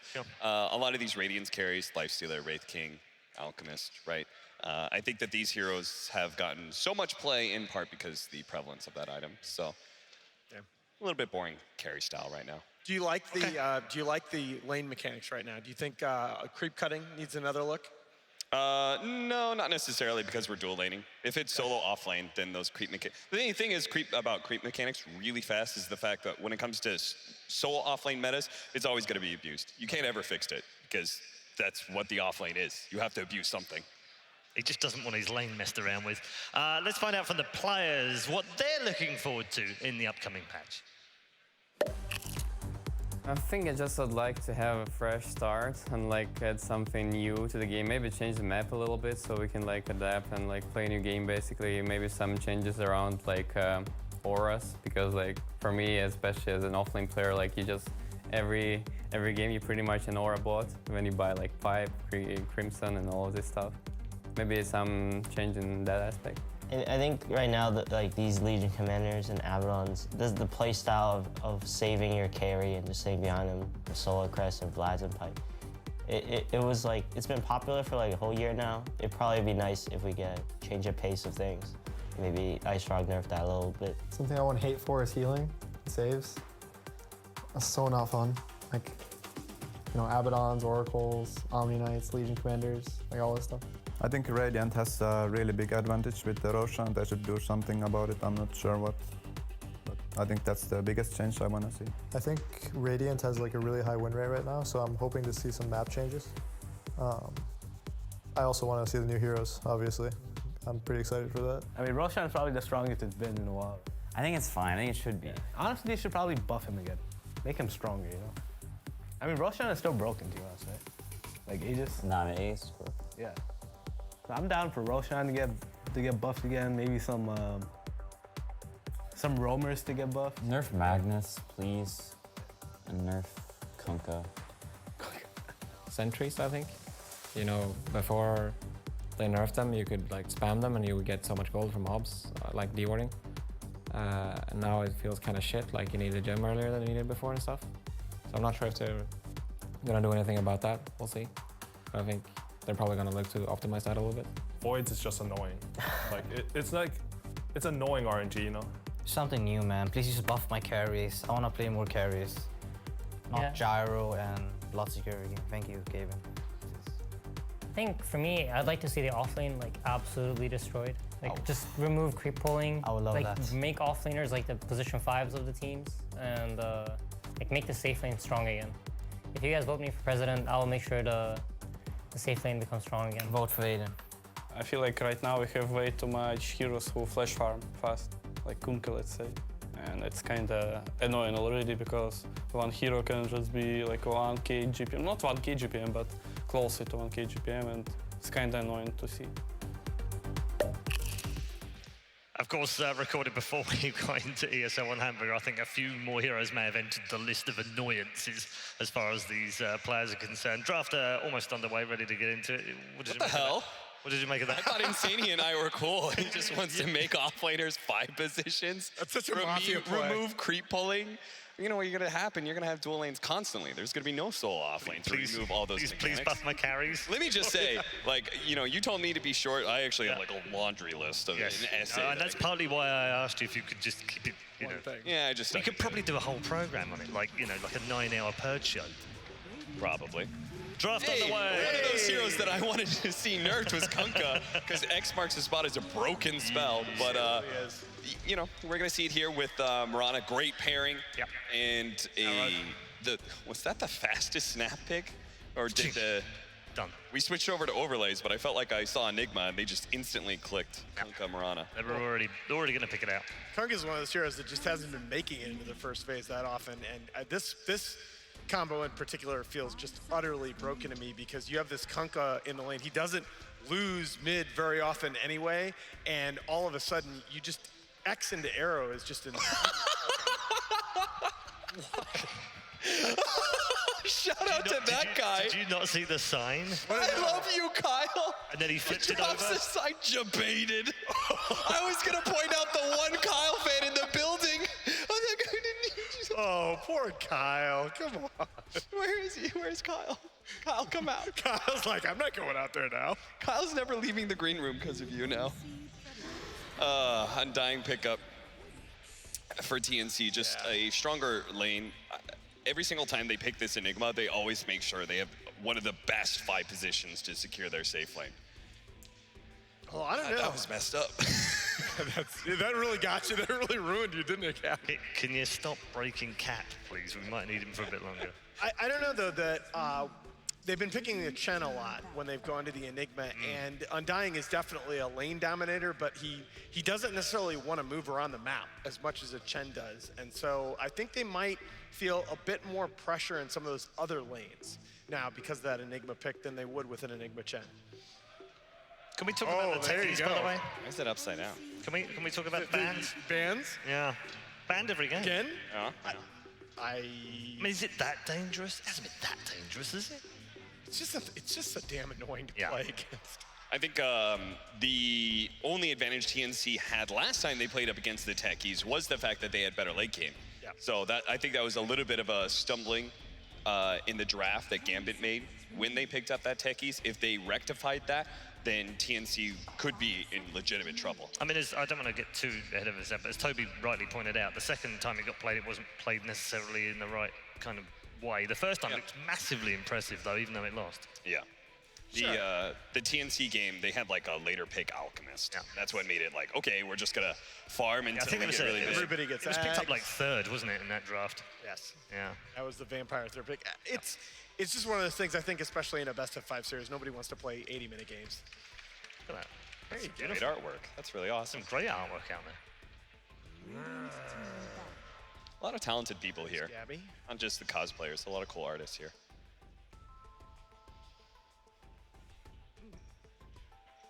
I like the Shadow Demon idea quite a lot. Lots of anti-carry potential, combos well with the Mirana. Once again, though, Void making it deep into these drafts.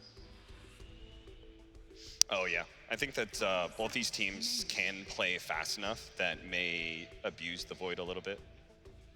Both of them usually have openers that are pretty good for it too. You saw like Gambit, for example, had the Beastmaster offlane for themselves. TNC have drafted the Night Stalker, which is a really good hero against it. Speaking of that. It's like the Undying's been stunned. We stuck. Frozen in animation.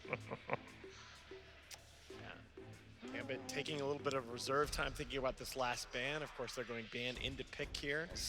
That second phase. Why? I'm getting Why distracted is by the Pugna signs. a bad support? Because he nether wards. I love a good dad joke, That's and I'm on the panel with I'm two adding dads. that one. Absolutely right. That really hit the. It's like how many Germans does it take to say no? 9. 9. Wow. Wow. Really? Really? All right. The Wyvern pick. We dare you to pick Void. Yeah, the only time we've seen Wyvern is against Faceless Void, but here it's going to be counterpicked to the Enigma. That way they don't have to worry about the BKB. Such a long range BKB breaking disable. It's safe, you know?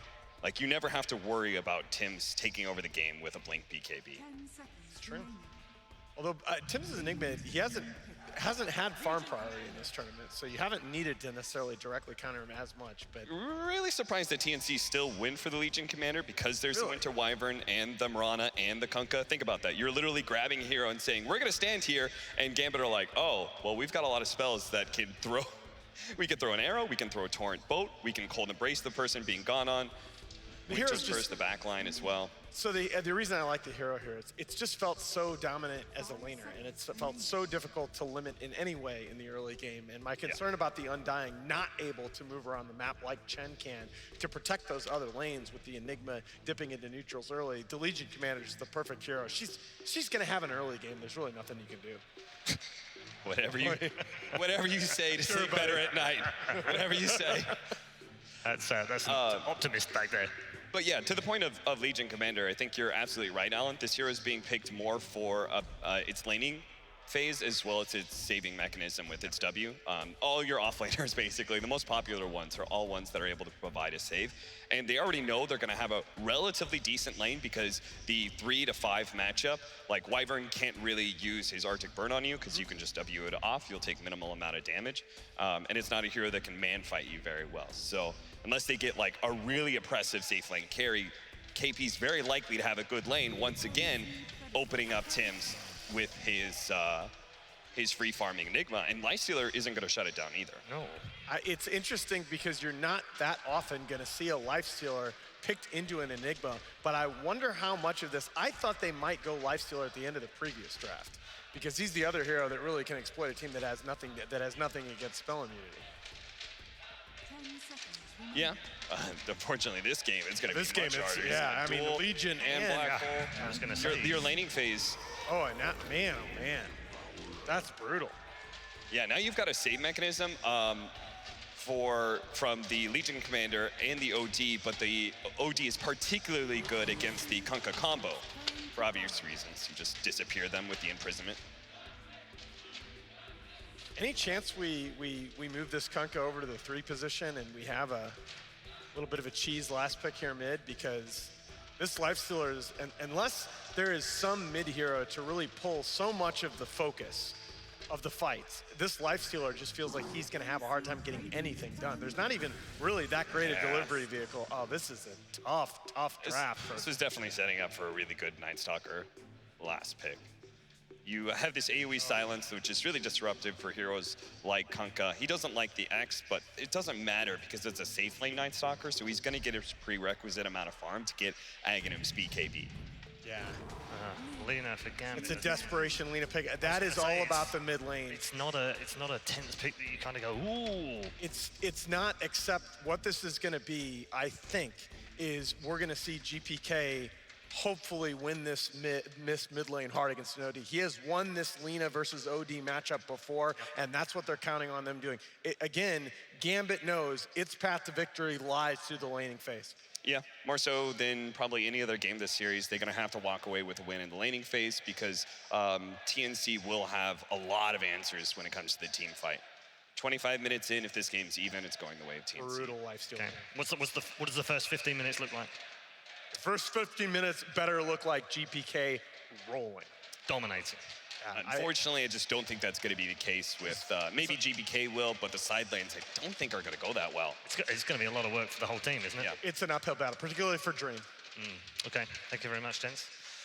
Ladies and gentlemen, it is time for game number 4. TNC on the verge of creating history here at ESL 1. Let's find out whether it comes true.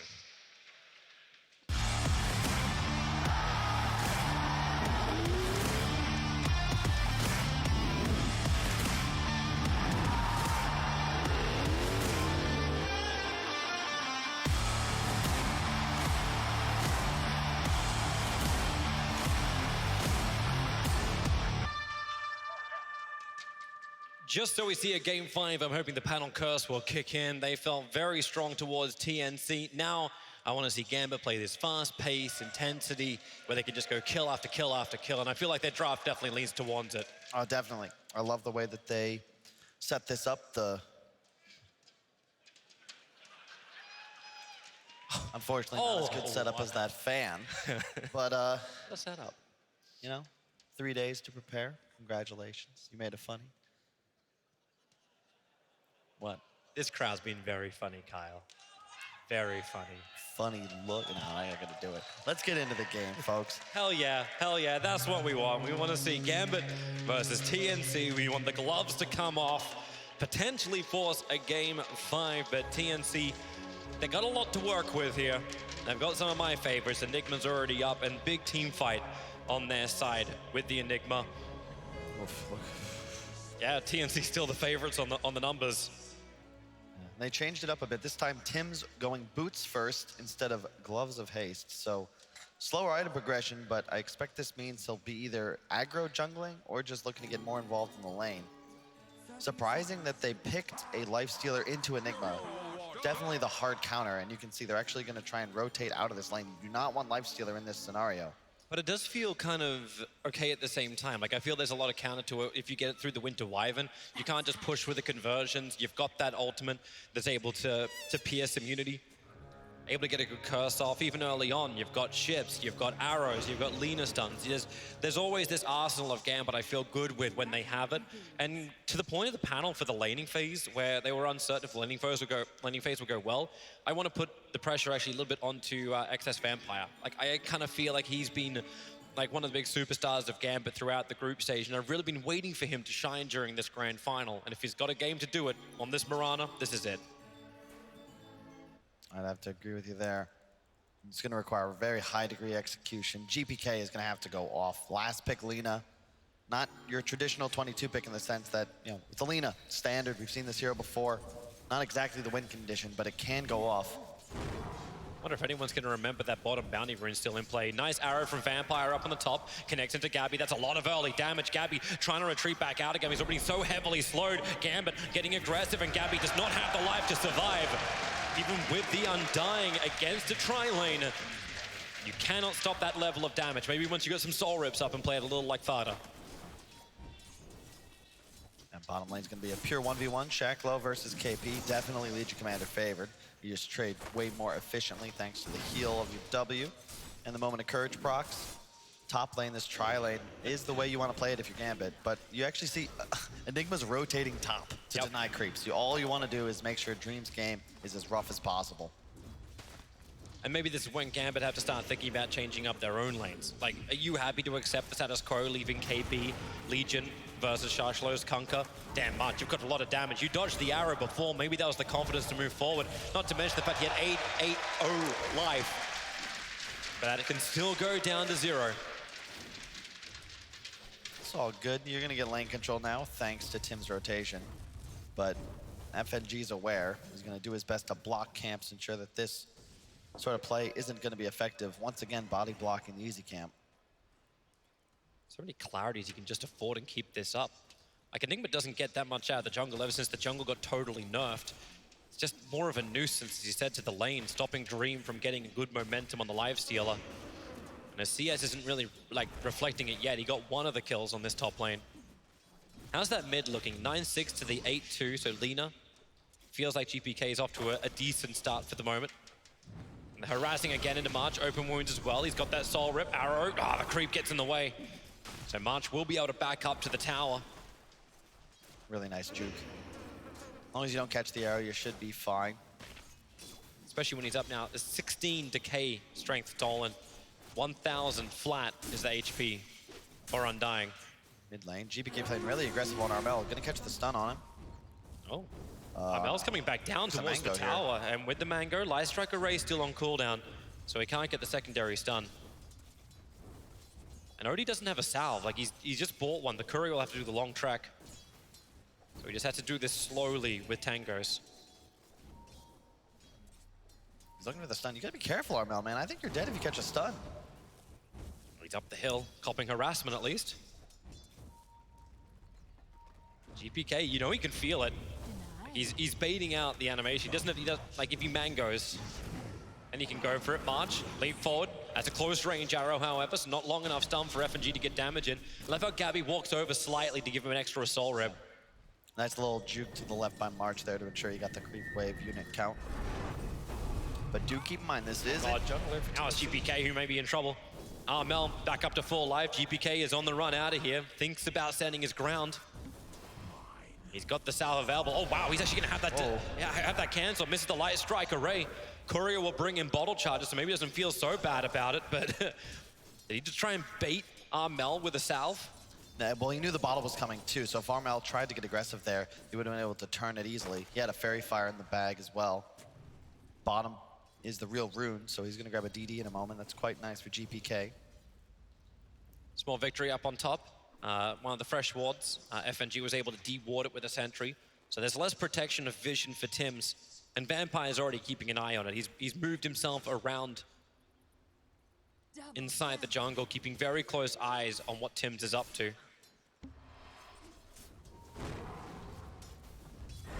Gabby playing very well back in the lane now with the creep wave.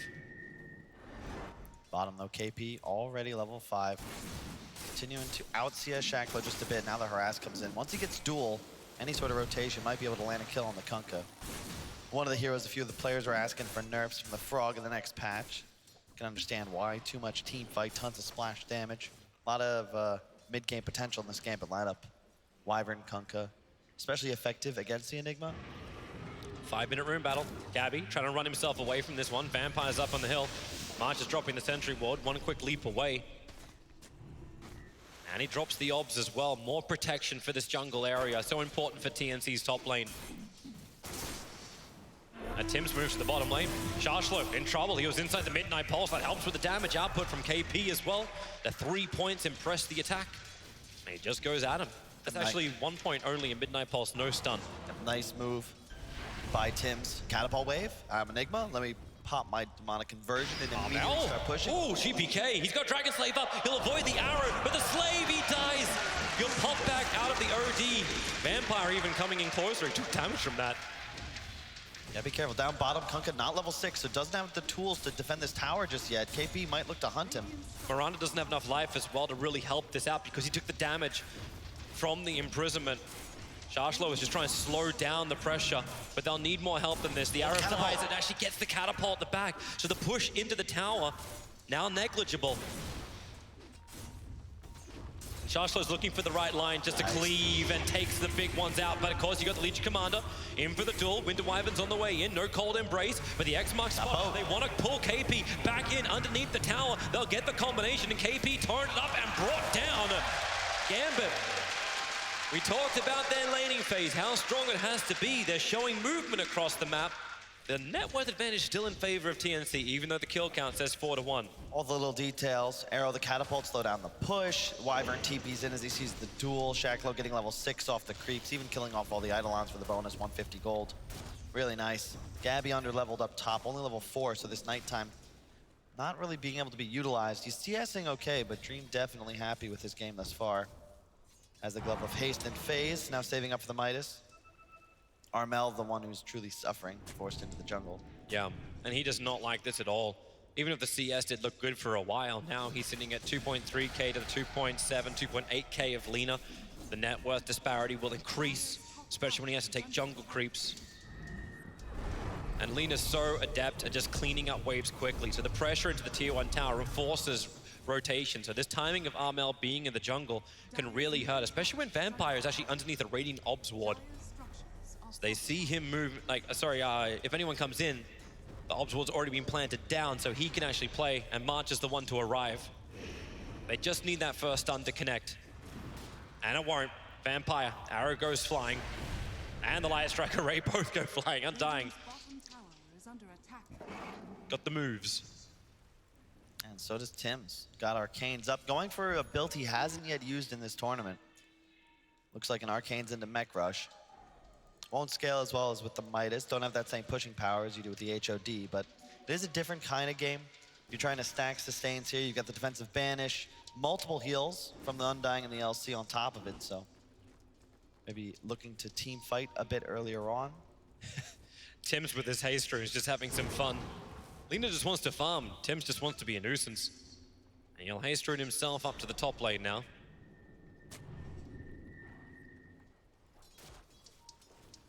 Another slow-paced game. Oh, for the moment. Radiant's middle tower is under attack. Beast Coast and Alliance obviously no longer in this tournament. It would have been interesting to see what kind of pace they would have played with against either one of these squads. And just Beast Coast TNC, Beast Coast, actually Beast Coast anyone, I'll take that. Well, Tims, no longer having that movement speed, but he's got friends. Gabby's gonna be nearby, FNG, may have to cold embrace, he'll get himself down the hill, but still wants to fight with a Splinter Blast. He can try and kill off some of these creeps, and Kunkka, he's arrived for the fight. The X-Mark, Torrent, Ship combo, they'll throw everything into this Enigma. Even though it does bring in the rotation of the Kunkka, which frees up KP on the bottom lane. It's rewarded with a kill on the support Enigma. The March is on bottom lane too. Did they just give up the tier 1 tower for that kill on a support? I think you might have to. KP just way too strong. In reality, kind of a nice move from Tims there. Buys a lot of space. Sure, you go down, but you force the boat. And you open up space bottom so that KP can pressure this tower. And then Tims joins in bottom. Take that last creep out. The Lena's already burnt her TP, so she couldn't go to bottom lane either, and Lifestealer definitely doesn't want to move. He's just about to finish up his Hand of Midas. Yeah. And Gabby's such a strong target underneath the tower. You don't really want to dive him. Phase Boots 1000 HP and a ton of move speed. You know he's got Dark Ascension available as well, so he can easily just ult and fly over the tree line. But with this movement, you do ensure it'll be a 2-2 trade-off on the bounty runes. No way TNC will try and compete for that top lane, and same thing for Gambit on the bottom. But a regeneration room for the OD, that'll be nice. If only he had a bottle. So tier 1 trade. Everyone accepts the status quo. Another very peaceful game. And look how much that Dire Courier is carrying. Just helps deliver in the ground, but now down with the double tomes. Tim's buckler, the full hood for KP. As you might as well check out the warding. Some aggressive wards placed by Radiant and Tyre. 7 on the map at the moment. They're about to time out, so a lot of that vision's going to disappear. KP's looking to the bottom lane. Tims moves in, FNG. Time to take to the tree line. Up he goes. And Midnight Pulse cutting off the trees. Which way do you want to go? KP looking for the target, trying to get the duel, but he can't keep the vision up. FNG making most of the fact that he is a flight creature. I was going to say bird, but bird doesn't really do justice for the dragon he is. Mid-push, though. Hang on. Shacklow's got boat next ready, but KP with that hood is a very tough target. They're going to go for him anyway. Yep, pull him in. March, can you help out? The boat's going to be able to connect. Torrent to follow up with Lystra Raid. A lot of damage not really being done as March gave him a soul rip. That's level 3. A lot more life into KP. And GPK, even with the burst damage, is not enough to get through the hood. Double ultimate, but too many heals. Doesn't matter. This is the benefit of the TNC lineup, part of why KP went for this defensive item selection. And Gabby's just going to rush the Ags. We've seen this before from him when he plays this carry Night Stalker. Yeah, he's cursing. He's going to try and create a little bit of extra space. GPK's moving over. Mirana's arrived as well. Arrow trying to play from the trees. The Midnight Pulse clears up a little bit of the area, but X marks the spot, pulls him into the Arrow. So then you can follow up with your later combinations. GPK, Neck was purchased so Enigma doesn't lose much gold. But it's still Gambit, chalking up more kills. And Dream having all the space on the top lane. This time around, you won't see Gambit falling behind in the level. Oh, OD, is he clearing Ancients right now? Is that a thing? Oh, that's cool. So yeah, when you pop Tomb, it's very easy actually to do this. Of course, the Orb now providing AoE damage. March, oh my God, has to pop a smoker. He was dead for sure. They pinged. Radiant pinged this out. I was like, guys, this is not right. It's another nice maneuver here from TNC. They did this with the TA. Very good at abusing these ancient stacks. You only get the 1 nowadays. Used to be 2, of course, before they removed that. By far the most value in terms of like HP that you need to go for the gold and XP rewarded. Especially when it's stacked. A Veil up as well on Armel. All about the damage amplification and the sustained stacking. Here we go again. X mark, ship, torrent combination onto KP. Now the follow-up arrow. Timing it in beautifully, but you've still got the soul rip from March to give more life back in KP. What, you took off half of his life for this? Not even. And they even keep just chain stunning him up. They need a lot more physical damage to get through KP. They need, like, do you start actually building thinking like, I don't want to say Daedalus into Lena, but something along these lines. Yeah, I like what TNC have done. This is how you play it. If you're going to get this hood item up on KP, sure, it limits your ability to farm creep waves, but plant yourself on the objective. He's just standing in front of mid tower.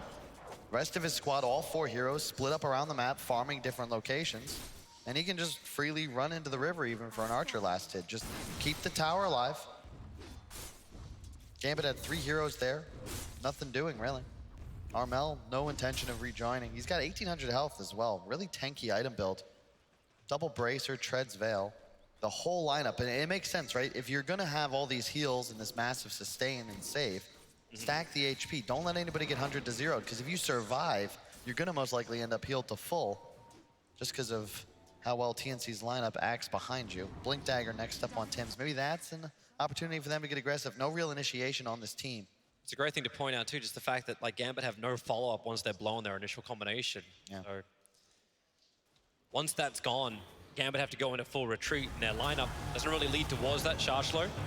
Just throwing the combination over on March. He's not really looking for the fight. He's been taking this the two camp farms, just using Tidebringer to head up the hill, clear it up, reducing the farm area of Odie, who just goes straight back down to Ancients again. Yeah, he's now #1 on the net worth just thanks to doing this. The big timing for TNC is going to be this Ags on Night Stalker. All of a sudden, they've got massive amounts of AoE damage. They'll have a blink on somebody, and they can look to get aggressive. Lifestealer needs that second or third item after Radiance to come online. A Moonlight Shadow became underneath the sentry ward. X marks the spot is out. KP is just here for the 15-minute bounty runes. X marked and targeted up. Tim's waiting in the tree lines. The curse is out, but Tim's has to play the distance game. Gambit is looking for their own wards. Looks like March will TP out of the top. So runes, it'll be a 3-for-1 trade-off.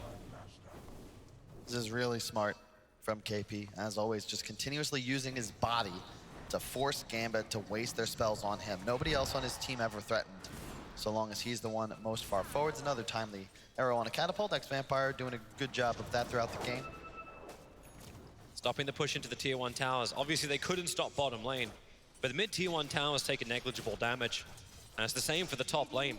I actually don't think Dream has been contested in any way, shape, or form, and it kind of makes me beg the question. OD, not that great up against the Lifestealer as long as Rage is up, but how do you actually feel Dream, how do you see Dream playing in this game? And you're going for the Radiance build, can he stand in the middle of the fight? Who's his targets? It's a good question. It's a tough game. You got to avoid Tim's or kill him. So I'd say he's probably your most wanted. And it feels like FNG kind of has that task. It's like, okay, just get this guy to a point where maybe you can afford a Blink Dagger, and then Tim's won't be able to do what he wants. Like, Tim's is a mech into Blink, so he might get the initiation, but it won't last long. You definitely have the superior counter initiation on the side of Gambit, just thanks to the boat and the winner's curse. But TNC, they have so much lockdown, and they're going to once again have that vision advantage, right? High ground tombstones, Eidolon scouting, Night Stalker fluttering over the tree line. That's the big edge for them. And yeah, sure, Gambit can take these fights, but it's going to be very difficult for FNG to properly position. So many friends coming to bottom lane. KP, he's very, very close. And Gambit had 3 heroes who were posturing. They were baiting with Gabby for this fight.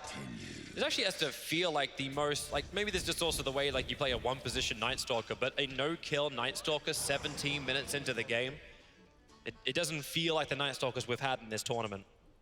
Yeah, that's for now, though, Toby. As soon as he gets the Aghanim Scepter, that's when it's time to go. He's only 1,000 gold away. They're all smoked up, but you drop an Observe one under an Obs and Sentry of the Dire side, and that reveals the fact you're there. Everyone from TNC, or at least this trio of TNC, come to defend the mid lane.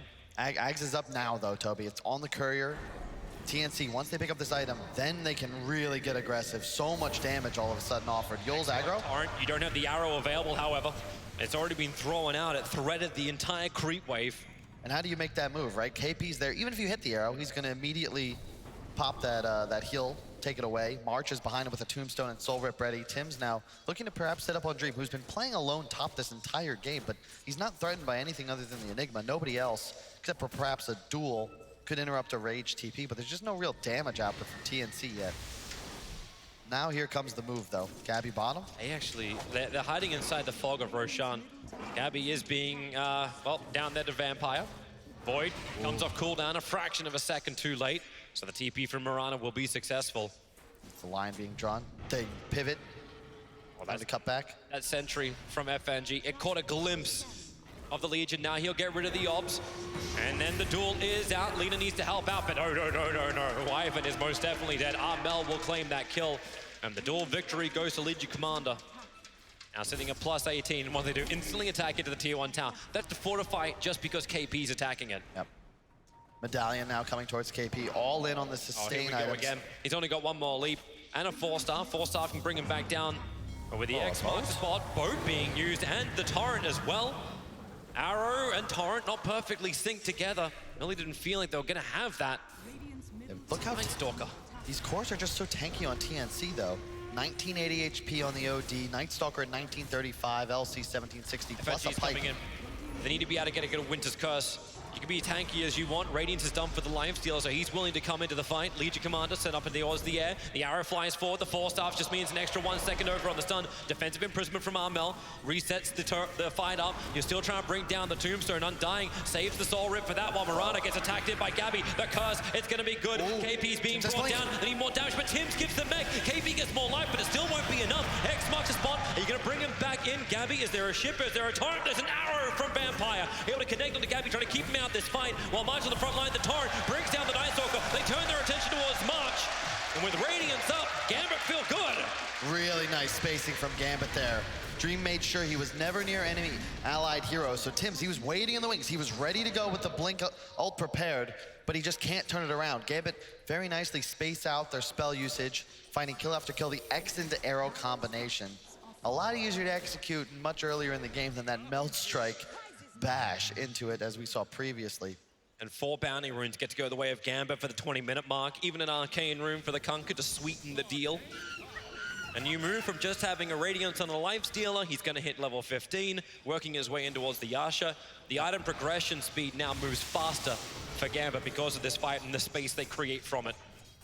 And again, it's that same concern with TNC in this lineup where the playmaking ability, right? You've got the Ags on Night Stalker, but because KP doesn't get a blink, OD doesn't get a blink, you know, you're not looking to initiate as the Enigma. You're a counter initiator. You need that opportunity. And it's just near impossible thus far to get on top of FNG. He's done such a great job setting up kills with a Winner's Curse. They're coming for a fight. Smoked up. Gambit. Observers and sentries freshly down from March. A fresh observer being planted, but it's in range of the Obs and Sentry again. Oh, this is just, it's a little harsh for Gambit. They at least get rid of the Sentry Ward. But they're wanting to fight.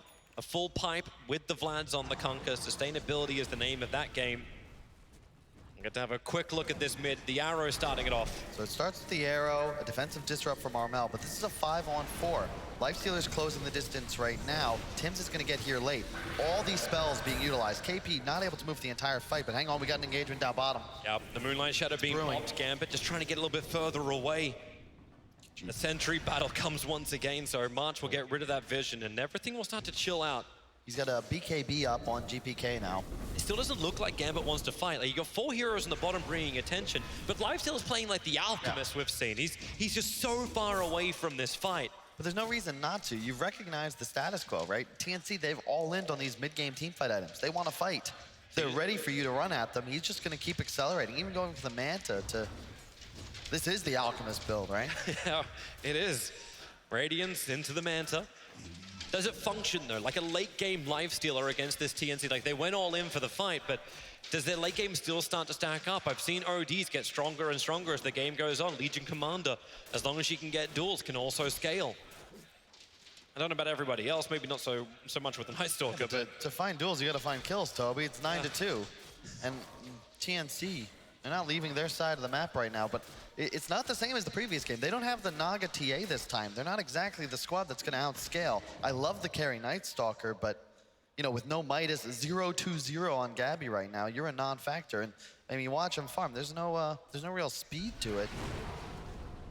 Although I guess the AoE Void does certainly help that, but Dream now top. He's going to look to press the tier 2 as the rest of Gambit close in on the tower. This should almost certainly go down without a fight. Yeah, TNC is not in position. They don't have vision established. The sentries are down for Gambit. They have an Obs and 2 sentries on the Wyvern, ready to establish that new control. What does March do? He just walks into Shashlo, throws down his own sentry ward, X marks spot. They're throwing everything they've got at this Undying. The Tombstone's on the hillside, thanks to the Observe ward from FNG. They can see that, and Vampire and FNG, that is their primary focus. Soul Rip from March. He's making it difficult with the open wounds from Dream and another X marks spot. This cooldown is just so easy. Dream will get the kill on March. He didn't even have to pause swipe him, he just burnt him with the Radiance. So no Tombstone, and the tier 2 tower becomes the next focus. 6K gold lead for Gambit, 10-2, and it's a repeat of that second game, Toby. If you're gonna let Gambit can fight, and TNC have no intention of doing so, once again on the back foot. And I don't really have any answers for them either. All their net worth is mostly on this OD. He'll have a BKB finish soon, but they're still, again, just having issues finding any kind of initiation. Ex-Vampire and FNG, they have no pressure on them whatsoever. It's so easy for them to play these team fights. Gabby has got to be the one to find them out, but until he has BKB, he's very susceptible to just being X'd up, as we've seen time and time again from Shacklow. So easy to find those kills. Yep. Just such a crazy cooldown you get to have on this ability. Like, you start the fight with it, and you get to end the fight with it. Cooldown timer of 10 seconds only. And they look towards Roshan. At least Shashlo wants to get bashed by Roshan. Yep. And GBK, he's going the scaling build on Lina. No Ags here. It is actually the Daedalus. I was wondering if he'd do this after the early damage he realized he couldn't put into KP. And he does. It's BKB, yours, and now into Daedalus. I mean, you see how much magic resist the enemy side has already. They've got a ton of sustain. You don't want to all in on your burst potential. The beauty of Lina is that you're a mixed damage core. If you itemize for this right-click damage, you become a hard carry. And it ensures that as this game continues, Gambit will actually get further ahead. Runes up. A high ground tombstone once again. This for the 25-minute bounty runes. KP's taking the top ones in the meantime. A nice use of the torrent to help just clean up the observer ward that was on the hill. And they'll take care of the tombstone as well, as Ex-Vampire very willing to always leap into danger for his team. Nice, like this. Easy port back for GPK, full bottle, full mana, and he picks up the Crystallis plus the Daedalus recipe. He's just all in for the item choice, and I like it. Look at the net worth lead. Gambit, it's a repeat of the previous game, but obviously TNC were the ones winning that one, where it's just a slow march to victory. They get this lead, they start taking down towers, growing, more items. Eventually they can look to Roche, but for now, just take free structures. It feels stronger though for Gambit to go high ground. Like, yeah, you're taking free structures, you look towards the Roshan, but you don't have like that huge echo slam you can be worried about. Your counters against the black hole, which is probably the scary equivalent thing, are already online. You've got that long range Winter's Curse, thanks to the Aether Lens over on the Wyvern, but they're gonna try and fight TNC. They're just forced back to base because they got to defend. They had no glyph, so you've got to make sure that Gambit don't set up on your high ground, start killing your tier 3. And they actually even save their tier 1 top. The entire Gambit lineup rotating, and now maybe gonna hunt into the enemy jungle. We got BKB on Gabby. He needs a Blink Dagger. Perhaps that's when TNC look to make things happen. Because right now they just can't, Toby. The only Blink they have is Enigma. That's not enough. He cannot play that aggressively. Because the moment he exposes himself, you can Winter's Curse him. You can set up, you can all in. You don't need to save that big cooldown to enter a black hole if you're initiating on the guy you're worried about. Trying to find the target towards Dream, forced off him in, so they get the quick silence with the Mana Style. Looking to break free and run away. That's an interesting way to initiate. It's like, you gotta get creative, right? You don't have catch. And you actually see the way Gabby has to itemize for a Blink Nullifier. Like, this is the way they think they can fight, but that's gonna take so long to farm up. And in that time, Gambit, they already start up on Roshan. March is moving over. It's like, I have one tombstone. Do I have a team? But you need to build up some intel onto Armel before this fight can really begin. Arana's coming in nice and close for this. The arrow flies forward. Roshan's already down 3k HP, undying. Defensive imprisonment is up, but that means there's no soul rip to stop the tombstones from being picked off. The boat connects over a mast. He'll soul rip himself some life, but not enough. And KP, he's just walking around in no man's land. He's wondering, what am I meant to be hitting? There's nothing you can do. Like, FNG's just standing on the high ground. Nice Stalker. You can't get on top of him. Up to the hillside, here comes the OD, still trying to build up more. He can't get that from a raged up lifesteal, however. The arrow flies forward. All right, Roshan, sit on the rune. Just stay, boy. Back around the pip. This is wasting the Dark Ascension time of the Night Stalker. That information moment. But TNC still don't feel like the strongest ones in this fight. Lightstriker raised off to mark, but okay, maybe with a hammer being dropped down in the black hole, but no! Instantly can't stop Yule Scepter up towards the air. Kunk will have to fight back. So does the Winter Wyvern. They still want to fight. This is OD's BKB starting to wear off. Lina got some space to get away. Arrow flies forward. Who's going to catch this one? No one. Everybody misses. While Dream continues to fight. Doesn't have really a lot of mana to work with. And surrounded by 5 heroes. X marks the spot. We're going on Legion Commander, which means we're not going on anything. That was really cool from TNC. They just all in with the initiation, dropping everything, popping BKBs, hammer, black hole. Got 2 kills out of it. But now the cooldowns are down. So Gambit, perhaps, you just walk straight back into the pit. You've got mana back on the lifestealer. You know you're not really threatened any longer. March has the tombstone available, but the Lena's doing a lot of damage. OD has 48 stolen in, but hits the instant Light Strike array on him. Armel freed up by the press the attack for the Torrent. Still canceling this fight off the tombstones in the middle of Roshan. A great position for TNC. And if we wait long enough, maybe these cooldowns will come off. The Torrent's cleaning up the conversions. Roshan can't clean up enough to get to the Tombstone. It's like, get off me. But the Tombstone timer will run out in 3 seconds. Dream still looking to fight. They're just Just, dare you. Hey, Lena's, Cross the river. Lena is left. She's actually gone to the top lane, but Lifestealer inside the pit, gets bashed up by Roshan, now runs out under the cover of Rage. Armel looks towards Roshan too, claps down with the conversions coming in close. And actually that Dragon Slave was just a little bit too far away to kill off those Eidolons, but everyone's back. Arrow flies once again, missing all. There's a lot of different targets. It's just a full standoff outside of Roshan. Dream comes in. Armel slowed up by the open wounds. Instantly freed by Press the attack. Dream still looking for a new target. Can't find one, but the X marks spot defensive imprisonment. OD instantly disengaging. A blink forward from Enigma and into the back lines. Gabby looking for the big target. He becomes a new focus. BK beat up GPK. He gets dueled as well. So they're isolating out the big core. Is there support? The arrow flies in, stunning on the Undying. KP can't get the duel victory. The Light Strike Array. And GPK able to stand with Dream. Armel as well. Have they got enough? The leader finally is going to be brought down. Armel has got so much in, but he can't do enough damage out. It's just the rage up Lifestealer trying to fight, but maybe they have enough. More buybacks coming from the Mirana. TNC, they smoke up. It feels like they're disengaging. Remember what we're fighting for here. We're fighting for Roshan, and he's still injured. TNC, they finally have that ability to get in there, and you can see they recognize the strength of their draft. They're also tanky. You got to just get inside of Gambit's lines and just punch. It's I don't know. There's no real. There's no elegance to these engagements. Both sides just kind of punching each other in the face, hoping they come out on top. And I'm waiting for Odie to go for this jump. Roshan will go the way of Gambit, and we can watch this fight once again.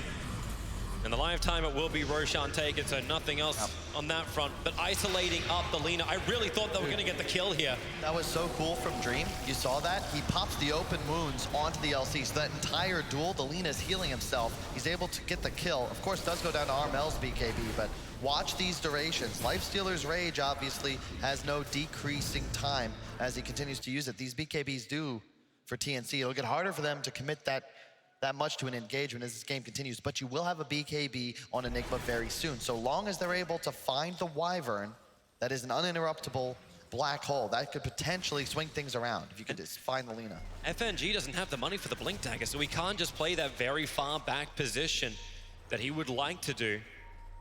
There it is. Right choice to buy it out here. He's got black hole ready. Buyback, not really useful. It's all about getting off a black hole. Armel could have Shivas soon. In fact, just a recipe away. I really appreciate that TNC. They're just spending their gold. You don't want to save buyback here. You have damage issues. It's so difficult to take fights against Gambit's lineup. And you have to kill things on the duration of your BKBs. All heroes need to itemize to ensure that they can maximize their deeps in that window. Gambit are really hunting for that kill too. Like, they want to have the fight. They have Moonlight Shadow. They're looking through the bottom part of the map. No one reveals themselves. Trying to think. Oh, that's a nice item to also arrive. Armel, he needed that Shiva's guard, especially after the AC was picked. I like this Gambit, or GPK rather. This is the real carry Lina build. You go for the Hurricane Pike at a point. So effective here. You can force away from the Night Stalker's silence. Perhaps you pre-click on the LC, he can't get the duel off. More importantly, you have this range advantage now on the OD. And in addition, you can outrange the fight in general. You can kite the black hole. You don't need to be up close and personal. And then you're, of course, your level 25 talent for 175 attack range. All of a sudden, you turn into Sniper. Definitely the right build here. Dream going for the AC, just trying to increase the amount of physical damage. Part of the reason GPK is going for that same style. And Shacklow, of course, the team fighter. Pike, Vlad's, soon to finish a Solar Crest. Both offlaners really with the same idea, playing the exact same hero in a sense.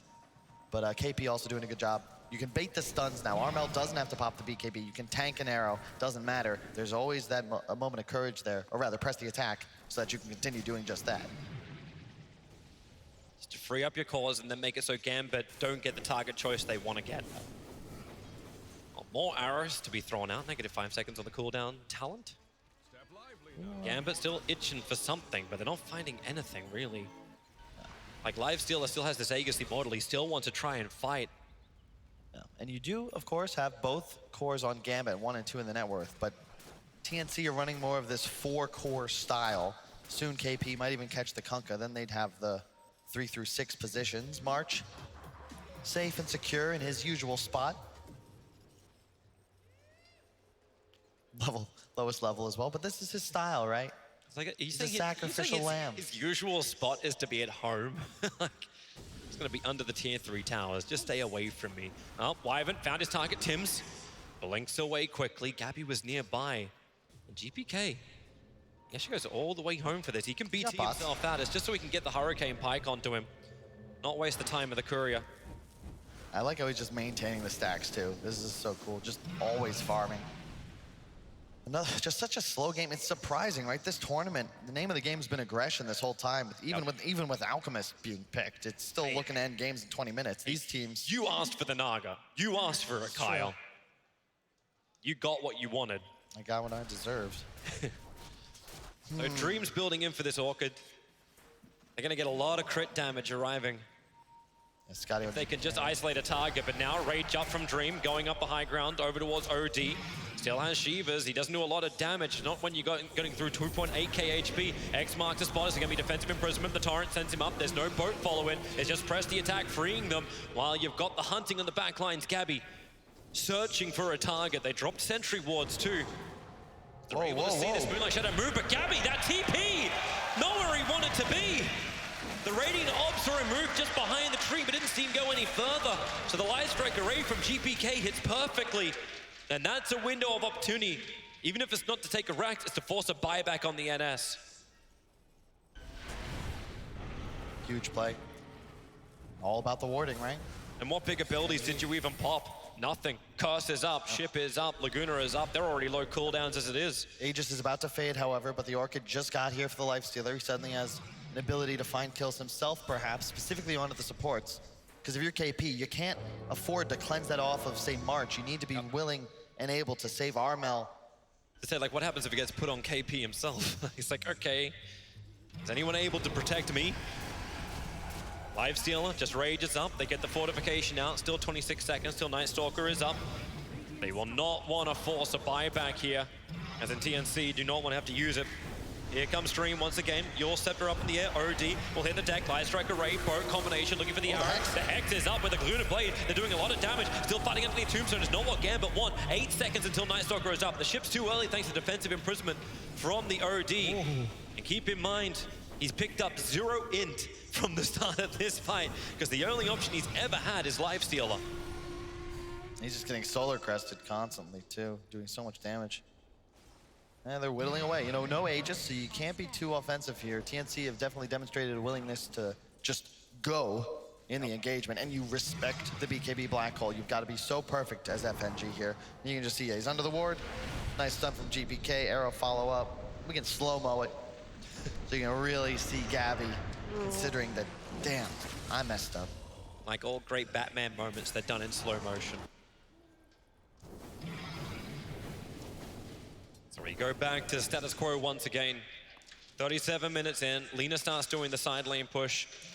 Do you actually think, we also see like just that mass attack range.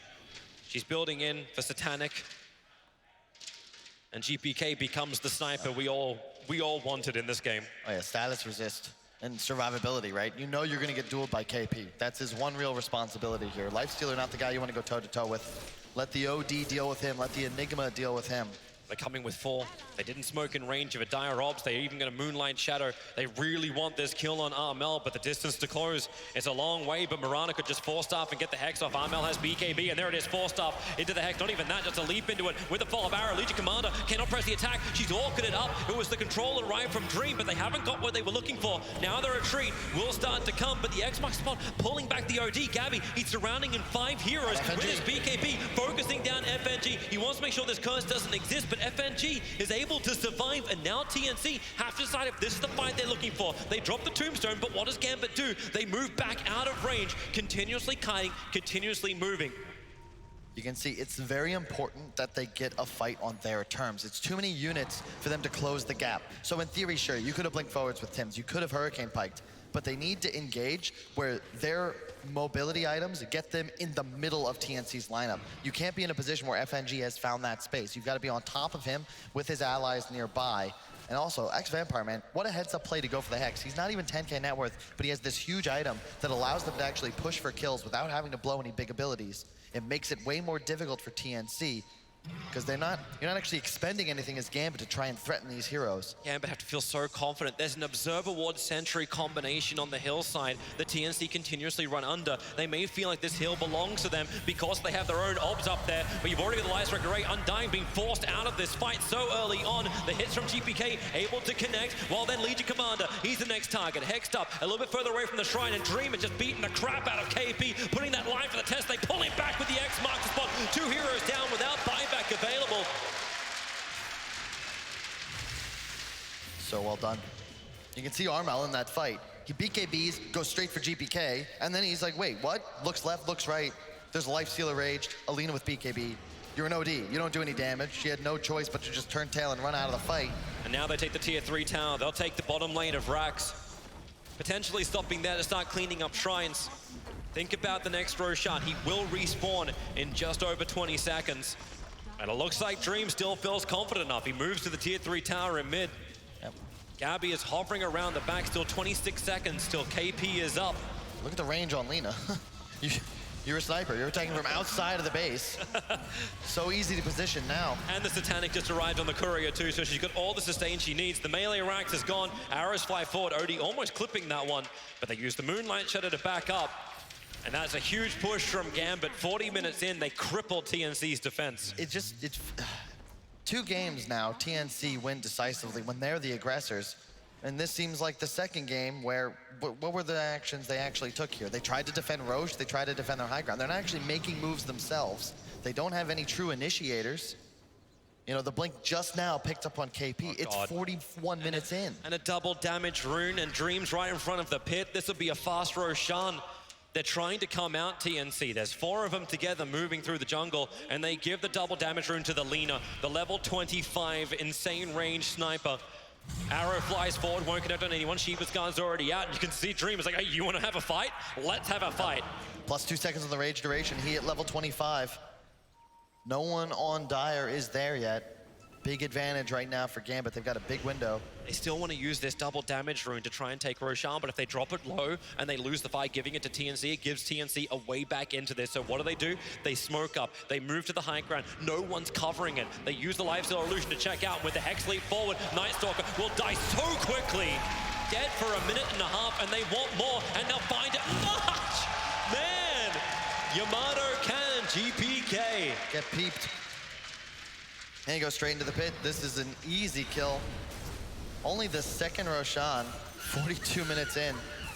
I wonder if you give this one to the Lina. I don't think you have to, actually, because with Aegis, Dream now can effectively dive tier 4s. GPK can shred buildings from outside the base. And yeah, that's exactly what they look to do. And you cry for efficiency as Hand of Midas is in the backpack. Oh, we no longer cry. He's switching it into inventory. Money makes the world go round, and another double damage rune for GPK, and he instantly TPs towards the mid lane. They're ready to fight. They just need the initiation. They just need a stun, or they just need to attack and miss every single hit uphill. That'll also work for GPK. Hexed up, Armel, building up the int. He's okay with this. This just helps his Eclipse be ready to pop. And every little bit counts right now if you're TNC. Lina, you can take out the shrine. Like I said, back to the wave. Yeah, 1 more Rax. The creep wave in mid's not close enough, not unless the leap forward. They can keep the range creep up. Yeah, bottom's doing its work. Fortification already out. Hex once again starting over on the Lina. OD broken free by press the attack. You're gonna have to reset on GPK. And I love this item pickup from FNG. He gets the Aeon Disc. Even if Night Stalker can get into the back lines and cause some problems for FNG, he has to get through both Ghost Scepter as well as Aeon Disc to stop that curse. Yep. Which means Enigma is still a non-factor. Have we even seen a Blink BKB Black Hole? We saw one without the BKB around that Roche pit. Those heroes immediately bought back, and then Gambit got the Roche. He got denied by a Yule Scepter when he did that too. So, and I'm loving this Obs position. They see so much. Night Stalker almost walks into it. The Obs and Sentry, which is down from TNC, is too far away. Hex, Live Stealer, walks forward. They'll push him away, but the Light Striker Ray connects. Broken free, and now the secondary Hex over towards the OD, allowing Dream to re-engage. Looking for this target. Remember, he's got the Aegis Immortal. He doesn't care if he dies, but they want to wait out the Tombstone of March. Easy disengage, and with the BKB down, maybe even the Light Striker Ray, but no! There's your Black Hole from Tims. He found the target. Gabby needs to get the damage out, but GPK just ripping him apart from the sideline. It's a good hammer drop, but Dream and GPK, the 2 biggest damage dealers, still on the front lines. Gabby's BKB case, actually managed to hit the Light Strike array. They break it free with pressing attack. The ship, he'll fly back in again. That's problems. If Lifestealer can now get out, yes he can. He open wounds after breaking free with the Mana Style, focusing down this OD. He must die the 4-star away. Armbal lives on 200 HP. Dream just can't catch a kill. Not the one he wants. Undying will die. KP will be the next prize. Pulled back into the torrent, dead for 70 seconds. But OD still looking to fight. They buy back an Undying. You got prepped intel, 24 of it. Where's the Hex? Where's the control? OD just procs the Shiva's Guard. Dream already burning that rage, but it lasts so damn long that Armel just can't fight through this one. They want that last bit of damage. Armel's soul ripped up and he gets back into the fountain. He'll end up surviving for now. The top lane of Rax has been taken. Only the range Rax pulls them back. Oh, March! Too much damage. There's a good AoE stun. Have they got a little bit more? The Hex on OD. He doesn't have any damage. They're underneath the fountain. Armel will be killed off, fighting back into the game. He doesn't have any of that intel. He'll BKB, looking for his own fight with the Ghost Scepters, making so he can't attack anything. Gambit are sending a message to TNC. We'll farm you as well under your fountain. And the arrow, perfect connection on the OD. He's dead, and with it, the game, an ultra kill for GBK. He's gone nuts. So do Gambit, pushing this into a final, deciding 5th game. Unbelievable. Just clinical. Once again, Gambit, they get a mid-game lead. They have the kill potential. They don't make mistakes. They get Roche, they get towers, they get tier 3, shrines. Continue. TNC, you gotta be willing to fight these guys. I'm not buying the lack of initiation, this all-in, just what, will out-position you, will outplay. At some point, you've gotta be willing to make a play. You've gotta try to win this series. You only got one more game to do it. It's not like you can just slow the game up. You play an Alchemist and he'll build your team up. Then you get to the point of victory. It's not there for TNC. Gambit, they hit back and they play the style of Dota that they want to play. And we said GPK would have to go off, right? 14, 1, and 5. Oh, yeah. Damage output off the charts. Kid is unbelievable, played near flawlessly. We got what we wanted, right? It seems every ESL somehow goes to 5. Lucky. Game 5 is what we'll have, and hopefully we'll see full out aggression from both these sides playing the Dota that they love the best. For the second consecutive ESL 1 championship, we will go the full distance in the grand final of the best of 5. Just how we like things. TNC tied up 2-2 after another fantastic comeback game by Gambit Esports. Nahaz and Capitalist alongside me to give you their thoughts. That's what we wanted. Absolutely. You know, Gambit took this to 5 games. Yet another draft. We walk off stage and go, man, I don't know about this one. They might be done here. How many times has that happened today? Well, it's happened at least twice in this final that we've walked off like that and thought, that's not going to work. How many times is GPK gonna have to put this team on his shoulders? Absolutely. God damn, this kid is so good. He's got some backache at this point.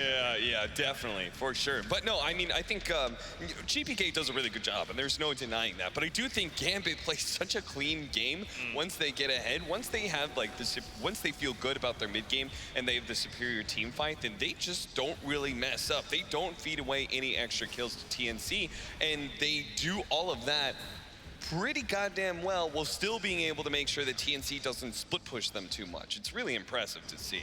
They've been an awfully good front-running team, certainly in the play today.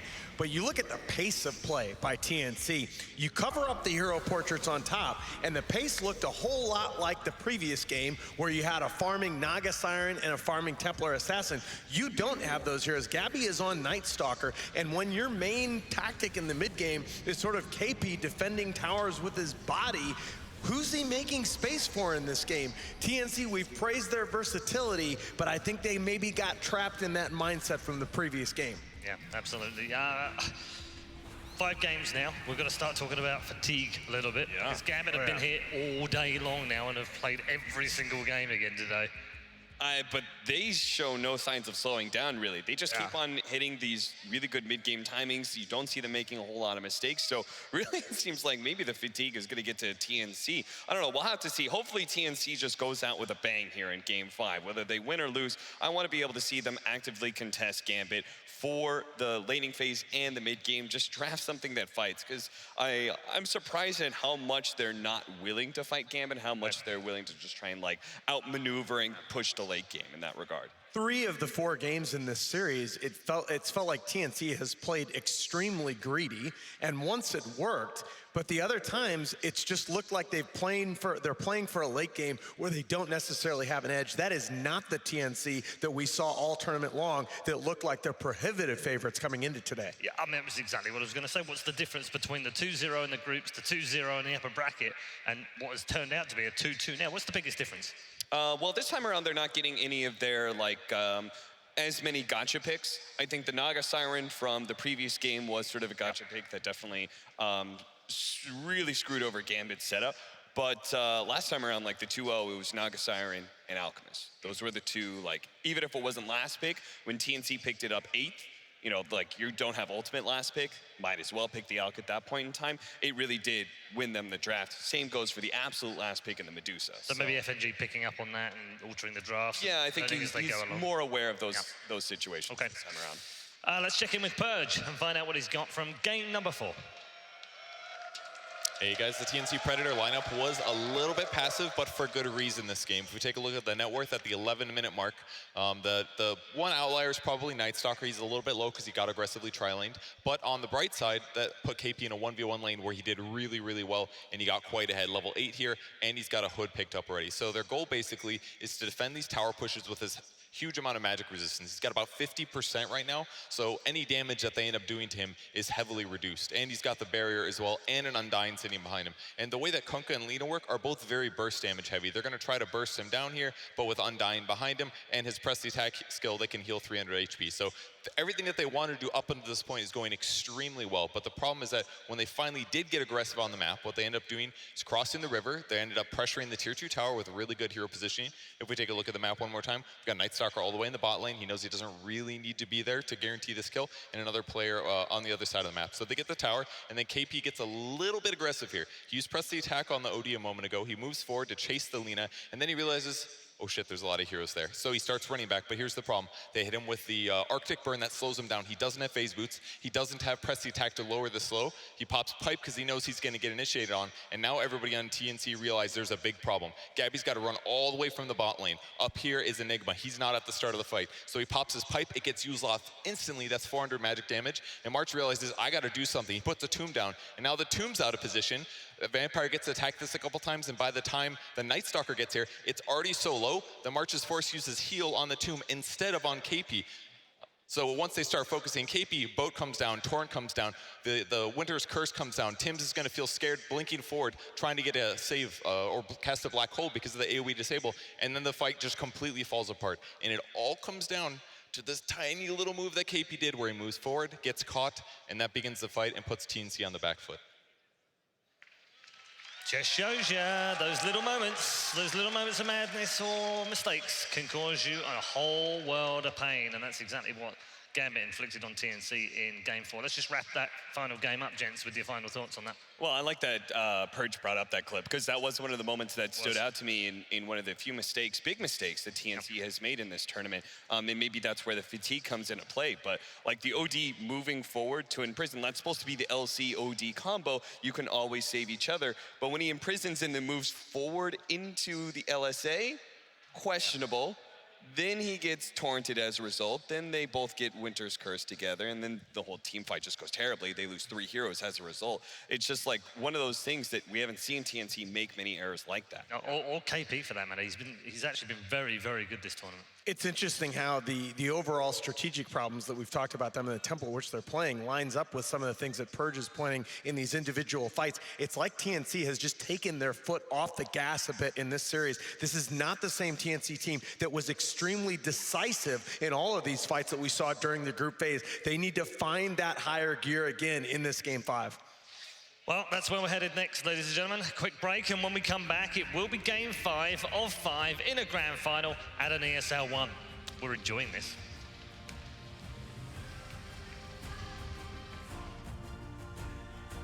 We rise up from the dust and claim our throne.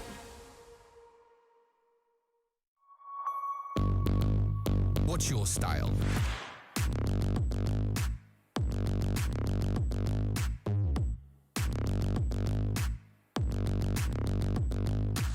Get your your merch at shop.eslgaming.com.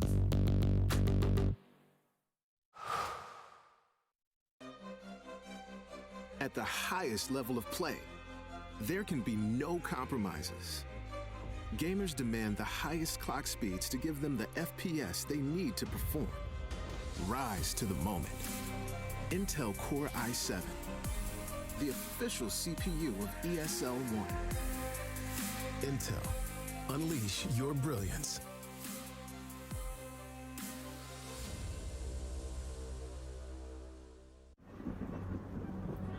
Multiple witnesses have reported mysterious shadow sightings all around the city.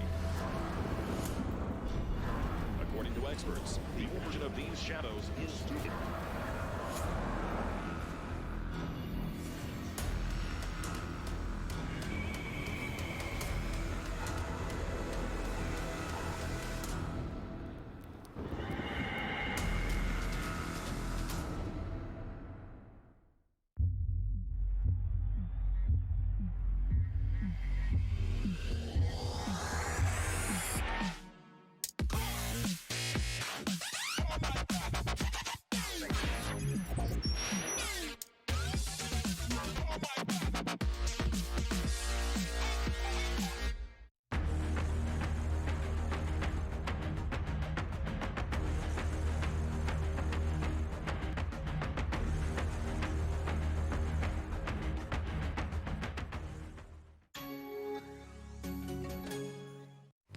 So this is it.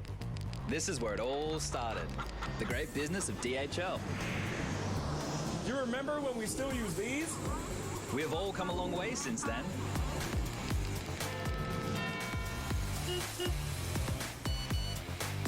Hey, Effie, my little buddy. We got a special job for you. And this is only the beginning. Life is made up by special moments that touch us. A touch of genius, an inspirational touch, and a touch of magic. Some touches are simply unique. Euronics, a human touch in a digital world.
ESL 1 Hamburg is brought to you in part by Intel, Mercedes-Benz, Vodafone, DHL, Mountain Dew Amp Game Fuel, Aces Republic of Gamers, Hey Safeguard, Euronics, and Barclaycard Arena.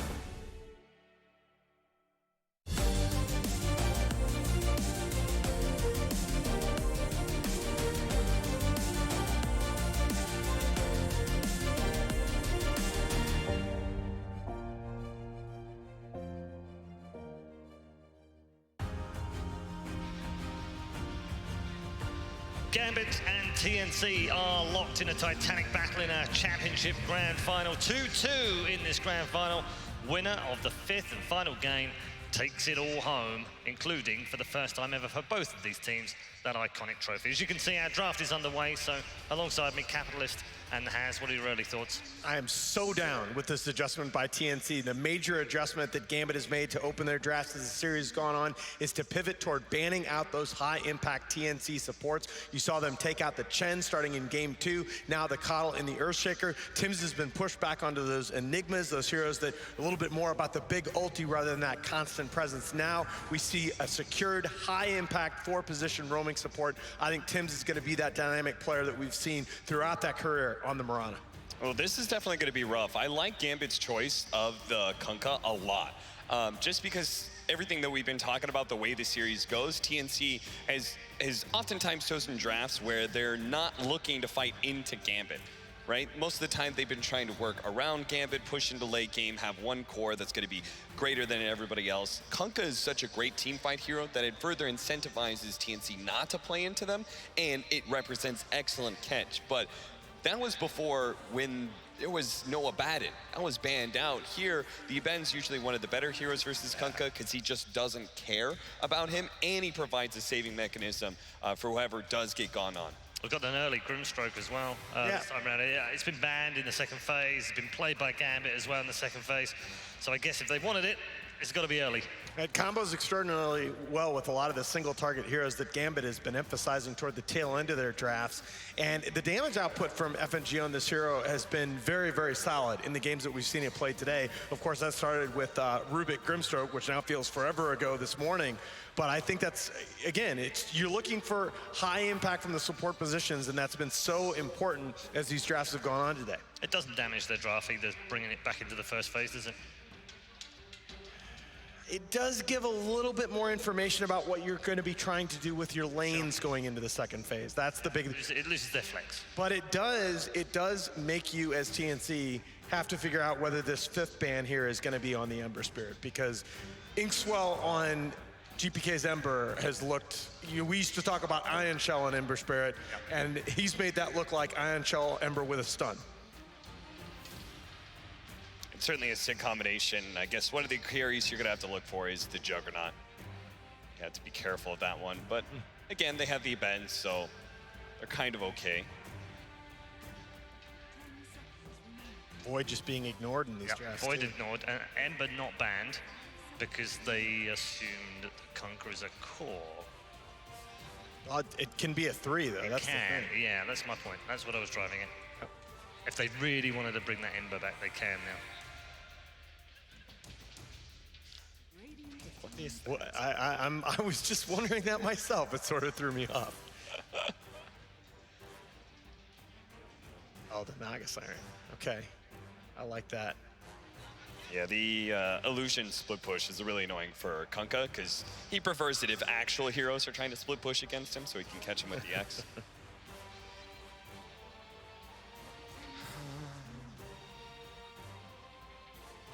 We heart you guys too.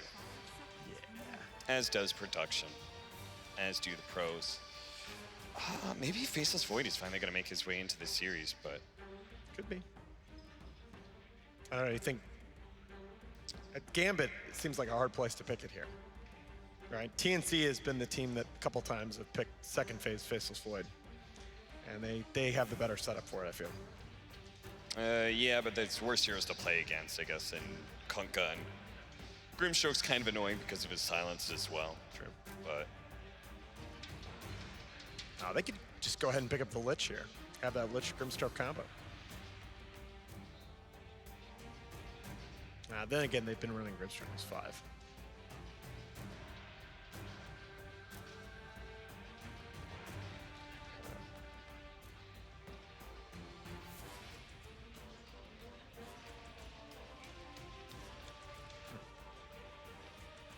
It seems Gambit is quite stumped. Picking an early Ember. Yeah, I just, it's one of those things that I think you wanted eventually, and why not? You're just gonna give GPK his hero right away. My biggest concern is just, you know, like him getting counterpicked maybe a little bit too hard. A lot of the games he's been able to play the Ember Spirit, there has been little control against him. Yes, I mean it's been, I believe it's been their last pick every single time today. One of your biggest threats is usually coming from the offlaner and whatever kind of disable they have. I think TNC have drafted like Legion Commander a couple times against it. Well, the other thing that you talk about is now that it's picked so early in the draft and the Kunkka presumably is another melee core, you got to start worrying about these melee lane counters. You got to start worrying about the Monkey Kings, the Ursas, just traditional things that have been picked to crush the Ember Spirit in lane.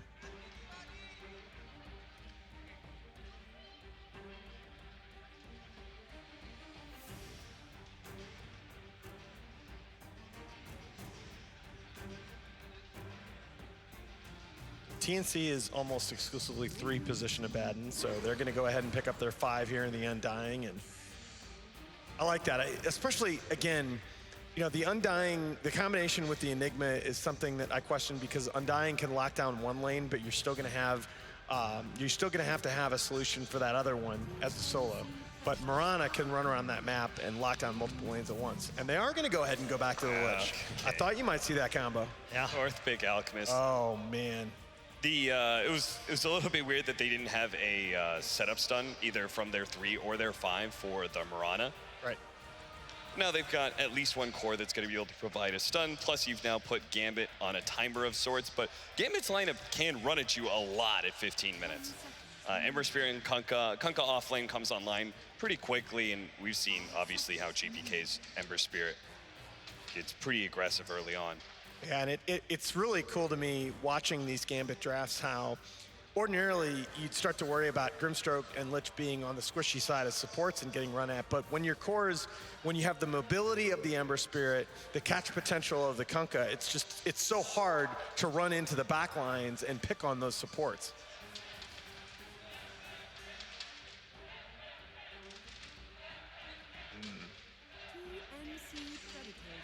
So do you want to see Kunkka as the mid here, or do you think you... No, of course, Ember Spirit is going to be mid. Ember's going to be mid. Okay, so we are looking for a safe laner, presumably, on the side of Gambit. It's very cute. Yeah, we know how you feel, man. I have a feeling TNC is going to go greedy again. You think so? Yeah, they ban away want? They ban away the Gabby Nightstalker. It's not necessarily about what I want. It's just what TNC have been doing with this Alchemist, where they put you on a timer and then they hit this really good mid game with the Alch. And especially because they have the Abaddon to protect these towers, right? They feel confident that they're going to be able to stall out the game. What is the, if you just took it in a vacuum, what's the carry versus carry matchup you like most against the Alchemist? I think we might have to go a little bit older school. I was wondering that. You can still go for, I guess, like the Lifestealer that they ran last game, which would still give them like a really good big mid-game window, but would also have that like really good timing where he's got Radiance plus level 20. I was thinking of that hero that TNC just banned. Yeah, Slark. You know, Alchemist, he runs around with all this armor and all this regen, but that's just feeding Slark more damage. Yeah, OD's already banned. The Void's still there. Ursa's been out of the pool for a while. Void Alch. I don't know. Yeah. Void potentially still on the table for Gambit. They need a safe lane.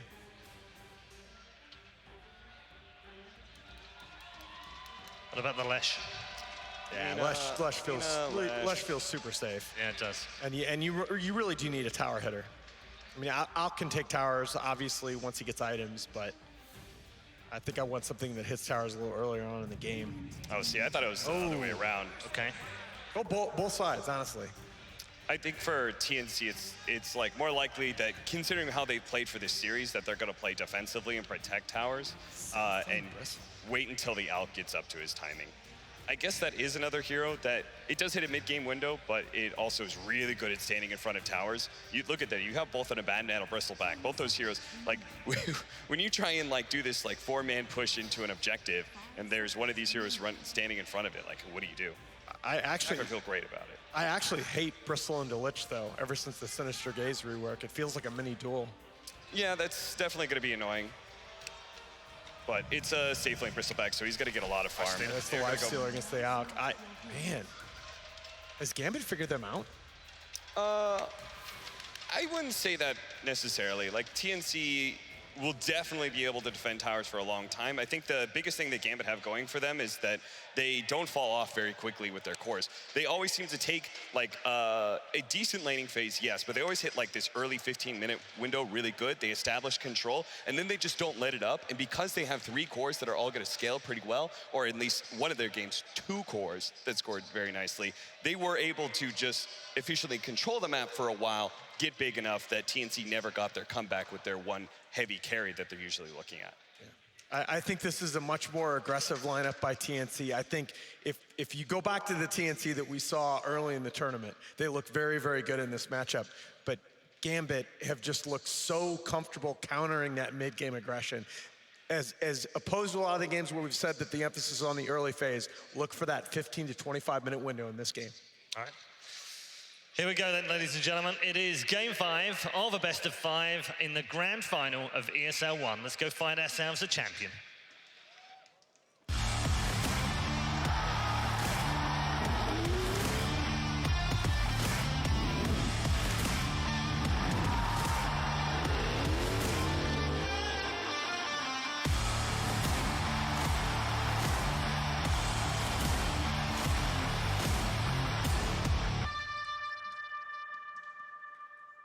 It is very fitting for our final game of this grand final that we have a draft that really seems to just be comfort zone for both of these teams. You get the Lifestealer last pick up, the Alchemist is back up. Again, we've got Grimstroke combinations. It just feels like both teams are at least playing with what they like. But how does it play up against each other? Who has the advantage coming into game 5? I think it's going to come down to play, Toe, because you said it's comfort. We have Ember Spirit, we have Grimstroke. They know how to win games with these heroes. We've seen them beat Alchemist twice up against Alliance in the lower bracket earlier today. But that wasn't the TNC Alchemist, which is still, I believe, undefeated in this tournament. And it's a tough test, but if you're GPK, young, new guy on the block, when it's game 5, you want your best. And so far, his Ember Spirit, certainly that. It really has been amazing. I just want to see just how well Gambit can invade the jungle to control the stacks, and not just the first time around, it's when it swings back the opposite direction. It's when you just see Armel move from the north to the south, like we've even seen Armel move into the opposite jungle. It's like, okay, well, this will all work for us. And they'll have a lot of survivability once he reaches that point. March back on this Undying. We've already seen how much his Soul Assumptions can do, but you got KP saves, both for others as well as himself. And not to mention just the fact that Bristleback, it can take a while before you get your Silver Edge. FNG, it's like he was trying to bait, he's going for the other one. This will just end up being a 2-for-2 rune trade-off. Still a lot of damage into March, but he's stolen 16 strength already, so at 960 HP. It's also March we're talking about. Make it 20. This is kind of his MO, right? Spam your mana, help your cores. Walk to base, come back out again. Uh-huh. An easy reset for him. Shashlo is trying to grab that second wave. Tims will be the man in charge of stopping him. Ring of Basilius. Arana Rome gets to do that. Well, the Grimstroke takes the lane against Gabby. I'm not quite certain how well this works, considering you've just gone level 1 Nasal Goo. That was really cool. See what Shaklo just did? He torrented the creep wave, and it draws aggro on him all the way up on the high ground. So now he's going to be able to pull it all the way around the tower. Really cool maneuver. And Tims is like, oh, well, I can't do anything up here. Let me just go bottom with this Bassi. Look to try and pressure. And March actually swapping up to the top lane. Interesting. I guess they wanted him against the Kunkka. You don't want 2 melee against Lifestealer. It is often a trade you're not going to win. That arrow had landed, maybe even kill FNG. But I think the matchup we want to focus on is the one our camera's on. GPK versus Armel. Yep. How much Armel is able to really stay on top of this Ember Spirit. Ember's still walking around with the South. So is Armel, so you're already feeling like harassment-wise is going better, but when GPK gets so many denies, it's really nice. That's where you get the pressure. And like it's the range ones too he's taking away from the Alchemist. Oh, he cancels the salve there, but he did have to blow an acid spray for it. 130 mana for about 110 gold. It's not going to be in the position of the wave he wanted either. It's a small avenue, GPK just walks down the side. Yep, now he's popped the flame guard, easy peasy. Now harass Armel out of the lane.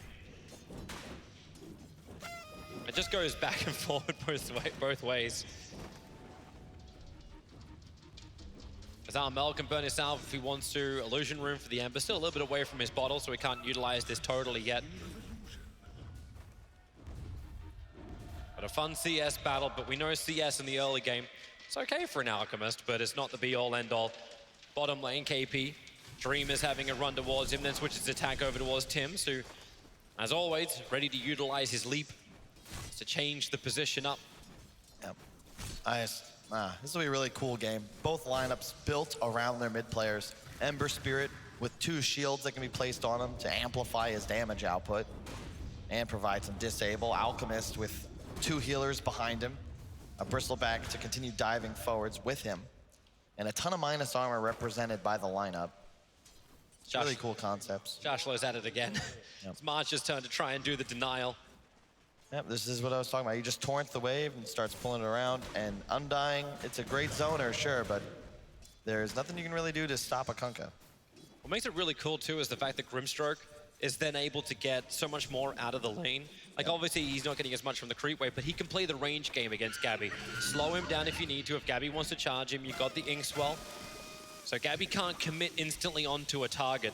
Yep. This is really good. Shackler's denying an entire wave with this double creep wave. In fact, he might even be able to get another one if he keeps spamming. In fact, he will, thanks to that aggro glyph from TNC. They're doing it so Ember Spirit can't take this mid lane. It's Armel trying to get the upper hand. GPK is pretty low. He doesn't have a Flame Guard available. He's got a Sleight of Fist. Armel will need 2 punches to make this work. Thinking about coming into the town, but just denies the creep instead. And it looks like GPK will go all the way back to base. Oh, will he? No, there's just a salve. It came out in the courier, so he doesn't have to leave. Nothing going on thus far, 0-0. But this will not be the same as that 2nd and 4th game where the teams just play passively. It's going to heat up soon. I see one hand of Midas being prepped over on Dream. We just need another 2. Alchemist obviously will never do that. KP and Tims. Doesn't feel like they can zone out this lifestealer. This is a good CS game for Dream. Shashlo, like he's got a lot himself. Like everyone seems like they're just getting what they want. The supports stay low on the CS, but everyone else gets everything. So I want to see the rotations. I want to see that next wave of vision. I want to see Lich not die, but it seems FNG. The issue was pushed against him. That's just a better lane. You can't really harass an Abaddon as the lifestealer. You end up trading, sure. It's not like you get forced out of lane, but Abaddon definitely one of the better heroes against him. And when that kill happens, like you see where Armel is. He's currently inside the jungle taking a very huge stack. This is so much for Armel. As long as he doesn't die, and he's not a healthy man, he'll have to burn the 5-minute shrine, which is now up. And that was when the battle for the runes was underway, but this missed call has to come out from GPK. Like, they have to understand that Armel is currently AWOL. And even March, yeah, Soul Rip up, Armel gets his life back. And Chemical Rage, 6 is on the board. You're really happy with this. So much gold going into his pocket. This is the AUK strat, right? Look at the net worth. 3.5k now for him, 2.2k for the Ember. All of this comes from the stack. The lane was even. It is no longer. And he even goes for that double brace or a little bit of magic because there's a ton of HP. I like this decision. You can expect Gambit to play aggressive, right? We've seen this time and time again. You double shield the Ember, he remnants forwards, GPK makes the play. Give that man an Inkswell as well. Whatever stuns you can get, whatever control and damage you have. And someone have to start killing somebody. Somebody's gonna have to buy a Spirit Vessel on Radiant. I expect it'll probably be Shacklo on the offlane Kunkka. You need some method of slowing down Armel's regen, but just copying so much damage from FNG, but the shield's there from KP. Dreams come over now. Here comes Vampire, slow down KP, doesn't have the borrow time available. In fact, it's the Inkswell and GPK rotates in nicely. The jump down from Tim's, that was his last leap. A Spirit up, then down again. Oh no. Look into the right trees. In fact, it's actually the left trees, not the right trees. Tim's starts his TP out. Anyone got enough damage? Yes, they do. GPK claims the kill, making the rotation worth it. But yeah, I know, Look at Armel. I know where you're going. Yeah. It's all good and well and dandy, but hey, you're killing your safe lane by your own tier 2. It's space for Armel. Alchemist. And Undying's getting space in the mid lane. Okay. Play the Jaws theme, man, because this is... We've seen this how many times? Alchemist, Dota 2. Armel just gonna farm these jungle stacks. Once again, March Dota, always there to ensure that his Alch. Bottom lane, they're gonna go towards KP. They need an extra slow. And oh, they're gonna have one. Oh, throw it out. Vampire trying to find the right line. First, he waits for the stun with the Frost Blast and the shields and everything else. They just go through a bad, but no, all of that work, and it's just a denial. Well played. Oh, saved. Alchemist, still farming, have no fear. Nothing really changing. They're going for Bristleback. Bristle's in a little too deep. GPK really trying to be influential in this game. Take out the side lanes. He'll have to work with Shashlo. Doesn't have Searing Chains available, but it won't matter. So Gabby, FNG will give the shields. GPK got to close the distance to make that really work. With the Frost Blast, Gabby gets slowed down. X mark ship. Torrent. Sorry. Okay. That's You notice the pattern though, Toby? That's 2 times now you've watched the Ember Spirit rotate, but it's to kill heroes in side lanes at his own tier 2s. These TNC players are intentionally playing hyper aggressive to draw space and just pressure away from Armel. Yep. He's now got another double stack. He's so efficient. Every time he farms around the minute mark, he's stacking at least 1, oftentimes 2 camps. He's gonna have a relic complete in about 1.5 minutes. Can they kite him? Can Gambit actually do that with their lineup? Do they have enough control when Alchemist has Radiance, when Alchemist has PKB?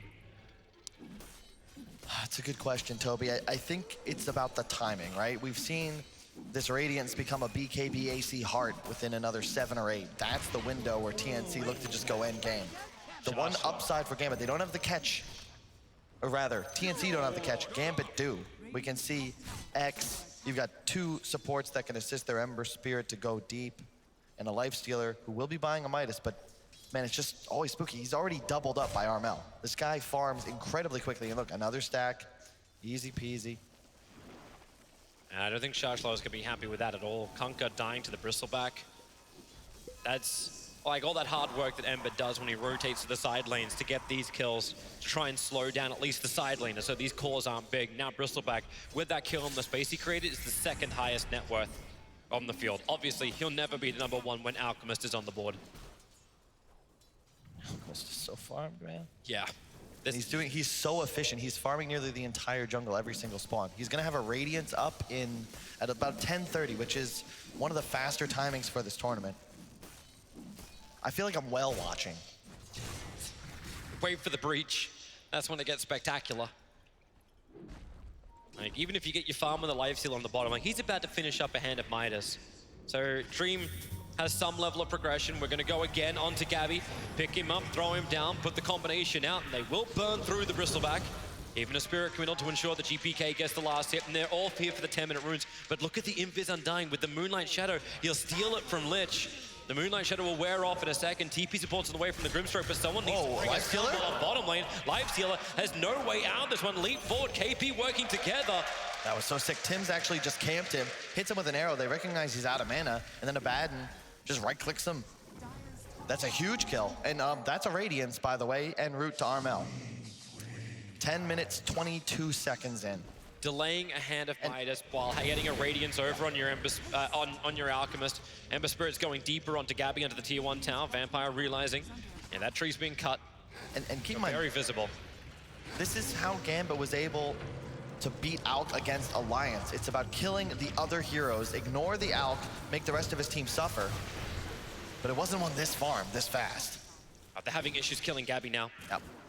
When you got this many heroes, you got 4 heroes up on the top lane. Chain Frost bounces out, but it gets lost in the creep wave, goes back over to Gabby. But even with the extra slow, it's not enough. The Tombstone defensively gets dropped by much, very deep behind the tier 1 tower. Like Gambit are just trying to get something on the map, but look where Armel is. He's out of the jungle. He's on the tier 1 tower, working with the catapult to get rid of that tower. And there's nothing Shashlo can do. His X-Mark is now going to come off cooldown, but the tier 1 tower is lost. It was Gambit who was looking to take the property, but they lose out. In fact, Ember Spirit just uses Sleight of Fist. Spirit will get him down into the river. They're rolling, man. They turn attention towards the Grimstroke. He has to kind of ink swell or do something here, but under the tower, he'll dodge the arrow. The shields are up from FNG. Now the ink swell is up, but it won't be able to trigger. It can't stay alive long enough. Bristleback, the silence will wear off, and GPK can't even do enough damage to kill off Tims, who is diving into the tower. Gabby stays on it, and Shashlo comes in. Gabby's got himself a double kill, but this is all, remember, distraction. If he gets 2 kills and dies, it's still worthwhile. March is helping him out, giving him some more life, but he cannot tank through the ship, and March, for all that support he was trying to give, he doesn't have the life to back it up. It's all just a distraction, though, Toby. They could have backed out, but they're like, no, we're going to dive, we're going to kill this Lich. Yeah, we lose 2. But as you said, it's all space, and it's a difference in theory for these teams. TNC, confident to give the keys to the game to Armel, trusting in the Alk, also going for that early blink, not the BKB, trying to make a play because he's just so damn far ahead. You can turn this advantage even to an even further one if you find a kill on Dream. It's dangerous, though. Like, without having that immunity, Gambit still have a chance to lock you down and try and kill you off. But they're ignoring him. The strategy is to try and slow down his teammates. They're playing around the side lanes, but who cares about that? Here we go. See your reaction time. Concoction, blink forward. Rage will come up, and then a quick TP away, so the arrow will be wasted too. But you take the tier 1 tower on bottom lane by forcing the TP out. But that's the first blink reveal. TNC would have been happier to get a kill from this, but you're still okay. Armel is farming and is a beast.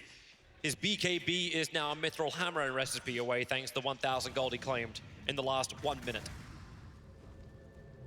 This is Dota. That entire net worth lead is all the Alchemist. Gambit are coming to fight. They're headed to the bottom lane. They have one Radiant Observe Ward that sees where Tims is. Wouldn't be a bad kill. It won't be the greatest kill they ever want, but a quick X-Mark. Able to claim it. Moonlight Shadow throws a quick arrow. Won't be able to hit on anybody. They're just pulling back into the combination. Dust was brought along, so there's no hiding inside the Moonlight Shadow.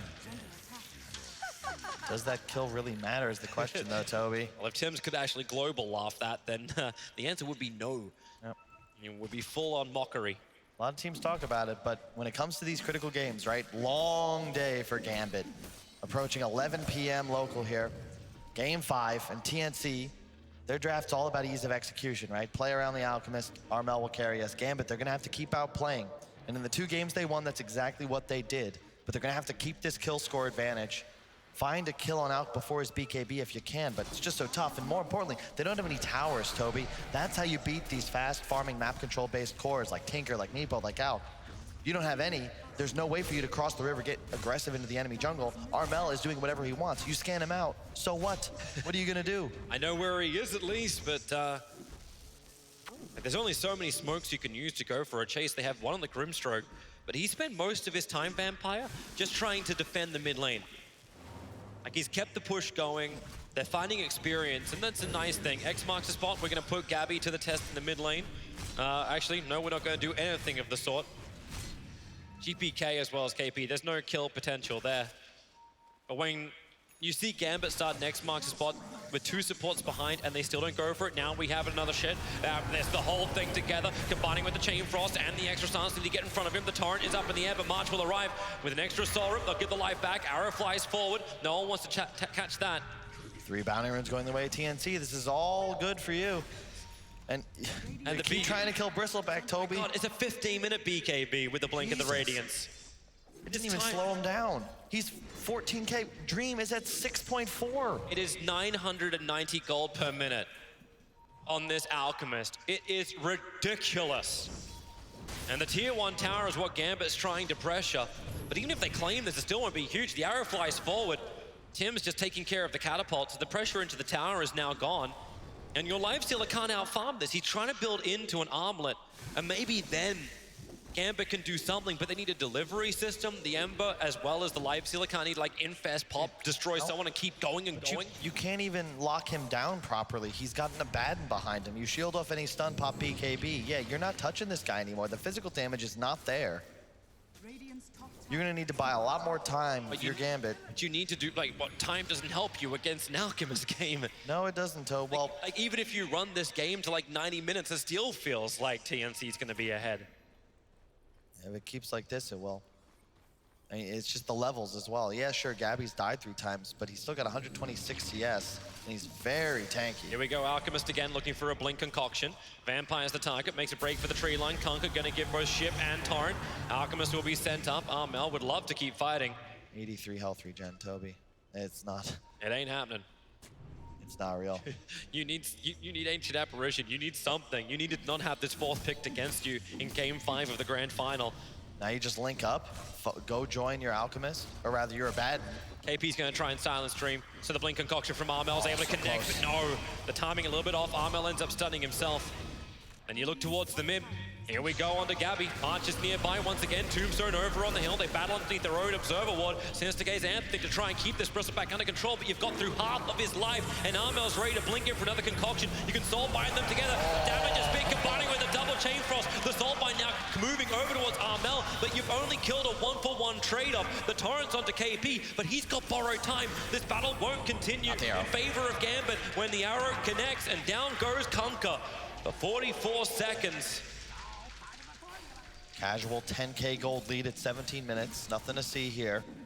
It doesn't feel that way, but... They go for Roshan now. You got 3 points needs with you. You got enough armor removal. Roshan's at -7. -14. Just keeps increasing. And Gambit, how do you even fight this? Without the Kunkka ship, you don't really have that big team fight. Grimstroke can have a look in by throwing out that Stroke of Fate, so he can at least have a bit of a squiz. And the Roshan dying, Ember Spirit, the Slider Fist comes in, good Searing Chain Spirit, ready to jump forward and goes in, but FNG, who gets the Eager Smaller, goes in the hands of Armel. Alchemist looking to blink himself out and get himself a concoction stun, doesn't see anyone in range. He won't stun himself, the BKB will absorb it, but FNG trapped in the tree lines. A quick slow from Vampire trying to create a little bit of extra space, and the silence onto Gabby that doesn't save FNG's life. The boat just trades a little bit of extra space, but Gabby feels so strong. Approaching tier 3 towers. Still looking to fight, but Lifestealer, he's taking the tier 1 tower on top. They just don't want this. Mid is trying to delay. Sharshlo's got to be careful. X-Mark is how he does so. Don't know if it matters what you want, Toby.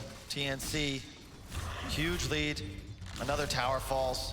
Now up 4-1 in the objective game. The 2 heroes who are not there, they're looking for their critical items. The BKB for the Ember, he's farming the Dire Jungle. You've got Dream on top, looking to get into that Desolator. Maybe if they rip away the armor of the Alchemist, they have a chance to get through him. But once he has AC, that chance is gone. And Armel, he's done it again, where he goes for this efficiency item instead of rushing those big timing items in the AC Heart. This time, he knew he had to TP base, so he buys bots, slows down that progression, but it increases his efficiency. Lifestealer, get the hell out of there. X marks the spot, looking to pull KP back into a torrent, create a little bit of extra space. Lifestealer just saw like 6 range creeps on bottom and wanted to farm it because the rest of his team came out, had the confidence. FNG TP's away to safety. They don't have the stun available. And Lifestealer, okay. Underneath its own Obs and Sentry near the shrine. More TP supports coming in the form of GPK. They're looking for a target. Gabby seems to be it, but Gabby can't be it. They don't have the damage for him.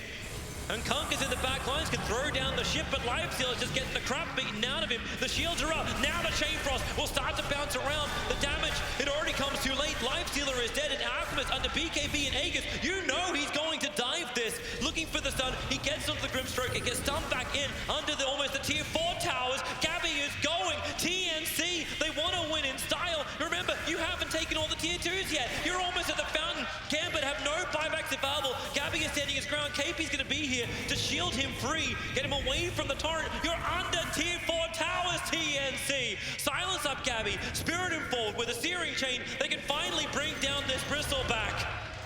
But my God, is there nowhere safe for Gambit when TNC can just run at you like this and you still didn't even kill the Alchemist? And you also get the 4 bounty runes that spawn Toby. And the tier 2 bottom, perhaps, as the next creep wave comes in with the catapult in tow. So 1,050 GPM for the Alchemist. He's doubled up anyone on Gambit, and second place is Gabby. That's where it gets scary. And the games that Gambit won against an Alch, they were the next 3 in net worth. This time, there's 2 huge tanky cores that are tough to take down. It's not just Armel in the base, Gabby's even further inside.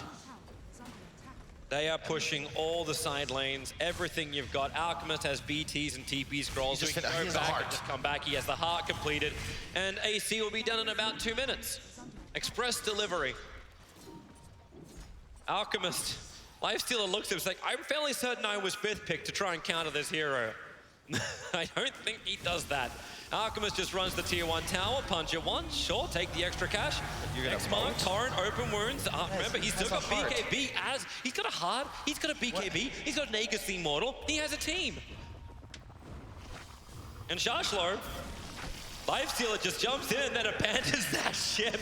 Too many holes in this Kunkka's boat. I think they might be a little lost, Toby, and I don't blame them. I'm lost. I'm not sure what you're supposed to do. This Aegis is still up for another minute. Armel's going to take another tier 2, and you just keep going. Every hero of TNC is about to collapse on this top lane. And what you need to do is add an extra band to the first phase of Dota so you can just get rid of that Alchemist by default.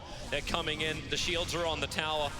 Alchemist will stand his ground because there's no one that can stop him. Lifestealer is still not even inside the base. Dream is walking over at the moment. He still needs another 600 gold before he has that Desolator he's been working so hard to get. Maybe they can wait out the Aegis, the Immortal timing. I say maybe.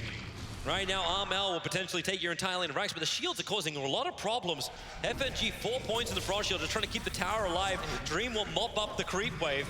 If they can keep the mid out, no, they can't even do that. There's no backdoor protection. Armel just cannot be stopped. It's a cave troll, Toby. He's shrugging off all the damage, focused on the objective. Beat up what's in front of you. I don't think they have Aragon to kill that damn thing. No, they don't. Actually, it was Hobbits that did the real job. No, it was Legolas, but you're close. Gambit, they're trying their best. Melee Rax falls, and like it just, you feel powerless. What does Gambit do? You don't have the tools to kill Alk. Actually, if we go for the whole Lord of the Rings, right now, Alchemist, it still will only count as 1 if you do bring him down. So hard. Have an AC in you know, a minute and a half. And what did we say? We thought it was going to be 2 minutes. He just needs the Hyperstone and the plate mail. Hang on, there's a creep wave up on top. Give me this. Dream just has to let it go. I expect him. They're going to kill this shrine, and Alk will just TP bottom. Yep. The creep wave is already pushing in. He can jump on the back of that. Look to the tier 2 tower. AC in 100 gold. So nope, just top wave. Then he'll get the AC, and then you maybe look to go bottom. Finish that last tier 2, and perhaps just go end the game. No Aegis, of course, so you've got a bit of a window for Gambit. You will be able to finish off that Deso on Lifestealer. He's got it up now. But bottom lane, the AC's up, and here comes the TP bot. Oh, they're right after Kunkka. Kill the creep, kill the creep. And with the Yule Scepter up. Al can't get here. Now that he can't, but I don't think they really need him. Kunkka try and throw the ship, Torrent boat, everything he's possibly got. Kunkka just permanently controlled, silenced. The Ember Spirit's bouncing around. Kunkka will finally be brought down underneath the tier 2 tower, but Armel, yep, inside the base. Sinister Gaze in, TP's arriving from Dream, and now Alchemist will be put to the test. They get the silence on him. If they have another stun that slows under the tier 4 towers, Searing Chain's back off cooldown. They just have to kill Armel, but oh wait, he's got BKB. Walks away, disengages, and now it's 171. Make it 431 HP, a second regeneration for an Alchemist. Yep, even gets the cleave talent. All about the right-click damage. And hey, let's kill this shrine, get a little more gold. Any items you guys need? Think about it, guys. Let's invest. It's time to go high ground real soon. My God, 1,100 GPM. What is this? It's Alk Dota. And he's TPing towards the top lane. No fear. The rest of his team is coming by. Oh, that courier cannot die. It's flying out a Mystic Star for GPK. Looks like Dream's going to be put to the test. Trying to run out of here. The arrow's off target. Moving far enough away, so this blink concoction stun's gonna work. The rage has already been used from Lifestealer and needs to actually jump inside. Maybe you get the double chain frost out, but now you see just how pitiful that damage will be. The only one you bring down low is Abaddon. He's got borrowed time. Lich can't move away, slowed up too far. The arrow will hit the mark from Tims. Archery champion and Armel, you know he's diving. 4 hits to kill off Vampire, though he has to do it in 5. The Searing Chains just hold TNC in place, but they cannot stop this Tide Gambit. TNC will just keep moving in and will claim more of these tier 3 towers and racks. He exits him back to cancel the TP, but he's still got a little bit of the fountain regen. So Armel still with plenty of mana for a stun. Onto the mid racks, Shiva's utilized, but Gambit at this point, you're just throwing damage out onto heroes that don't give a damn. Everyone's full HP. Yules into arrow, nice FNG, he's gonna die. Yep, no way to bring him back up again.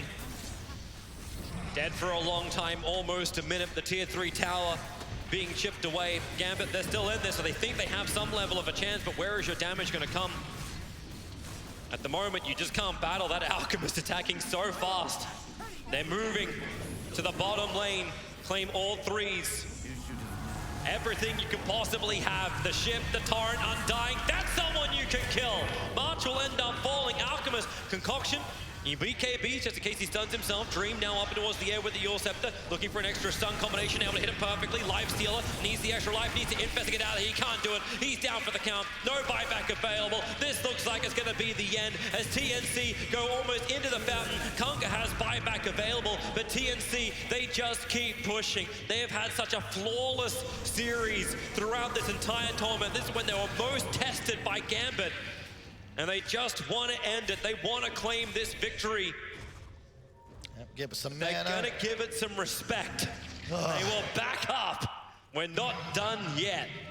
2 racks, 27K, 27 minutes. Armel is almost 3 times the net worth of any player on Gambit. Completely 6-slotted. Has he got nags you want to buy? Maybe pick one up for the Abaddon, get a Moon Shard, whatever he wants, really. Whatever you want to do. I don't think TNC can go wrong, not unless they start tying their own shoelaces together. TNC look towards Roshan. The arrow instantly removing the Flame Guard with the Yule Scepter into the stun. Gabby will stay on him, but Ember Spirit has that defensive spirit all the way back at base. I think he just wanted to have a look at Roche. It is up. But TNC don't need it. They do not. Like Aegis and Cheese are both not utilized by the Alchemist. The Butterfly is going to be bought up as well. The Courier's bringing out one of the parts. He'll go to the secret shop. So, yeah, 28-minute Alchemist with casual Butterfly to backpack BTs.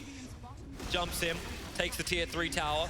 The Smoke are trying to attempt to wrap around. This should be the last fight for Gambit. We'll see how much power they've got. They focus on the Alchemist. They know he doesn't have an Aegis Immortal, but Gabby puts himself between Gambit as well as the rest of TNC. Lifestealer try to get in the back lines to go after Tims, but the Moonlight Shadow, they just hide under the cover of Invis. Their Sentry Wall is down everywhere, but Bristleback, he's being Sinister Gaze into the fountain, and then he just bashes FNG down under the cover of BKB, turns attention towards GPK. The arrow, such a long stun over on the Lifestealer. Concoction will follow it up. Torrent will not create anywhere near enough space. The Soulbind is out, but Kunkka can't run away from this. BKB Darmel, he will stand toe-to-toe with the entire Gambit team, but there's so much strength in this TNC lineup. They'll finish the objective-based gaming, they'll take the bottom racks, and they'll take the series, the grand final. The first team to ESL 1 to win from Southeast Asia, TNC. A long road, a long series, a long day, but TNC pull it out. A great win for March and the rest of the squad. Don't think they've won a LAN, maybe ever.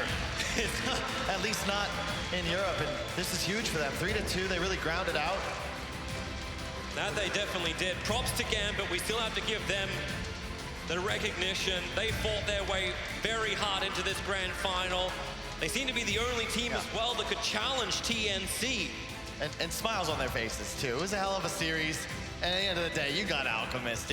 Armel just absolutely unstoppable. You can't really do much but be a little sheepish about it. But TNC should be proud. Perfect items, perfect plays. Alchemist ended almost at 1,200. It was 1,180 GPM at the end of that game. By far the raid boss, 906 for his Alchemist. It's been an insane performance by the entire TNC lineup. And it's just crazy to think that it's taken this long in ESL 1 history for a Southeast Asian team to rise to the point of being able to be crowned the champions of ESL 1. But it has happened here at ESL 1 Hamburg 2019. Your champions, TNC.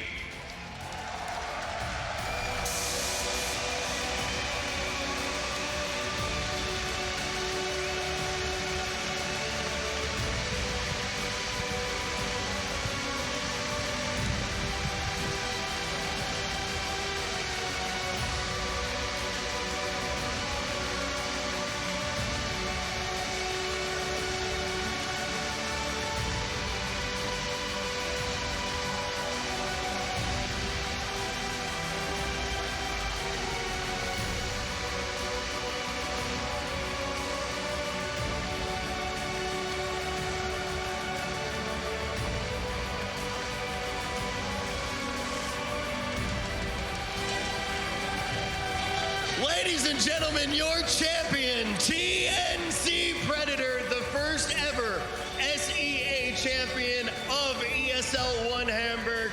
Let's actually talk about how you're feeling. We've heard it from everyone. This is a big feat. It's a big feat for your region. How does that feel? I don't know. I just feels amazing right now. I don't know. I'm like lost for words. I don't know what to say. And I kind of also want to just talk about how big this actually is for the year. At the very beginning of the tournament, we also had an opportunity to kind of talk about what past teams have done after winning this tournament. They go on, they have some very dominant runs. Do you guys think you can use this as a springboard for the rest of the season? I think this is a good confidence boost for us. We are not going to be like over cocky or anything, but it's just, you know, like a reward for like our hard work, I guess. So yeah, it's going to help us further. Yeah. Now, I just kind of want to get everybody's emotions. Definitely still celebrating here up on the main stage, but what's going through your mind right now? I don't know. I'm really happy, and I don't know what to say. We were trying to say before the games that we don't care if we win or not. Try to stay as calm as much as possible, and yeah, but I still feel so happy. Yeah. And also, let's just talk about playing through the series as well, because you guys come out swinging when you're actually playing against the squad of Gambit. I mean, before you even get to this matchup, 13-1 at the tournament, and against Gambit in particular, it was 4-0. Why was this series so much harder? I mean, they definitely gave you guys a little bit of a run for your money. Definitely, FNG is like really a smart captain, and then like as the draft goes, he progressively understood what I wanted to do, and then started counter picking me, and then we had to change here and there. So I think it was like back and forth idea between him and I. But I give a really huge respect to FNG as well. All right, now we have one more thing that we have to award here, and that is going to be MVP. Let me get to the envelope right now, folks. It's time to figure out our Mercedes-Benz MVP in just a few short moments. I've never gotten to do this before. We got an envelope and everything. All right. Now, I do want to say, I believe the trophy is going to be walked over right now. This Mercedes-Benz MVP is coming with a pretty big reward as well. Not only are you going to have the pride of taking it home, but a brand new car as well. I'm going to open up the envelope right now and see who it is.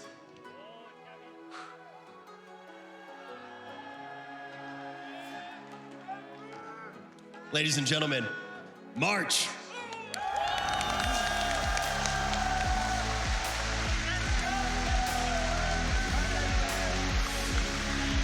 Let's give it up for TNC Predator and also March, your Mercedes-Benz MVP.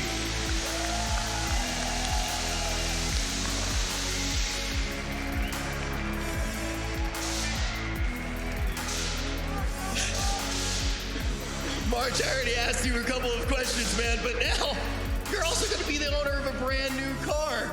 How's that feel? I actually don't have a car. I never had a car in my life. But yeah, this is gonna be good. Wait, do you know how to drive? I know how to drive, but I never had my car. Okay, I was gonna say, yeah, hey, if you need me to help you drive, we can drive the new whip together, man. Congratulations on being the MVP. Congratulations on that new car. I'm gonna get an opportunity to talk to all of you guys up on the main stage in a little bit, but now we're gonna bring it back to the desk for just a little bit to hear some thoughts about that series. Congratulations one more time, Hamburg, TNC Predator. Fantastic stuff. Yes, TNC Predator become the first ever SEA champions of ESL 1 at the 16th time of asking. Also, shout out to KP. He's a double champion of ESL 1 as well. We've got Capitalist in the house alongside Jens. It's been a fantastic tournament for TNC. It feels kind of fitting, but I have to say I want to start with Gambit because what a fight they've put up in this grand final. It was absolutely amazing. They made the adjustments as the day wore on. You kept questioning, are they going to be able to win one more game off the back of GPK? And at the end of the day, TNC, who'd been the best team in the tournament from day one of groups, they got all they wanted in that grand final. They absolutely did. It's a shame for Gambit, isn't it? It's twice now this year. 2 finals at ESL 1, and they finished the runners up twice. I mean, you heard March himself talk about some of the drafting game there, and you have to wonder if, you know, Gambit had been able to have a stronger showing in the upper upper bracket, if they didn't have to have this long day and play that lower bracket match, maybe they would have been able to stand up stronger in that game 5. But as it was, I think it was so impressive by Gambit to be able to push this TNC to a game 5 again. I thought they were clearing away the best team here. And again, going through the lower bracket, I think Gambit showed tremendous heart in being able to go this far. And in terms of Mercedes-Benz MVP, I think it's kind of fitting that the man March picks up an MVP for the first time in his entire life, and obviously wins the Mercedes-Benz as well. Some might question that, and some might say, well, where was his performances? But it's not about the performances, it's about what he did for the team. It's the drafting, it's the putting together of the team, it's his commitment, it's his passion within the 5 men.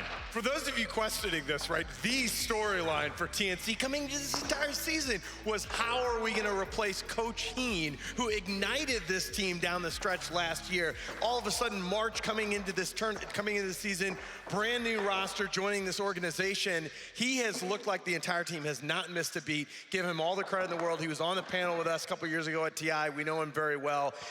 Awesome Dota mind, and he is gelling with this team. They are going to be a factor at the Chengdu Major. Absolutely they are, and you know, you could have picked anyone from the team, really. Oh, absolutely. And also, there's a few star players over on that Gambit side that we could have picked out too if they'd have ended up winning the tournament. Yeah, definitely. I think that on the TNC side, it was such a team win. A lot of people, you know, there's a lot of arguments for every single one of their cores. Tim's obviously had a fantastic tournament as well.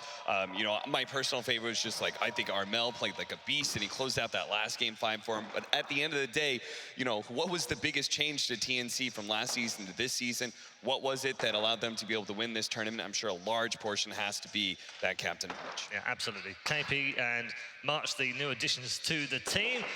Time for us to check in with our Mountain Dew and Game Fuel power plays. You'll remember that we give you 4 power plays for you to choose from. Please feel free to vote on Twitter. Vote is open right now on the poll, and you can vote for your favorite. Which one's it going to be, gents?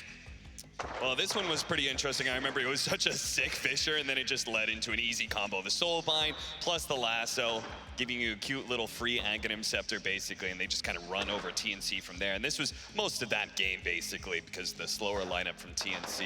I love that both of these first 2 highlights these are kind of the 2 moments where I said to myself, wait, is Gambit actually going to win this series? Because we hadn't seen it taken to TNT like this all tournament long. They were the team fighting team, the premier team fighting team throughout the tournament, and all of a sudden Gambit is converting these fights. Yeah, you could see very explosive performances by them from Gambit. One might call them TNT. Oh my. And GPK just a beast, man. It's a late night, folks. Like that guy actually, like I'm surprised these clips aren't just GPK half the time, because he cleaned up so many that last one where he just got the triple kill. I'm sure someone can put like a montage together of his tournament, because it has been an incredible first tournament for him. There's the 4 clips. Do please vote away on Twitter, and we'll get Purge to cover one of those before the show closes. So let's talk about Gambit's run. Let's talk about where they are right now. It's been a very good showing for them. Bodes well for the rest of the season. I mean, good showing. You're talking about a team, obviously it's a new roster, but at the end of the last season, those 5 Gambit players playing under that tag, they didn't want to be playing together. And FNG comes into this season with 4 totally new faces, including 2 guys ripped straight out of the pub scene. And man, I'm telling you, Vampire and GPK, they both delivered in this tournament. They look like they are very good on stage already and have a lot of room still to grow. Yeah, almost slightly worrying in the CIS scene that they've done so well, because you know what happens? Well, what happens? Players move around quite quickly in the. I'm just saying. What happens is everybody's looking at them and Navi playing against VP in the major qualifiers, going, "Oh, what happened to Virtus Pro? Oh, is this some kind of fluke?" No, definitely not a fluke. The CIS region having so much power, and I'm glad that Gambit were able to show it, making on to the grand finals here. And FNG, glad to see that he's truly back in form, showing what a great captain he is. And that, at the end of the day, was, I think, a lot of this finals was the captains, FNG and March, matched up against each other, both trying to bring new, fresh squads to victory. Yep, let's talk about the champions. First ever SEA champion seems remarkable in some ways, Alan, and it's taken 16 ESL ones before we've ended up with the champion because they've been so competitive for the last 5 years. You kind of wonder how that hasn't happened already, you know, with Mineski having some fun and Fnatic have been high up on the leaderboards in the past as well, but finally it's TNC Predator that take it, and it feels almost kind of appropriate that it's this team. Absolutely, and you know, so many great moments delivered by all three of those squads that you mentioned, so many memorable games. The longest game in ESL history for a while was that Fnatic Vici game at Genting. But you look at this TNC squad, and again, man, I hold me to it. I will never call them a dark horse again. This is an organization that has now had sustained success. They've been in the top 8 at TI. The players have changed, but the successes remain the same. This is a class Dota org, and that is not the last ESL 1 trophy that they're gonna be lifting up. Okay, well, that's bold predictions. We like that here, and we will hold him to his word. They won't be calling TNC dark horses anymore. Let's head over to Purge one more time for a breakdown from something from game number 5. Hey guys, you might be wondering, how did Armel make so much money in this game? Well, there's a couple things that went on. March spent a lot of time stacking neutral camps here. This is at the 2-minute mark, stacking this once. Later on, 4-minute mark about here, he ends up doing the same stack again, messes up the medium camp one, but does still get the large camp, which is pretty successful. And then and you might be wondering, like, how is he able to spend all this time getting stacks going rather than defending his safe lane? And what March did that was really smart was he picked the Bristle back so that the Bristle could lane very well against the Kunkka without needing any extra help. So when March moves over to get stacks off, it's really not that big of a deal.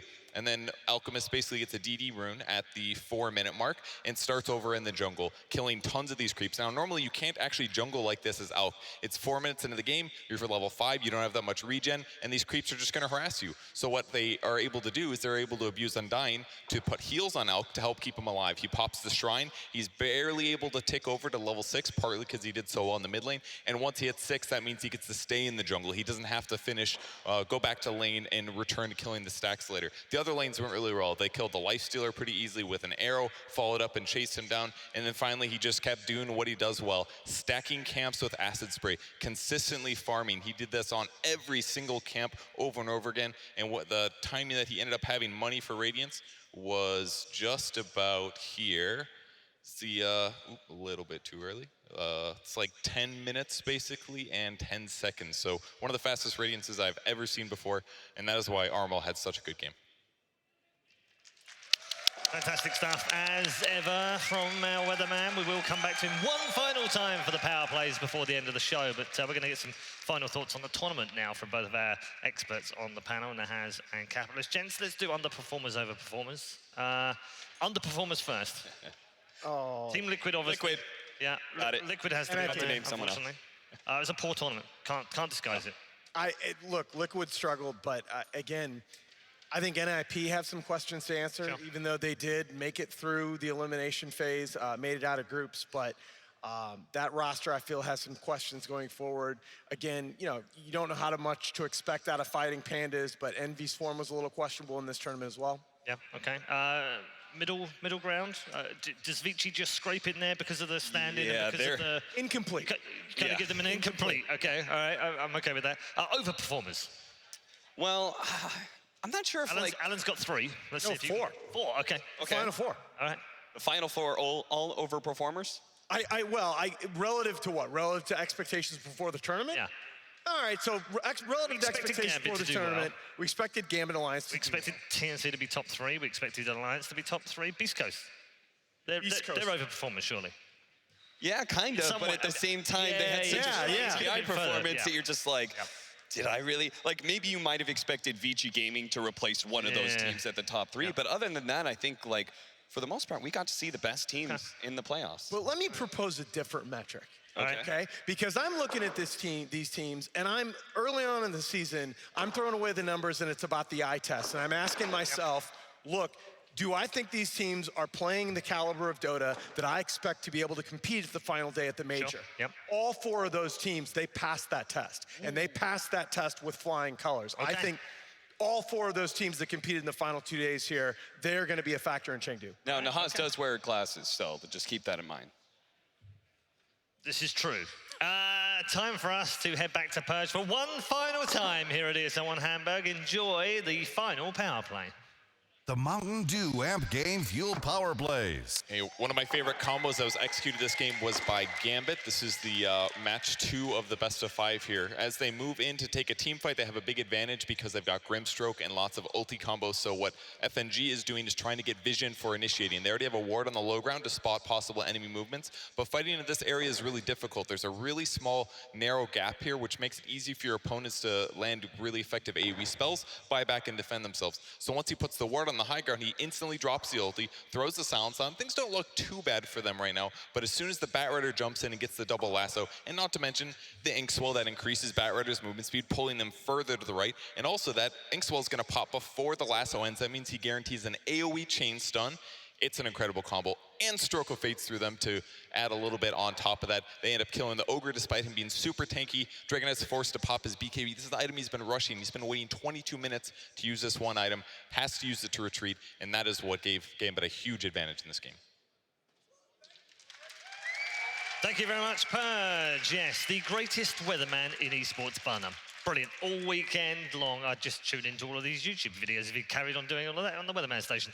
Final thoughts, gents, on just a great tournament overall, actually. It's been very enlightening. We've learned an awful lot about the meta. Has changed, hasn't changed, a little bit of change, and also an awful lot more about some of these new lineups.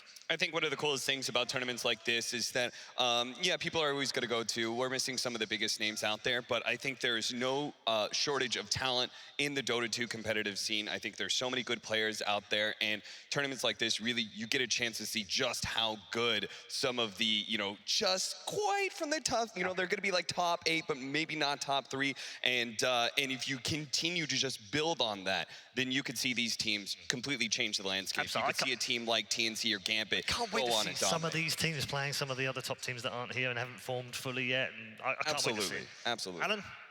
I think we have been treated, given where we are in the season, and given, I know these players are trying to keep loose, they're trying to keep the pressure off, and a lot of the answers have been, well, this is sort of practice for the major. But you know what? This has been some really high level and massively entertaining Dota. And we've gotten to see inside the process for some of these teams, learning and improving as the weekend has gone on. I think we have a chance to be the most level playing field ever in professional Dota this season. I think these teams can compete with the big boys. And I think you're going to see come December and January, there are more teams going to be in it at these majors than ever before. And at the end of the day, let's go Southeast Asia! Absolutely. We've enjoyed ourselves. We hope you've enjoyed yourselves as well. That's it as far as the panel is concerned. Thanks to everyone that took part on the panel, all of our commentary team, and of course Purge, and everyone behind the scenes as well. We're going to leave you in the capable hands of Rich Boy, who's on the stage right now with the final words, appropriately, for the first ever SEA champions of ESL 1. That's right, Paul. I do have the distinct honor right now being on the stage with our champions, and we got a lot to talk about. We keep hitting the point on the desk, the idea, this is the first time for the region. I got to speak to you briefly when we actually were up on the main stage, but obviously emotions ran a little bit high then, grabbing the trophy and everything. But what is it like when you're actually competing? Do you ever think about that, what you're actually doing for your region? Yeah, you can answer. Yeah, as a region-wise, like I think SCA hasn't won the major tournament yet, but I feel like I don't know about myself, but I feel like these 4 players were meant to be winning the major tournaments coming up really soon from the C. They're really talented, and sometimes from the C, people used to think that C regions are like not smart, but just mechanically talented. But these 3 Pinoy players are mechanically talented and very smart as well. And yeah, I feel very strong with them. Yeah, I mean, well, I think the proof's also kind of out there for everyone now after watching this tournament. It was a pretty dominant victory as well. I think very early on, we heard a lot of people saying you guys were the clear favorite, but 13-1 before you even got here. Does that ever, do you ever get too confident? Like, do you ever get into a moment where maybe you're like, okay, the tournament is just so obviously ours that you slip up? Do you feel like that can happen? For us specifically, no, because we have like a dad, which is him. He like keeps us calm and stuff. So we don't ever like get overhyped or overconfident. So it's props to much. That's why I got MVP as well. Okay, so Daddy March reels it all in if anybody starts getting a little bit too hot-headed, anything like that. But when you do get to this series, I started to talk to you about this on the main stage a little bit. March actually answered it while we were up there. The idea of getting to the best of 5, getting to the grand final. It's a team that you've already beaten 4-0 throughout the tournament as far as map count's going to be concerned. And then they start grabbing maps off of you. Does that ever become a stressful moment where you're like, oh crud, did they figure something out? No, March. Back to March again, Daddy March. I mean, like, I have heard and experienced before where I lost in the grand final. Let's say last TI qualifier, I lost to that guy 3-2 in the final. And when that happened, before going into that tournament, I felt like we were stronger team than them, and then it was ours to win. That's what I felt like. And the moment that I thought about that too much, the day before the match, the qualifier, and when I actually lost the game, it hit me really hard. So using my experiences from before, I was telling the players that, guys, it's okay to get 0-3 in the tournament. Like, we have done more than good enough. Prepare to lose, but I'm confident we're gonna win. Those kind of ideas were the ones that didn't shock us from losing the games, I guess. Yeah. Yeah, I feel like that mindset idea is so important. I actually was in an interview with Lip. He just kept hitting the idea over and over again of, yeah, this is all just practice for the major. Do you think that you guys had a mindset like that for this tournament? I think our mindset is always the same. It doesn't really change what tournament. We're just gonna try to do our best, not really think about winning. March says it all the time. Don't think about winning, guys. Just play the game. So I think it's just the same for every tournament. It doesn't matter if it's major, minor, TI. It's the same. Yeah, so it doesn't really matter. Like, you don't necessarily have to think about another tournament to almost psych your mind out. It's just like, this is a tournament just like anything else. But one last question. How quickly do you start thinking about that? How quickly do you go, okay, we got to start thinking about the major and moving forward? I'd say maybe like, I mean, it's hard for Dota players to think anything else other than Dota, like, daily, right? I guess like we're just gonna go back to it like tomorrow, I guess, because we're gonna go actually to Malaysia for another LAN. So for us, like, it never stops. So it's just gonna keep going and going. Yeah, there's definitely no rest, but maybe tonight you guys can celebrate a little bit. That's the main reason I'm here, and you know, that's gonna be the end of ESL 1. And I'm ready to party. I'm ready to crack a cold one open with the boys. The day is finally over. Congratulations to you guys, our champions. And now we leave you guys with the DHL moments that deliver.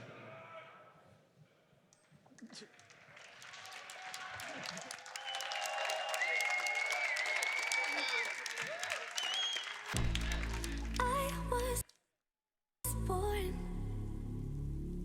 like a fire in the eye of a hurricane. Always told. This is ESL 1 Hamburg 2019. I walk a different path. Nothing can hold me back. I've passed the point of no return. Something is calling me. It's in the air that I breathe. Bring me back to life again. Dancing with my fear, burning with desire. We gon' take it to the edge and come alive. Go to hell and back just to feel the fire. We gon' turn up in this place and come alive.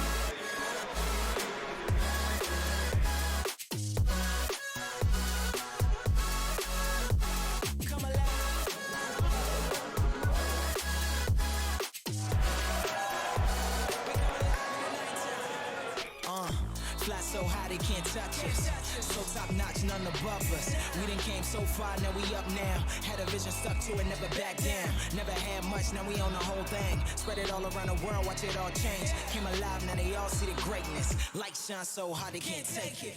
Dancing with my fear, burning with desire. We gon' take it to the edge and come alive. Go to hell and back just to feel the fire. We gon' turn up in this place and come alive.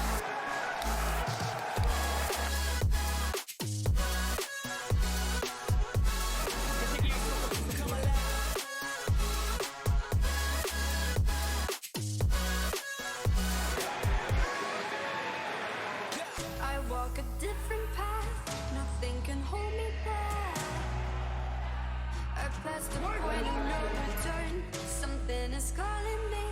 It's in the air that I breathe. Bring me back to life again.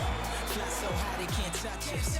So top notch, none above us. We done came so far, now we up now. Had a vision, stuck to it, never back down. Came alive, now they all see the greatness. Light shine so hard they can't take it. Dancing with my fear, burning with desire. We gon' take it to the edge. In the night, go to hell and back just to feel the fire. We gon' turn up in this place and come alive.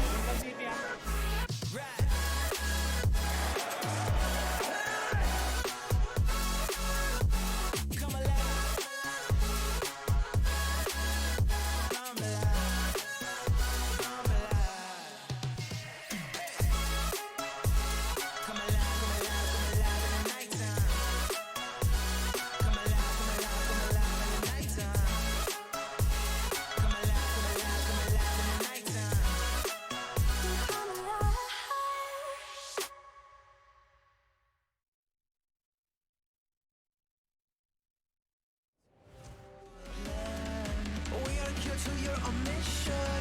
We are many of one. We're coming home with a mission to tear you down from your undeserved throne. We can take your conviction. We are many of one. You may call it a virus, but we call it the antidote. It's an answer to silence. The future is here to revolt.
What's your style?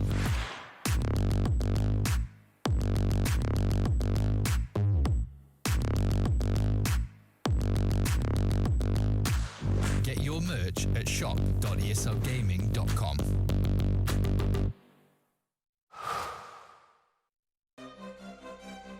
At the highest level of play, there can be no compromises.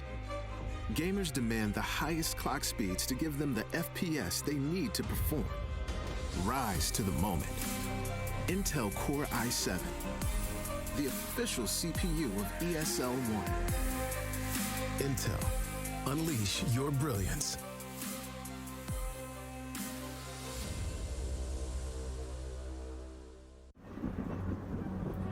Multiple witnesses have reported mysterious shadow sightings all around the city. According to experts, the origin of these shadows is studied.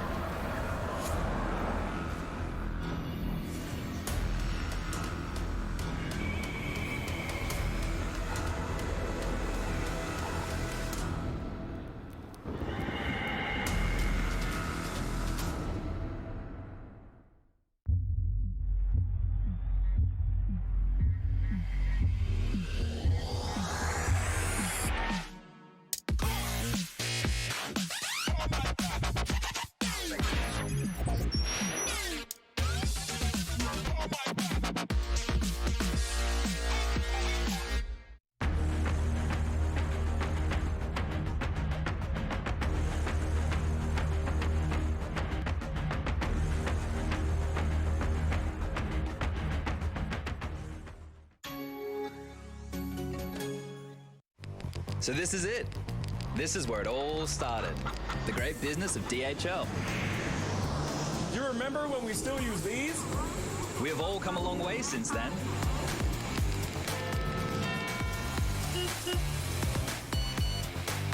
Hey, Effie, my little buddy. We got a special job for you. And this is only the beginning. Life is made up by special moments that touch us. A touch of genius, an inspirational touch, and a touch of magic. Some touches are simply unique. Euronics, a human touch in a digital world.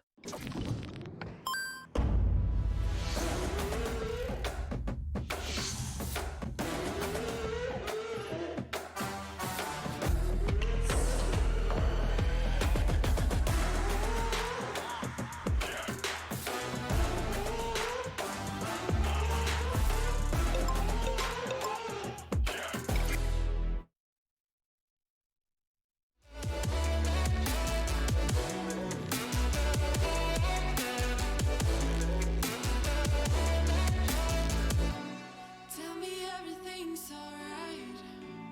Life is just a bunch of